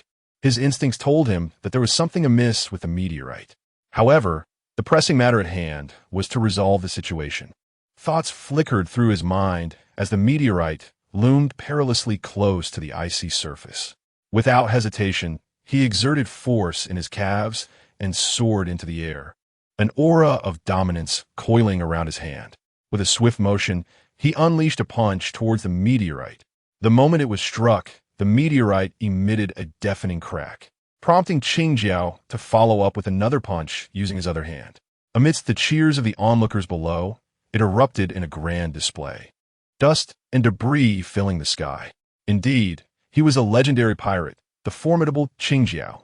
A voice, playful and mocking, rang out soon after, causing Qing Jiao to instinctively become alert upon landing, demanding, "Who goes there? Show yourself." Once the dust settled, Qing Jiao and his companions finally discerned the true culprit. The Navy warship hovered in the air, with Lewis leaning against the railing, his gaze fixed intently on Qing Jiao, who stood at the forefront among the crowd on the ice. While his handsome visage remained unchanged, it was his tone that betrayed familiarity. One could not say it was merely similar. It was identical. "Teacher Bo, after all, he is my direct descendant." Beside him stood a smiling figure, scratching his head, a satisfied expression on his face as he turned to Lewis and inquired, "How was my greeting just now?" This remark elicited twitches from the lips of the naval officers behind them. Greeting? A farewell before sending someone to the underworld, perhaps? Summoning a meteorite directly seems rather far-fetched, does it not? My dear Brigadier General, is this truly the level of combat prowess one expects from a brigadier? Yet, one must admit, this move is undeniably intimidating, but before a genuine powerhouse, it is merely a single strike. Currently, Qing Jiao also belongs to this echelon. In the prime of his life, he has yet to deteriorate into the state depicted over 20 years later in the original narrative. As he gazes up at the battleship, Qing Jiao's expression grows serious. He has overheard the exchange between Lewis and his companion. The recent barrage of meteorite attacks seems to have originated from him, and he cannot help but mutter, "A devil fruit user?" It bears some resemblance to that arrogant lion's ability. However, this aura, akin to a ferocious tiger, is certainly not to be underestimated. Truly, it is no wonder that the naval headquarters has stood unyielding in the seas for 800 years. With such profound heritage, he then shifts his gaze, locking eyes with Lewis, who appears remarkably relaxed. Upon noticing Qing Jiao's glance, he even waves, as if completely assured of his superiority. Meanwhile, the blood lion stands nearby, his eyes revealing an unmasked indifference that even sends a shiver through Qing Jiao. As a seasoned veteran of the seas, he is well acquainted with the strengths and intelligence of formidable forces across various factions. Even if one is the strongest man in the world, it does not guarantee invincibility or immunity from death. One must possess a clear understanding of the situation. Naturally, Qing Jiao also recognized Lewis, the rising star favored by the Navy. Although he held the rank of Rear Admiral, his illustrious background and formidable offensive capabilities rendered him nearly unassailable in the eyes of others. A smile danced on the lips of one who approached the esteemed Rear Admiral, eagerly inquiring, "Lewis, shall you go, or shall I?" As he spoke, he unsheathed his cane sword, the intent unmistakable. Lewis turned his gaze toward the man, a smile gracing his lips as he tousled his slightly long hair. With a hint of regret, he replied, "Brother, you must conserve your strength for the task ahead." "My apologies. Am I merely to be your tool then? Is that impolite?" However, Lewis chose not to engage further in banter, aware that it could lead to an endless exchange. In an instant, he flickered and vanished from the deck. The sound of his moonwalk reached Qingjiao's ears. But even before Lewis's form had completely disappeared, he had already assumed a combat stance, urgently commanding, "Everyone, evacuate this place. Quickly." No sooner had he spoken than Qingjiao's pupils constricted sharply, for Lewis had appeared before him, merely an arm's length away. Without a moment's hesitation, he enveloped his hand in dark, formidable energy, unleashing a powerful strike aimed directly at Lewis's head, taking advantage of the height difference. It seemed this old man indeed possessed the ability to project his armament haki. Yet I am stronger. Sensing the surge of power emanating from the green pepper, an instantaneous evaluation flashed through his mind like a bolt of lightning. With the sound of a crisp sword cry, Lewis gripped his Sakura Ten in his right hand. The blade suffused with a dark crimson aura, which rendered the 10 cherry blossom patterns upon it extraordinarily enchanting. In an instant, the sword clashed against a fist, and a violent shockwave radiated outward from the two combatants, resulting in a momentary stalemate. However, the impact sent a wave that swept away the fleeing crowd behind the green pepper. The anguished cries that reached his ears did not instill a sense of anxiety within him. He understood that if he were to be defeated, his followers would either perish in the sea or be dragged into the city of advancement. Yet, even if he triumphed over the blood lion, it would likely be a Pyrrhic victory. Moreover, a ferocious tiger loomed ominously above, waiting to pounce.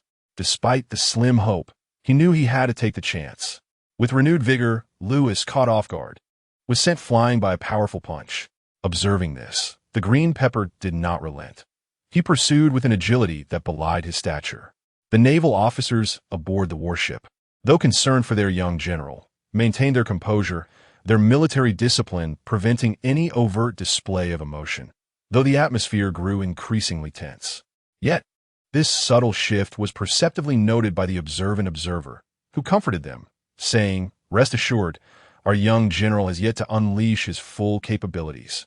Upon hearing this, the crowd began to regain their composure, reflecting, "Indeed, our esteemed general has not even utilized his fruit powers." Thus, everyone settled down to observe the fierce battle, and the atmosphere returned to normalcy. As Xiao had remarked, after being struck and sent flying, Lewis exerted force from his waist and abdomen while still gripping Sakura Ten, immediately enveloping the sword with his abilities. In a swift motion, he unleashed dozens of sword energies. The annihilation slash against the lion hunter.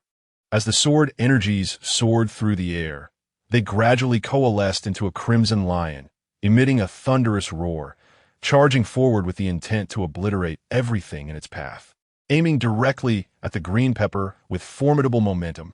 In response, green pepper exhibited no trepidation, choosing instead to confront it head-on. He harnessed the impact generated from his rapid advance, merging it with his own fierce aura and the full force of the eight-fist technique, shouting, "Eight fist, rampaging serpent." Clenching his fists tightly, he unleashed a series of afterimages, forming a gigantic python radiating a dark greenish glow. As the Lion King charged forth with a deafening roar, the mighty python, unwilling to back down, opened its massive jaws to meet it head-on. The colossal sound reverberated throughout the surrounding sea, causing the heavens and earth to change hue, waves rolling and winds howling, as if the elements themselves were rallying in support of the two beasts engaged in combat. The clash between them was brief, and within a few breaths, the victor was determined. The reasons were twofold. Neither had sustained their infusion of power, and Lewis's shattering force proved excessively domineering. Clearly, in this confrontation, Lewis had the upper hand. With a single punch, the Lion King, whose energy was nearly depleted, was shattered, and the expression on Green Pepper's face was far from pleasant. Confronted with the formidable power of the shatter fruit, he suddenly recalled a rumor that circulated across the seas. Even the tremors unleashed by Whitebeard could not rival the destructive force of Lewis. It is heralded as the most potent devil fruit among the Paramecia category. A wave of fear enveloped his heart, though it dissipated almost as quickly as it appeared. Indeed, this power is terrifically daunting. Any ordinary person encountering it would likely resign themselves to their fate. But when did I ever descend to such depths? It must have begun after that detestable carp shattered my proud spearhead. My will has waned, and the ambitions of my past have all but vanished, leaving only an attachment to this treasure and a sense of unyielding resentment. Once engaged in fierce battles with the monsters of a bygone era, I now find myself feeling fear in the presence of such a junior. How utterly laughable! Perhaps this battle will aid me in reclaiming the self that once roamed the seas with vigor and confidence, even if the price to pay is death. Raising his head, Green Pepper fixed a blazing gaze upon Lewis, as if flames were igniting within him. Taking a deep breath, he declared with unwavering resolve, "Let the battle commence." Bloodline Lewis, the 12th generation pillar of the 8 Treasures Navy. Green Pepper has arrived. As the words faded, a crimson glow flickered in Qing Jiao's eyes, and the overwhelming will surged forth, tearing through the air and rushing towards Lewis. Yet, he stood resolute like a pillar amidst a tempest, utterly unfazed by the onslaught of this formidable presence. Brushing off non-existent dust from his shoulder, Lewis pointed his sword at Qing Jiao and remarked with a nonchalant tone, "Your overwhelming will is merely a tickle to me. Is this your audacity? It pales in comparison to Newgate and the others. Contempt, utter contempt." Yet, Qing Jiao found himself unable to refute these words. However, refusing to yield, he retorted defiantly, "You speak with such arrogance." As the final syllable dissipated into the air, Qing Jiao vanished from sight, opting to strike first. Noticing this, Lewis understood his intent and raised his sword, Sakura 10, emanating an even more intense wave of power that enveloped the blade. With his observation haki attuned, he unleashed a fierce strike downward towards the direction of Qing Jiao. The annihilation / lion's roar, a massive, purplish-red shockwave, resonating with the ferocity of a lion's roar, surged rapidly toward Qing Jiao's position. Left with no choice, Qing Jiao halted his advance and sidestepped the attack. Although he evaded the brunt of it, the stinging sensation on his skin left him shaken. Had he made direct contact, even with the protection of his armament haki, he would have likely sustained severe injuries. If his haki were to be completely depleted, it would essentially herald his demise. A mere touch could spell disaster. How could one possibly fight under such circumstances? However, as long as one can close the distance, perhaps there lies an opportunity. Just as Qing Jiao attempted to seek a breakthrough, Lewis's eyes flashed, and he sprang into action. With a single step, he swiftly closed the gap to Qing Jiao, who stood in stunned silence as the blade struck towards his armpit, aiming to sever an arm. The intense sense of danger and the chaotic shouts of observation haki jolted him back to reality. A sudden spark of inspiration ignited in his mind. Seizing the moment, he managed to ensnare Sakura Ju. His muscles surged as his hand, enveloped in armament haki, lunged forth, gripping Lewis's right hand with such force that escape became impossible. Simultaneously, a sinister smile crept across Qing Jiao's face. Without uttering a word, he clenched his other hand into a fist and struck fiercely at Lewis's head. Just as Qing Jiao believed victory was within his grasp, Lewis ducked to evade the blow, advancing rather than retreating, pressing into Qing Jiao's embrace. His left elbow jabbed into Qing Jiao's abdomen, unleashing the full might of armament haki directly into him. The violent impact caused blood to spill from the corner of Qing Jiao's mouth, and this unforeseen blow inflicted considerable damage, forcing him to release Lewis and retreat hastily. Wiping the blood from his lips and clutching his injured abdomen, Qing Jiao's expression flickered with uncertainty. This young man's close-quarters combat was not as feeble as he had anticipated. He had thought that by seizing the sword, he could neutralize Lewis's offensive capabilities. Yet unexpectedly observing Qing Jiao's demeanor, Lewis's expression turned peculiar. And he could not help but inquire, "Do you not know who my teacher is?" "Who is it?" Green Pepper instinctively inquired. But as soon as the words left his lips, he realized the answer. Who else could it be, given the treatment afforded to this young man? It could only be Zephyr. Indeed, I am a master of combat, trained under the renowned black-armed Zephyr.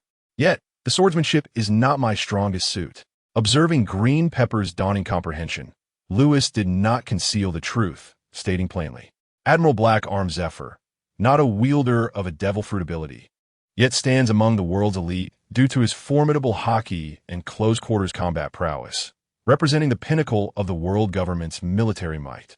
Perhaps in terms of physical prowess and strength, Zephyr may not rival Garp, nor does he possess the mythical Zoan-type abilities akin to Sengoku. Nevertheless, his inclusion among the admirals speaks volumes about his achievements in martial skill. Sheathing his sword, Lewis rubbed his wrist, slightly bruised from the earlier encounter. As the pain subsided, he shifted his stance, adopting a posture suited for close-quarters combat, beckoning to Green Pepper with a challenge. Come, let us commence the second round of our duel. Oof. I am eager to witness how much of Zephyr's true combat techniques you have assimilated. Green Pepper's countenance darkened as he too assumed a fighting stance. In the realm of close combat, he believed himself to be on par with Zephyr.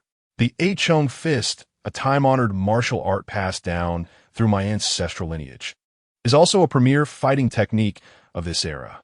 Without uttering a word, Lewis swiftly advanced, his footwork propelling him to the forefront in an instant. Green Pepper, fully focused, reacted with remarkable speed, launching a powerful punch. Lewis deftly parried the strike, seizing Green Pepper's wrist and, leveraging the momentum, lifted his body, effectively nullifying their height disparity. As he spun mid-air, his kick surged forth like a bolt of lightning, aimed directly at Green Pepper's neck. A flicker of astonishment crossed Green Pepper's eyes. He had not anticipated such ferocity from Lewis. Yet his reflexes were remarkably quick, and instinctively he raised his other hand, folding it defensively beside his ear. In the next moment, Lewis's kick struck his arm with a painful metallic clang, the force nearly sending him sprawling to the ground. However, Green Pepper quickly regained his balance. Seizing Lewis's ankle, his veins bulging as he hurled him toward the ground. Following swiftly was his fist, enveloped in the oscillations of the 8-trigram fist. At that moment, Lewis swiftly hooked his leg downward, resting it on his arm, and with a sudden lift of his waist, he propelled himself upward, narrowly evading an incoming punch. He deftly maneuvered onto the upper body of his opponent, seizing his neck with a reverse grip. This exchange transpired within mere breaths. As Lewis's figure seamlessly transitioned from in front of his adversary to his back, exerting force with the intention of forcefully toppling him backward. As Lewis's feet touched the ground, he engaged his calves, letting out a fierce shout, and executed a shoulder throw, casting his hefty opponent into the distance. However, the opponent remained unfazed. Just as he was about to be thrown, he struck Lewis's chest with a powerful kick. In a moment of urgency, Lewis could only raise his hands defensively to shield himself, resulting in both combatants being momentarily repelled by each other's assault. Maintaining his defensive posture, Lewis glided across the icy surface to a distance. Meanwhile, the thrown opponent executed a nimble flip in midair, landing somewhat awkwardly. On the battlefield, their gazes intertwined once more, brimming with fierce determination, as if neither would concede defeat. Steadying themselves, they charged at each other once again, re-engaging in combat. Lewis's spirit surged. Since his bout with Barrett, he had not experienced such exhilarating warfare. Each strike landed with resounding impact, each move aimed directly at vital points, their figures continually clashing across the icy expanse, creating ripples of energy. Above, aboard the warship, an observer smiled at the two combatants, lost in their fervor, their own blood racing with excitement, tightly gripping their weapon. Yearning to join the fray, yet he forcibly restrained his restless impulses, refraining from making a move. As time gradually passed, the outcome of their battle inevitably became apparent. Sweat trickled down Qingjiao's face, soaking his thick beard. At this moment, one of his arms hung limply, with a gruesome wound at the elbow. Upon closer inspection, one could discern a sharp, broken bone spur protruding ominously. Moreover, pain radiated from other parts of his body, particularly his abdomen. The earlier strike from Lewis's elbow had inflicted considerable injury, compounded by the intensity of their exchanges. Qingjiao's body now teetered on the brink of collapse. Although he could not comprehend Lewis's reasons for being here, such considerations had become irrelevant. What mattered more to Qingjiao was the outcome of this confrontation. To be candid, He felt a deep sense of resentment. Ever since Cap had crushed his spearhead, Qing Jiao's condition had significantly deteriorated. Even though he had summoned his spirit for this fight, he could not reach the zenith of his former prowess. This stalwart believed that had he been at his peak, he would at least have held his ground, rather than finding himself in a position of defeat. If only my spearhead were still intact, it would not have come to this. Such thoughts, particularly upon gazing at Lewis's youthful and handsome visage, deepened his animosity towards the architect of his misfortune. Cap, I shall curse your descendants. Alas, the world is devoid of countless possibilities. Lewis, on the opposing side, is not faring any better. Each strike from the 8 punches inflicts damage that rapidly accumulates over thousands of exchanges, leaving his physical condition only marginally superior to that of the green pepper. For him, youth is both an advantage and a drawback, as the lack of time to amass a formidable presence remains his Achilles heel. Moreover, frequently employing his fruit abilities during combat proves to be a tremendous strain on Lewis's stamina. Yet, he revels in the experience. The purpose of the battle has become trivial at this moment. He yearns to discover who is truly the stronger opponent. Steadying his breath, he discards the tattered justice flag that had hung behind him, slicks back his hair, and allows a smile to grace his lips. Upon witnessing this transformation, Green Pepper is momentarily taken aback, furrowing his brow as he inquires, "What are you smiling about?" "Nothing much. I'm simply quite pleased with this battle. Truly. You are a legendary pirate, the pillar of the 8 Treasures Water Army. Exceptional in every sense." Lewis replies earnestly while massaging his shoulders. Do you think I'm someone to be trifled with?" The acknowledgement and praise from such a formidable adversary served to alleviate some of the tension that had weighed heavily on Green Pepper's heart. The atmosphere returns to a hushed intensity. After a brief respite, both combatants feel their energy surging remarkably. Waves of purplish red and deep azure oscillate around them, and one can faintly discern the roar of the lion and the serpent. This is the final strike. Suddenly, a subtle cracking sound emanates from the ice, heralding the call to charge. As their gazes shifted, the 2 figures vanished simultaneously, hurtling towards one another. Lewis brandished his fists with remarkable force, the air crackling with tension, as a horde of crimson lions surged forth. Meanwhile, Qing Jiao concentrated all his remaining strength into his flattened head, leaping into the fray, charging at the roaring lions. He bellowed, "Shattering essence, crimson lotus lion dance, 8-fold punch, essence of the unpierced dragon." The collision transpired in the blink of an eye. With a thunderous explosion, the icy surface of the gem-like glacier fractured, and the rising mist enveloped the 2 figures, rendering it impossible to discern victor from vanquished. Yi Xiao, wielding his staff blade, waved gently, dispersing the ice mist that ascended above, his eyes fixed intently below, where his observation hockey enveloped the battlefield, seeking clarity on the final outcome. After a considerable time, as the mist began to dissipate, Lewis was revealed, his upper body exposed, utterly depleted and clinging to consciousness by sheer willpower. His body was marred with deep purple bruises, and his right arm hung at an unnatural angle, a clear indication of a fracture. In contrast, Qing Jiao lay sprawled on the ground, struggling to rise. After several futile attempts, overwhelmed by his injuries, he succumbed to unconsciousness, eyes closed, motionless. Victory belonged to Lewis. He had triumphed, unbeknownst to whom initiated the fervor. The rest of the crew soon followed suit, and a cacophony of cheers erupted aboard the warship. A broad smile involuntarily spread across my face, as the weight upon my heart finally lifted, and a sense of gratification was unmistakably evident. Lewis had, after all, triumphed, with the defeat of Green Pepper. Yet another significant milestone was etched upon his record of combat.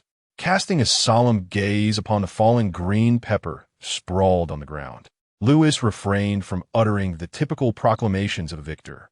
Regardless of their respective identities, from the perspective of a soldier, Green Pepper was deserving of respect. Gradually approaching his side, Lewis sat cross-legged on the icy surface, unperturbed by the chill that seeped into his lower half, and, panting slightly, remarked, "So, what do you think? My strength isn't too shabby, is it?" Upon hearing the commotion, Green Pepper lifted his heavy eyelids and turned his head slightly, his pupils reflecting Lewis, who sat with his back to him. With great effort, he managed to respond, "Don't get too cocky. You still have a long way to go, kid." Undeterred, Lewis continued to speak. "Do you know why you lost?" Curiosity piqued, Green Pepper inquired about the reason. However, the answer Lewis provided was, "It's because, during our clash, you stood on the left." "Apologies, but what sort of reasoning is this? I, Green Pepper, have sailed the seas for half a lifetime and have never encountered such a peculiar justification." "How absurd," he scoffed, feeling irked by Lewis's apparent mockery. At that moment, he recognized his position as the defeated party. In this vast ocean, the vanquished had no voice. Resignedly, he remarked, "I suppose I have come to understand why your navy has ventured here. You must have set your sights on the treasure of my Bobble Water Army." Without a response, Lewis extracted a pack of cigarettes from his pocket, shaking out two. He posed a counter-question, "Care for a smoke?" After a brief exchange of glances, the Green Pepper offered him one, and Lewis struggled with his lighter, attempting to ignite it several times before finally succeeding. As he inhaled deeply, a wave of vitality surged through him. "Hey, don't just enjoy your own smoke. What kind of strange behavior is this? You come here to amuse yourself at my expense?" He quickly apologized, lighting the cigarette for the Green Pepper before shaking off the ash. "Ah, indeed, I have my eyes set on the treasure of your Bobble Water Army. Me, rather than us."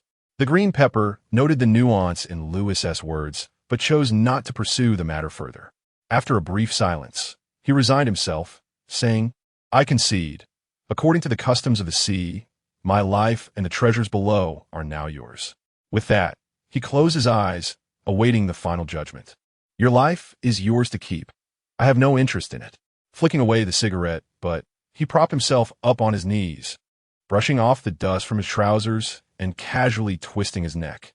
However, a thought seemed to strike him as he turned to the Green Pepper, offering a parting piece of advice. "When you return, take a good look in the mirror." Subsequently, Lewis took his leave from this place, bearing the hard-won victory.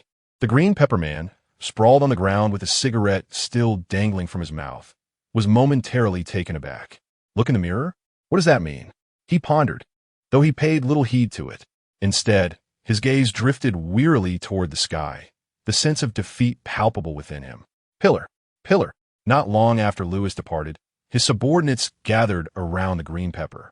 Observing their leader's disheveled state, they began to clamor for vengeance. However, with a mere admonition from him, they fell silent. Shortly thereafter, one of the younger gang members noticed something amiss, uttering a startled cry as he pulled out a mirror, prompting the Green Pepper to realize the predicament. "Hey!" Meanwhile, on the other side, Yixiao was maneuvering the battleship to a lower altitude, flying alongside Lewis. Upon seeing the battered figure of the esteemed leader, he couldn't help but jest. "Looking like that, Guillaume will surely be heartbroken." "Enough with the chatter. Let's get to work." Lewis retorted with a roll of his eyes, lighting another cigarette and responding with a sharp quip. He then waved his hand and, accompanied by the military medic, entered the medical room. Yixiao shrugged in agreement, acknowledging the necessity of a tool's awareness. He turned his attention to the treasures buried beneath the glacier, letting out a resigned sigh. Yet, his movements were swift. Wielding his staff sword, he gestured, and purple energy pulsated, enveloping all the riches as they gradually levitated. Under his command, into the storage compartment of the battleship. As for the treasures that could not be accommodated, they would have to remain until the next visit. "Green Pepper, are you polite?" Inside the captain's quarters, Lewis dialed Sengoku's Den Mushi to report on the operation. "Hello, General Sengoku? This is Lewis. The mission was successfully completed. I am Sengoku. This time, Carp. If you want to eat senbei, go to your own office." "Ah, Sengoku, don't be so stingy. It's just that the senbei here is more delicious." Hearing this, Lewis was somewhat speechless, realizing that Carp was once again taking advantage of the situation. After a brief commotion, it was evident that Sengoku on the other end of the line let out a sigh of relief before continuing. "Well, that's good, but you understand that this mission cannot be officially recorded. However, I will remember it, and your contributions will not go unnoticed." "Thank you, General Sengoku," Lewis replied with a smile, clearly in high spirits. "By the way, Lewis, Upon returning to headquarters, you should first seek out Borisellino. Looking for Teacher Boru? Though he did not inquire further, he subsequently ended the call. Sitting on the sofa, Lewis pondered for a moment and vaguely guessed what the matter might be. However, it was precisely the right time. Throughout the journey, the warship encountered no trouble as it sailed through the skies, returning smoothly to the port. After dispersing a few laughable moments with a stack of berries, Lewis made his way directly to Teacher Boru's private courtyard.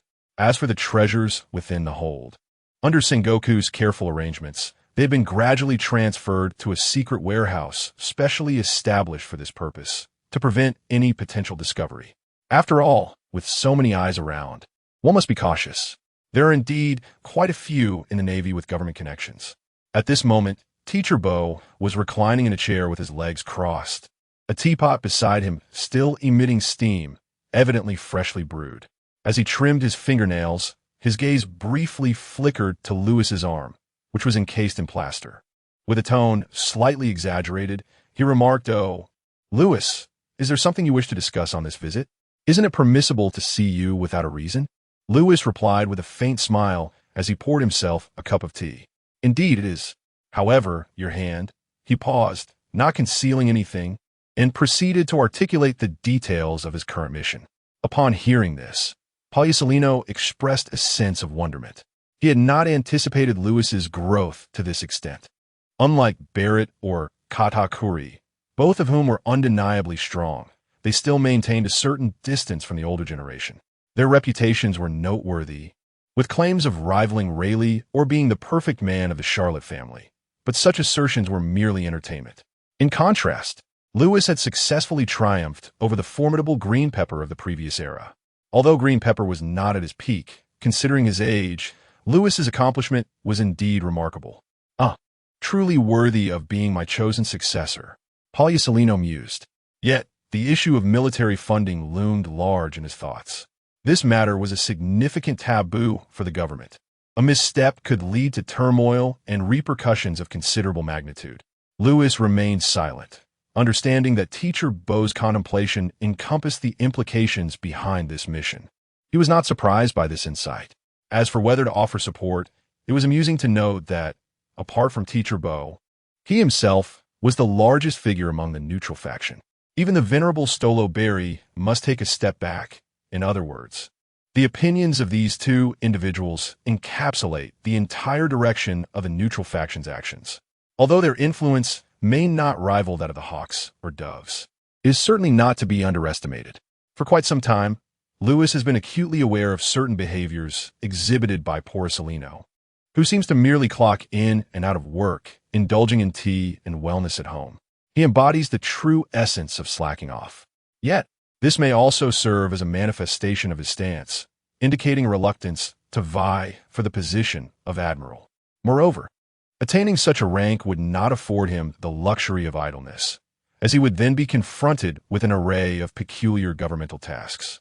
It would be wiser to relinquish this position to someone more in need of it. Undoubtedly, that individual is Lewis. Only by ascending to the rank of admiral can he truly showcase his capabilities. The rank of rear admiral, or even vice admiral, confers too little authority.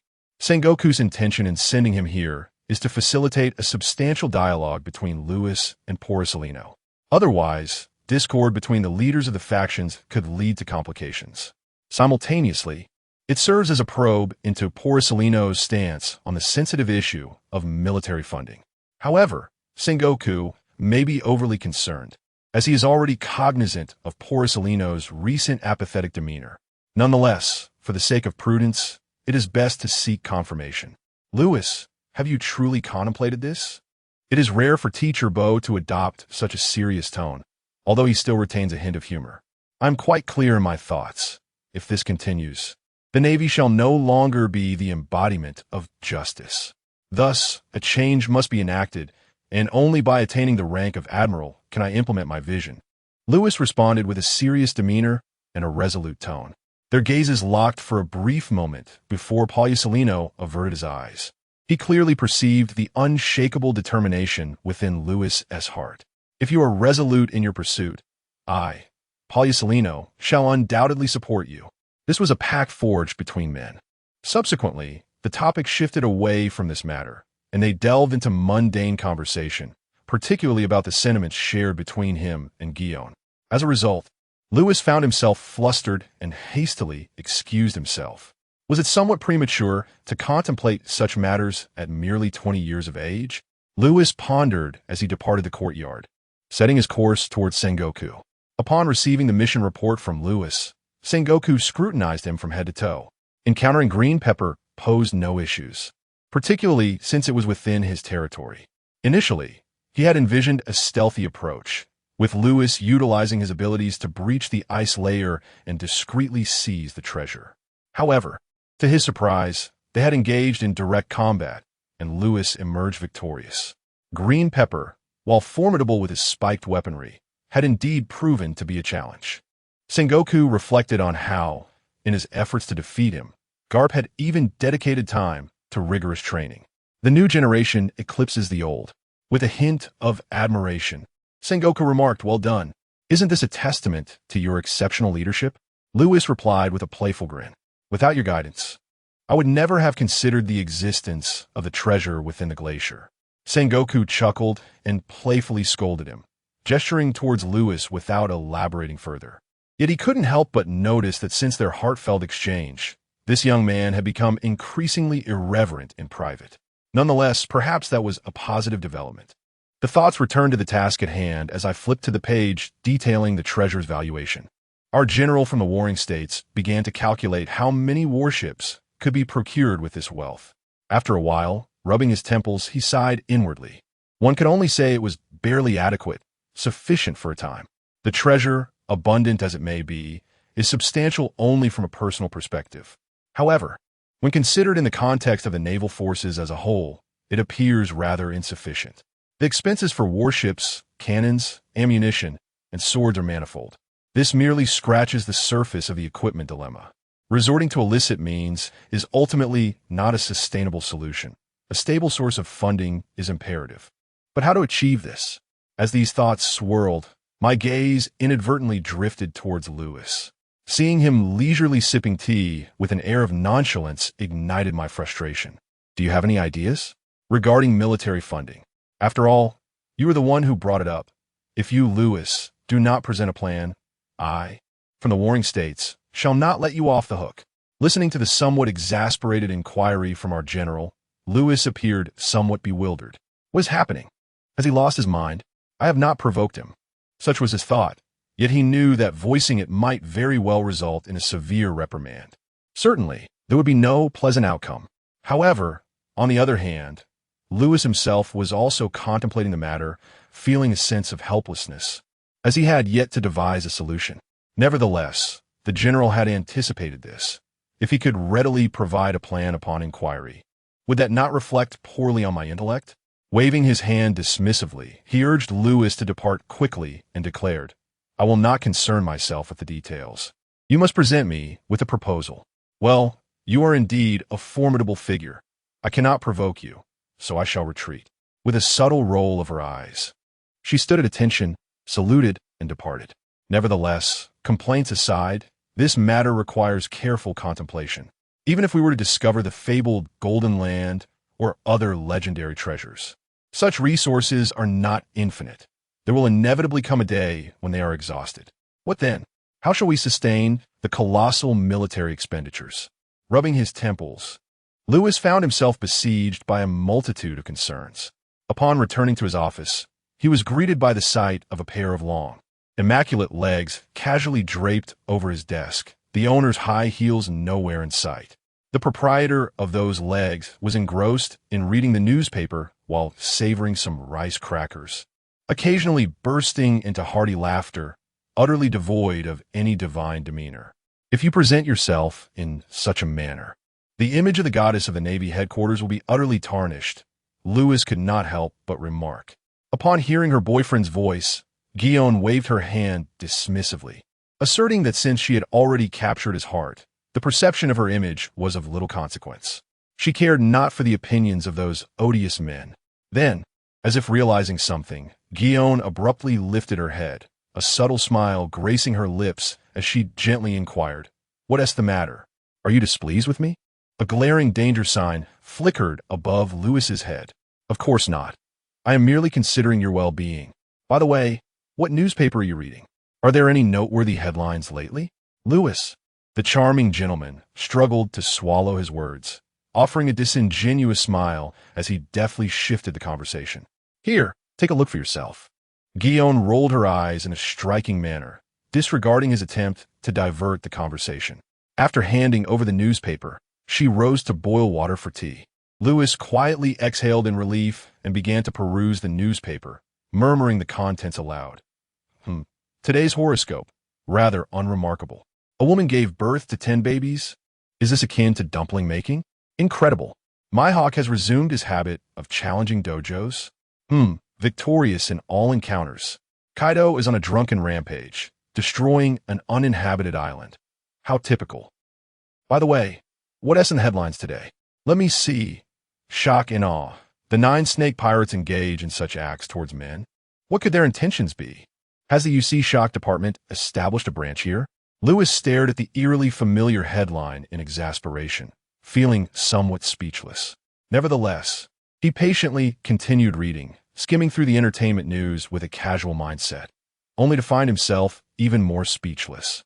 In essence, it was about stealing men. Simultaneously, memories of Daughter Island from his past life unconsciously surfaced in Lewis's mind, particularly the astonishing fact that the children born by these women were also female. A true miracle. It certainly appeared rather unscientific. However, just as he was about to turn the page to continue reading, a sudden flash of insight illuminated his mind. The geographical location of Daughter Island lies within the doldrums. This doldrums area seems to have been scarcely developed. Moreover, the original text provided little description about the doldrums, only mentioning 3 aspects: calm winds, sea kings' nests, and Daughter Island. The absence of wind is inconsequential. Our warship can be equipped with external rotating wheels. As for the sea kings, we can install sea floor stones beneath the vessel in the future. While we cannot guarantee absolute safety, what expedition exists without peril? We can certainly assign elite-level vice admirals to take turns for this mission. Regarding the local tyrant of Daughter Island, we must carefully deliberate on how to approach the situation, for it is a pirate nation with formidable strength, where nearly every individual possesses a significant aura and a rich heritage. Should we opt for annihilation or a more conciliatory approach? Lewis, holding a newspaper, felt his gaze begin to drift, his mind flooded with various thoughts, all of which he promptly dismissed. Indeed, it was a complex matter. Guillaume, observing Lewis's dazed expression as she served him tea, couldn't help but find it amusing. Can one truly be so entranced by a mere newspaper? She called out, "Hey, Lewis, what are you thinking so deeply about?" "Nothing much, just pondering the affairs of Daughter Island." However, the moment he uttered those words, Lewis realized his blunder. Just as he prepared to clarify, he found Guillaume had unsheathed Kempira and aimed it directly at him. "Stop, let me explain," he exclaimed. "Can we discuss this calmly? I'll take your life, you fickle man." She retorted, "Murder? I'm killing my husband." In an instant, the office was filled with an atmosphere of laughter and merriment. Meanwhile, Sakazuki, who had come to share a drink with Lewis, stood outside the door. Upon hearing the commotion within, he hesitated with his hand raised to knock, then slowly withdrew it. "I shall return another time." Thus, I turned and departed, making my way towards Kazan's office. Seasons changed, and time would not pause for the whims of any individual. It has been 2 years since the clash between Lewis and Green Pepper, and during this interval, the global landscape has undergone significant transformations.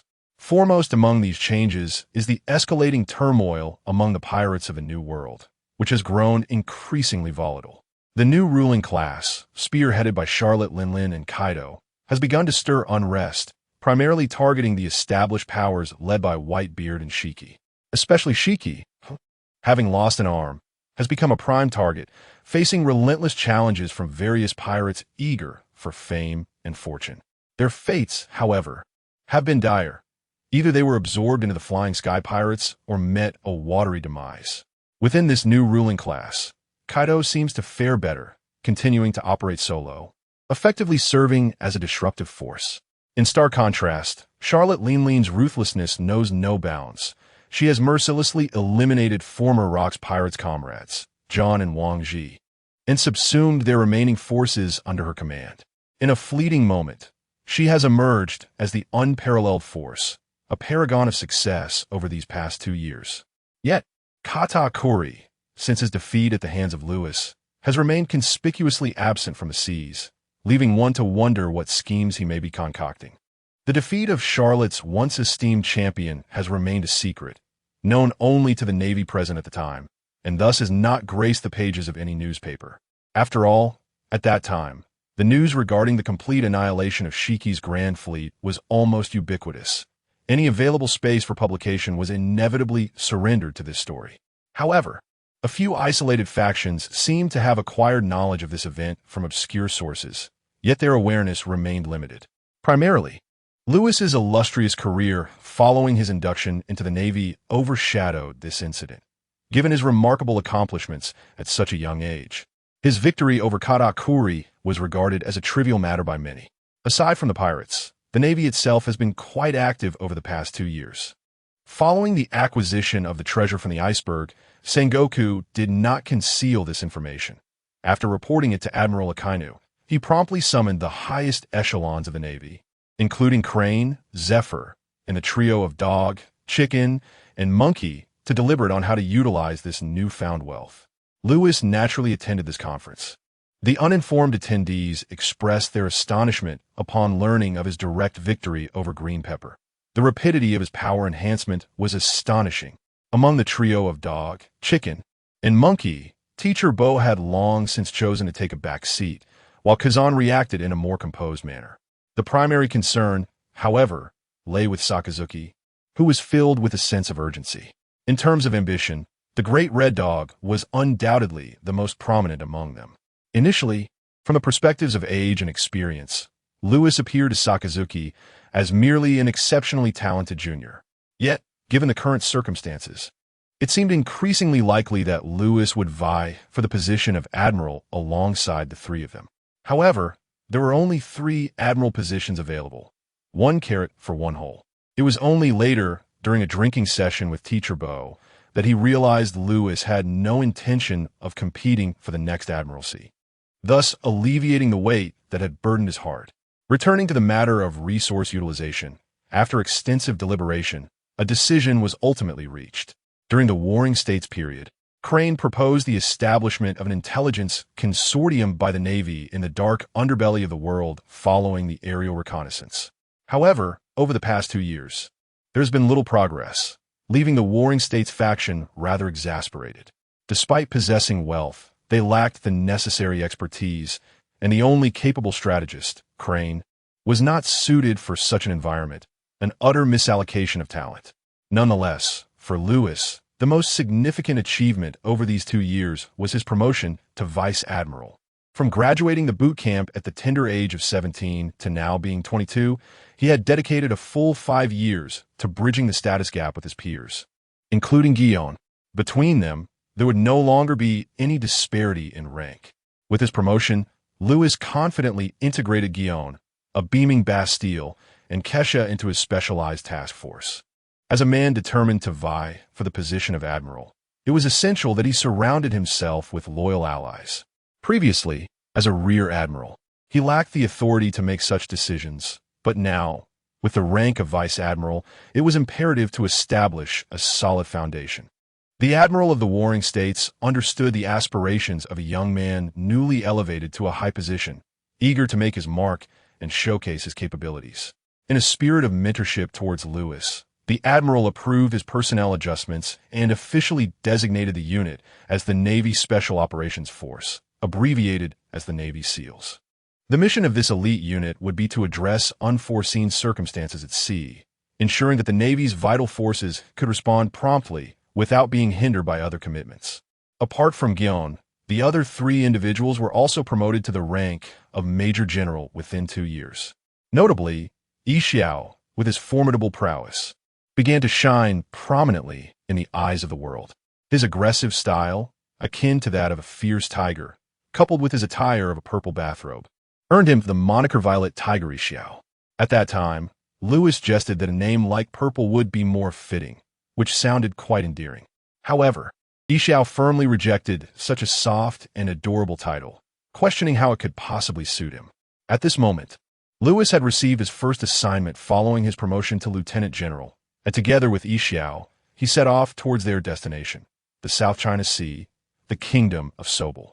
Several colossal warships from the naval headquarters gradually sailed into the harbor. In comparison to these behemoths, the other vessels appeared as frail as infants.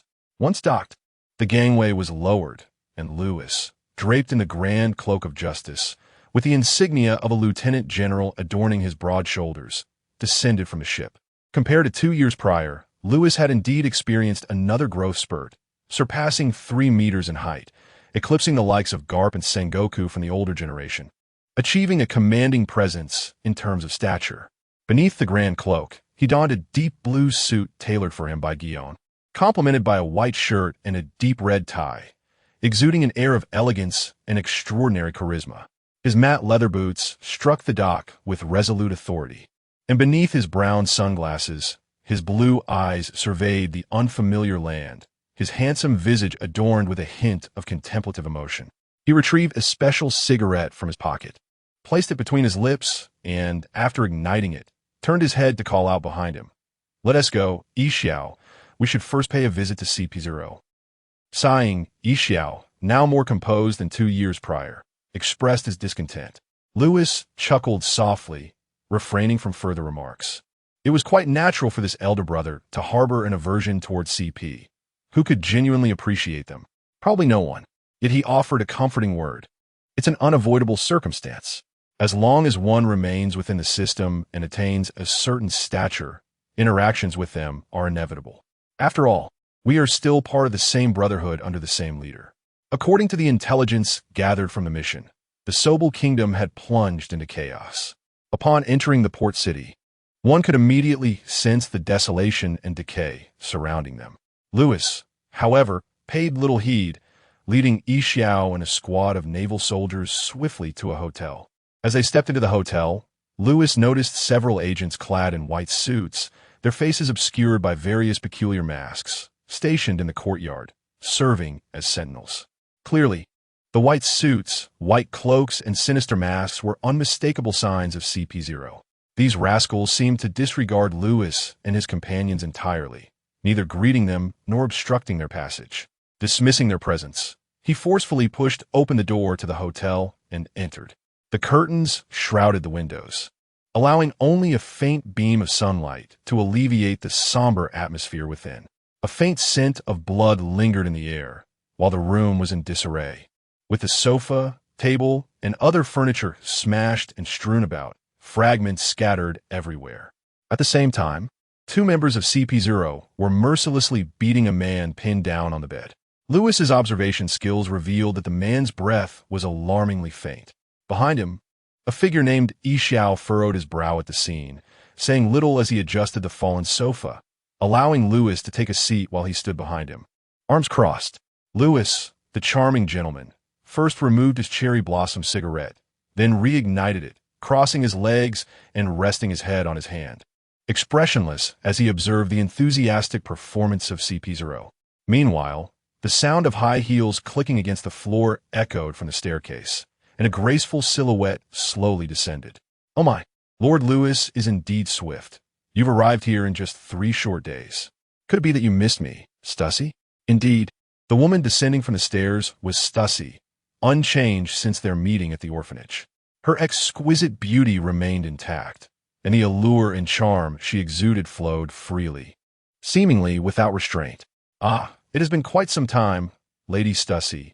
You are still radiantly splendid, I see, Louis remarked with a smirk, his gaze fixed on Stussy. And with this new appearance, how does that saying go? Ah, congratulations on your promotion and prosperity. Stussy, ever the diplomat, extended his hand with a cheerful demeanor, offering his heartfelt congratulations. General Louis, you appear even more resplendent than before. I extend my belated felicitations on your promotion to Vice Admiral of the Navy Headquarters.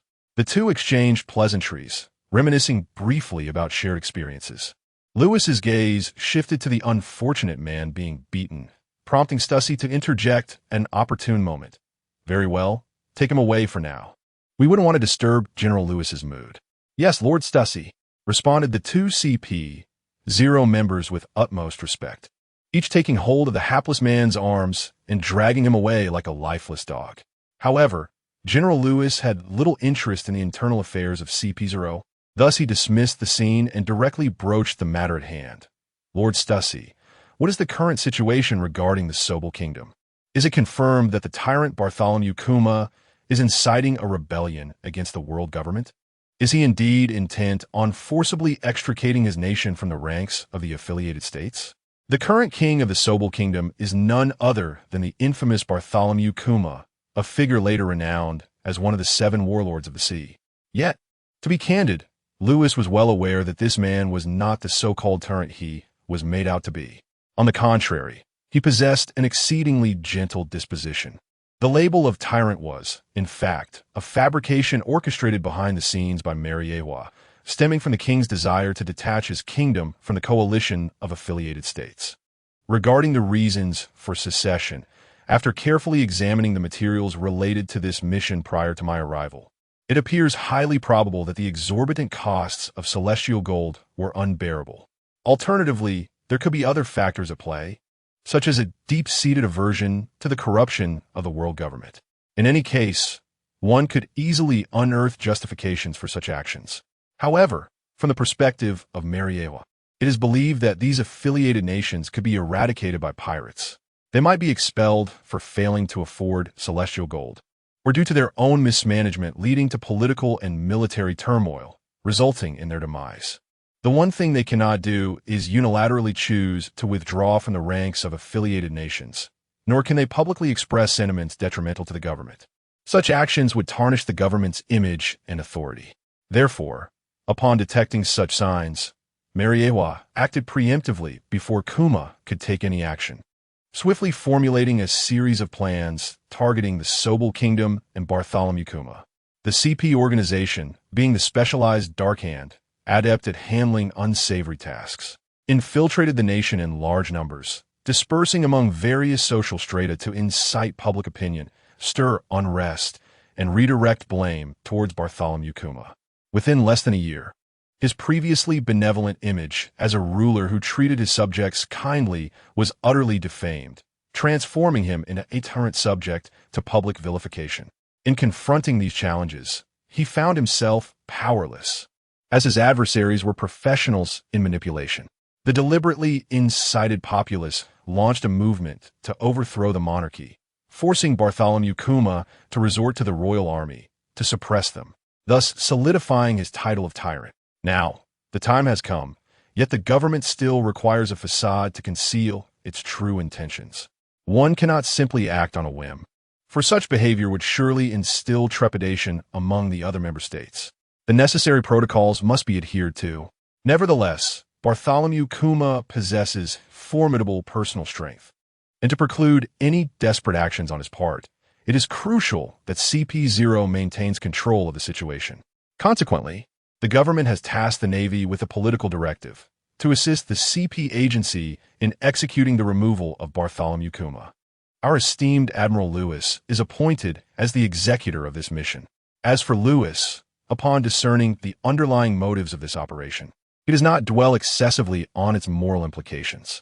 To the upper echelons of the Navy, replacing a monarch is merely a trivial matter, and there is no necessity to oppose Mary Geos on such issues.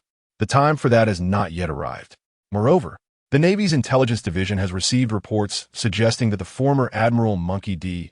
Dragon, who defected from the Navy and subsequently vanished from sight, has resurfaced in this vicinity. Thus, for Lewis, in addition to his political mission, there exists a covert objective: to trace Dragon's whereabouts and ascertain his current activities. If feasible, he aims to bring him back to Marineford. Across from him, Stussy retrieved a pack of ladies' cigarettes from her robe, and Lewis, exhibiting great courtesy, offered to light one for her. After listening to the inquiries posed by the esteemed Admiral, she exhaled a breath and smiled lightly, remarking, "The matters you refer to have long been established, Admiral Lewis." "Long established, you say?" "The use of established is quite astute," Lewis replied, reclining against the sofa with his hands behind his head reflecting deeply. Regarding the kingdom of Sobel and the matter of Bartolomeo Bear, what he knew was merely that the intricate details held no allure for him. Ultimately, in this world, unlike the previous one, no matter where one may be, violence inevitably reigns supreme. Is not the Navy referred to as the greatest legitimate force of violence? Furthermore, without strength, justice cannot be upheld. These thoughts flickered through his mind as Lewis flicked away the long ash from his cigarette, smirkingly inquired, "So, how shall we assist you, esteemed Lord Stussy?" Stussy shook his head, a tone of regret coloring his words. "In truth, we wish to allow Mr. Bartolomeo Bear to retain some semblance of dignity. 3 days ago, we dispatched a CP member to the palace, urging him to heed the will of the Holy Land and voluntarily abdicate. Alas, what? The individual you sent was killed by him?" Lewis raised an eyebrow, amusement dancing in his expression. Rubbing his forehead, Stussy sighed, revealing that the agent had gone missing and was later informed by Bartolomeo Bear that he had been sent on a vacation. "Ah, mutual harm, is it?" Lewis stifled a laugh, remaining silent, yet Stussy, observing his expression, could not be oblivious to the source of his mirth.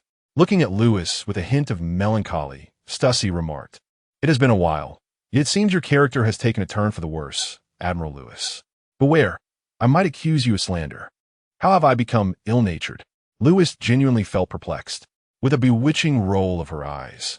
Stussy thought to herself that she had sensed the man's vile nature back at the orphanage.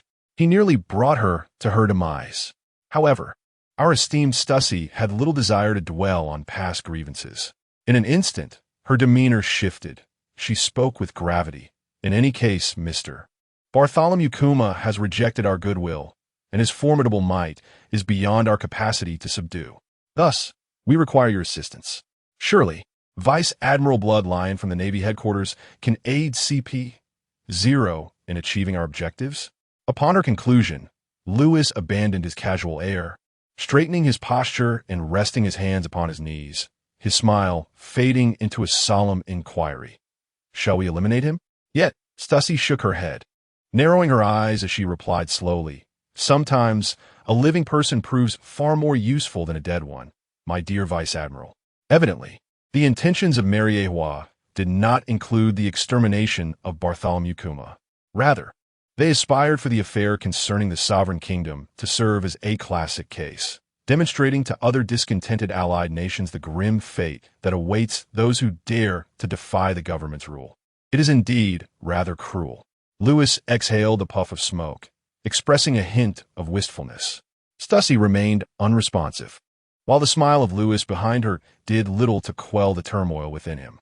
Nevertheless, out of respect for Lewis and to uphold the Navy's dignity, he refrained from voicing his thoughts in that moment, bowing his head, obscuring his expression from view.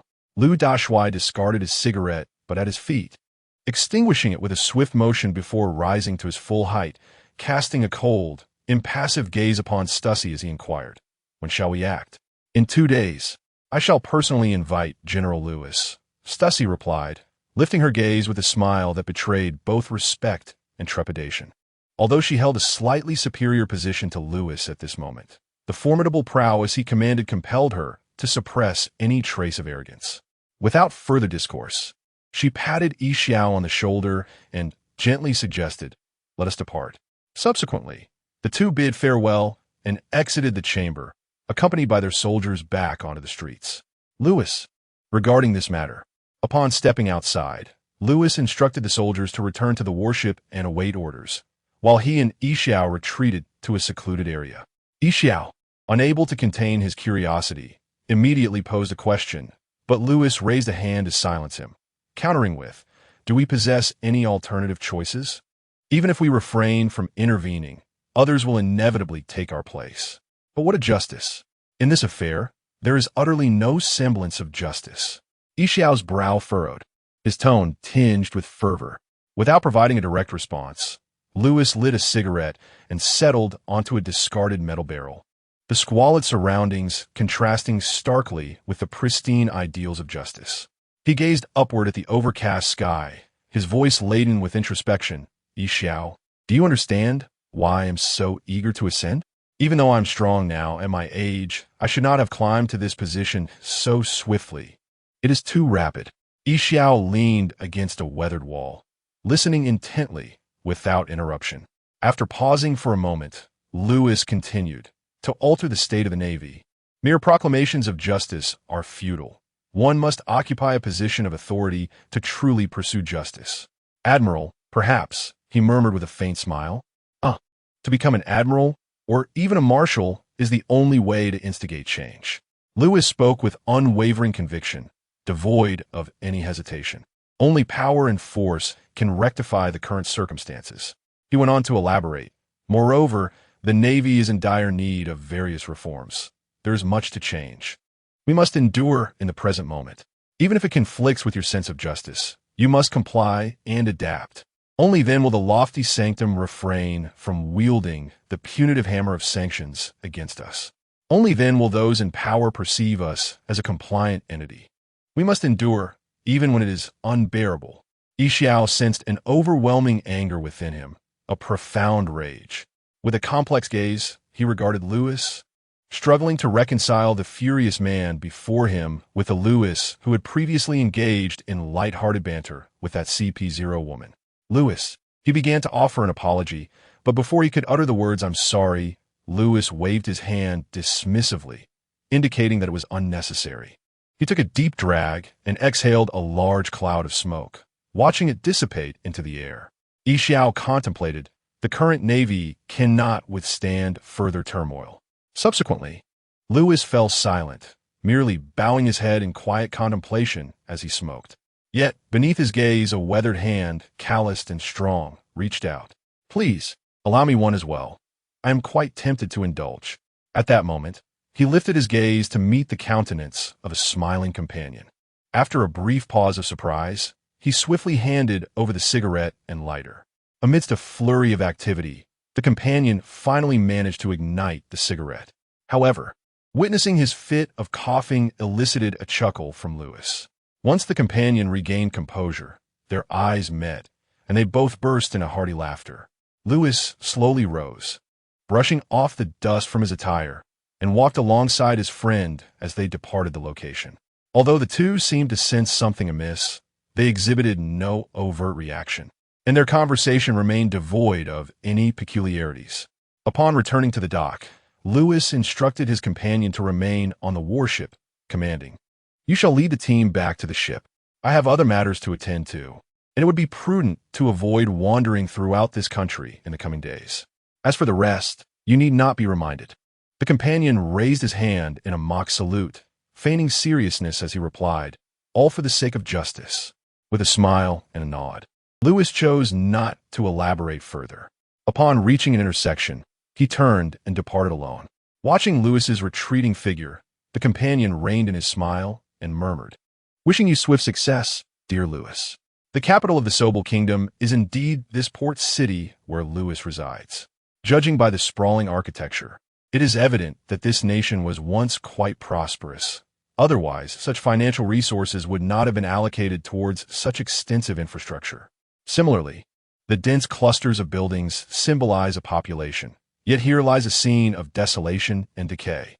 It is evident that restoring the former splendor will be an arduous task.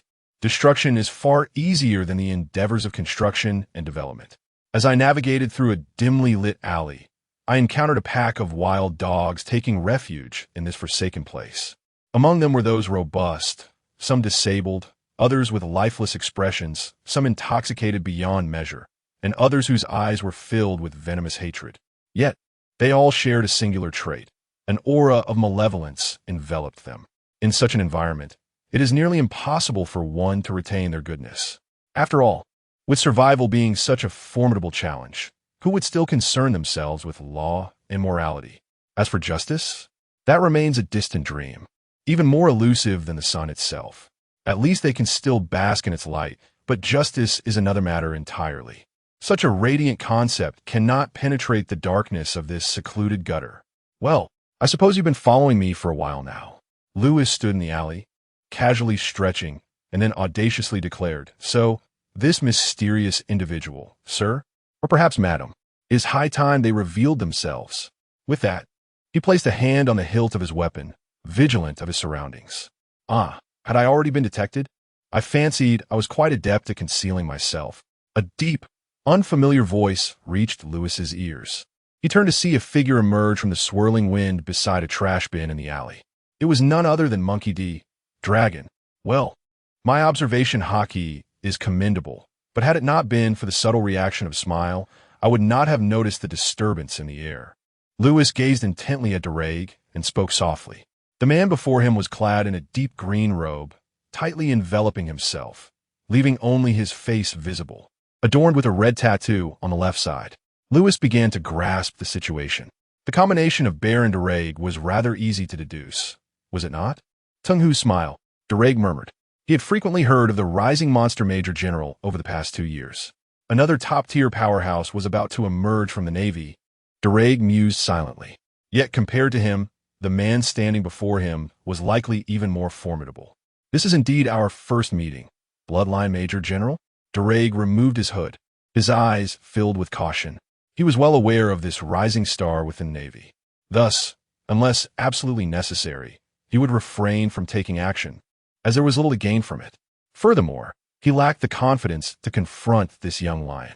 Observing Dereg's serious demeanor, Lewis relaxed his expression and leisurely pulled out a cigarette. After lighting it and savoring a deep puff, he inquired, "Care for a smoke, Senior?" "Senior? Is it? Such a long-lost term." Dereg shook his head, declining the cigarette, stating that he did not smoke. "So, what was the reason for your departure from the Navy? They are quite furious about your defection, especially Vice Admiral Cart." Lewis feigned ignorance as he posed the question. "The reason, you ask?" With a murmur, Dorag glanced around the filthy surroundings before turning to Lewis and remarked, "Well, it's no harm in sharing this with you." He continued, "Before I take you back to Marineford, I shall grant you this courtesy as a junior." Shaking off the ash, Lewis leaned against the wall and chuckled. "Ha ha ha. So confident, are we? While I recognize your strength, I certainly do not feel cornered." He laughed boisterously, asserting his stance. "We shall see," Lewis replied with a smirk. Without lingering on the matter, Dorag casually perched himself on the lid of a nearby trash bin, utterly unfazed by its filth. "Where shall I begin?" he mused, stroking his chin. "In the year 1496 of the Sea Circle, starting from your encounter with the chief of the Kamabaka's Guard, Emporio Ivankov," Lewis offered a helpful prompt. At this, a flicker of surprise ignited in Dorag's eyes as he regarded Lewis with astonishment. "What? Do you genuinely believe you could slip away from the Marines unnoticed?" Lewis couldn't help but quip. "Indeed. I thought no one in the Marines would pay heed to such a trivial matter," Dorag concurred. "Had I not perused your dossier in advance and been aware of your impending departure, I would have remained oblivious to these events." Lewis silently mused. After a brief pause, Dorag commended him, saying, "Truly impressive, you who foresaw the dissolution of the Roger Pirates. Your intellect is quite sharp. It seems you are still well acquainted with many matters concerning the Navy, aren't you? Do you have an informant?" Lewis queried, smacking his lips. "Who can say?" Dorag chuckled lightly, refraining from providing a direct answer. He chose not to dwell further on naval affairs, and instead turned his gaze toward those individuals living like wild dogs. Dorag spoke slowly, yet, if we were to trace the roots of this, the first tremors began when I was merely 16. I grew up within the Navy, nurtured under various accolades, which led me to inadvertently overlook the issues I discovered. However, I ultimately confronted my own heart. Indeed, I could not turn a blind eye to the grand banner emblazoned with the word justice, which I could not wear with a clear conscience. Lewis extinguished his cigarette, his expression inscrutable as he inquired, "Should I interpret this as a mockery of our Navy?" "Indeed, for it is a mockery," Dorag replied without hesitation, not holding back. Lewis regarded him with a sidelong glance, shaking his head in silence, merely relighting another cigarette and listening intently. "I am aware that absolute fairness is an illusion in this world, yet there ought to be limits to everything. In the present day, Mariejois has gradually lost its way amid 8 centuries of dominion and supreme status, thereby exceeding all bounds. I believe that this profound decay will plunge the world into darkness far more terrifying than that posed by pirates. Furthermore, the so-called righteous Navy may even become their accomplice. incapable of altering this dire situation. This realization has rendered me unable to continue living comfortably within the Navy. This is the reason for my departure. Dorag gazed at Lewis, his tone resolute. Therefore, based on your previous statements, may I infer that you are contemplating some anti-government actions in the future? Lewis inquired softly. In truth, I have already been preparing for such actions. Dorag unabashedly acknowledged. Upon hearing this, Lewis furrowed his brow, questioning with a hint of coldness. You must understand the calamity your actions will bring upon this world, correct? After a moment of silence, Dorag's expression grew exceptionally grave as he replied earnestly, I am fully aware that many will perish because of me. So, Lewis murmured. Yet before he could continue, Dorag interjected solemnly. Change has always demanded bloodshed. Lewis, you're not one to be naive. Throughout your years in the Navy, how many inhumane beings have you witnessed? The scene you observed on your way here serves as the finest example, does it not? Inhumane beings? How strikingly true. He suddenly recalled the sights he had witnessed during a covert mission in the North Sea, which mirrored what he had seen here in Sobel. Thus, Lewis fell into silence, choosing not to speak further.